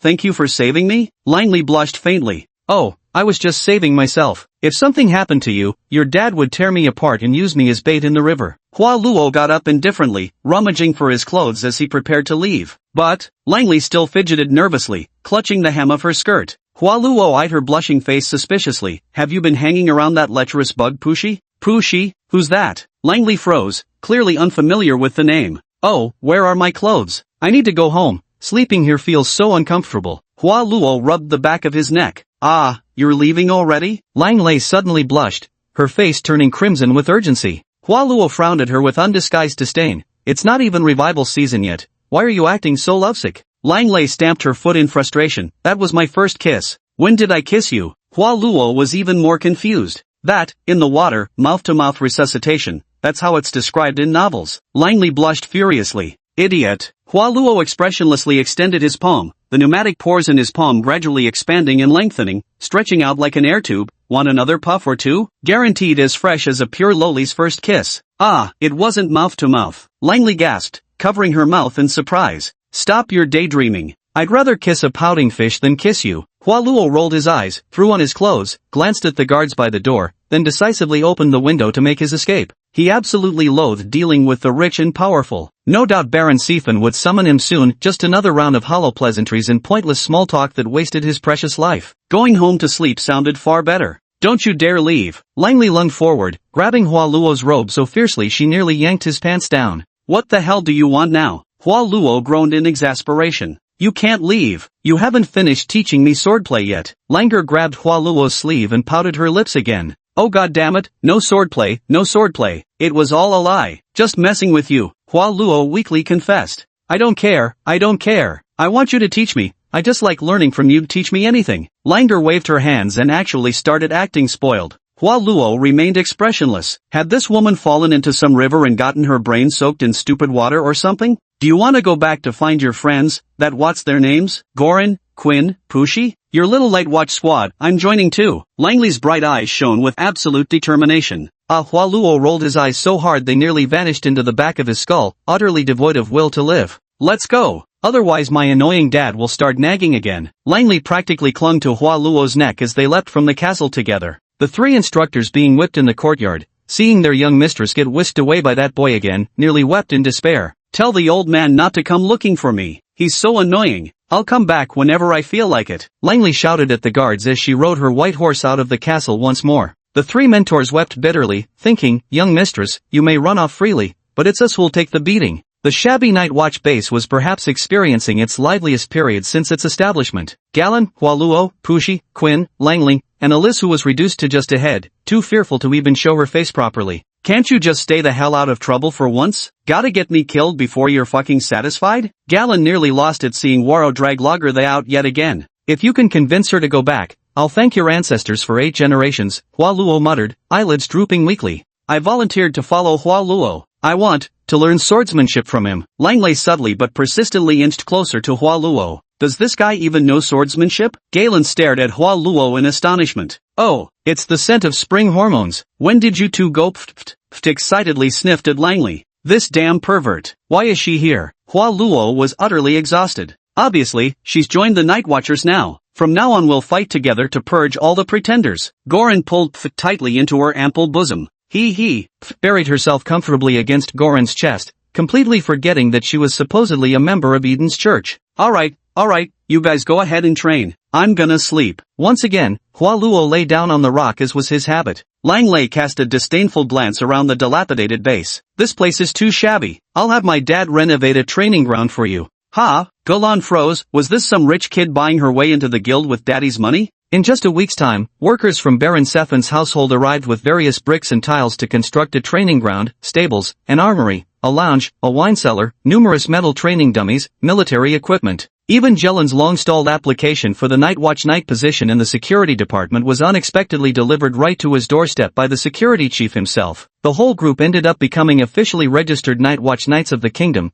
drawing considerable salaries and benefits. After persistent coaxing from his daughter, Baron Sifan reluctantly conceded, allowing Langley to train casually with Jelen's crew. His only stipulations were guaranteeing her safety, ensuring she returned home to sleep every night, and absolutely no overnight stays away from home. Naturally, the last rule was specifically aimed at Hua Luo. The mere thought of his precious daughter running around with delinquent boys would make the old man lose sleep all night. Truth be told, Jelen actually qualified as a seasoned lantern knight. Though his specialty was close-quarters combat, he dabbled in other skills enough to offer rudimentary guidance to the group. If he hadn't formally studied a technique, he'd at least observed it being performed. Unlike Pushi, she was extremely displeased and wary of Quinn, believing her to be a pure pretender, her spine infested with worms, devoid of humanity. Her current silent and cold demeanor was nothing but feigned ignorance. No one could tell when she might seize the opportunity to bite your throat out in an unguarded moment. She still believed all pretenders were untrustworthy. Yet, Hua Luo trusted Quinn so deeply, keeping her by his side almost inseparably as if she were a living sword. What else could Galen say? Bewitched by those damn lustful bugs. Chapter 45, The Coachman's Fate.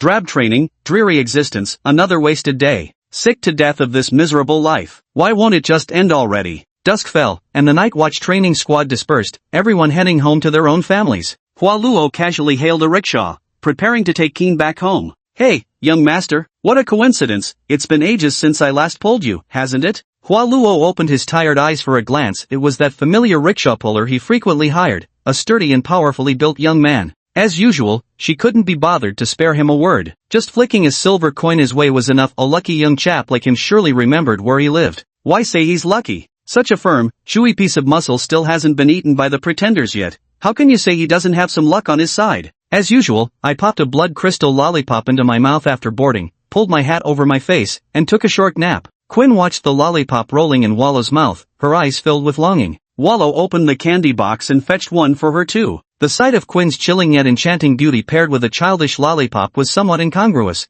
though no one seemed to mind. The young rickshaw puller still dashed through the empty streets with fiery enthusiasm, steady and swift. Though exhausted from a long day's work, his lips still curled with aspirations for a brighter future. Young master, in a few days I won't be pulling rickshaws anymore. I'm buying a horse carriage to become a coachman. He. Not bad, congratulations. Hua Luo responded dismissively without even opening his eyes. He hadn't expected this young fellow to have saved up such a substantial sum. Buying a horse carriage wasn't cheap at all. Once I become a coachman, life will get much more comfortable. Then I'll marry a virtuous wife and have an adorable child. Don't forget to take my carriage when the time comes, young master. Just call any time. The young man laughed guilelessly, even handing over a homemade business card. Scrawled crookedly across it were his home address and name. Ryan. Hua Luo couldn't even be bothered to take the business card. Living in the cramped streets of the Arden district, he didn't want to draw too much attention to himself. The young man showed no sign of embarrassment as he retrieved the unclaimed card, immediately resuming his earnest sprint. This lad spent money freely, never asking for change. Just one final delivery, and he'd hit today's earnings target. Time to call it a day. His muscular legs propelled him swiftly through his rapid jog, bringing him soon enough to the shabby streets of Arden district. Hua Luo got off the carriage and, for once, flicked a small gold coin from his pocket, tossing it into the hands of the young driver, Ryan. He had seen too many listless, bitter souls who blamed heaven and earth. These days, simple, hard-working poor folks like him were a rare breed. Ah, young master, this is far too much. Clad in a gentleman's wide-brimmed hat, Hua Luo disappeared into the shabby streets without a backward glance. Ryan clutched the gold coin with tears nearly falling from his eyes, utterly moved. He resolved then and there never to charge this young master a single penny for rides in the future. Tucking the coin into his pocket, he sprinted back to Xidia district with even greater enthusiasm. Originally planning to close up shop early and head to the carriage dealership first thing tomorrow to buy the wagon. But feeling the coin sewn securely into his trousers, he couldn't bear to wait another second. He had been eyeing that brand new carriage for ages. There's about an hour left before sunset, plenty of time for him to buy the carriage and park it at home. He'd already built the stable and garage in his courtyard well in advance. He'd even ordered the tailcoats and top hats for the coachman from the old tailor's shop. Go, buy that carriage now. Maybe there's still time to pick up the first fare on Queen Street. At this thought, Ryan couldn't wait another second and dashed quickly toward the carriage house. As evening approached, the workers at the carriage house began closing up, but Ryan immediately spotted his brand new carriage, its glossy black paint shimmering, adorned with gilded noble patterns, and that robust black stallion with muscles as healthy as his own. He had already secretly admired it several times. Hurry up, get the carriage inside and the horses into the stable. If this isn't done before dark, I'll have you all tied to the posts, barked the carriage house owner, his large belly jiggling as he spurred on the workers. Wait, don't take it away, Ryan gasped as he came running up. Who are you? What do you want? The shop owner eyed this clearly destitute porter with a sidelong glance. I want to buy the carriage. Don't take it. I'm buying this one. Ryan hastily pointed at the gleaming new carriage so polished it reflected light. Do you even know how much a carriage costs? Scram, get out of here. The shop owner shooed him away with the dismissive look one reserves for fools. I know. 125 gold coins for both the carriage and horses. I've brought all the money. Ren excitedly pulled out the gold coins sewn into his trousers. These days thieves are everywhere. He only dared to keep the money on his person, as even his home wasn't safe. The shopkeeper stared in astonishment at the tightly sewn bag of coins, each marked with tooth indentations from verifying their authenticity. Was this kid really here to buy a carriage? He'd even researched the price. You're sure you want to buy a carriage this late? In all his years of business, the shopkeeper had never encountered such an eccentric customer. Yes, right now. Can't wait another night. Ryan was so excited he broke out in a sweat. All right then, you lot, hurry up, pull out the carriage and harness the horses. The proprietor wasn't about to turn away customers, taking the pouch of gold coins and picking them out one by one to verify their authenticity. Ryan watched anxiously as his carriage was pulled from the garage, wincing at every slightly forceful movement from the workers, terrified they might chip the paint. When the carriage was finally hitched to the great black stallion, there it stood in the clearing, a flawless new coach with its sturdy oak panels, plush silk cushions, and this powerful draft horse. Ryan was nearly moved to tears. This was money he'd painstakingly accumulated over so many years. Money's no issue, hurry back now. On such a fine day, better not run into ghosts on the road. The shopkeeper contentedly pocketed the gold coins, then kindly added a warning. Yes, many thanks, boss. Ryan even swiftly donned the coachman's tailcoat he'd prepared long ago. Aside from his slightly dark complexion, he looked every bit the skilled driver at first glance. Normally I'd explain the carriage trade rules after such a purchase, but it's too late now. Tomorrow, come back tomorrow and I'll tell you everything. The shopkeeper pointed at the green mute moon climbing the city walls. Yay! Awesome! Boss, you're a good man, I'm off now. Ryan seemed not to have listened at all. He gently patted the black horse's rump and drove the carriage toward the city. On such a fine day, he should have treated himself to a nice meal, celebrated like it was his birthday. But alas, too hurried, all the money was spent, not a copper coin left. Let's pick up a passenger at Queen Street. There are soldiers patrolling there. As long as I stick to the main roads, it should be much safer. The excitement of buying a new cart made it impossible for Ryan to calm down. He couldn't wait to take on his first ride. Driving the carriage to the opulent Queen's Avenue, though it wasn't yet the time when nobles and wealthy merchants would head home, numerous carriages were already parked in the opera house's designated spaces. Ryan truly felt he had a natural talent for being a coachman, deftly guiding the carriage into its parking spot. Under the astonished gazes of other drivers, he proudly adjusted the bow tie on his chest. Come on, my first customer. However, the first guest he encountered didn't appear to be a generous noble. Instead, the man looked thoroughly disreputable. Ryan genuinely didn't want to give them a ride, fearing their grimy shoes would soil his pristine car seats. Still, he forced a smile and asked, "Need a ride, gentlemen?" "A ride? New around here? Don't know the carriage rules?" One of the thugs in wide-brimmed hats tilted his chin up. "Rules? And no. What rules?" Ryan looked utterly confused. "All carriage businesses in this place are under our management. Management fee, 1 silver coin, sanitation fee, 1 silver coin, protection fee, 1 silver coin, lighting fee, total of 8 silver coins." The thug glared with menacing eyes. 8? Per month? Ryan was shocked. He had never heard of such rules before. He glanced at the other coachman, who wore looks of amusement. This didn't seem like a joke. "Thug, are you dumb or just pretending? Per day. That's too expensive. And no, I don't have that kind of money." Ryan shook his head repeatedly, terrified. "No money? Or just unwilling to pay? You've got cash for a carriage but can't scrape together a few silver coins?" The thug grabbed Ryan by the collar. "Are you from the peacekeepers?" I really don't have that much." Ryan turned deathly pale with fright. "We're from Baron Siphon's Coachman Guild." "Blind little brat, daring to freeload in Baron Siphon's territory, we're confiscating this carriage. Bring the money tomorrow to redeem it." The ruffian viciously dragged Ryan from the vehicle. "No, you can't take my carriage. What right do you have?" Nearly hysterical, Ryan yanked the thug down from the driver's seat. "Damn it, he dared fight back. Beat him to death. Smash his damned carriage. Let him learn the consequences of offending Baron Siphon." In the biting wind, horses neighed, wooden planks shattered, and clubs thudded against flesh. 2 hours later, Ryan was thrown semi-conscious into a nearby grove. His brand new tailcoat was shredded to rags, his skull visibly dented, yet he still clutched a cushion he'd desperately fought to reclaim. Give it back, my carriage." Ryan crawled painfully toward Queen Street, only to find his vehicle reduced to splinters. The other coachmen showed no trace of sympathy. Like carrion hyenas on the savannah, they swarmed the wreckage, stripping wheels, axles, even hauling away entire carriage panels. The big black horse was dragged away by the thugs. "Give it back. Give me back my car." Ryan, overwhelmed by the excruciating pain of shattered bones, fell unconscious in the woods, his forehead bleeding as the crimson seeped into the ground. Faintly, a blood-red worm burrowed out from the ground and suddenly drilled into Ryan's neck, rapidly spreading throughout his entire body. Siphon, Baron. Chapter 46, The Birth of the Extreme Leaper. "Lolo baby, wake up, say you love me." Hua Luo was once again licked awake by a Beth. "Quinn is so much better, never disturbs me." Hua Luo wearily opened his eyes. "Another day, exactly the same as before.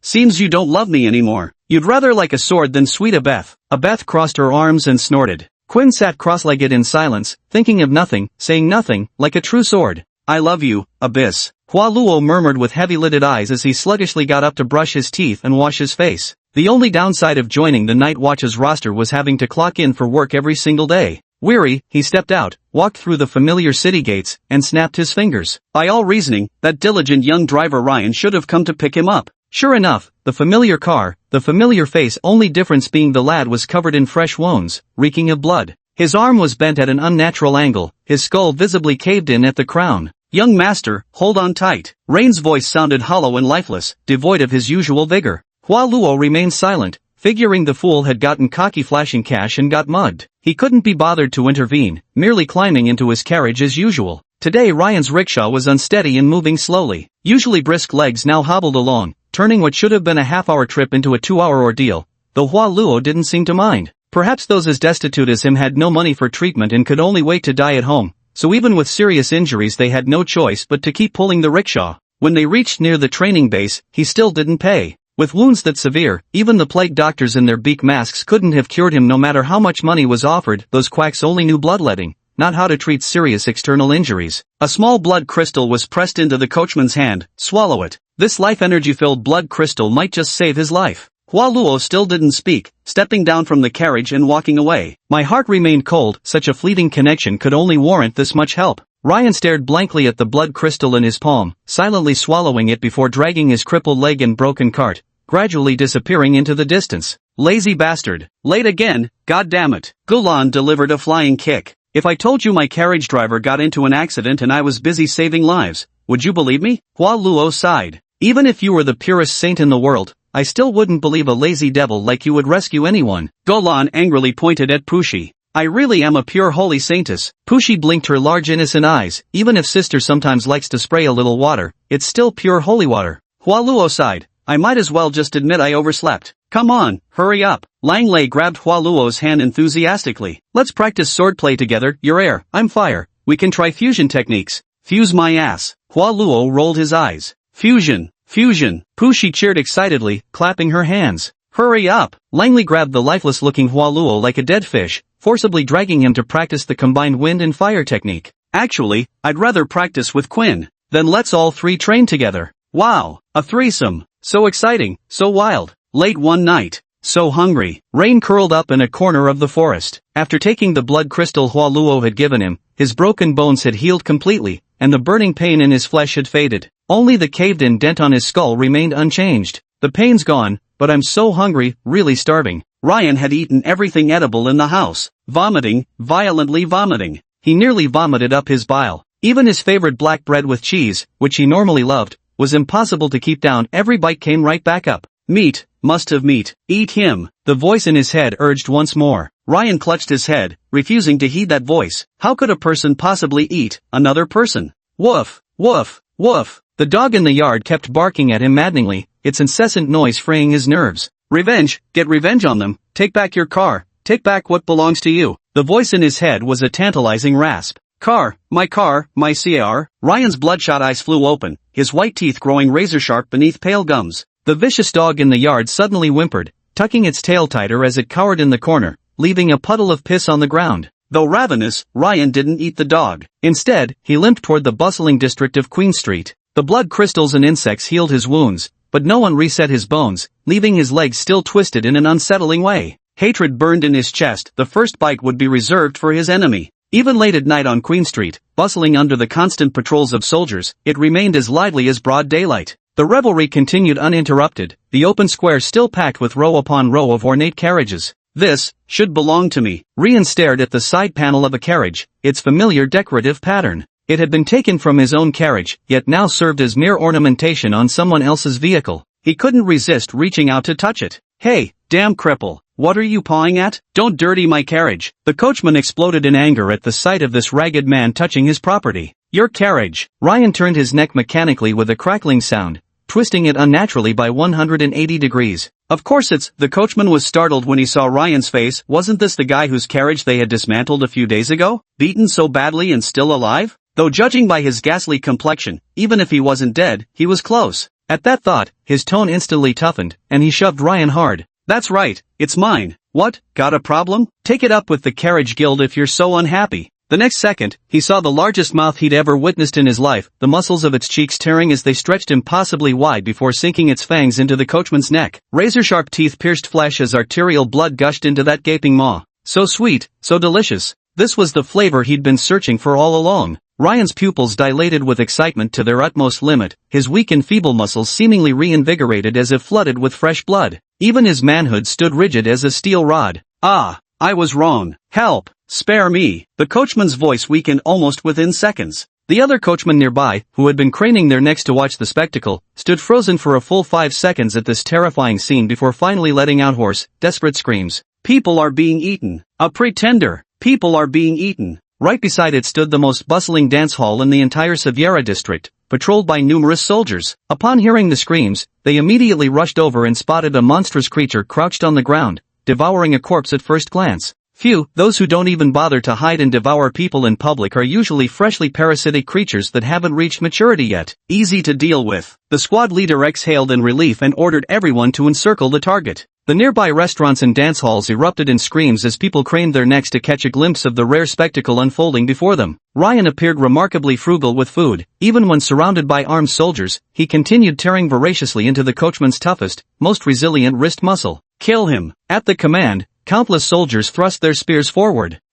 Ryan furrowed his brow as explosive strength erupted from powerfully built calves, propelling him up 10 meters in a single bound to land on a tree. He jumped frighteningly fast. Every observer shared this thought. Suddenly, Ryan spotted a man hiding in the crowd, riding a large black horse, the very thug who had beaten him and smashed his car. The keen-eyed rogue also recognized Ryan instantly. His face turned deathly pale as he whipped his black horse into a frantic gallop, fleeing at full speed. In that moment, everyone witnessed the terrifying speed of this new insectoid man. A pair of unnaturally powerful calf muscles propelled him forward. His acceleration from standstill to breathtaking velocity took merely 2 seconds. The rogue who had just been galloping on horseback was instantly knocked down, his arm muscles being torn alive by vicious bites. After them, patrol cavalry, chase them! Yet even at full gallop, with the crisp sound of hooves echoing through the streets, Ryan's powerful lower limbs burst forth with such speed that he easily outpaced the cavalry by several lengths. With a single leap, he soared dozens of meters into the air, landing on a neighboring street and disappearing completely without a trace. A fugitive codenamed Leaper was added to the wanted list on this day.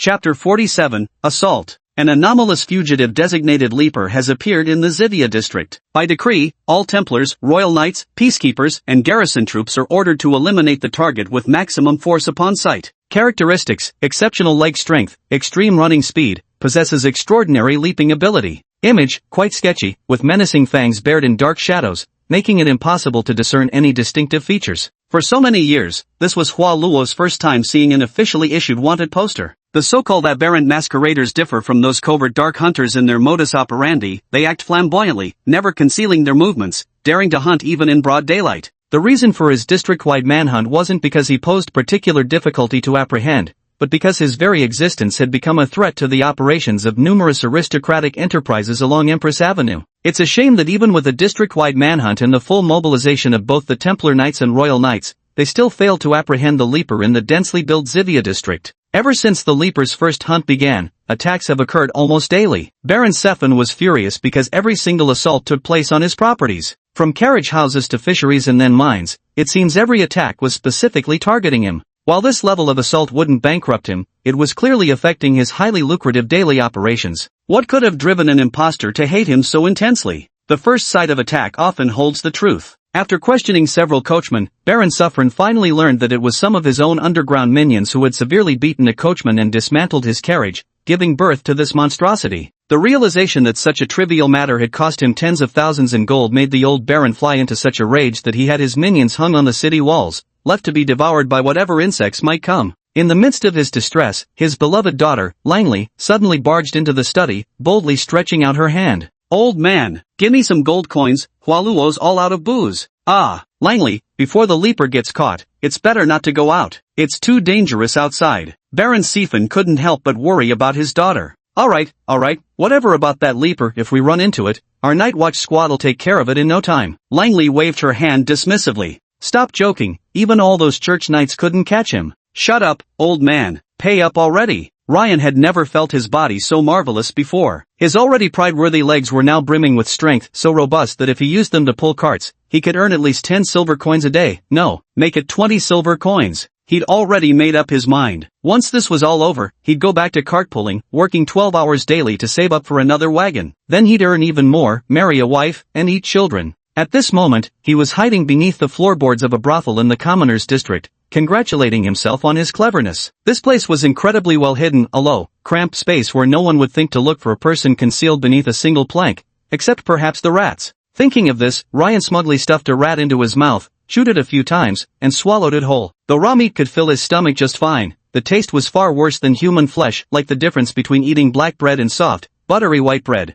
Still, nothing could compare to the blood crystal that young master had given him. Now that was delicious. Even now, the memory made his mouth water. Ryan had planned to sleep until nightfall before making his move, but through the cracks in the wooden planks, he watched pairs of feet pacing back and forth in the room above. Two men dragged an extremely thin girl, her body lacking even an ounce of flesh, into the room. "No, I don't want to. Please, let me go back." The girl knelt on the ground, weeping in despair. "Go back? Then pay up. Your father borrowed from Baron Sephine's loansharks and couldn't repay. It's only right that you're handed over to us. It's simple, just 10 gold coins. Give me 10 gold coins, and you can go home." The man grinned maliciously. "The money, we already paid back more than double. How can you do this?" The girl continued to kneel and sob uncontrollably. "Come on, don't you know what usury is?" "Usury? It's when the interest piles on interest, creating a debt you poor folks can never repay in your lifetime." Another man smirked just as wickedly. "Don't worry, coming here, if you work hard, at least you'll get food to eat, better than starving with your old man." Enough talking with her, she's still untouched. Let's have some fun first. Give her a taste of what men are like beforehand. The man began taking off his clothes with a vile grin. "No, don't come any closer." The girl's scream pierced the air. Ryan, peering through the cracks in the floor, watched the scene unfold and couldn't help cursing. "Baron Sephin, it's Baron Sephin again. Why does he keep squeezing every last coin from us poor folk?" He had been chased by the knights all night and was too exhausted to move, but it was too tempting. Not the temptation of a girl's clothes being torn, exposing her pale naked body. She was too thin, with almost no muscle. It was the muscles of those two men, their thick shoulders and elegant lines, that were truly irresistible. And here they were, pressing the girl down right before his eyes, practically tempting him to devour them. "Since they've delivered themselves to my doorstep, might as well take a bite." Boom! Wood splinters flew as two brawny arms smashed through the floorboards without warning, dragging one man beneath the floor in an instant. What was that? The other man was so terrified his engorged tissue instantly went limp. Creak, creak, crunch, crunch. From the pitch-black hole in the floor came the chilling sound of bones and flesh being chewed. Though the man was brave enough to peek inside, locking eyes with those sinister glowing orbs cost him dearly. A jet of arterial blood sprayed into his eyes. "Ah, a monster. It eats people." The man's terrified scream was abruptly cut short as a massive clawed hand dragged him down into the floor-scaping maw. "That's great, dinner is settled for tonight." Ryan pulled his head out of the hole and gave a simple, honest smile to the disheveled, pale-faced girl. "It's all right now, they won't hurt you anymore." What he had once prided himself on, his honest smile, now looked utterly terrifying from the side. His wide, gaping mouth revealed sharp, menacing teeth, with bloody shreds of flesh still stuck between them. "Ah, help, monster, help!" The girl, summoning courage from who knows where, suddenly scrambled to her feet and bolted for the door. Don't shout, don't shout. I'm a good person, a good person." Ryan hurriedly jumped over to cover her mouth. He was already exhausted, he couldn't let her attract the attention of the knights. With a snap, the girl stopped screaming. Ryan stared in horror at his hands, and at the girl's neck bent at an unnatural angle. "Damn it, I used too much force. Quick, bend it back." Crunch. The girl's slender neck seemed to have lost its bones, dangling even more grotesquely. Another twist. Crack. Why does it smell more delicious the more I twist it? Whatever. What's done is done, let's eat first. Ryan hid all the corpses in the hole, found a crate, and covered the opening in the floor. He felt like a squirrel preparing for winter. Two more of Baron Sophin's lackeys taken care of, what a good mood. Oomph. Let's see if they dare to keep kidnapping poor girls for their brothels now. Suddenly, voices came from next door again. Yada yada. No, Professor, don't sell me to a brothel. The people here only indulge in base desires unrelated to reproduction. While I just want to have pure children with you, the girl cried hysterically. Perverts belong in pervert nests. If you keep lusting after me and saying such bizarre things, I'll really throw you into that brothel. Ha, what weird things did I say? Jelen said she's going to kill the leaper. What did you say? The lowly blinked her innocent big eyes. The leaper's bugs are so special. How could we kill them? We should make lots of little bug babies with it. Hua Luo remained expressionless. Exactly. Time to visit the brothel. No. The lowly desperately clung to Hua Luo's thigh. Chapter 48 I Can Spawn Bugs. Golan had set his sights on the freakish bug-human hybrid wreaking havoc across the district, the leaping horror. The fledgling Night Watch Knights had almost no reputation or support to their name. Thus, Gulan determined they had to be the ones to take down this leaping horror creature, using it to make their mark as the Night's Watch. Since they didn't know the leaper's location, they had no choice but to split into teams. Hualuo naturally hoped to team up with Quinn, finding some random spot to slack off, lying around all day before reporting back in the evening. Jelen was well aware of the lazybones Hualuo's intentions and directly assigned Pushi to him. Langley and Quinn formed a team together. He himself was leading Liz, who was looking more and more like a dog. The three squads split up to patrol, making sure to deal with the leapfrog before the Templar Knights. Hualuo didn't like Pushi, she was too noisy, her little mouth constantly blabbering on and on, asking endless strange questions. Professor, I beg you, please don't sell me. Please, no. Pushi was practically dragged into the brothel by Hualuo.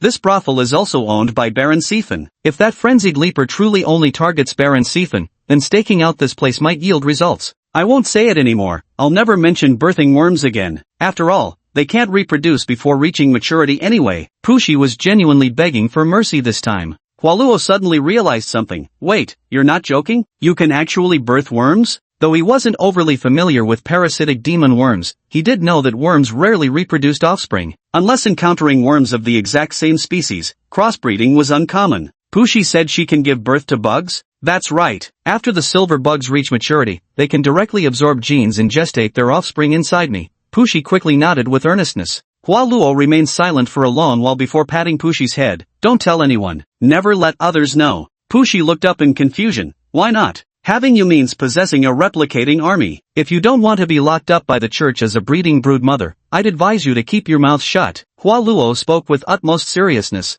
I think that sounds pretty good. Pushi actually seemed hopeful. Forget it. I'm better off just selling you. Hualuo mercilessly dragged Pushi along. No, please don't. Pushi resisted with every fiber of her being. That's outrageous. Even selling such a young child. Must be Baron Sifen's lackeys. Ryan heard everything clearly from beneath the floorboards. Gritting his teeth with such fury he wanted to leap out and devour them alive. Yet since they were next door, he didn't want to expose himself. Might as well finish his meal first. My, young master, what brings you here so early? We're not open yet. The brothel madam immediately rushed to greet the intruder. She was a plump, wrinkled, middle-aged woman with an extraordinarily expressive face. Night watchers, we're not guests. Have you noticed anything unusual here? Hualuo pointed to the silver badge on his chest. Ha, what night watchers? Never heard of them. Are you knights from the church? The madam looked utterly confused. That's irrelevant. Answer the question. Hualuo replied nonchalantly. Oh dear, we run a proper establishment here, only taking in pitiable souls. There's nothing out of the ordinary. The madam quickly fawned with exaggerated expressions, mistakenly thinking the two men had come about the girl sold here earlier that morning. If not, Hualuo suddenly sniffed the air. Though he lacked olfactory insects, his air-sensitive insects were equally adept at detecting unusual scents in the atmosphere.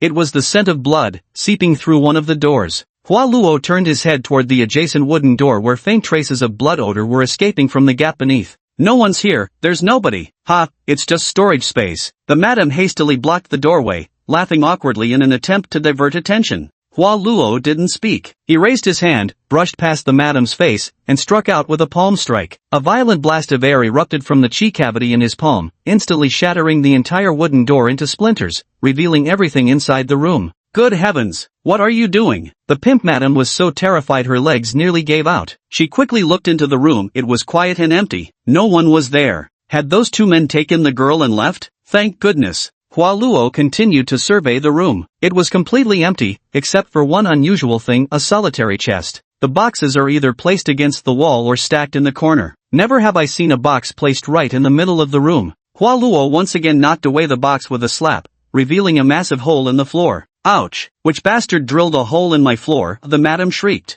Hualuo grabbed Pushi by the collar. Ha! Puff was bewildered. Hualuo tossed Puff into the cave. Not because he had faith in Puff's abilities, nor because the cave entrance was too small, making Puff's petite frame better suited for reconnaissance. It was simply because he couldn't be bothered to squeeze in. Yay! Pushi cheered as she dropped into the hole in the floor. Almost simultaneously, within the pitch-black floor space, for eyes-locked gazes, the stench of blood thick in the air. Ryan grinned, the powerful muscles in his legs coiling and releasing with explosive force. A thunderous crash followed as he smashed through both floor and ceiling in one mighty leap. Amidst a sky full of wooden debris, the figure leapt away at lightning speed, disappearing so fast that Hualuo almost missed the movement entirely. Too fast. Pushi had clearly trained well in the arena, her reflexes were sharp, but that charging pose? No matter how you looked at it, it was downright ridiculous. With 2 fingers raised, she swiftly formed the water release hand seal. 3 seconds later, accompanied by a sharp exhale, a thin, high-pressure water jet shot from her mouth. It crossed 100 meters in an instant, punching clean through a thick tree trunk before striking the leaper's shoulder, leaving behind a small, bloody hole.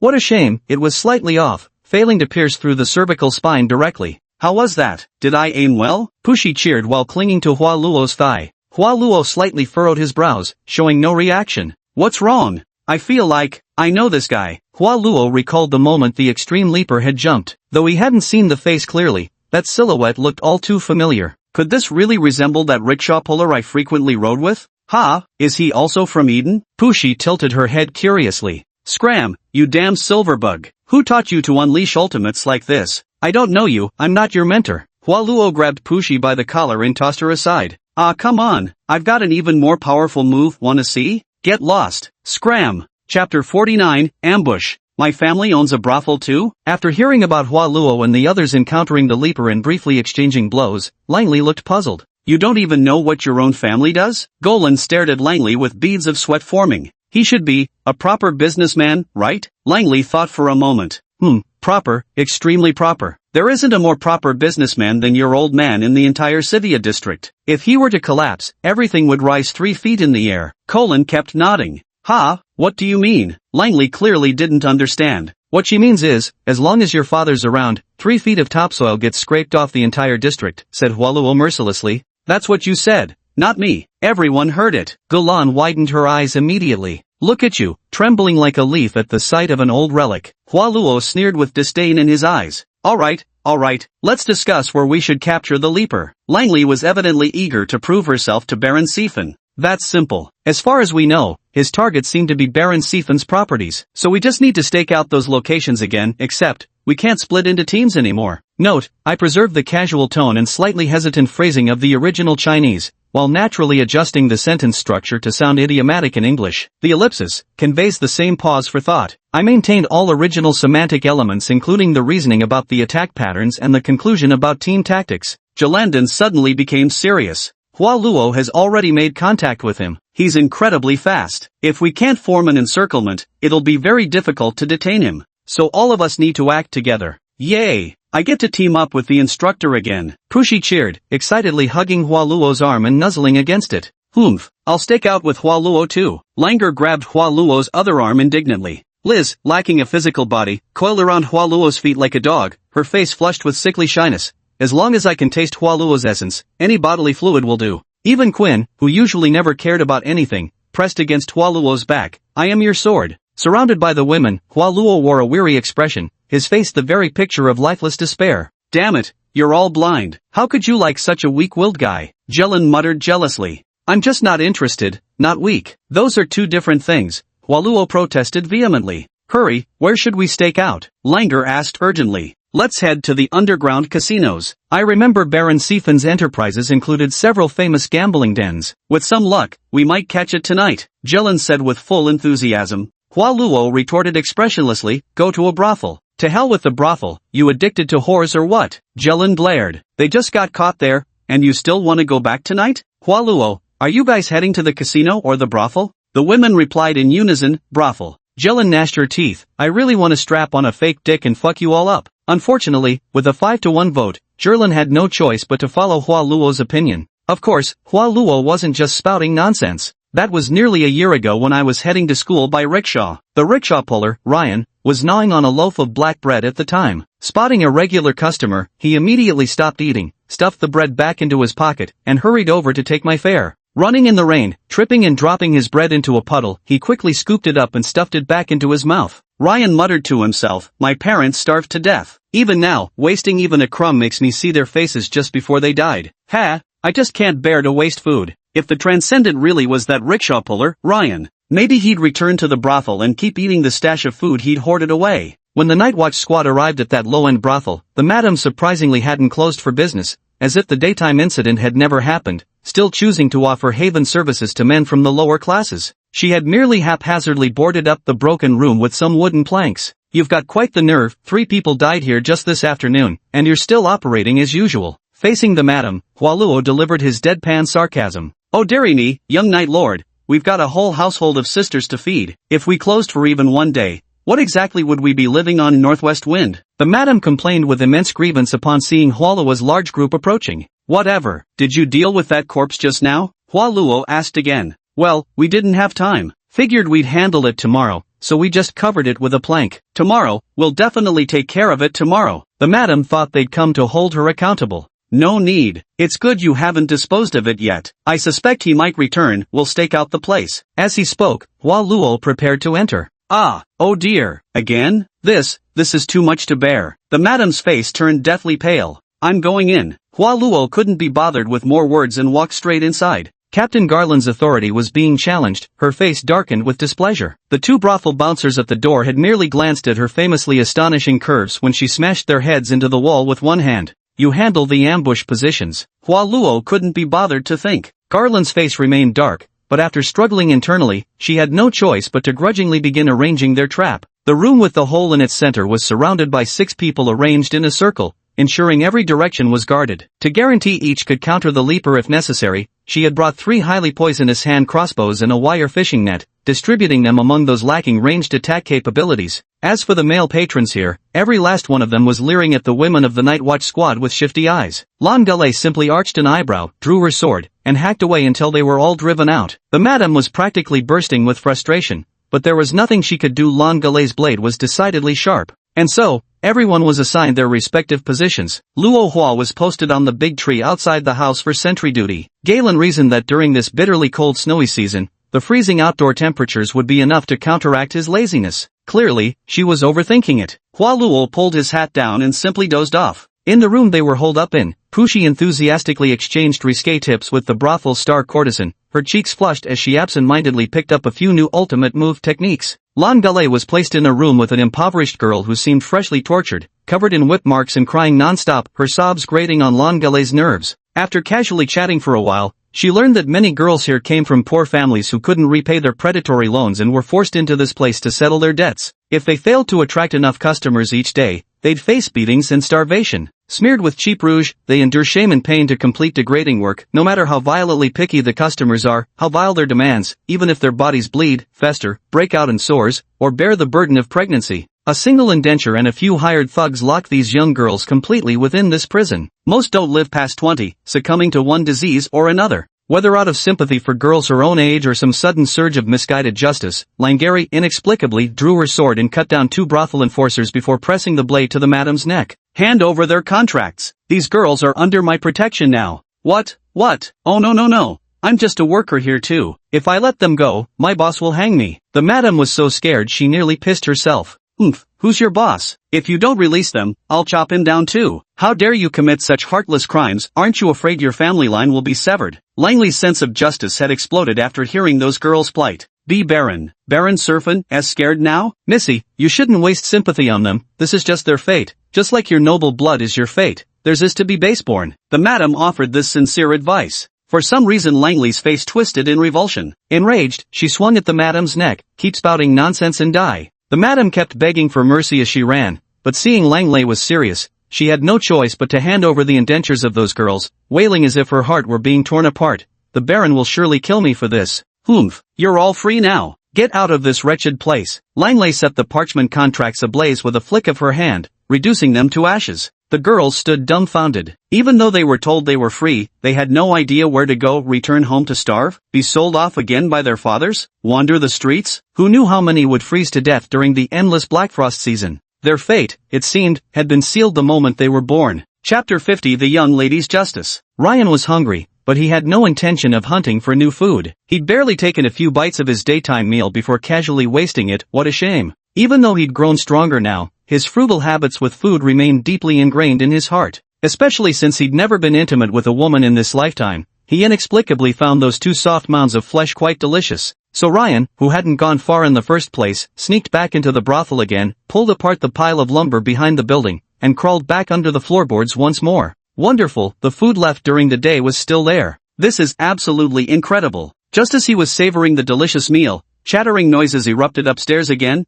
as if they were talking about setting all the girls here free. Freedom, such an amusing word. If those free girls can survive this black snow season, hey, what are you arguing about? Has that guy come? Galen frowned as she walked out from another room. She'd been stationed next door, tying an invisible thread to the corpse with a bell attached to the other end. Any movement of the corpse would make the bell ring, signaling the appearance of the extreme leaper. "Hey Captain, I've set all these girls free." Langley proudly showed off her achievement. "This is your own family business, are you fucking trying to ruin it?" Jelen's eye twitched, though she also knew Baron Sifan's business was essentially trafficking women into prostitution. Why aren't they leaving? Are they afraid of the dark? "You're free now." Langer couldn't understand. "You really are a noble lady. The deepest winter of dark snow season is coming soon, job opportunities are dwindling. At least here they stay clothed and fed. If they go home, they'd probably starve to death." Jelen wiped awkward beads of cold sweat from his brow. "Is that so? But I didn't bring any money today." Langley thought for a moment, then pressed her sword against the madam's neck again. "Give me your money too, and distribute it among them." "Ah, just kill me then. If you want money, just kill me." The madam wailed dramatically upon hearing she had to free the girls and pay up, collapsing to the floor in protest. She'd rather have her throat slit than part with a single copper coin. Her shameless writhing and tantrum drew laughter from many onlookers. Ryan chuckled too. How amusing to encounter someone valuing money over life, completely forgetting how he himself had nearly been beaten to death earlier over a mere carriage. Eating while listening to opera. Ding-a-ling, how amusing. Take a bite of meat, and a little bell chimes once. Wait, is that a dog in the corner? Does the doggy want some meat too? Holy shit, this is so terrifying. It's a human-headed dog. Liz was positioned right in floor corner's crevice, her presence nothing more than a head now, couldn't be better concealed. Eat you. If I eat you, Hua Luo will like me. The centipede leg sprouting from Liz's spine scurried rapidly before suddenly lunging forward, its sharp fangs sinking deep into Ryan's shoulder. Such thick muscles, can't bite through teeth or stuck. Ah, it hurts. The human-headed dog is biting people. Ryan howled in pain, crashing through the floorboards before leaping onto the brothel's roof once more and sprinting wildly into the distance. Jelen was nearly stunned by the commotion. Oh no, did that guy actually show up? In reality, she couldn't believe that the jumper would actually return to the scene of the crime. Disaster. All three of them had been watching the spectacle, leaving their traps wide open with gaping flaws. Looking up, Lizzie's sharp teeth were clamped onto that robust shoulder, her body swinging back and forth from the force, yet she refused to let go. Quinn had no interest in listening to their bickering. She simply held her position silently, waiting in ambush. The moment she detected movement, she shot forth like an unsheathed blade, her figure becoming a flash of lightning. A sword strike unto death. The blade slashed across the diver's neck, but the difference in their speed was just enough to throw off the strike. It only managed to cut deep into the thick muscles at the base of its neck without reaching the parasite's true body. Quinn's burst speed was astonishing, but she wasn't built for long-distance pursuit. When her sword strike missed its mark, she simply landed and froze in place. Hua Luo had been leaning against the tree sleeping when his eyes abruptly snapped open. Too lazy to give chase, he simply raised his hand crossbow, its arrowhead smeared with the deadly poison of the poison lantern, and let it fly. Whoosh! The advanced military-grade crossbow from Baron Sifan's household, powered by the mighty sinews of a brute bull, propelled the short bolt across 100 meters in an instant. Though the bolt struck the hypermobility leaper squarely in the waist, whether due to the creature's unnaturally dense musculature or sheer toughness, it failed to pierce deeply. The hypermobility leaper bounded 100 meters in a single leap, sending even Liz tumbling through the air with such force that she spat out teeth before crashing to the ground below. Jelen hurried out in pursuit. Trash! Hua Luo scoffed expressionlessly. God damn it! Jelen's eye twitched. If all 6 traps had worked, they might have actually stopped the leap fighter. And yet those 3 were busy trying to convert chickens to vegetarianism. Trash! Jelen cried out in despair. Listen to my explanation. Fucking useless, Hua Luo muttered with disdain, packing his things to go home and sleep. If Ryan had any sense at all, he'd never show his face here again. After that, Ryan's whereabouts became impossible to track. If he still intended to target the Sifan family, they'd have to blindly stake out all their properties. The next day, they arrived at the poker casino. Originally, night watchmen weren't allowed to loiter here, but thanks to Langley's connections, they made an exception and let them in. Everyone watched helplessly as a group of pitiful gamblers lost their entire winter living expenses meant to support their families, and even racked up massive debts from loan sharks. For those who couldn't pay back, the enforcers literally beat them half to death. Hua Luo observed them calmly, silent and unmoved, without the slightest ripple of emotion. Gamblers deserve no sympathy. Langray mistook Hua Luo's indifference for pity and suddenly felt compelled to display her own sense of justice. With a few kicks, she sent the thugs sprawling. Burn all their IOUs, return the money they lost, and don't you dare lend at usurious rates ever again. Miss, you can't do this. This is the Baron's money, the casino manager cried out in alarm. I couldn't care less about this paltry sum. Burn it now. Langray pressed her gem-encrusted sword against the manager's throat. A single blaze burned away the debts of hundreds, as cheering gamblers nearly kissed the dirt clean in their excitement. Hey, Hua Luo, did you see that? I saved an entire family. Lang Lei proudly boasted to Hua Luo. Hua Luo had long since closed his eyes to sleep. Whether it was foolishness or justice mattered not either way. None of my damn business. After 3 fruitless days at the casino, having lost all his pocket money, Galen ran out of patience and decided to change venues, to change stakeout locations. The next target was another pillar of Baron Sephine's business empire, the Opium Den. Master, my lord, disaster, disaster. The Opium Den, the den's been raided. All the premium tobacco, burned to ashes. The butler came rushing in, screaming in alarm. What? That leaper still hasn't been caught? Baron Sephine immediately slammed the table and stood up. Not that pest, it was the young mistress who burned it. The butler replied weakly. Baron Sephine instantly grew extremely anxious. Wrangly? Then she didn't burn her hands, did she? Master, she's Firefly. Chapter 51, The Grotesque Dancer. The elusive Extreme Leaper has been active in the Zithia district for 2 weeks now, yet instead of causing panic among the residents, everyone just casually discusses the industries it has destroyed during their leisure time. Things like brothels being demolished, gambling dens burned to the ground overnight, or granaries destroyed and potatoes distributed freely for all. Though most people gained no real benefit from it, they didn't mind watching the spectacle of a sacrificial explosion like fireworks. Golan and Hua Luo, 2 complete scoundrels, were well aware that Lang Lai was a foolish girl squandering her family's legacy without a care. Though neither said a word on the surface, they solemnly led the team on capture missions, yet consistently steered her straight toward Baron Sethin's shady enterprises. What does it mean for all things to flourish from the fall of a whale? With just a few scraps of meat shed by Baron Sethin, that black whale, countless poverty-stricken souls struggling to survive were finally able to catch their breath during the black snow season. Baron Sethin's family was so wealthy and influential that losing a couple of bird feathers meant nothing to them as long as his daughter was happy. That was all that mattered. But as the steward reported more and more incidents, even he couldn't help feeling his scalp tingle with apprehension. My lord, the young mistress just went to our underground fighting arena. What? Baron Sephin leapt to his feet. Establishments like brothels, carriage services, and fish markets mostly just bore his name on paper. They weren't core industries. The monthly income from them amounted to merely a few thousand gold coins, barely enough for a few meals. If they were ruined, so be it, he'd simply consider it his daughter's amusement. But the underground fighting arena was different. It was the core business he had personally established, accounting for 1/3 of the entire family's income. Even the slightest mishap was absolutely unacceptable. Yet, in reality, the Nightwatch squad wasn't heading there to liberate the arena this time.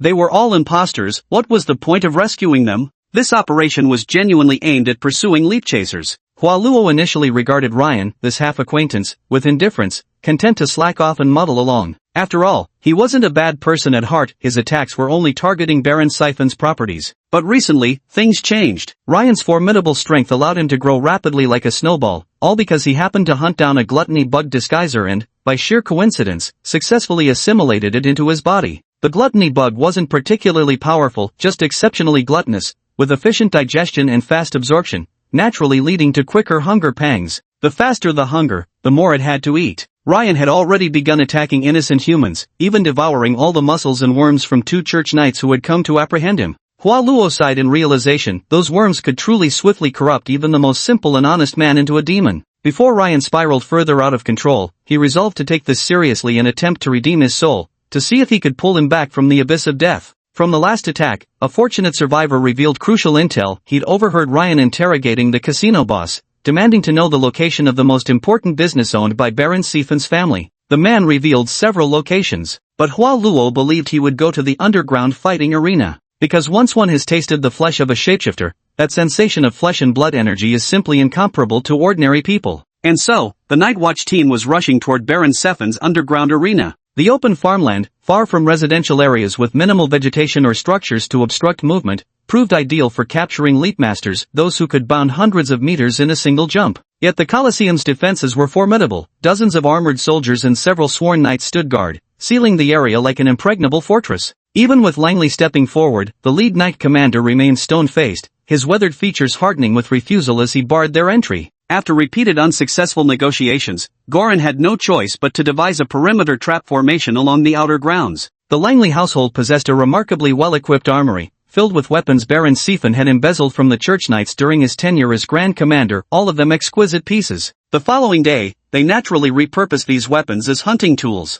A heavy ballista capable of firing capture nets, poison-coated crossbows, finely crafted knights' longswords, hunting bows, polished long-range telescopes, 6 warhorses. They chose the northern side of the arena for their ambush, closer to the residential district where the Skyleaper was more likely to appear. Some crouched in the grass, others climbed trees. Though the temperature had dropped close to freezing, none of them seemed to notice. Jelen Hualuo had a robust constitution, Langley carried firebugs within her, Quine was practically a blade herself, and Liz was tough as an old hound. Pushi's slender frame should have been vulnerable to the cold, but she ran so feverish, burning up with such intensity, that feeling chilled was the last thing on her mind. As for Hualuo, stakeouts just meant sleeping in a different spot. He particularly enjoyed missions like this, perfectly content to stay crouched for days on end. Jelen squatted on the tree, grumbling and gulping the cold wind while observing her surroundings with a monocular telescope. Under the falling night, she nearly strained her eyes blind yet could barely see anything. Yet today, fortune truly smiled upon her. She actually spotted a peculiarly moving creature out in the wilderness. Ruin felt like a joyful little bird,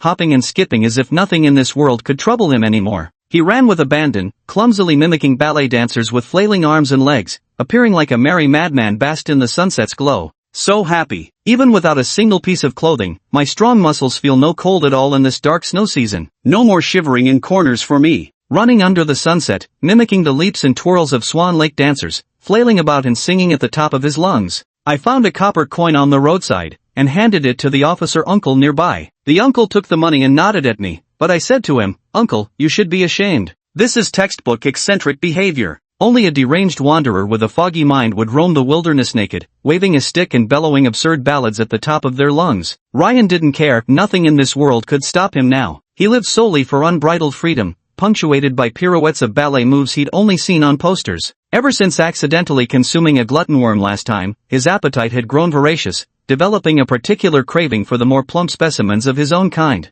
Yet what he craved most was that crimson crystal the young master had given him before, so delectable it tormented him with hunger pangs in his dreams nightly. But the young master is a good man, we can't eat him. And so, twisting in his grotesque and absurd dance, he ran all the way toward the underground arena of Baron Siphon's estate. From afar, Garen saw the scene and instantly cursed, "Damn it, that bastard actually came. His dancing is so damn disgusting. Hell, he's not on the path of our trap. Boys, we've got to move the trap." However, in just those few moments of conversation, Ryan had already crouched down, striking the starting pose of a rickshaw puller, head raised, buttocks sticking out, poised for the dash. A lightning-fast sprint. In an instant, she saw the blood mist erupt from the soldier formation station outside the underground arena as he plowed through them. Oh, fuck. Chapter 52 Bizarre Charge. Speed begets power. Remarkably strong defensive arrays had been deployed throughout the underground arena. Baron Siphon had even enlisted an authentic church knight, the rigid, advanced Earth Knight Tuta, already at the late stage of maturity. Much like his sacred earthworm, Tuta lacked social graces. Inflexibly stubborn, he proved utterly incapable of mingling with his corrupt brethren, making him a perpetual victim of exclusion and withheld supplies within the church hierarchy.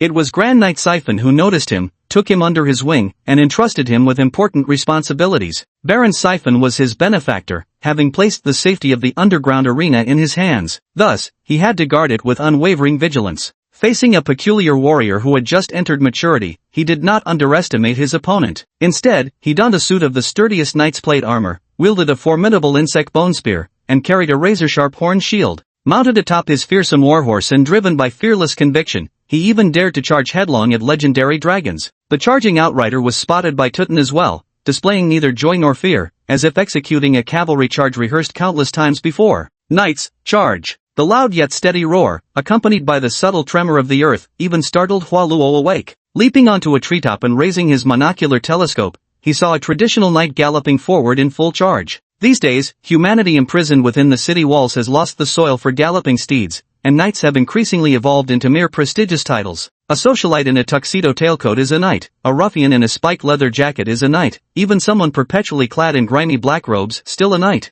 Knights only don ceremonial armor for important occasions, where protective properties have become optional features. What people truly value are the imposing designs and dazzling materials. This was Hua Luo's first time witnessing a real knight's charge. The earth trembled, the spear tip ablaze. Knights, charge! The simplest, most primal slogan. Ryan's body, honed to devilish muscularity, twisted in equally grotesque dance steps as he charged toward the knight. The opposing speeds of the two were comparable to a comet collision. The moment of violent impact. The sharp lance brutally pierced Ryan's left chest, directly through the heart, then shattered for unknown reasons. The warhorse beneath Knight Tutan exploded first. Yes, the entire warhorse seemed rigged with explosives inside. The moment they collided, it burst into a mist of blood and gore. The warhorse was an ordinary one, no matter how robust, it couldn't possibly withstand a head-on collision with a brute-strength insectoid. Night Tuten was sent flying dozens of meters away, crashing heavily to the ground and rolling over a dozen times before coming to a stop. He didn't appear seriously injured and scrambled back to his feet immediately. The Sky Leaper let out a pain howl towards the heavens as he wrenched the broken spear from his left chest with bare hands, agony making him scream wretchedly. For most insectoids, the spine had become the true fatal weakness, the heart no longer was. Knights, charge! Even without his warhorse or lance, Tuten still picked up his half-man-hide horn shield, its twin 8-inch bull horns gleaming with razor sharpness, and charged once more toward the Sky Leaper. Ryan was also a stubborn fool. Knowing full well his opponent was a knight, he still steeled himself and charged head-on as if determined to test whose strength was greater. Their speed surged to the utmost limit once more. Tuten, clad in heavy armor and an iron helmet, shattered the ground beneath him with every thunderous stride. Ryan's muscles were as unyielding as stone, each step leaving deep, heavy footprints in the earth. Galen clenched her teeth and gripped the telescope tightly, as if she were the one charging into battle. Only she forgot just how strong she was. With a sharp crack, the brass telescope shattered in her grasp the moment the two collided. The mute moon hung mournfully as a crimson mist billowed upward. Hua Luo saw it all. At the moment of collision, the Tuten Knight flew backward like a lump of rotten meat. Though Ryan was equally miserable, having both bull horns of his shield impaled through his body, it was clear he was the one who survived. Galen snatched Hua Luo's telescope and watched the skyhopper crouched on the ground, voraciously devouring Tuten's remains, swallowing chunks of energy-rich flesh as he tilted his head back. F***ck. He's still lost? Mount up, we strike while he's injured. Our strength hinges on speed. We can't fight him in open terrain, Hua Luo declared. The two exchanged a glance. There it was. They had all been to the underground arena before, where the structures were built by wallworm creatures. With an extremely hard texture, ordinary attacks couldn't even leave a mark on them. If they could trap the Sky Leaper in the underground arena for a decisive battle, it would definitely limit his speed. It seemed, for now, they could only let him roam freely outside, slaughtering at will. Golan immediately hauled the ballistic carriage toward the arena. Ryan devoured all of Tutankhamun's muscles in just a few bites, then hugged his spine and sucked the corpse of the earth god worm dry. He roared into the sky as his wounds rapidly fused and healed under the writhing and squeezing of his muscles. However, the leapfrogger's strength lay in its muscles, not its bones. After the collision, its bones shattered into pieces and could only be crudely reassembled by its muscles. The deformed and twisted joints made the leapfrogger's running posture even more bizarre, like a cerebral palsy patient who caught polio, learned to limp from a cripple, had their good leg broken, and then suffered a severe car crash that left their spine crooked. Its movements were truly a freak among freaks. Ryan was starving. The gluttonous worm parasitizing his stomach made it as though his stomach had grown teeth. Anything he swallowed could be digested and absorbed almost instantly, especially when he was injured. Tutankhamun Knight's delicious flesh opened their appetite, sending their craving for food soaring. Ryan once again struck that bizarre charging stance, leaping toward the garrison of soldiers guarding the arena's upper level. His wildly flailing arms sent showers of churned flesh flying through the air. Not tasty enough. There's better food below. I can feel it. Ryan smashed the soldiers to pieces, took a couple of bites, and then got picky. He quickly barged into the heart of the gladiatorial arena. Though the winding corridors inside prevented him from running at full speed, the guards stationed there were no match for him either. They ended up as pulverized meat the moment he rammed into them. For some inexplicable reason, Ryan felt that those shapeshifter gladiators locked in cages really resembled chickens confined in straw cages at the market. Except back then, he could never afford to buy chicken. But now, these people looked absolutely delicious. He possessed no camaraderie or sympathy for his own kind. Opening the cage meant only one thing: feeding time. While veteran gladiators could at least put up a fight, the fresh recruits became nothing more than an all-you-can-eat buffet. Of course, there was one person who actually couldn't stomach it. A big, sullen-faced man sat cross-legged, his long hair hanging over his face. Iron shackles pierced through his ribs, yet even when someone gnawed at his neck, he didn't resist in the slightest. Ugh, it's actually bitter. Even gluttony worms won't swallow this. What kind of bug are you? A bitter bug? Ryan vomited all over the place, so they had to step over him to eat the others. Yet just as he was happily dancing from eating, several crossbow bolts struck his back again. Muscles tensed, the powerful arrowheads barely penetrated before being clamped tight by his flesh. Jelen clenched his fists with a grinding sound. Nightwatch F6 officially makes its dazzling debut. Chapter 53, Defeated Like This. Why disturb me while I'm eating? I hated when people disturb my meal. Ryan tilted his head in clear annoyance at the newcomer. It's over, Sky Leaper. Galen flexed his bulging muscles with arrogant confidence. Try to capture him alive if possible, don't kill him. His worm must be a muscle-boosting variant, and I'm very interested. Hua Luo scoffed with a derisive look. Whether we can win is still up in the air, and you're already eyeing their bugs? Don't listen to her, fight to the death. The bugs can wait. Anyway, he had no particular preference for muscle bugs, he wasn't the muscle building type. I'm gonna eat you all up. Frog leaps on lotus leaves. Ryan, drenched in blood as if wearing a crimson coat, made an exaggerated jump toward the crowd. Bam! He slammed headfirst into the ceiling built by the wall-constructing bugs, hugging his head and howling in pain. Looks like he's got so much muscle, it's grown into his brain. Hua Luo mercilessly mocked. Nonsense! I'm super smart! Ryan roared as he charged towards the group. Dodge! At Galen's command, the group immediately made way, revealing the prepositioned hunting ballista. With a powerful spring mechanism, 4 heavy black stones were launched alongside a sturdy rawhide net that wrapped tightly around Rian the moment it was propelled. Yet before they could celebrate their famous capture, Rian had already shredded the net barehanded, vaguely wondering when he'd gotten dressed in the first place. He was a civilized man and had always wanted to wear clothes, but ordinary linen garments couldn't withstand his speed, they would instantly tear to shreds the moment he started running. This fishing net looked quite tough, perhaps it could work as clothing. And so, Rain draped their carefully prepared fishing net over himself.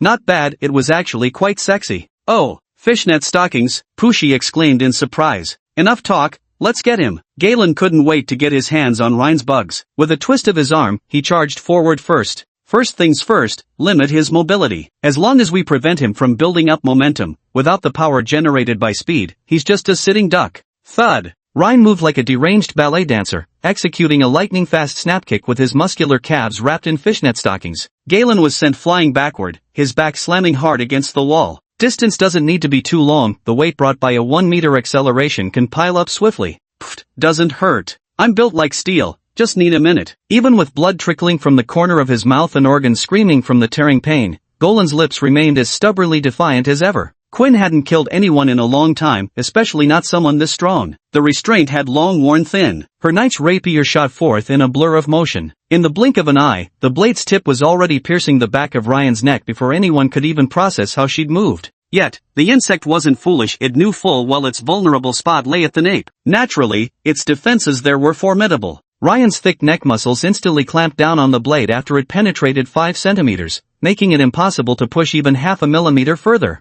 Ah! Ryan reacted like a man who'd just been kicked in the balls, his hair practically standing on end as he reflexively grabbed the sword blade, yanked it out, and gave it a fierce twist, promptly shattering the finely forged steel into pieces. The shards pierced through Quinn's body with a flick of the wrist, leaving several bloody holes in their wake. Yet she didn't even wince in pain, landing gracefully on the ground with a single backward leap. Liz cowered obscenely in the back, not daring to step forward. Last time she bit Ryan, all her teeth got snapped off and still hadn't grown back. She could only bare her gums in a feeble threat. Pushi had already started charging up her ultimate move. But this time, before her water jet attack could be unleashed, Ryan spotted her first. Last time it was you who sneaked a spray at me. With that, he swung his leg and smashed it into a nearby training stone pillar. The impact sent a spray of shattered rock flying. Even though Hua Luo had swiftly struck out with a chi palm barrier, a fist-sized chunk still broke through and slammed into Pushi's chest, knocking her flat on the ground where she writhed in agony. How about it? Though Hua Luo didn't like Pushi, he still turned to glance. Ah, it hurts, so much. Wait a moment. Pushi rolled on the ground in pain, emitting muffled, stifled groans like those of a bronze ox. Mua MMPH. So painful. Seems like nothing serious, Hua Luo said impassively. Langley gritted her teeth, clearly knowing she was outmatched, but stubbornly charged forward anyway to save face.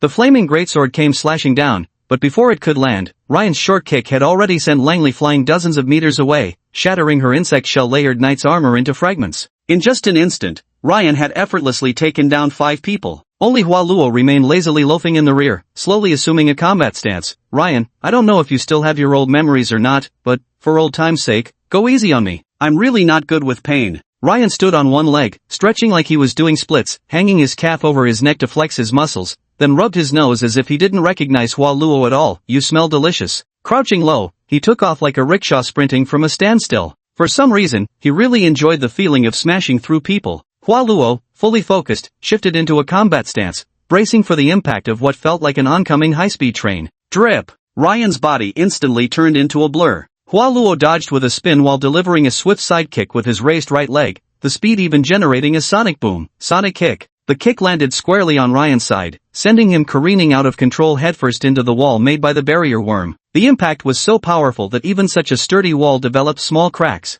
What kind of reaction speed is this? It'd be like someone firing a bullet at Hua Luo, but not only does he dodge it, he even kicks the bullet away midair with a sideways kick. Though the powerful recoil still left his knee joint aching and numb. Holy shit, that actually worked? Galen sat up in disbelief. Hua Luo wasn't always sleeping and slacking off. During this period of waiting, he had simulated battles with Ryan numerous times, rehearsing countless ways to counter his high-speed charging technique. Yet in reality, the moment they collided, he still felt that Ryan had grown even stronger. By conservative estimates, it had only been about a month since being parasitized, and he had only supplied a fingernail-sized piece of blood crystal. How could Ryan's progress be so rapid? There was no time to ponder further. Among the dozens of simulated combat scenarios he had rehearsed, the most effective strategy was absolute close-quarter combat, never allowing even half a meter of acceleration distance. Sonic kick. Like a jet-powered rocket strapped to his back, Hua Luo's flying kick landed right in front of Ryan, slamming his raised left leg back to the ground and pinning him against the corner. What followed was a torrential storm of sonic speed combo strikes. Each punch and kick, powered to peak force and velocity,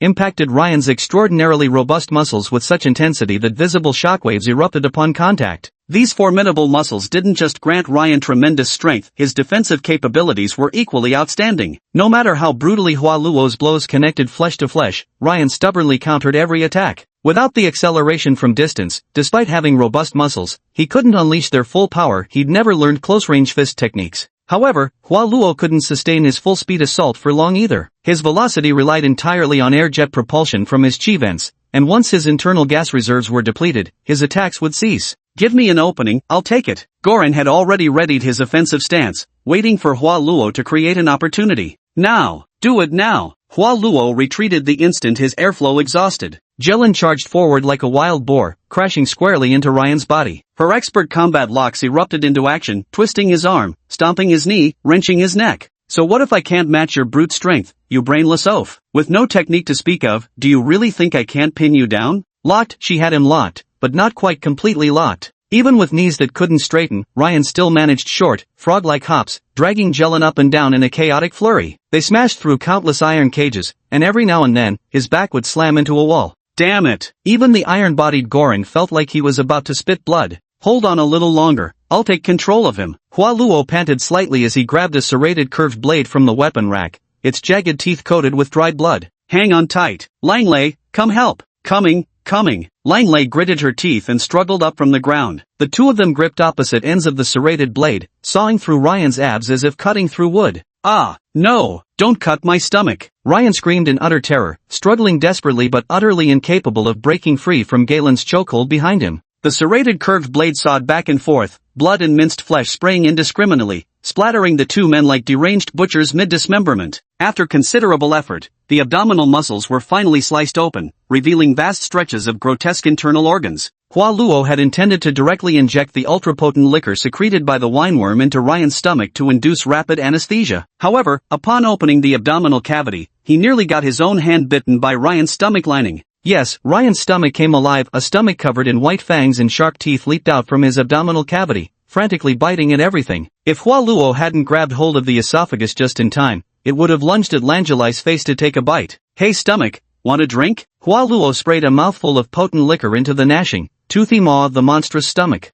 I'm not called stomach. The stomach struggled wildly, noisily gulping down the alcohol until, within minutes, an intense drunkenness spread through Ryan's entire body, and its struggling strength gradually weakened, until both Ryan and his stomach collapsed powerlessly on the ground, their frenzied, bloodshot eyes gradually clearing, as if finally recognizing Hua Luo. It's the young master. I've finally met you. Young master, you're a good person. Can I still pull your rickshaw for you? Probably not anymore. Hua Luo shook his head regretfully. Given the speed he ran at, he'd probably send people flying. What a pity. I think I've done many wrong things. You know I can't be bothered with tedious stories. Hua Luo's eyes looked weary. Oh, Ryan weakly closed his eyes. Golan was frantic. Despite being slumped on the ground and unable to muster any strength, his greed remained insatiable. Quick, check his worm, can it still be transplanted? Hua Luo drew a short dagger and sliced open the drunkenly softened muscles on Ryan's back, exposing the mass of black-red fleshworm. Unlike normal worms, it continuously emitted a dark mist. Fuck. Damn it, no wonder it grew so fast. This isn't an ordinary muscle worm,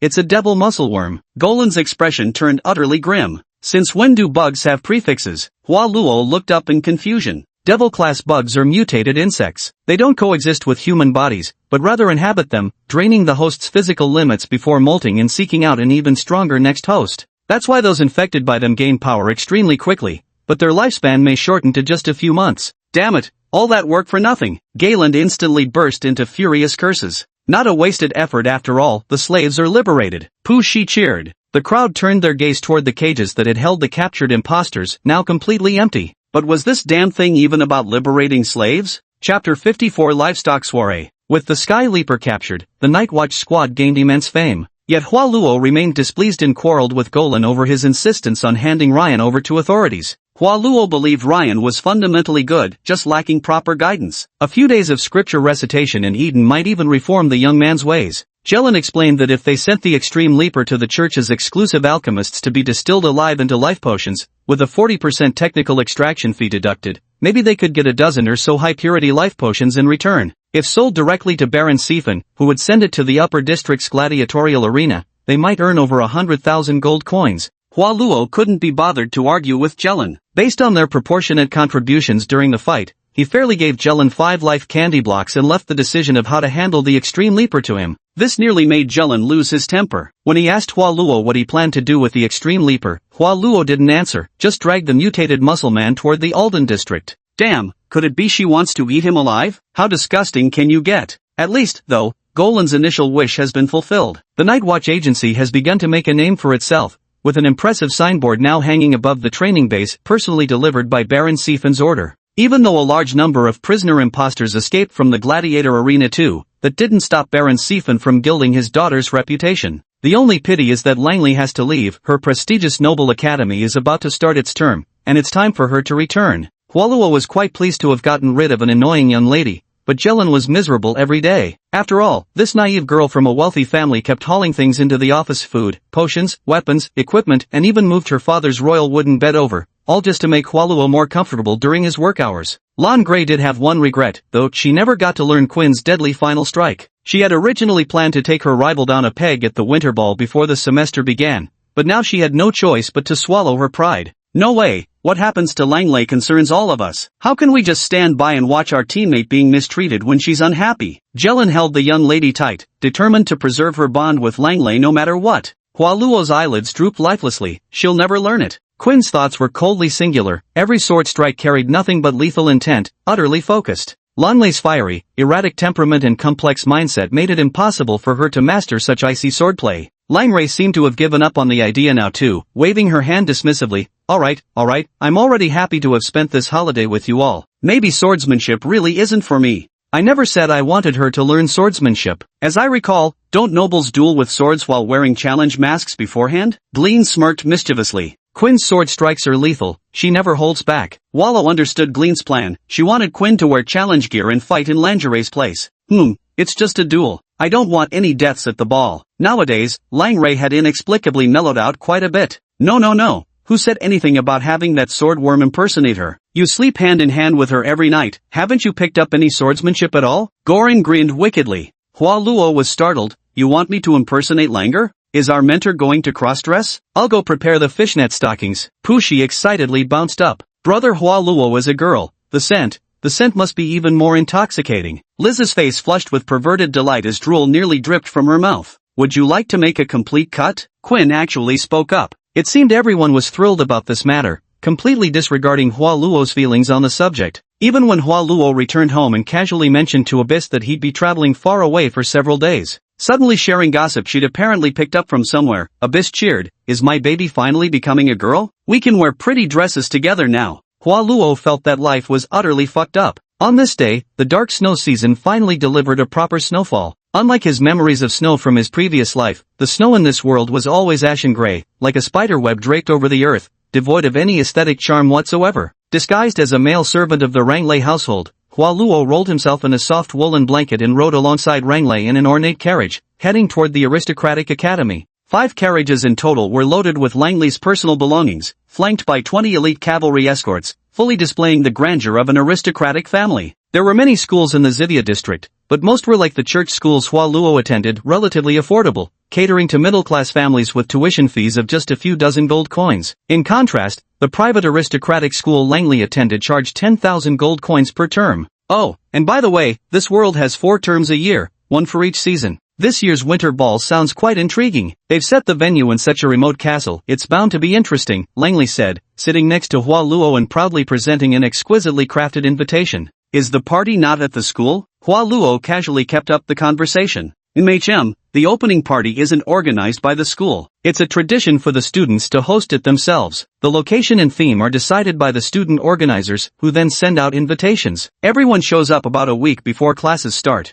Langley boasted proudly, 2 summers ago, I hosted the seasonal party. We held it in the main cathedral. Dancing before the goddess was so much fun. Hua Luo rolled his eyes. Yeah, I bet your old man getting investigated as a grand knight had nothing to do with you stirring up trouble. Langley continued to boast about the amusing incidents at various parties, like how a nobleman who made his fortune from slave trading organized a hunting gala, except the prey wasn't animals, but hundreds of living human slaves. An enclosed hunting ground, 3 days and 2 nights. Whoever bagged the most would become the class monitor for the term. She spoke with great enthusiasm, but Hua Luo listened with disinterest. These aristocratic kids really knew how to push the envelope. Midway through, Langley seemed to realize she had gone too far. Hua Luo probably wouldn't approve of such callous disregard for human lives. Blushing slightly, she stuck out her tongue and backpedaled. Actually, I didn't approve of that hunting theme either. Hua Luo's heart had long grown cold, and he regarded the matter with indifference. So, what's the theme of this banquet? He asked with disinterest. Is it a silver faction party? Pushi suddenly leaped out of a large clothing trunk,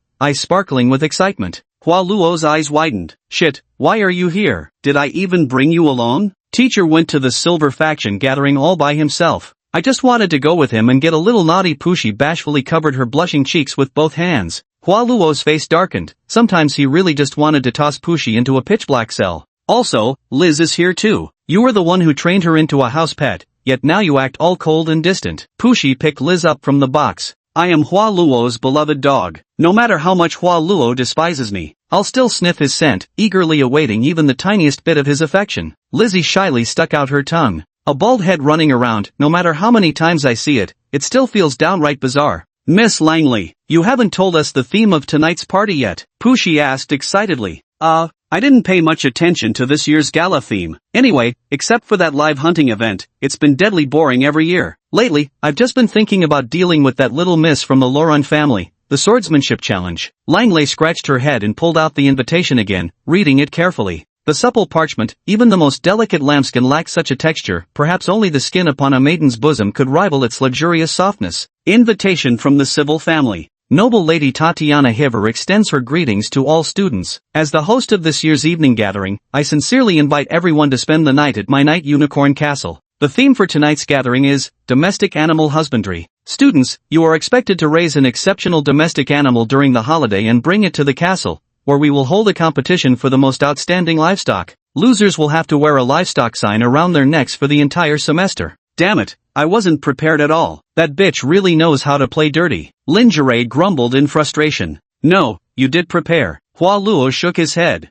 Who? Pushi asked curiously. Hua Luo looked at her calmly. The livestock is me. Pushi's eyes showed no trace of fear, just a flushed face brimming with excitement. Hua Luo understood perfectly well that the livestock these mischievous noble youngsters were referring to most certainly wasn't anything like cows or horses, but humans domesticated into livestock. Chapter 55, Night Kirin Castle. The carriage crushed through the gray snow, having long left the residential areas of Zivia, as it traveled toward the relatively barren mountain forest region. By now, the road bore many rutted tracks left by passing carriages, accompanied by directional arrow signs along the way, clear indications they hadn't taken a wrong turn. Soon, Langelai's convoy had entered the remote mountainous region. Looking up toward the summit, the faint silhouette of a castle could barely be glimpsed, shrouded within the snowstorm. It's hard to imagine why anyone would build a castle in such a desolate place. The ascent up the mountain proved even more treacherous. The slope exceeding 45 degrees, coupled with thick layers of snow, made the carriage's progress nearly impossible. Along the way, they had already spotted many carriages belonging to Langelai's classmates, stranded in the snow. No matter how much they whipped the horses, it was utterly futile.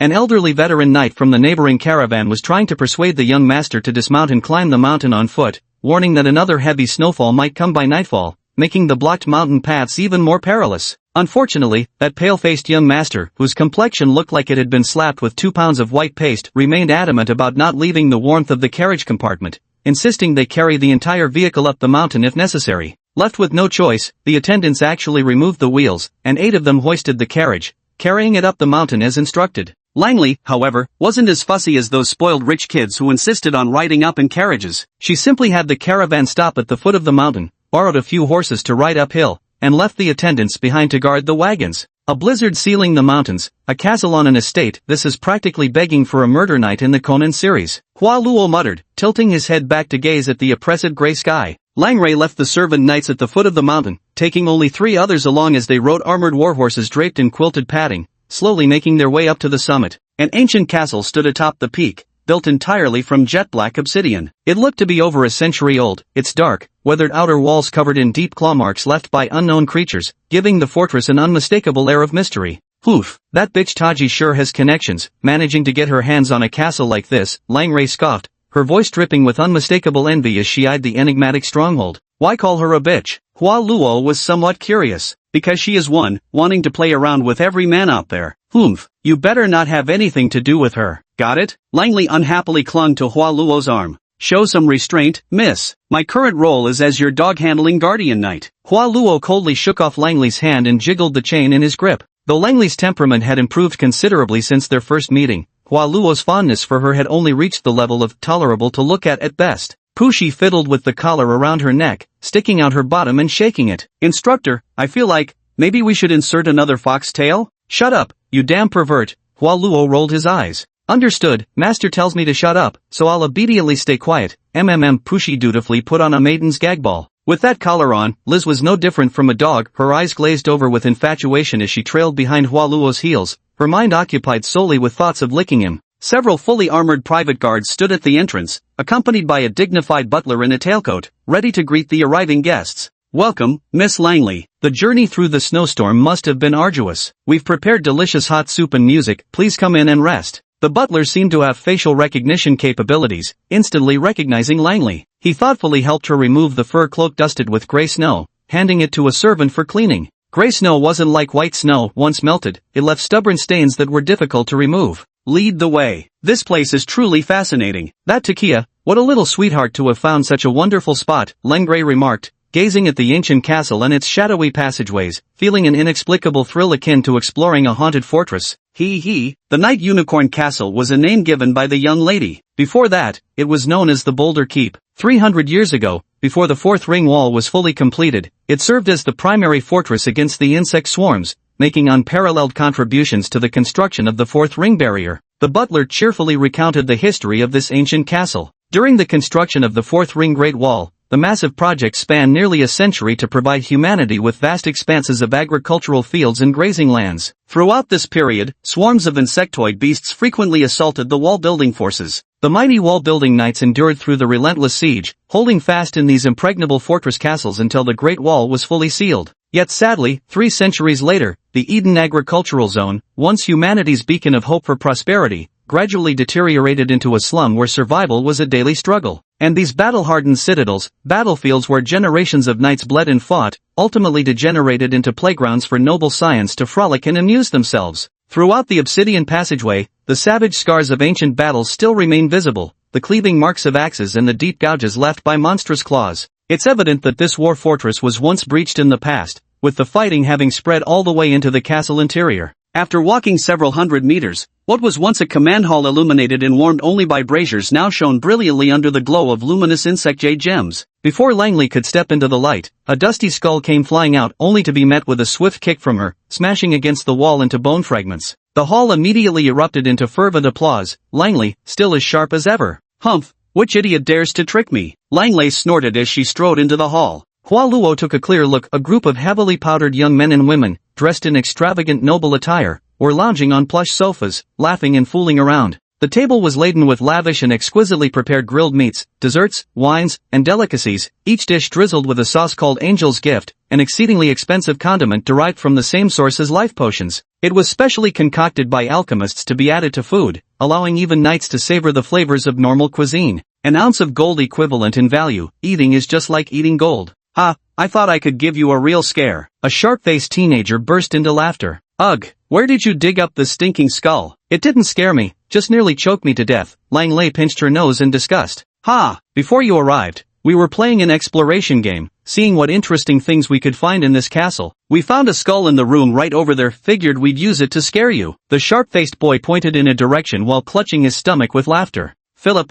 Didn't I tell you to clean the castle properly? Is this how you do it? On the main sofa, a voluptuous young woman dressed in extremely revealing attire, her bosom nearly spilling out, fanned herself with a small hand fan despite the winter chill, coldly addressing the butler. My deepest apologies, Miss Tatiana. That area is the knight's tomb. I humbly believed we shouldn't disturb their rest, so I didn't clean there. The butler sighed and apologized with a hand on his chest. What do you mean you believed? Does your belief give you the right to ruin our party? Tatiana's frown deepened. Now, Tatiana, leaving some things untouched makes for more exciting exploration. Look what I found. A sharp-faced noble boy enthusiastically produced a heavily rusted medal. I bet 1,000 gold coins that none of you can recognize what this medal is. With that, he wrapped the medal in a pristine white handkerchief and passed it around among a few classmates. Most of the girls showed no interest in the rusty iron piece, disdainfully waving it away without even a glance. Take it away, it's filthy, who knows if it's poisonous or not. A few boys, however, examined it with curiosity, flipping it over twice before shaking their heads in unanimous disbelief. Langrei didn't recognize it either, showing the medal to Hua Luo. Even though Hua Luo usually slept during classes and considered history to be worthless crap,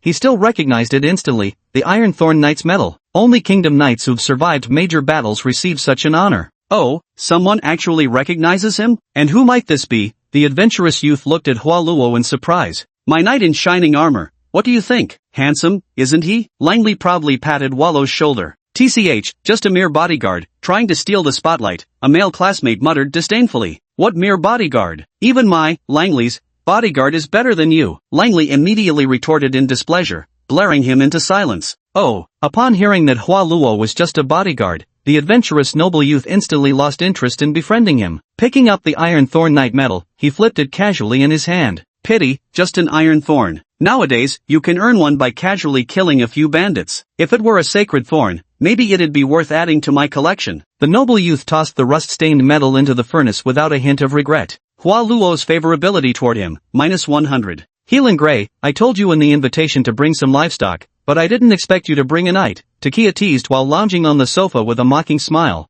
Of course I brought livestock, but I wouldn't reveal it too soon. Let's wait until it's time for the judging before we see, Lon Gray replied smugly. Let's hope you didn't follow some fool's example and bring along a duck, Takia retorted with equal sarcasm. Of course not. Lon Gray, being just as playful, knew exactly what livestock was meant to signify. But what she wants to do now isn't to compare whose livestock is better trained, but to find that little Miss Laurent and settle a score with swords. Has Swan Laurent arrived? I've been practicing swordplay all vacation. I'm determined to teach her a lesson. Ha, she was just here. Where'd she go? The crowd looked around in confusion. With this decadent, corrupt atmosphere, I wouldn't want to stay either. Hua Luo also took a step back, melting into the shadows of the hall as he looked for a place to catch some sleep. Chapter 56 Livestock Appraisal. The extravagant revelry was underway. Though merely a group of 14 or 15-year-old teenagers, their capacity for debauchery far surpassed that of seasoned aristocrats. While nobles at least discussed business and current affairs, these aristocratic offspring debated how to take their depravity to new extremes. Girls dressed themselves as fine ladies, flaunting exotic treasures and exquisitely crafted garments scavenged from who knows where. The boys slicked back their hair with thick pomade, sporting grown-up hairstyles as they pretended to discuss current affairs, only to eventually circle back to boasting about which respectable young maiden they'd teased or how many paupers their dogs had chased to death. On any other day, Langley could effortlessly blend into conversations with classmates of either gender. But today, she suddenly felt oddly out of place. The girls' endless chatter about gems and gowns now struck her as unbearably childish. Even the boys' crude pastimes, dogs hunting rabbits, horses chasing peasants, all their petty bullying games held no fascination for her anymore. I'm already a true knight who's slain fish monsters and hunted leap jumpers. Too bad she wanted to duel Swan Laurent in swordsmanship, but nobody knew her whereabouts. She never showed up. As Langley's classmates arrived one after another, everyone began clamoring for the livestock contest to start. The hostess Takia smiled coquettishly. Since you're all so eager, let's begin. First, let me show you the prize for tonight's themed banquet, the treasured worm my esteemed father brought back from beyond the wall, the puffing worm. Its function is to stimulate your parasitic worms to temporarily advance to their next evolutionary stage, something money can't easily buy. With pride and confidence, she produced a glass bottle containing a worm with a belly swollen like a balloon, lying quietly inside. The hall immediately erupted in applause and gasps of surprise. Every time they hosted a banquet, there would be prizes, usually gold, silver, jewels, fine steeds, or sharp swords. But this time, Takia had actually brought an implantable worm. Of course, this so-called prize insect was just something Takia secretly stole from her father to show off to classmates. There was no way she'd actually give it away. Anyway, she was confident no one could surpass her in livestock taming. her area of greatest expertise. My duck can do spinning kicks. A pudgy boy in a tight-fitting suit hastily had his servant raise a cage. This immediately sparked roaring laughter from the crowd. Everyone knew what livestock referred to. Who would have imagined someone actually brought a duck? Hualuo was quite curious to see what a duck that could perform a roundhouse kick looked like. One by one, the livestock made their entrance. As expected, the playful young nobles had trained nothing but timid female slaves, some of whom were still whimpering as they appeared, having not been properly broken in yet.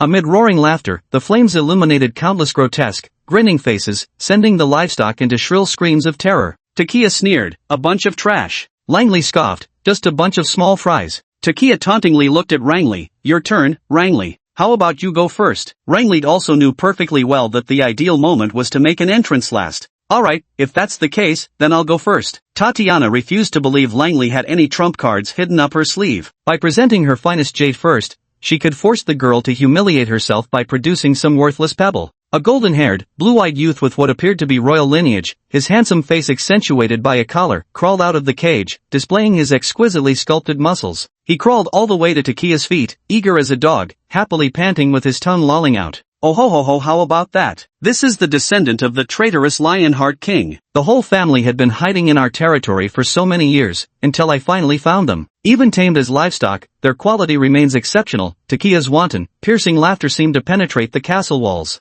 The Lionheart King, the most outstanding general in the kingdom's history centuries ago, led the Night Order to drive out the insect beasts and conquered the vast lands of the entire Fourth Ring district. Even the royal family married their younger sister to him, making him the first non-royal prince consort in history. It's just a pity that later he became arrogant with his military power and dared to challenge the royal authority, thus being suppressed by the joint forces of the kingdom and the church, branded as a traitor. Of course, many privately believe that the Lionheart King never actually rebelled, but that the then king feared his power and served him poisoned wine. Others think that the goddess's church couldn't bear to see the kingdom's knights surpass the church's knights in strength, so they plotted to turn the king against his general. All these are just drunken conspiracy theories in taverns. When men get drunk and start spouting nonsense, they could say a saint is a harlot who could take such talk seriously. In short, the appearance of this golden-haired boy instantly sparked cheers and clamor among the classmates. The Lionheart boy remained perfectly tamed, still affectionately sprawled at Takia's feet. "Now it's your turn, Langley. Let's hope you can produce a decent pet." Takia challenged Langley with a provocative stare.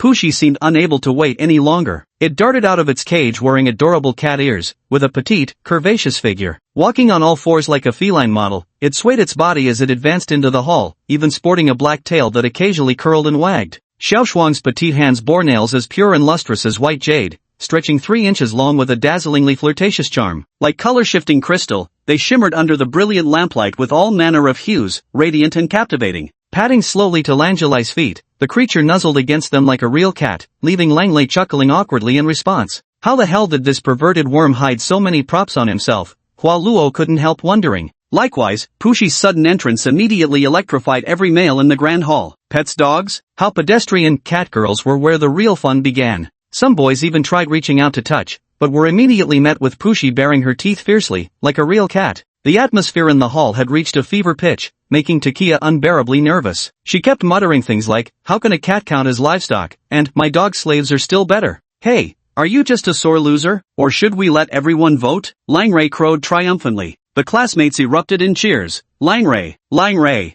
The outcome no longer required a vote. Tatia's face turned nearly white with rage. Clenching her teeth, she slammed the puffbug into Ranglet's hand before kicking the Lionheart youth several meters away in a furious tantrum. What punishment would she face if her father learned that she'd lost the puffbug to someone else? Yet then she saw Ranglet casually toss the puffbug to her accompanying knight as if it were nothing. Great opportunity. Hualuo looked at the jar in his hand, knowing Langley had yielded it to him. Puffbug. Larval stage. Mature ability. One final push temporarily elevates the insect's rank by 1 tier for a limited duration, though it cannot break through evolutionary barriers. Mid-maturity stage can advance to late maturity stage, but late maturity stage cannot advance to initial perfect stage. Feeding method, mental encouragement. Tell it you can do it, you're the best, you're amazing. The more enthusiastic and excited your cheers are, the stronger the energy charge. Hualuo expressionlessly put away the bug. What kind of damn bug needs encouraging style feeding? It's not like raising a child. Sticking with me, wouldn't it end up depressed to death?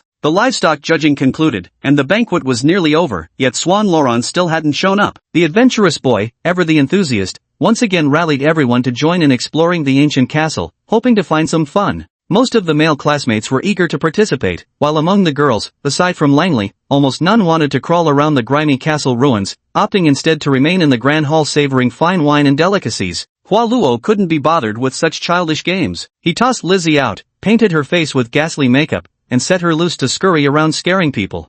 Didn't think you'd be into pranks like this, Langley teased, eyeing Hua Luo with amusement. Hua Luo rolled his eyes. Sleep. Chapter 57, Swan Loran. Langley, dressed like a dandy young master in tight swordsman attire, raised a torch and followed her male classmates on an adventure into the pitch-black ancient castle. The place had been abandoned for centuries, and Takiya's butler had already inspected it beforehand to ensure there were no dangers, so everyone was free to enjoy themselves without worry. Hua Luo couldn't be bothered to join the frivolous nobles in their games and planned to find somewhere to laze around instead. The promise he'd made to fight in Langley's place while cross-dressing had completely slipped his mind. Just as he found a stone pillar beam intending to jump up and sleep, the stunning woman sauntered over with swaying steps and crashed right into Hua Luo's arms. "Aya, whose young knight is this? Not watching where you're going, you've bumped my chest so hard it hurts." Takiya put on an exaggerated act, faintly furrowing her brows as she forcefully rubbed her fair, supple chest. Hua Luo sighed. How could he not know what Takiya wanted? Earlier, when she handed over the puffworm, her face was full of unwillingness, especially when she saw Langley toss the bug to him, her eyes practically glowed with hunger.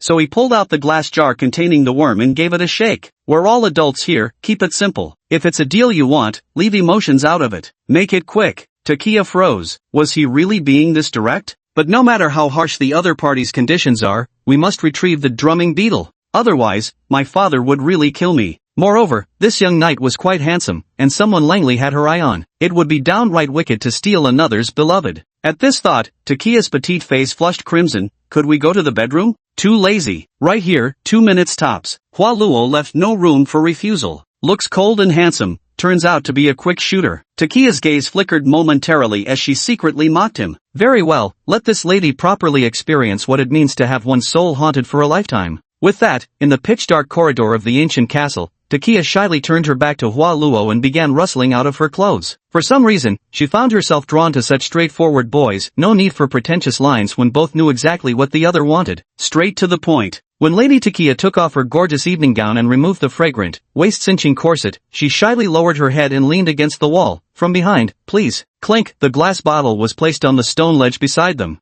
Hua Luo silently walked away, clutching her clothes. An empty bottle swapped for your clothes, seems like a fair trade to me. Taji waited for what felt like ages, yet no touch came. When she turned to look, the dark, icy corridor was completely empty. Where had everyone gone? My clothes. Where are my clothes? Puff, bug. Empty bottles. Ah! Tatia instinctively wanted to scream, but immediately covered her mouth. She couldn't yell, not with so many male classmates wandering around the ancient castle. She couldn't borrow clothes from female classmates either. The boys might keep her secret for future deals, but those gossipy bitches would pretend to sympathize while making sure everyone knew behind her back. She couldn't let her classmates see her in this humiliating state, tricked out of all her clothes by some knight. They'd never let her live it down. The butler, she had to find the butler. Hua Luo continued walking through the empty ancient castle, through the stone corridors crushed beneath the wheels of bloody history. He casually tossed Taji's clothes into the snow and implanted the inflation beetle into his body. Though he couldn't be bothered to pump it himself, given the tense atmosphere that Vixen had created, it wasn't bad as a disposable enhancement insect. As he walked, he suddenly caught whiffs of a faint, sickly sweet blood scent, unnervingly distinct in the frigid air.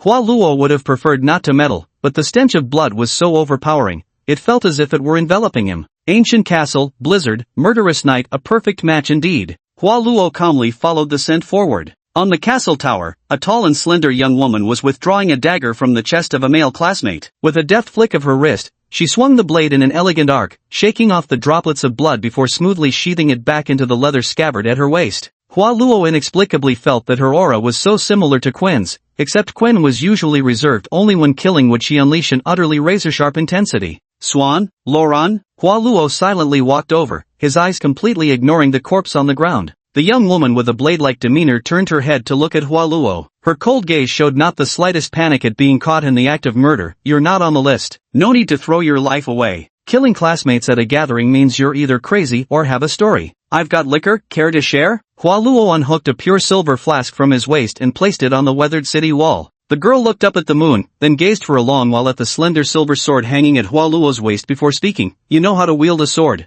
Hua Luo replied calmly, just a little. Earlier, a guard came to me and said someone wanted to challenge me to a duel. Was that you? Swan asked calmly. Hua Luo, it was me. There's still half an hour before my scheduled hunting theme begins. I'd be delighted to share a drink with you before that. Swan picked up the silver flask, but instead of drinking from it, he unscrewed the cap and poured the contents over his cold blade. Hua Luo remained silent, leaning against the tower's parapet, acting the part of a faithful listener. Integrity and compassion, loyalty and honor, sacrifice and valor, these are the principles noble knights have defended unto death for centuries. The knightly orders were established to protect commoners, and nobles were titled to maintain order. But in this generation, knights have become hollow titles of glory, and nobles have turned into monstrous oppressors of the common folk. As descendants of nobility, they have betrayed their ancestors' vows, lost the honor of knighthood. They are venomous insects sown by demons, they don't deserve to live. My Loron family was entrusted with the duty of noble oversight council 3 centuries ago. Today, I, Swan Loron, shall reclaim this honor and pass judgment on those nobles who have betrayed their vows. Swan's eyes burned with righteous fury, as if he meant to purge every oath-breaking knight and corrupt noble from this rotting world.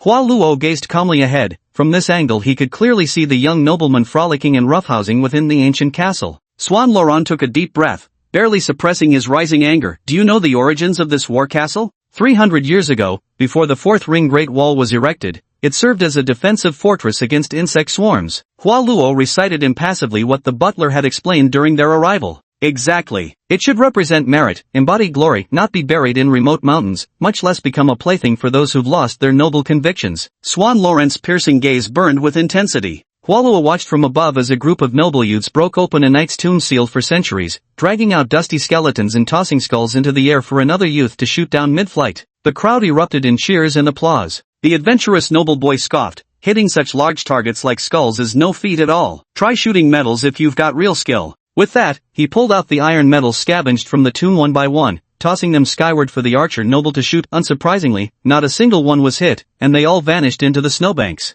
Someone retrieved rusty swords and armor from the tomb chamber, putting on a show of charging into battle. But after a century of decay, the blades that once clashed with giant insects were now brittle beyond use, shattering into pieces at the slightest touch. Someone drew mocking graffiti on the tombstone inscribed with the heroic deeds of the martyr. Someone dragged out the enormous corpse of a demonic insect from somewhere, waving its 2 side-like claws while shouting at the top of their lungs, "Devour all humans! Glory to the swarm!" A chorus of laughter erupted. They truly deserve to die, sighed Hua Luo. So, are you going to stop me? Swan Loron looked at Hua Luo. Of course not. If I weren't so lazy, I'd have slaughtered these disrespectful scum myself. Hua Luo shrugged. But, Swan Loron seemed to anticipate Hua Luo's reversal. Hua Luo spoke calmly as he looked at Langley in the corner. But spare Langley. She's changed a lot recently, perhaps her crimes don't merit death. At that moment, Langley stood among her classmates, utterly out of place. She couldn't blend into their interactions at all, merely clapping awkwardly. For some reason, she, who once partied harder than anyone, now felt this was wrong. Knights should be respected.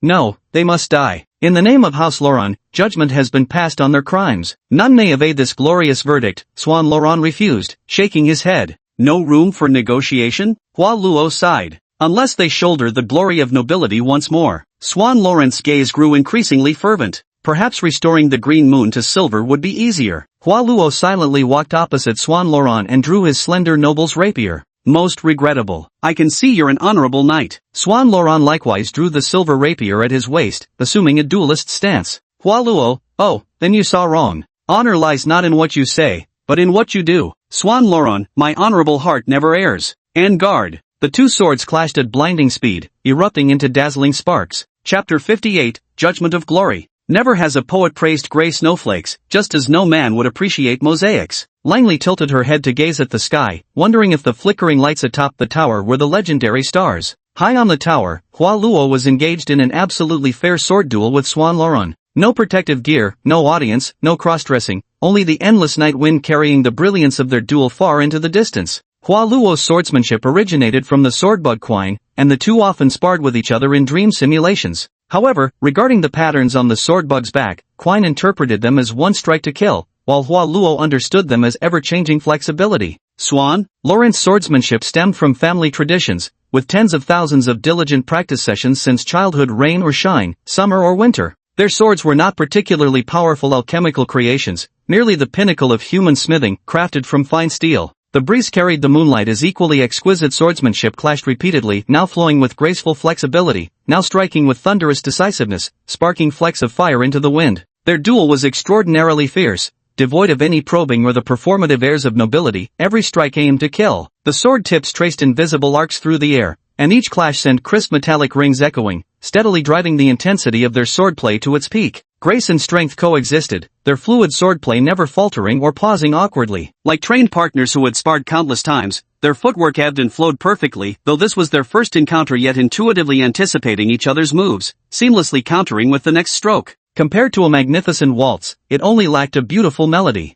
At that exact moment, both simultaneously halted their swords, pointing their blades cleanly at each other's throats in a flawless finishing stance. I've never encountered such exquisite swordsmanship. Tell me your name, knight, Swan Laurent declared, lifting his chin with pride. Hua Luo, no suffixes. Hua Luo's perpetually weary eyes shone with rare brilliance in this duel brimming with sword intent. Swan, Laurent, sword worm. Swan? Laurent stared fixedly at Hua Luo, eagerly awaiting him to utter the same words. Atmospheric divine worm. Hua Luo showed no trace of surprise. Never expected that Swan was also a swordworm, wondering if there's a sword manual tattooed on her back. As for why Swan wasn't mentally controlled by the worm, based on his understanding of swordworms from Quine, they probably couldn't be bothered to control human thoughts. If we weren't in this place, we might have been friends. Swan Laurent's eyes showed a hint of regret, likely assuming Hua Luo was another swordworm. Hua Luo, as long as you spare Langley, maybe we still can be now. If she truly possessed honor, she should have reprimanded the others and stopped these actions instead of remaining aloof. Swan Laurent's gaze remained sharp. Hua Luo sighed, too lazy to persuade any further. Might as well keep fighting. Yet Swan seemed to have lost all desire to continue the duel. Perhaps his time was up, for he suddenly leaped from the tower, vanishing through a castle window below. Apologies, but the hunt ball has already begun. Hua Luo followed with a leap of his own, intent only on rescuing Langley. As for the other's fate? Irrelevant. He might even have applauded. The noble academy students continued their oblivious revelry. Their so-called castle exploration offered little beyond a few sealed catacombs hardly worthy of adventure. Just a disembodied head running around on the ground was enough to scare people witless, with many young nobles screaming in terror. Liz crawled past people while painting eerie demon faces, occasionally turning back to flash a terrifying grin. She'd already frightened several into fainting. The group of girls who'd been drinking and chatting in the hall also screamed about ghosts when they saw Liz, fleeing through the entire castle in panic. This was utterly miserable for naked Takia, who was searching all over the castle for the butler. Not only did she have to avoid being seen by classmates, but the occasional icy wind made her perfect figure shiver uncontrollably. Until they saw Langrey not only unfazed but laughing heartily, several classmates realized she had brought a peculiar creature specifically designed to scare people. A dead body. There's a dead body. Another girl's piercing scream rang out. Alright, we've even seen running severed heads, and now you're still trying to scare us with dead bodies. The adventurous noble boy laughed uproariously. No, it's Zuetali. Zuetali is dead. The girl nearly tumbled down the stairs in her frantic state, immediately bleeding from a head wound. What? Seeing it wasn't a joke, several boys immediately ran up the stairs together and indeed saw their classmate. Steadily, a sword had pierced through her throat from front to back, transparent luminous fluid mixing with bright red blood as it pooled on the ground. Noble families' daughters usually had light godworms implanted by their parents, making it easier to secure a saintess position in the church and bring honor to their family. At this moment, not only had her human vital points been pierced, but the worm in her spine was also severed, dead beyond any possibility of revival. This is a joke, right? Takia, stop messing around, we don't need a horror party. Some even thought this was just a prank. Then more screams erupted, one after another, each shattering the noble's composure. The male students huddled together and, mustering courage, ran over to look only to find yet another classmate truly dead. Several female students were already paralyzed with terror, fleeing while screaming, Guards, help! There's a murderer! Unfortunately, they seemed to have forgotten that due to the steep slope during ascent, most carriages had stopped at the foot of the mountain, and the guards who made it up were rather limited. Someone rushed into the guard's resting chamber, only to discover the stone room's defenders had already been slaughtered to the last man. Pools of blood covered the floor, yet not a single weapon had been drawn, revealing how lightning fast the attackers had been. In terror, someone stumbled and floundered into the snowy grounds, attempting to descend and regroup with the remaining guards. Yet against the castle's imposing facade, any figure running abruptly across the snow stood out with glaring conspicuousness. And among noble houses, archery and horsemanship had always been essential training disciplines. An arrow pierced straight through the fleeing man's nape, sending him crashing to the ground as blood blossomed like a rose. There really are assassins, they must be after me. What do we do? Langley, what should we do? Several boys simultaneously looked toward Langley. She was always the one with the best ideas. Lang Ray was equally at a loss. In the past, she would have simply told people to grab their weapons and fight the killer head-on. But now that she'd grown wiser, she naturally understood that an assassin capable of wiping out an entire escort squad in an instant was far beyond what a bunch of aristocratic youngsters like them, who spent their days cockfighting and chasing rabbits, could handle. First take weapons, find people, locate my night escort, he's very strong, then we'll return to the Grand Hall to gather the survivors. All Lang Ray wanted right now was to find Hualuo immediately. She believed only Hualuo could save her. Do we really need survivors? The more people, the bigger the target. Maybe we should let them draw the assassin's attention. Perhaps they're already dead. Going back would just be walking into a trap. Selfish chivalry and hypocritical noble pride were laid bare in that moment. Langley also panicked, utterly unsure of what to do. Let's go to the tomb. The tomb's well hidden, someone finally suggested. The group immediately nodded in agreement and chose to run toward the concealed tomb they had previously smashed open. Along the way, they kept seeing the ghastly corpses of their fallen classmates tumbling from the castle, with girls' screams occasionally cutting off abruptly. Only when they burst into the tomb did they finally gasp for breath in terror. To add another layer of protection for their pitiful lives, they even squeezed into the stone coffin meant for the buried knight, trembling in fear. Tajia spewed vicious curses at everything, nearly going mad. Not only had she been swindled out of her clothes, but now some assassin had appeared out of nowhere to kill people everywhere? Running back and forth amid corpses everywhere, listening to the crisp sound of death's leather boots tapping against stone slabs drawing ever nearer, she looked left and right until, finding no place left to hide, she had no choice but to crawl into the cage where she kept her domesticated animals. Beneath the black cloth, the lion-hearted boy's sickly face dripped with drool as he crept toward her. Master, let me lick you. Don't come any closer. Tajia curled up in terror, desperately covering her mouth to stifle any sound. Swan Laurent gazed at the swaying cage veiled in black cloth, its muffled roars and subdued growls intertwined in the darkness. He waited patiently for a long while.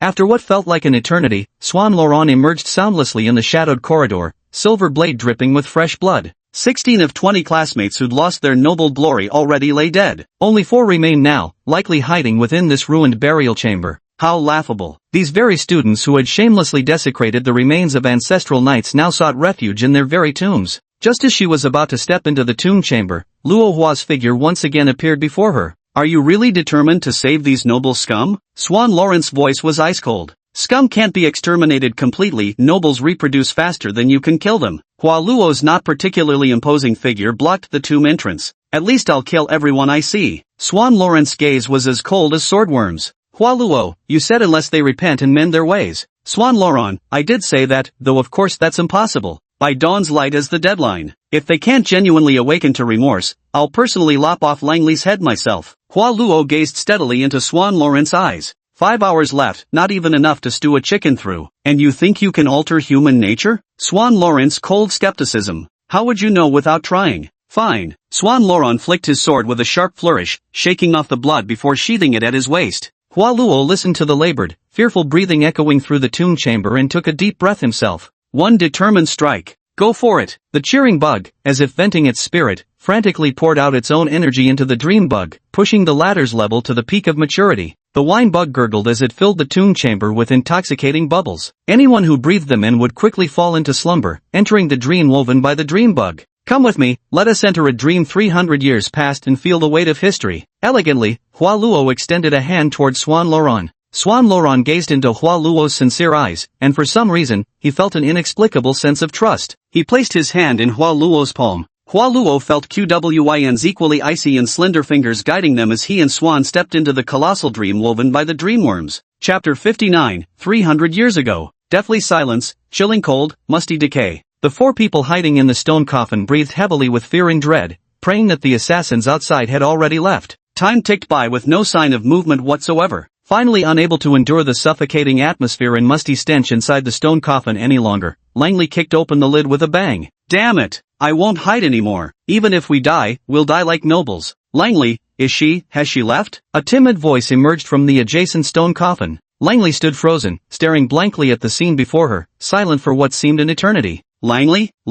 A trembling voice leaked through a crack in the coffin lid as it opened slightly. Bloody hell, you guys, come and see. Langley muttered to herself. One after another, the sarcophagi creaked open as the aristocratic youths sat up in terror. The sight before them was equally unbelievable. Earlier, just for kicks, they dragged out all the knightly remains from these tombs, scattering weapons and medals across the floor. Yet now, the burial chamber stood immaculately clean, as if freshly swept. Even the cobweb-covered walls had become smooth and polished. Most of these tombstones were blank, with only a few bearing names. "What's going on here?" muttered the young noble explorer dazedly. Did they all disappear? The noble youth who had earlier shot arrows at undead skeletons was equally perplexed. This place looks untouched. This came from the kid who'd been dancing with insect remains earlier. There were only 4 people left who had traveled through time, just 4 survivors remaining. Langley couldn't believe it as she burst out of the tomb's entrance. When they had fled into the tomb, it had been deep night, yet now the sky was already bright with daylight. With no time to ponder the mystery of time, she ran to the castle's arrow slit and gazed into the distance. Beyond the castle lay vast stretches of dense jungle. Yet when they had arrived, the entire journey had been through desolate meadows, where trees were few and far between. The colossal 4th ring wall, which should have been visible from every angle, had completely vanished from sight. Turning to look in the opposite direction, the Scythia wall still stood, proving this was still their world. Fu, CK. Is this the time-space travel mentioned in night novels? The adventurous boy muttered in shock, though he felt a strange thrill bubbling up within him. Before they could react, a group of grimy soldiers suddenly rushed out from nowhere, knocking them down without explanation and pinning them to the ground with blades and axes pressed against their bodies. "Damned curs! Take your filthy hands off me! Do you know who I am? My father will have your heads!" the archery-trained youth roared in fury. "Shut your mouth, you little thief!" The soldier, whose hands were filthier than a latrine, punched the young archer hard enough to knock out a tooth. Staring at the pristine white molar on the ground, the archer boy remained dazed for a long while, completely unaware that the tooth was his own. "Damn it! Let us go! We're nobles!" "Filthy swine!" the worm-infested boy yelled back. A heavy punch to the gut sent real pain surging through him, forcing tears to his eyes instantly as the 2 soldiers dragged him away. "Hey, listen to me! We're time travelers from the future. Tell me, what year is it now?" the adventure boy shouted. "Shut up!" 2 hard slaps landed on his face, leaving the dazed boy utterly confused. "Let go of me! Don't touch me! I can walk by myself." Langley equally despised being manhandled by these filthy-looking soldiers. Yet the soldiers showed no mercy for her being a girl. A punch to the stomach nearly knocked her stomach out. 4 individuals were dragged toward the central hall of the castle under the escort of a group of soldiers. On the castle tower, 2 more stood silently. Though their attire sharply differed from the soldiers, the surrounding guards paid them no heed, as if they were invisible. "Swan Laurent, what is this place?" Hua Luo calmly gazed ahead, the dream space. Swan Laurent didn't show much surprise. "Interesting, do you think this will change their mindset?" Hua Luo shook his head. "Doesn't matter, I just reached an interesting part and felt like opening a side quest to play around. Even without them, I was planning to play a couple rounds tonight anyway." "Play? Yeah, just watching is so boring. Want to join me?" With a single thought, Hua Luo's entire black robe transformed into tattered knight's armor fitting for this era. "Swan?" Laurent considered for a moment, then nodded, agreed. The familiar great hall of the castle, which just last night had been adorned with precious luminous insect jades and filled with extravagant wines and delicacies, where beautiful men and women had sunk into drunken revelry and dance. But now the stone hall held only dimly glowing braziers, around which a group of grimy knights huddled for warmth, gnawing on dried-out potatoes. Judging by their tattered, filthy armor and weapons, they resembled mountain bandits far more than proper knights. On the black stone throne sat a middle-aged man clad in battered, heavily scarred armor. His face was covered with unkempt stubble, and his tawny hair tangled wildly as he coldly polished his broad-bladed greatsword. "Lord Chad, we've captured 4 little thieves who were stealing from our tombs," shouted the guard who seized them. "Hey, we're no thieves, we're nobles. My father is Baron Teuton." "God damn it, let us go," yelled the archer boy. "Ha ha ha, Baron Teuton? Hey, Teuton, when did you get promoted to Baron, and acquired this pretty boy son too?" A nearby knight roared with laughter while pulling at his companion. The knight named Teuton, who also carried a heavy bow on his back,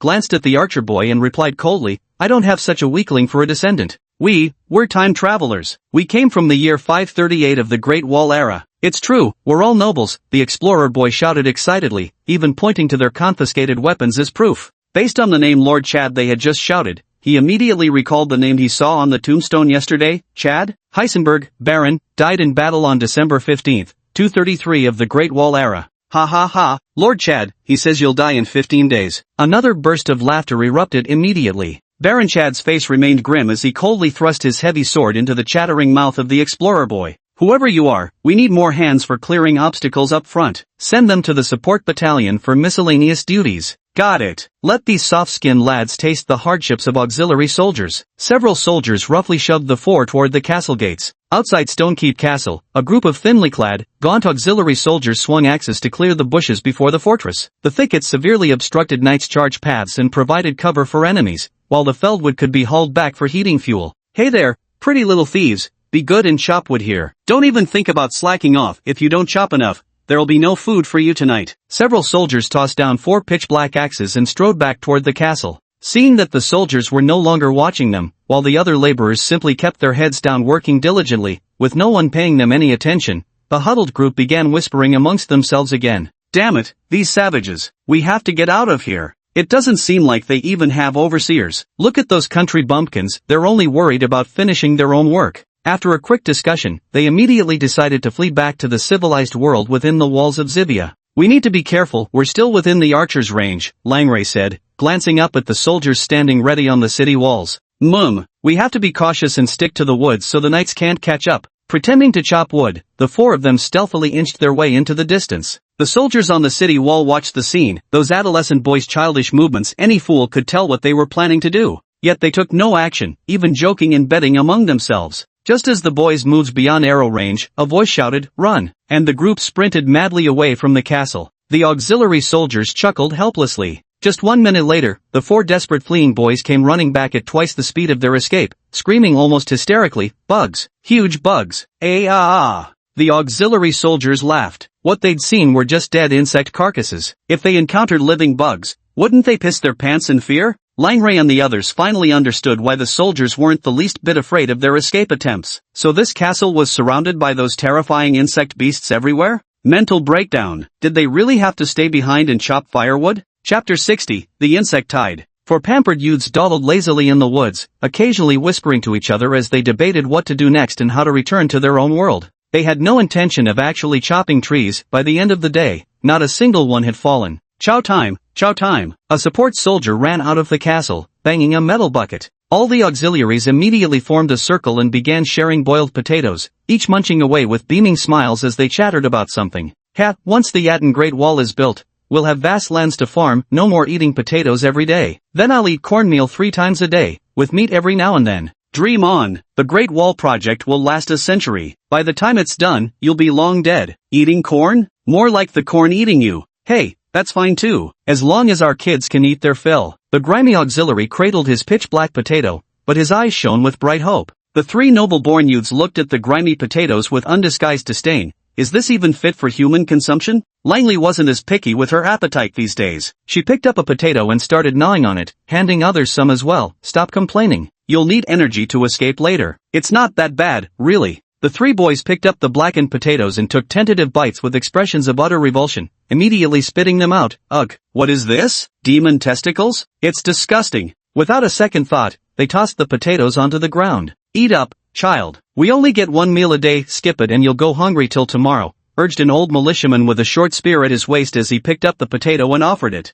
Get lost, all of you. Eat it yourselves if you want. I'm not touching this trash from the garbage heap, the bug-disguised youth snapped, swatting away the food once more. Ah, you! The old auxiliary soldier felt a pang of heartache. At this moment, a knight standing atop the distant city wall finally lost his patience. Furious, he charged over and knocked the archer boy to the ground with a single punch. Do you fucking realize how many soldiers have to die just to send a single potato up to the Zivia district? Do you fucking realize how many civilians in the Zivia district go hungry every day just to donate 1 potato to the front lines? Do you fucking realize even Lord Chad gets only 5 potatoes to eat each day? The insect-costumed boy was pinned to the ground in humiliation, unable to break free no matter how hard he struggled. Langer tried to intervene but couldn't budge the opponent's rock-solid arms. Wait, Sir Delay, it's a misunderstanding. They didn't throw it, my hand slipped and I just couldn't catch it properly. The old auxiliary soldier came forward to mediate. Only then did the knight named Delay angrily release his grip on the boy's neck, cursing a few times before storming back into the castle.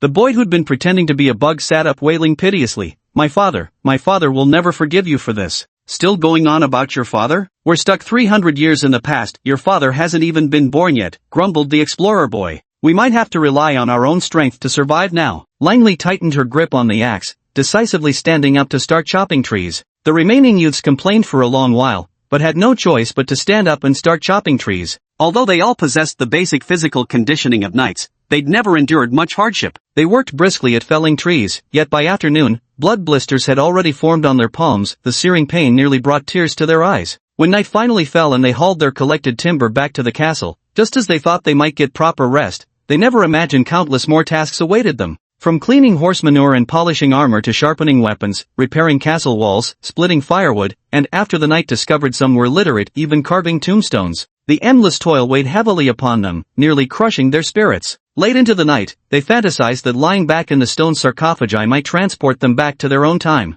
Yet reality struck when soldiers seized them again, mocking them mercilessly, true lunatics, indeed, for living men to pine after diamond coffins. Hunger gnawed at them past midnight, tossing and turning until sleep escaped them. In the end, an old orderly slipped them a few cold potatoes, barely sustaining them through the wretched night. Their stint as auxiliary soldiers lasted mere days, yet it gave them a first-hand taste of the miserable treatment they'd once inflicted on their own attendants. Every time rations were distributed, the four of them devoured potatoes, food they would have previously scorned, with unusual relish, unwilling to waste even the charred skins. Now, not a trace of nobility remained in their appearance. The severely water-deprived castle offered no washing facilities, leaving them as grimy as any other auxiliary soldier. Standing atop the tower, Swan Laurent surveyed them below. If you think a little hardship will change their mindset, you're being terribly naive. Hua Luo stood by yawning. The game's just getting started. Swan Laurent remained silent as the two moved to an open area to spar with their swords. On this day, the miserable quartet were out chopping trees again. By now, their movements had become swift and efficient. They could fell a tree thick enough to require two people to embrace in just a few strokes.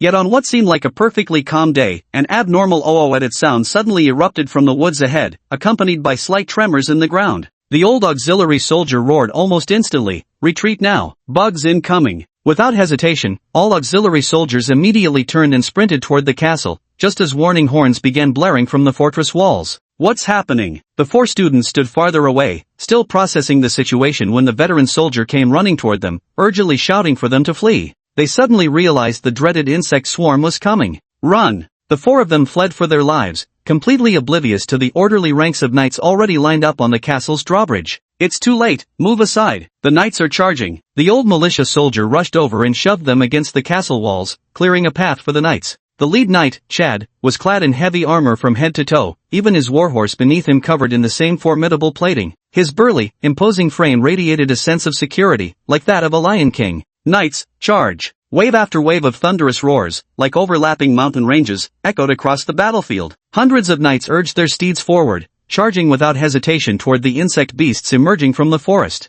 The insectoid creatures were almost variants of ants, even crouching. Their height reached about a meter. They bore dark, chitinous shells similar to ants, paired with sickle-like mandibles capable of shearing a fully armored man clean in half. Under the full-scale invasion, a single glance revealed their overwhelming numbers, their figures nearly blanketing the mountains and fields. Four pale-faced individuals stared at the tidal wave of insects, as if they could already feel the agony of being torn apart by them. Knights, charge! A roar that shook all existence jolted their souls awake. The earth-shaking charge of the knights pierced through the sea of insects like a sharp spear. The battle cries of charging knights, the crackling of warhorses trampling insect carapaces, the dull thuds of giant hammers crushing chitinous shells. This magnificent battle gradually shook the souls of the four onlookers, as boiling blood slowly awakened in their veins, pumped by pounding hearts before roaring toward their brains, setting every pulse ablaze. Was this how our ancestors fought these insects? The auxiliary soldiers also bore part of the combat responsibility. To prevent the knights from being attacked from both front and rear, they had to keep up closely, using spears and hammers to clear the surviving bugs. At this moment, Langley was already brimming with fighting spirit. She immediately seized the spear weapons brought by the auxiliary soldiers and positioned herself behind the knight army, cleaning up scattered minor insects. The other three youths gritted their teeth, picked up their weapons, and charged to the front lines. In the haze of battle, Langley seemed to catch sight of a silent black-armored knight. His profile looked startlingly like Hua Luo's. In a daze, it seemed unclear. Forget it, let's kill the bugs first. Kill. For the knights. Kill. Chapter 61, The Meaning of Sacrifice. Hua Luo found the ancient knightly charge quite amusing, like someone accustomed to see clams suddenly craving a hand-crushed lemon, even wanting to charge a couple more times. Swan Laurent, however, saw nothing interesting about it. Her most exquisite swordsmanship offered no advantage whatsoever against these demonic insects. Either smashing their carapaces with blunt force or precisely shooting out their compound eyes with arrows, swordsmanship was nearly useless in this knightly charge. Yet she still decided to watch patiently. A small wave of insect tide had finally passed, leaving some elderly auxiliary soldiers who hadn't participated in the battle to clean up the battlefield while the knights returned to the castle to recover from their injuries. Langer searched everywhere for the knight who resembled Hualuo, finally finding him in a corner. When she lifted his visor, what a pity, it wasn't him after all.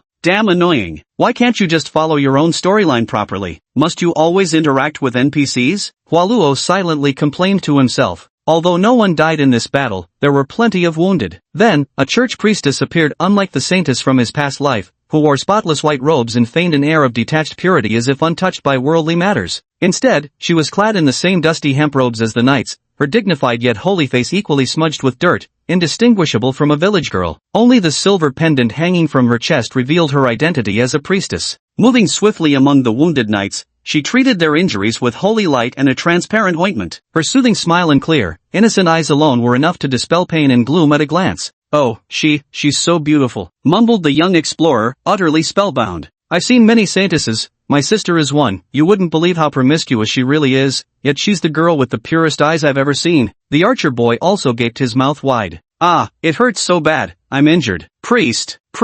While the two were still talking, the bug-collecting boy was already rolling on the ground in pain. The young priestess immediately ran over and carefully examined the bug-collecting boy's injuries. Seeing it was just a minor scrape on his arm, she wrinkled her little nose angrily and said, "Little baby, do you want some milk too?" Yeah. The bug-collecting boy was about to nod when his companions immediately started beating him up, while also showing off their own minor injuries. "Even 3-year-old girls are tougher than you lot. I don't have time to play games with you." The female priest snorted coldly before walking away with her medicine box. "I think I'm in love." The archer boy grinned like an idiot. "Me too." The explorer boy stood slack-jawed. Suddenly, a tall figure blocked the trio's path. It was Captain Chad. "You performed remarkably well. If you're willing, you could join our squire training program." A squire knight is essentially an attendant to a formal knight. Aside from inferior equipment and lacking titles or rewards, they shoulder nearly identical combat duties as knights. On the battlefield, they charge alongside their knights, protecting their flanks. TCH, if we're doing this, we're becoming proper knights, none of this squire nonsense. The archer boy's words were cut short by a sharp slap from the adventurer lad.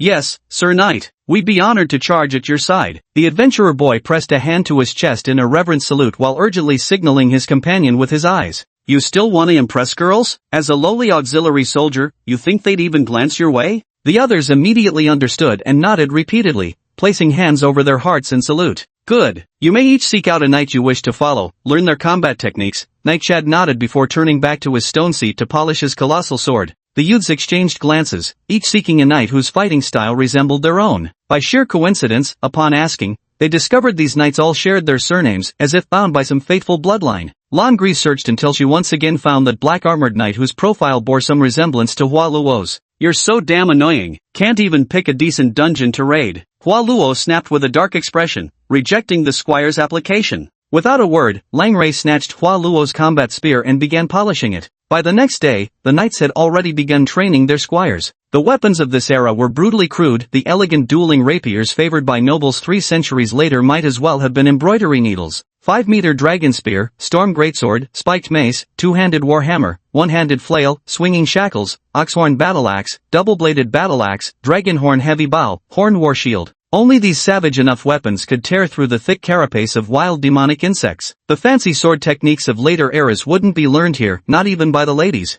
That's right, even the female priest Shosha used a spiked flail and shield. Hua Luo was always diligent in his dreams, having great fun wielding several types of heavy weapons. The young lad seemed to have thoroughly adapted to this era, training joyfully every day, often stealing glances at the occasional female priest who appeared. Until one day when an adventurous boy happened to glance at a calendar and jolted awake with a start. "We're doomed, doomed." "What's doomed?" "Great Wall Calendar, year 233, December 15th. Do you remember the dates on those tombstones in the crypt? Nearly all the knights died on the exact same day. Also, when we attended the evening party, the walls were covered with scratches left by bugs, but now there are none in our castle. That means, a super swarm will emerge today. It'll completely shatter our defenses and slaughter all the knights," the young explorer shouted in terror. "If that's the case, we must inform the knight captain immediately." Langley jumped to her feet. The 4 of them rushed to the central hall and solemnly explained the gravity of the situation to the knight captain, swearing upon the goddess's name that this was no jest. After listening, Sir Chad's face remained utterly expressionless. "Finish talking?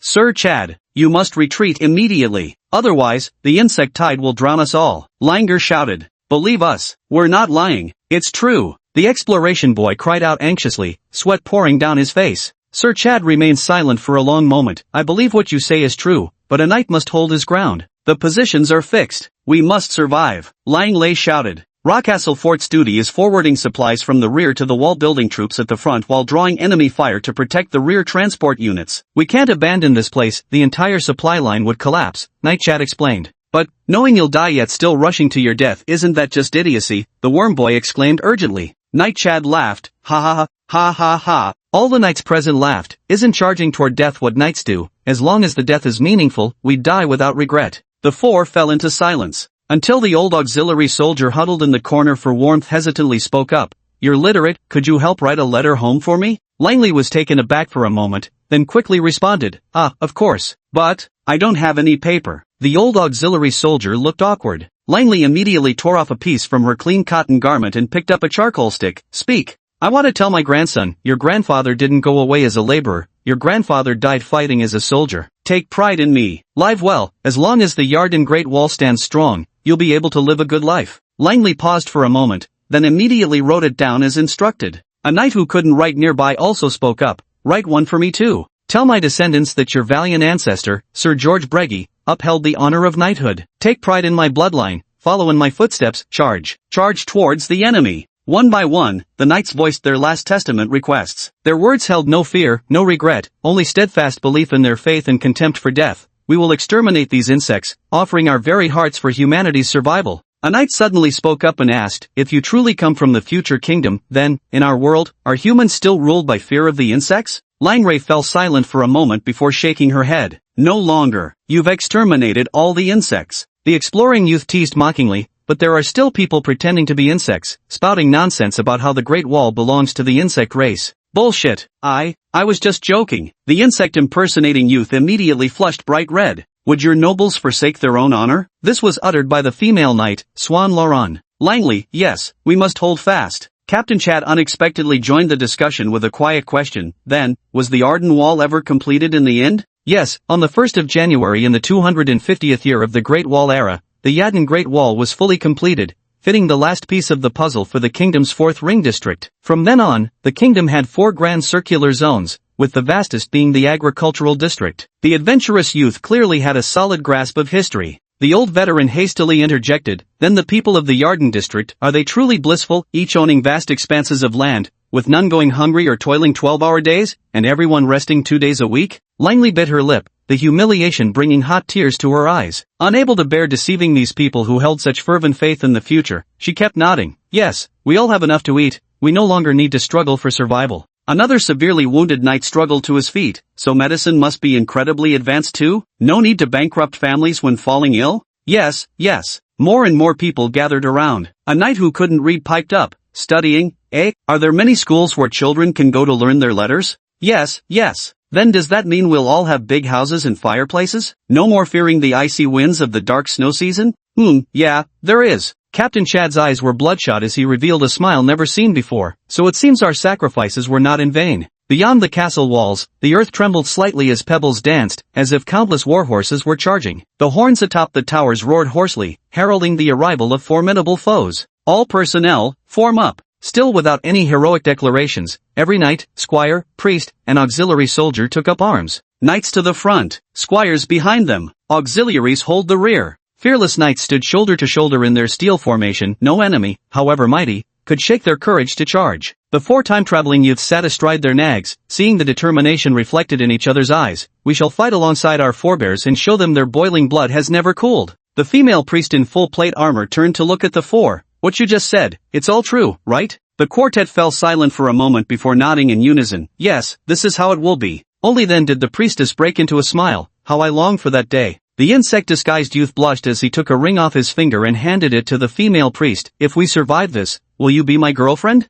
Damn it, you're despicable. The other 2 youths immediately started cursing while rummaging for their own tokens of affection. Xiaosha accepted the exquisite ring, holding it in her palm as she smiled faintly. I'll tell you after we survive. Knights, charge. The simultaneous roars from 4 straining vocal cords erupted, intertwining with the war cries of their predecessors, igniting the burning passion in their chests as their wills merged with those who came before. Knights, charge. Chapter 62, The Rekindling of Conviction. the dream faded, and the tomb chamber where everything began turned dim once more. Hua Luo tilted his head back and took a deep breath of the chilly air, quenching the burning passion in his chest. His violently pounding heart took a long time to calm down. Damn it, getting all sentimental like that almost made me fired up. You think they'll change themselves because of a dream? Swan Laurent glanced sideways at him. Then let them believe it wasn't just a dream. Hua Luo stepped into the tomb chamber, raised his rapier, and with vigorous strokes carved 4 names onto the blank tombstones in the corner, finally sprinkling dust over them. Langray Sethman, fallen on December 1st,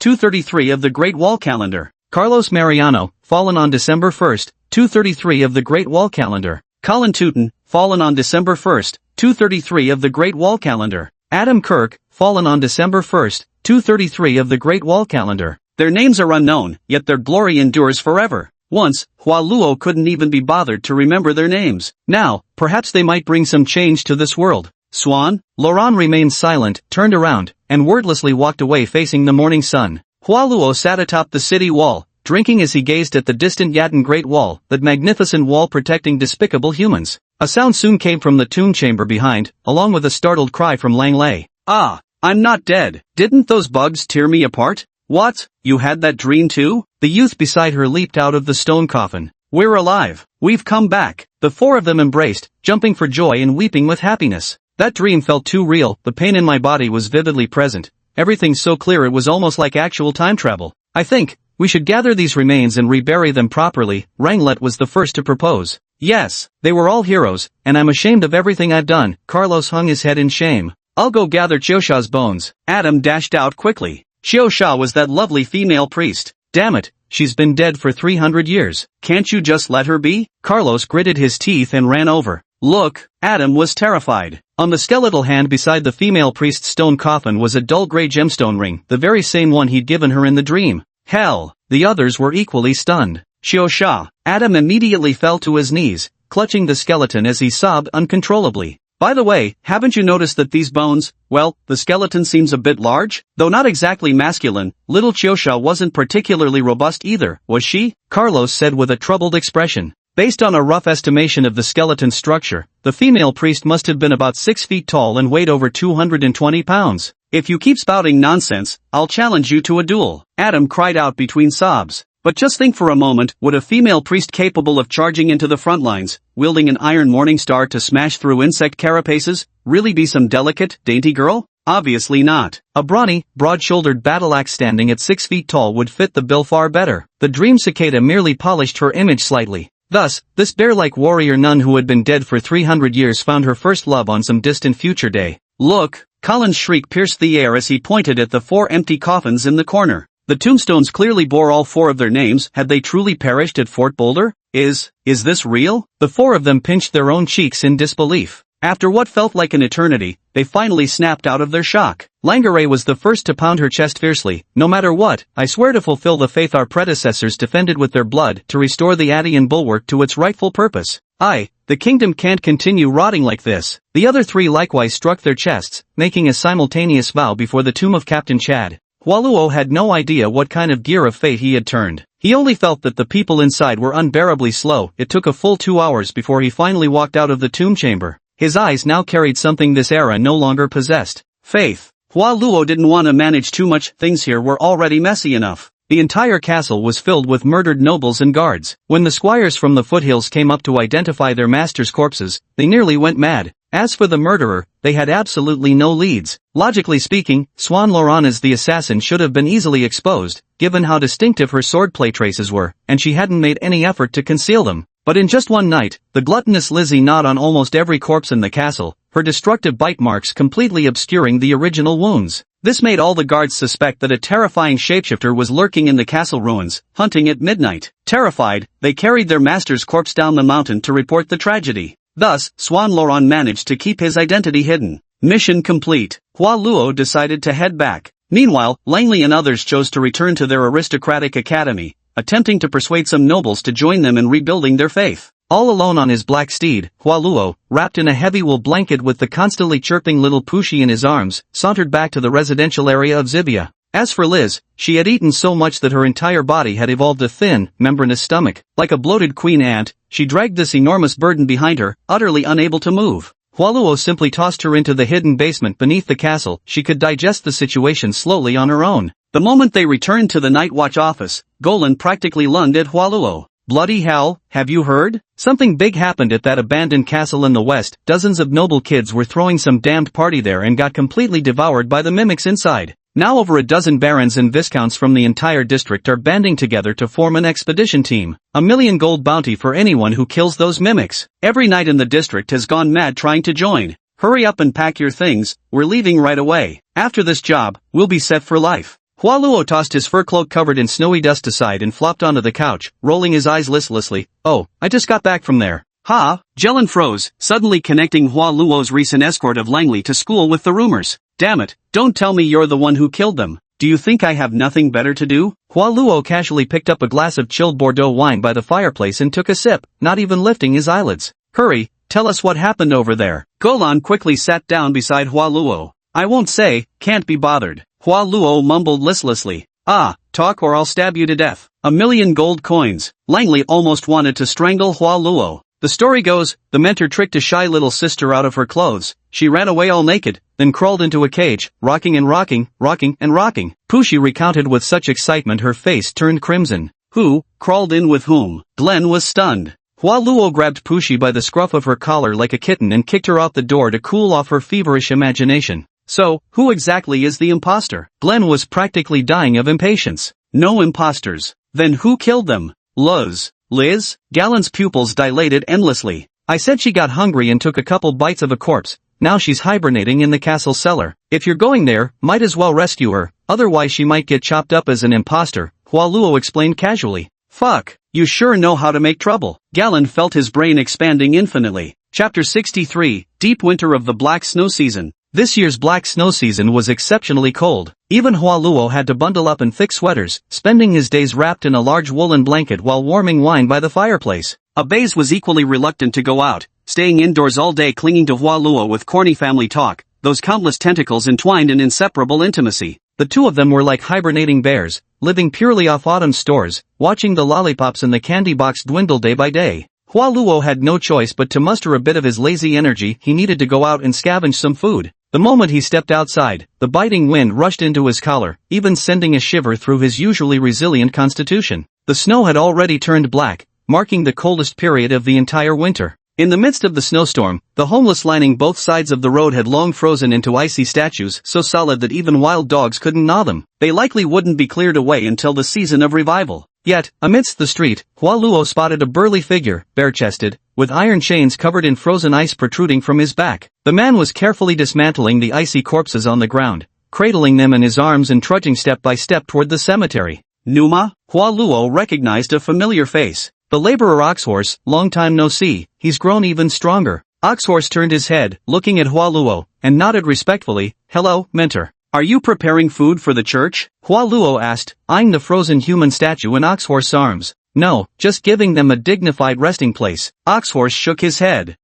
This is good. Hualuo nodded silently, walking side by side with Nyoma on the road. Nyoma continued his ascetic march, his thick bare feet treading on the freezing ice. If he stood still for even a moment longer, when he resumed walking, it would tear away layers of flesh. The heavy iron shackles pressed down on him, making it hard to raise his head, much like the burdens of life borne by the poor. The broken spear chain deeply embedded in his back seemed to have fused completely with his flesh and blood. After a moment of silence, the hulking figure of Oxhorse stooped over and spoke. Teacher, you said the suffering in this world is constant, that the more bitterness I endure, the less others will have to bear. Then why is it that the more bitterness I endure, the more suffering I see around me? Hualuo also fell silent for a moment before replying. Endure hardship upon hardship, only to find greater hardship still. Oxhorse lifted his bewildered eyes to gaze into the endless expanse of the black snow night. Then, does suffering ever have an end? Hualuo also gazed into the snow-filled night devoid of any light ahead. No. Oxhorse, how can we end this suffering? Hualuo lifted his head, looking at the solitary flicker of light in the night sky. If you must chase that glimmer, head east, cross the rivers, climb over the walls, reach the edge of the plains, and open the door of hope. There, faint sparks still remain. Oxhorse shook his head. I don't understand. Please speak simply. Hualuo, go east, cross the river, go over the city wall, and walk along the square. There is a large granary. Smash it open and rob everything. The suffering will stop temporarily. The ox paused for a moment, then continued bearing its heavy yoke. trudging toward the graveyard as its figure gradually vanished into the snowstorm. Hualuo gazed at the light atop the church bell tower as he stepped inside this place once again after so long. The church was packed with people seeking refuge, so crowded that not a single additional foot could fit. Perhaps it couldn't provide enough food, but at least it offered the poor shelter from the bitter cold. Father Moses was as merciful as ever, even giving up his own bedroom to pregnant women, while he sat on the stairs reciting the Bible. Hualuo stepped over the half-starved, dazed paupers and made his way to the back of the church. Near the stone chamber where they gathered, Sister Teresa was organizing a group to cook relief meals. A pot of watery potato soup, thin as broth. The group clad in priestly sackcloth eyed Hualuo's abrupt appearance with deep suspicion. Hualuo recognized them at a glance. They were all the shapeshifters who had escaped from the arena back then. No wonder he hadn't been able to find a single one after searching for so long. So they had taken shelter in the church. "You haven't come in a long time," Sister Teresa said with an expressionless face. She didn't like Hualuo now. He alone had lured away 3 devout senior congregation members. Apart from the laborer bug's return, neither the sword bug nor the lust bug had any idea where they'd gone. "Yeah, can't be bothered to make the trip." Hualuo nodded. "What is it?" Sister Teresa's tone remained frosty. "Hualuo, let us see if your faith still holds true." Utterly resolute, Sister Teresa lifted her chin high. "Mum." Hualuo nodded, producing a bag and leaving behind some light sugar cubes. Those red medicinal blocks Galen had given him, he couldn't even muster the effort to consume them. In terms of energy reserves, they paled in comparison to Abez's blood crystals, so he might as well gift them as a favor. Sister Teresa hesitated for a long while before staring at the sugar cubes, then gave a firm nod at last. "We will continue to restrain ourselves." Once again, Hualuo ventured out alone, silently climbing the massive walls of Zivia. Beneath the blizzard, the watchtowers along the battlements were tightly shut, their door cracks stuffed with cloth strips. The entire black snow season marked the period when the district's garrison troops were at their most lax. Hualuo couldn't even be bothered to find hunting companions. Opting for simplicity, he simply sat on the city walls and fished. Drawing a small knife across his palm, he sprinkled his blood into the air, watching it drift farther and farther away. Fishing is all about patience, and Hualuo has no shortage of it. Within half an hour, a wild, boar-like humanoid beast emerged from the snowy terrain below. Half human, half monster, it crawled on all fours, sniffing the air for the sweet scent that lured it closer. "Looks like enough to fill a Beza's belly for a meal." Hualuo was pleased with this hooked prey. He retrieved a stolen spear from a nearby soldier's barracks, tightening his grip as he prepared to descend from above and drive it straight through the beast's nape. However, at the very moment he threw it, a chill ran down his spine, and he turned his head warily. The spear missed its mark. The boarman below stared at the spear that had suddenly plunged into the ground beside him, buried deep into the earth, and in terror, he fled in panic. Hualuo frowned at the gray-robed woman who had appeared behind him. "You scared off my prey." The woman in the snow was clad in a dusty fur cloak, her face hidden behind a translucent ice crystal mask that revealed nothing of her features or age. She merely bowed slightly and said, "I'm sorry." "I don't accept apologies," Hualuo replied stiffly, forced to reopen his palm and rebate the hook. The woman in the snow sighed before vanishing back into the blizzard. Hualuo continued fishing. After a while, she returned holding several chunks of frozen meat. "I just happened to pass by. It wasn't intentional." Glancing at the frozen meat, Hualuo answered rigidly, "I don't accept apologies." The woman in the snow sighed once more before vanishing into the swirling snowstorm. Hualuo remained motionless, the black snowflakes silently falling until they lightly blanketed him in a thin layer of frost. The snow woman stood silently behind him, holding up an umbrella over his head. "I'm sorry, Hualuo, I don't accept apologies." The woman in the snow sighed, left behind her umbrella, and vanished once more into the blizzard. Moments later, as if the boarman had learned nothing, or perhaps had been driven mad by the lure of something delicious, it actually bowed its head and came sniffing along the same path again. This time, Hualuo gripped the spear with steady hands and took precise aim. Propelled by the whirling acceleration of displaced air, the spear tore through the bonds of wind and snow and plunged fiercely into the boarman's nape.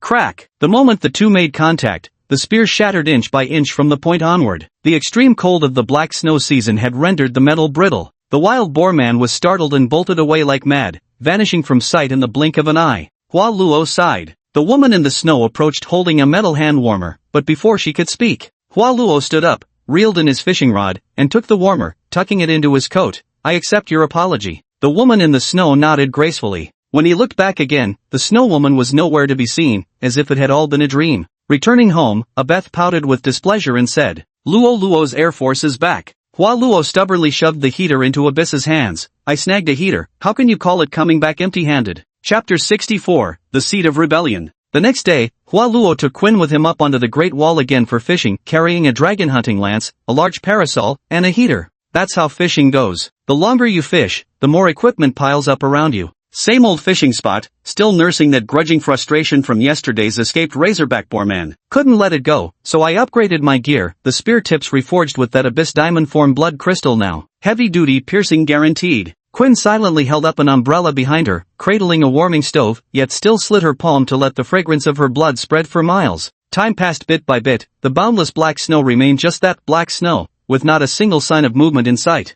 Hualuo had his eyes closed and was nearly asleep. Suddenly, there was a chirping noise beside him, as if sparrows were twittering. Upon opening his eyes, he saw a small, dust-colored insect trembling and begging to be taken in. "What kind of bug are you?" The insect rested its antennae on Hualuo's hand, transmitting a message. "I'm a junk-eating worm. I can consume scrap metal and excrete refined metal." Hualuo gazed ahead, continuing to fish. The insect trembled pitifully, looking utterly wretched. Hualuo sighed, pricked his finger, and fed it a drop of blood. "Now go away." The junk-eating bug cheered and scurried off. Hualuo kept fishing, but when he turned around at the sound of rustling, the snowfield was swarming with tiny insects. "I'm the Buzan gluttony bug, with a bottomless stomach. I'm the scaredy bully bug. When dealing with small fry and cowards, I'm absolutely ferocious. I'm a cowardly little bug, but I can boost your survival rate. I'm a failure at everything. Everything I do ends in disaster. I am the lie worm, and I am very good at deceiving people. I am the withered worm. I can turn you into a mummy and hibernate. I am the humiliation-enduring worm. The more I suffer disgrace, the more tenacious my vitality becomes."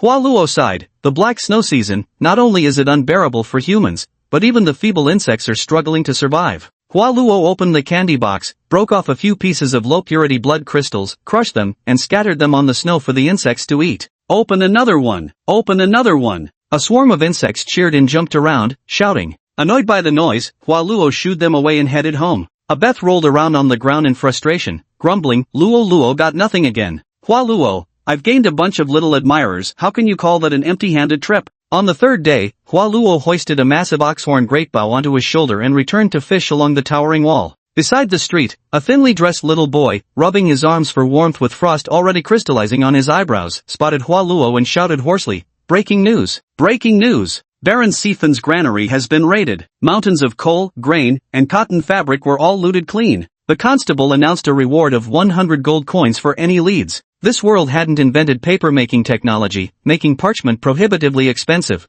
which gave rise to the peculiar profession of newscriers in this society. Every dawn, they would rush into town to gather interesting news, then return to shout the headlines across district streets in exchange for modest tips. But in this bone-chilling damned weather with barely any pedestrians on the streets, the criers' earnings couldn't even cover their inter-district crossing fees. Hualuo silently flicked a silver coin that landed perfectly in the boy's palm, then continued walking toward the city wall, his usual spot. There, he propped up an umbrella, hugged a heating stove, slit his palm, and let the blood drip freely. In the distance before the goddess church, a queue of people stretched like a giant serpent. Everyone had heard the church was distributing food, coal, and cotton-padded jackets, and they all swarmed over to claim their share. Probably, Nyomok Song had taken his advice yesterday. He led a group to storm the granary, retrieving food, coal, and jackets to be distributed among the poor. Sitting atop the massive wall, Hualuo silently observed it all, people cheering excitedly as they carried home the meager supplies that might barely see them through this black snow season. Some people sneakily collected supplies and then ran towards the city walls,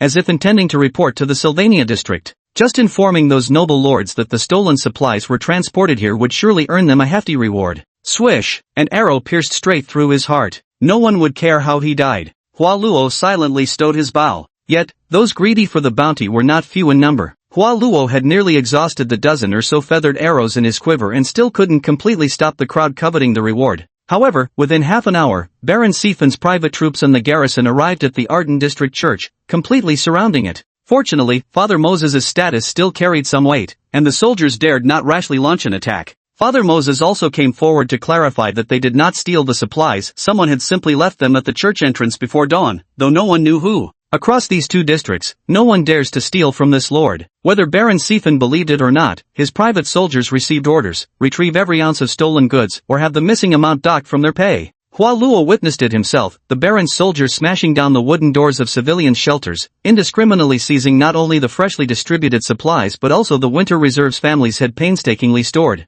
By the time their carts departed, the loot piled high on their wagons far exceeded what had originally been taken from them. Countless commoners knelt weeping on the ground, blocking the carriage's path, begging the lords to return their belongings, otherwise they'd never survive this black snow season. Run them over! The Baron's mercenary captain showed not a shred of mercy in his eyes. Giddy up! Whip after whip lashed across the draft horses' backs, yet though their hooves skidded against the ground, the carriage refused to budge. Turning back, they saw an exceptionally burly and powerful man, his entire body shackled in heavy iron restraints that forced him into a perpetual hunch. A single hand resting on the carriage made even the 4 draft horses unable to budge it. Who are you? Kill him! Countless spear shafts pierced through the labor worm's body. The labor worm uttered not a sound. Having endured all manner of hardships, he cared nothing for mere physical pain. Silently, he took the coal and food from the carriage, 1 sack at a time in each hand, and threw them back to the civilians. The Baron's private soldiers nearly went mad, frantically thrusting their spears into the worker insect over and over. The captain leaped forward with particular frenzy, swinging his greatsword at the creature's neck. We can't let the beast bear this burden alone. The disguised ones from Eden landed behind the worker insect,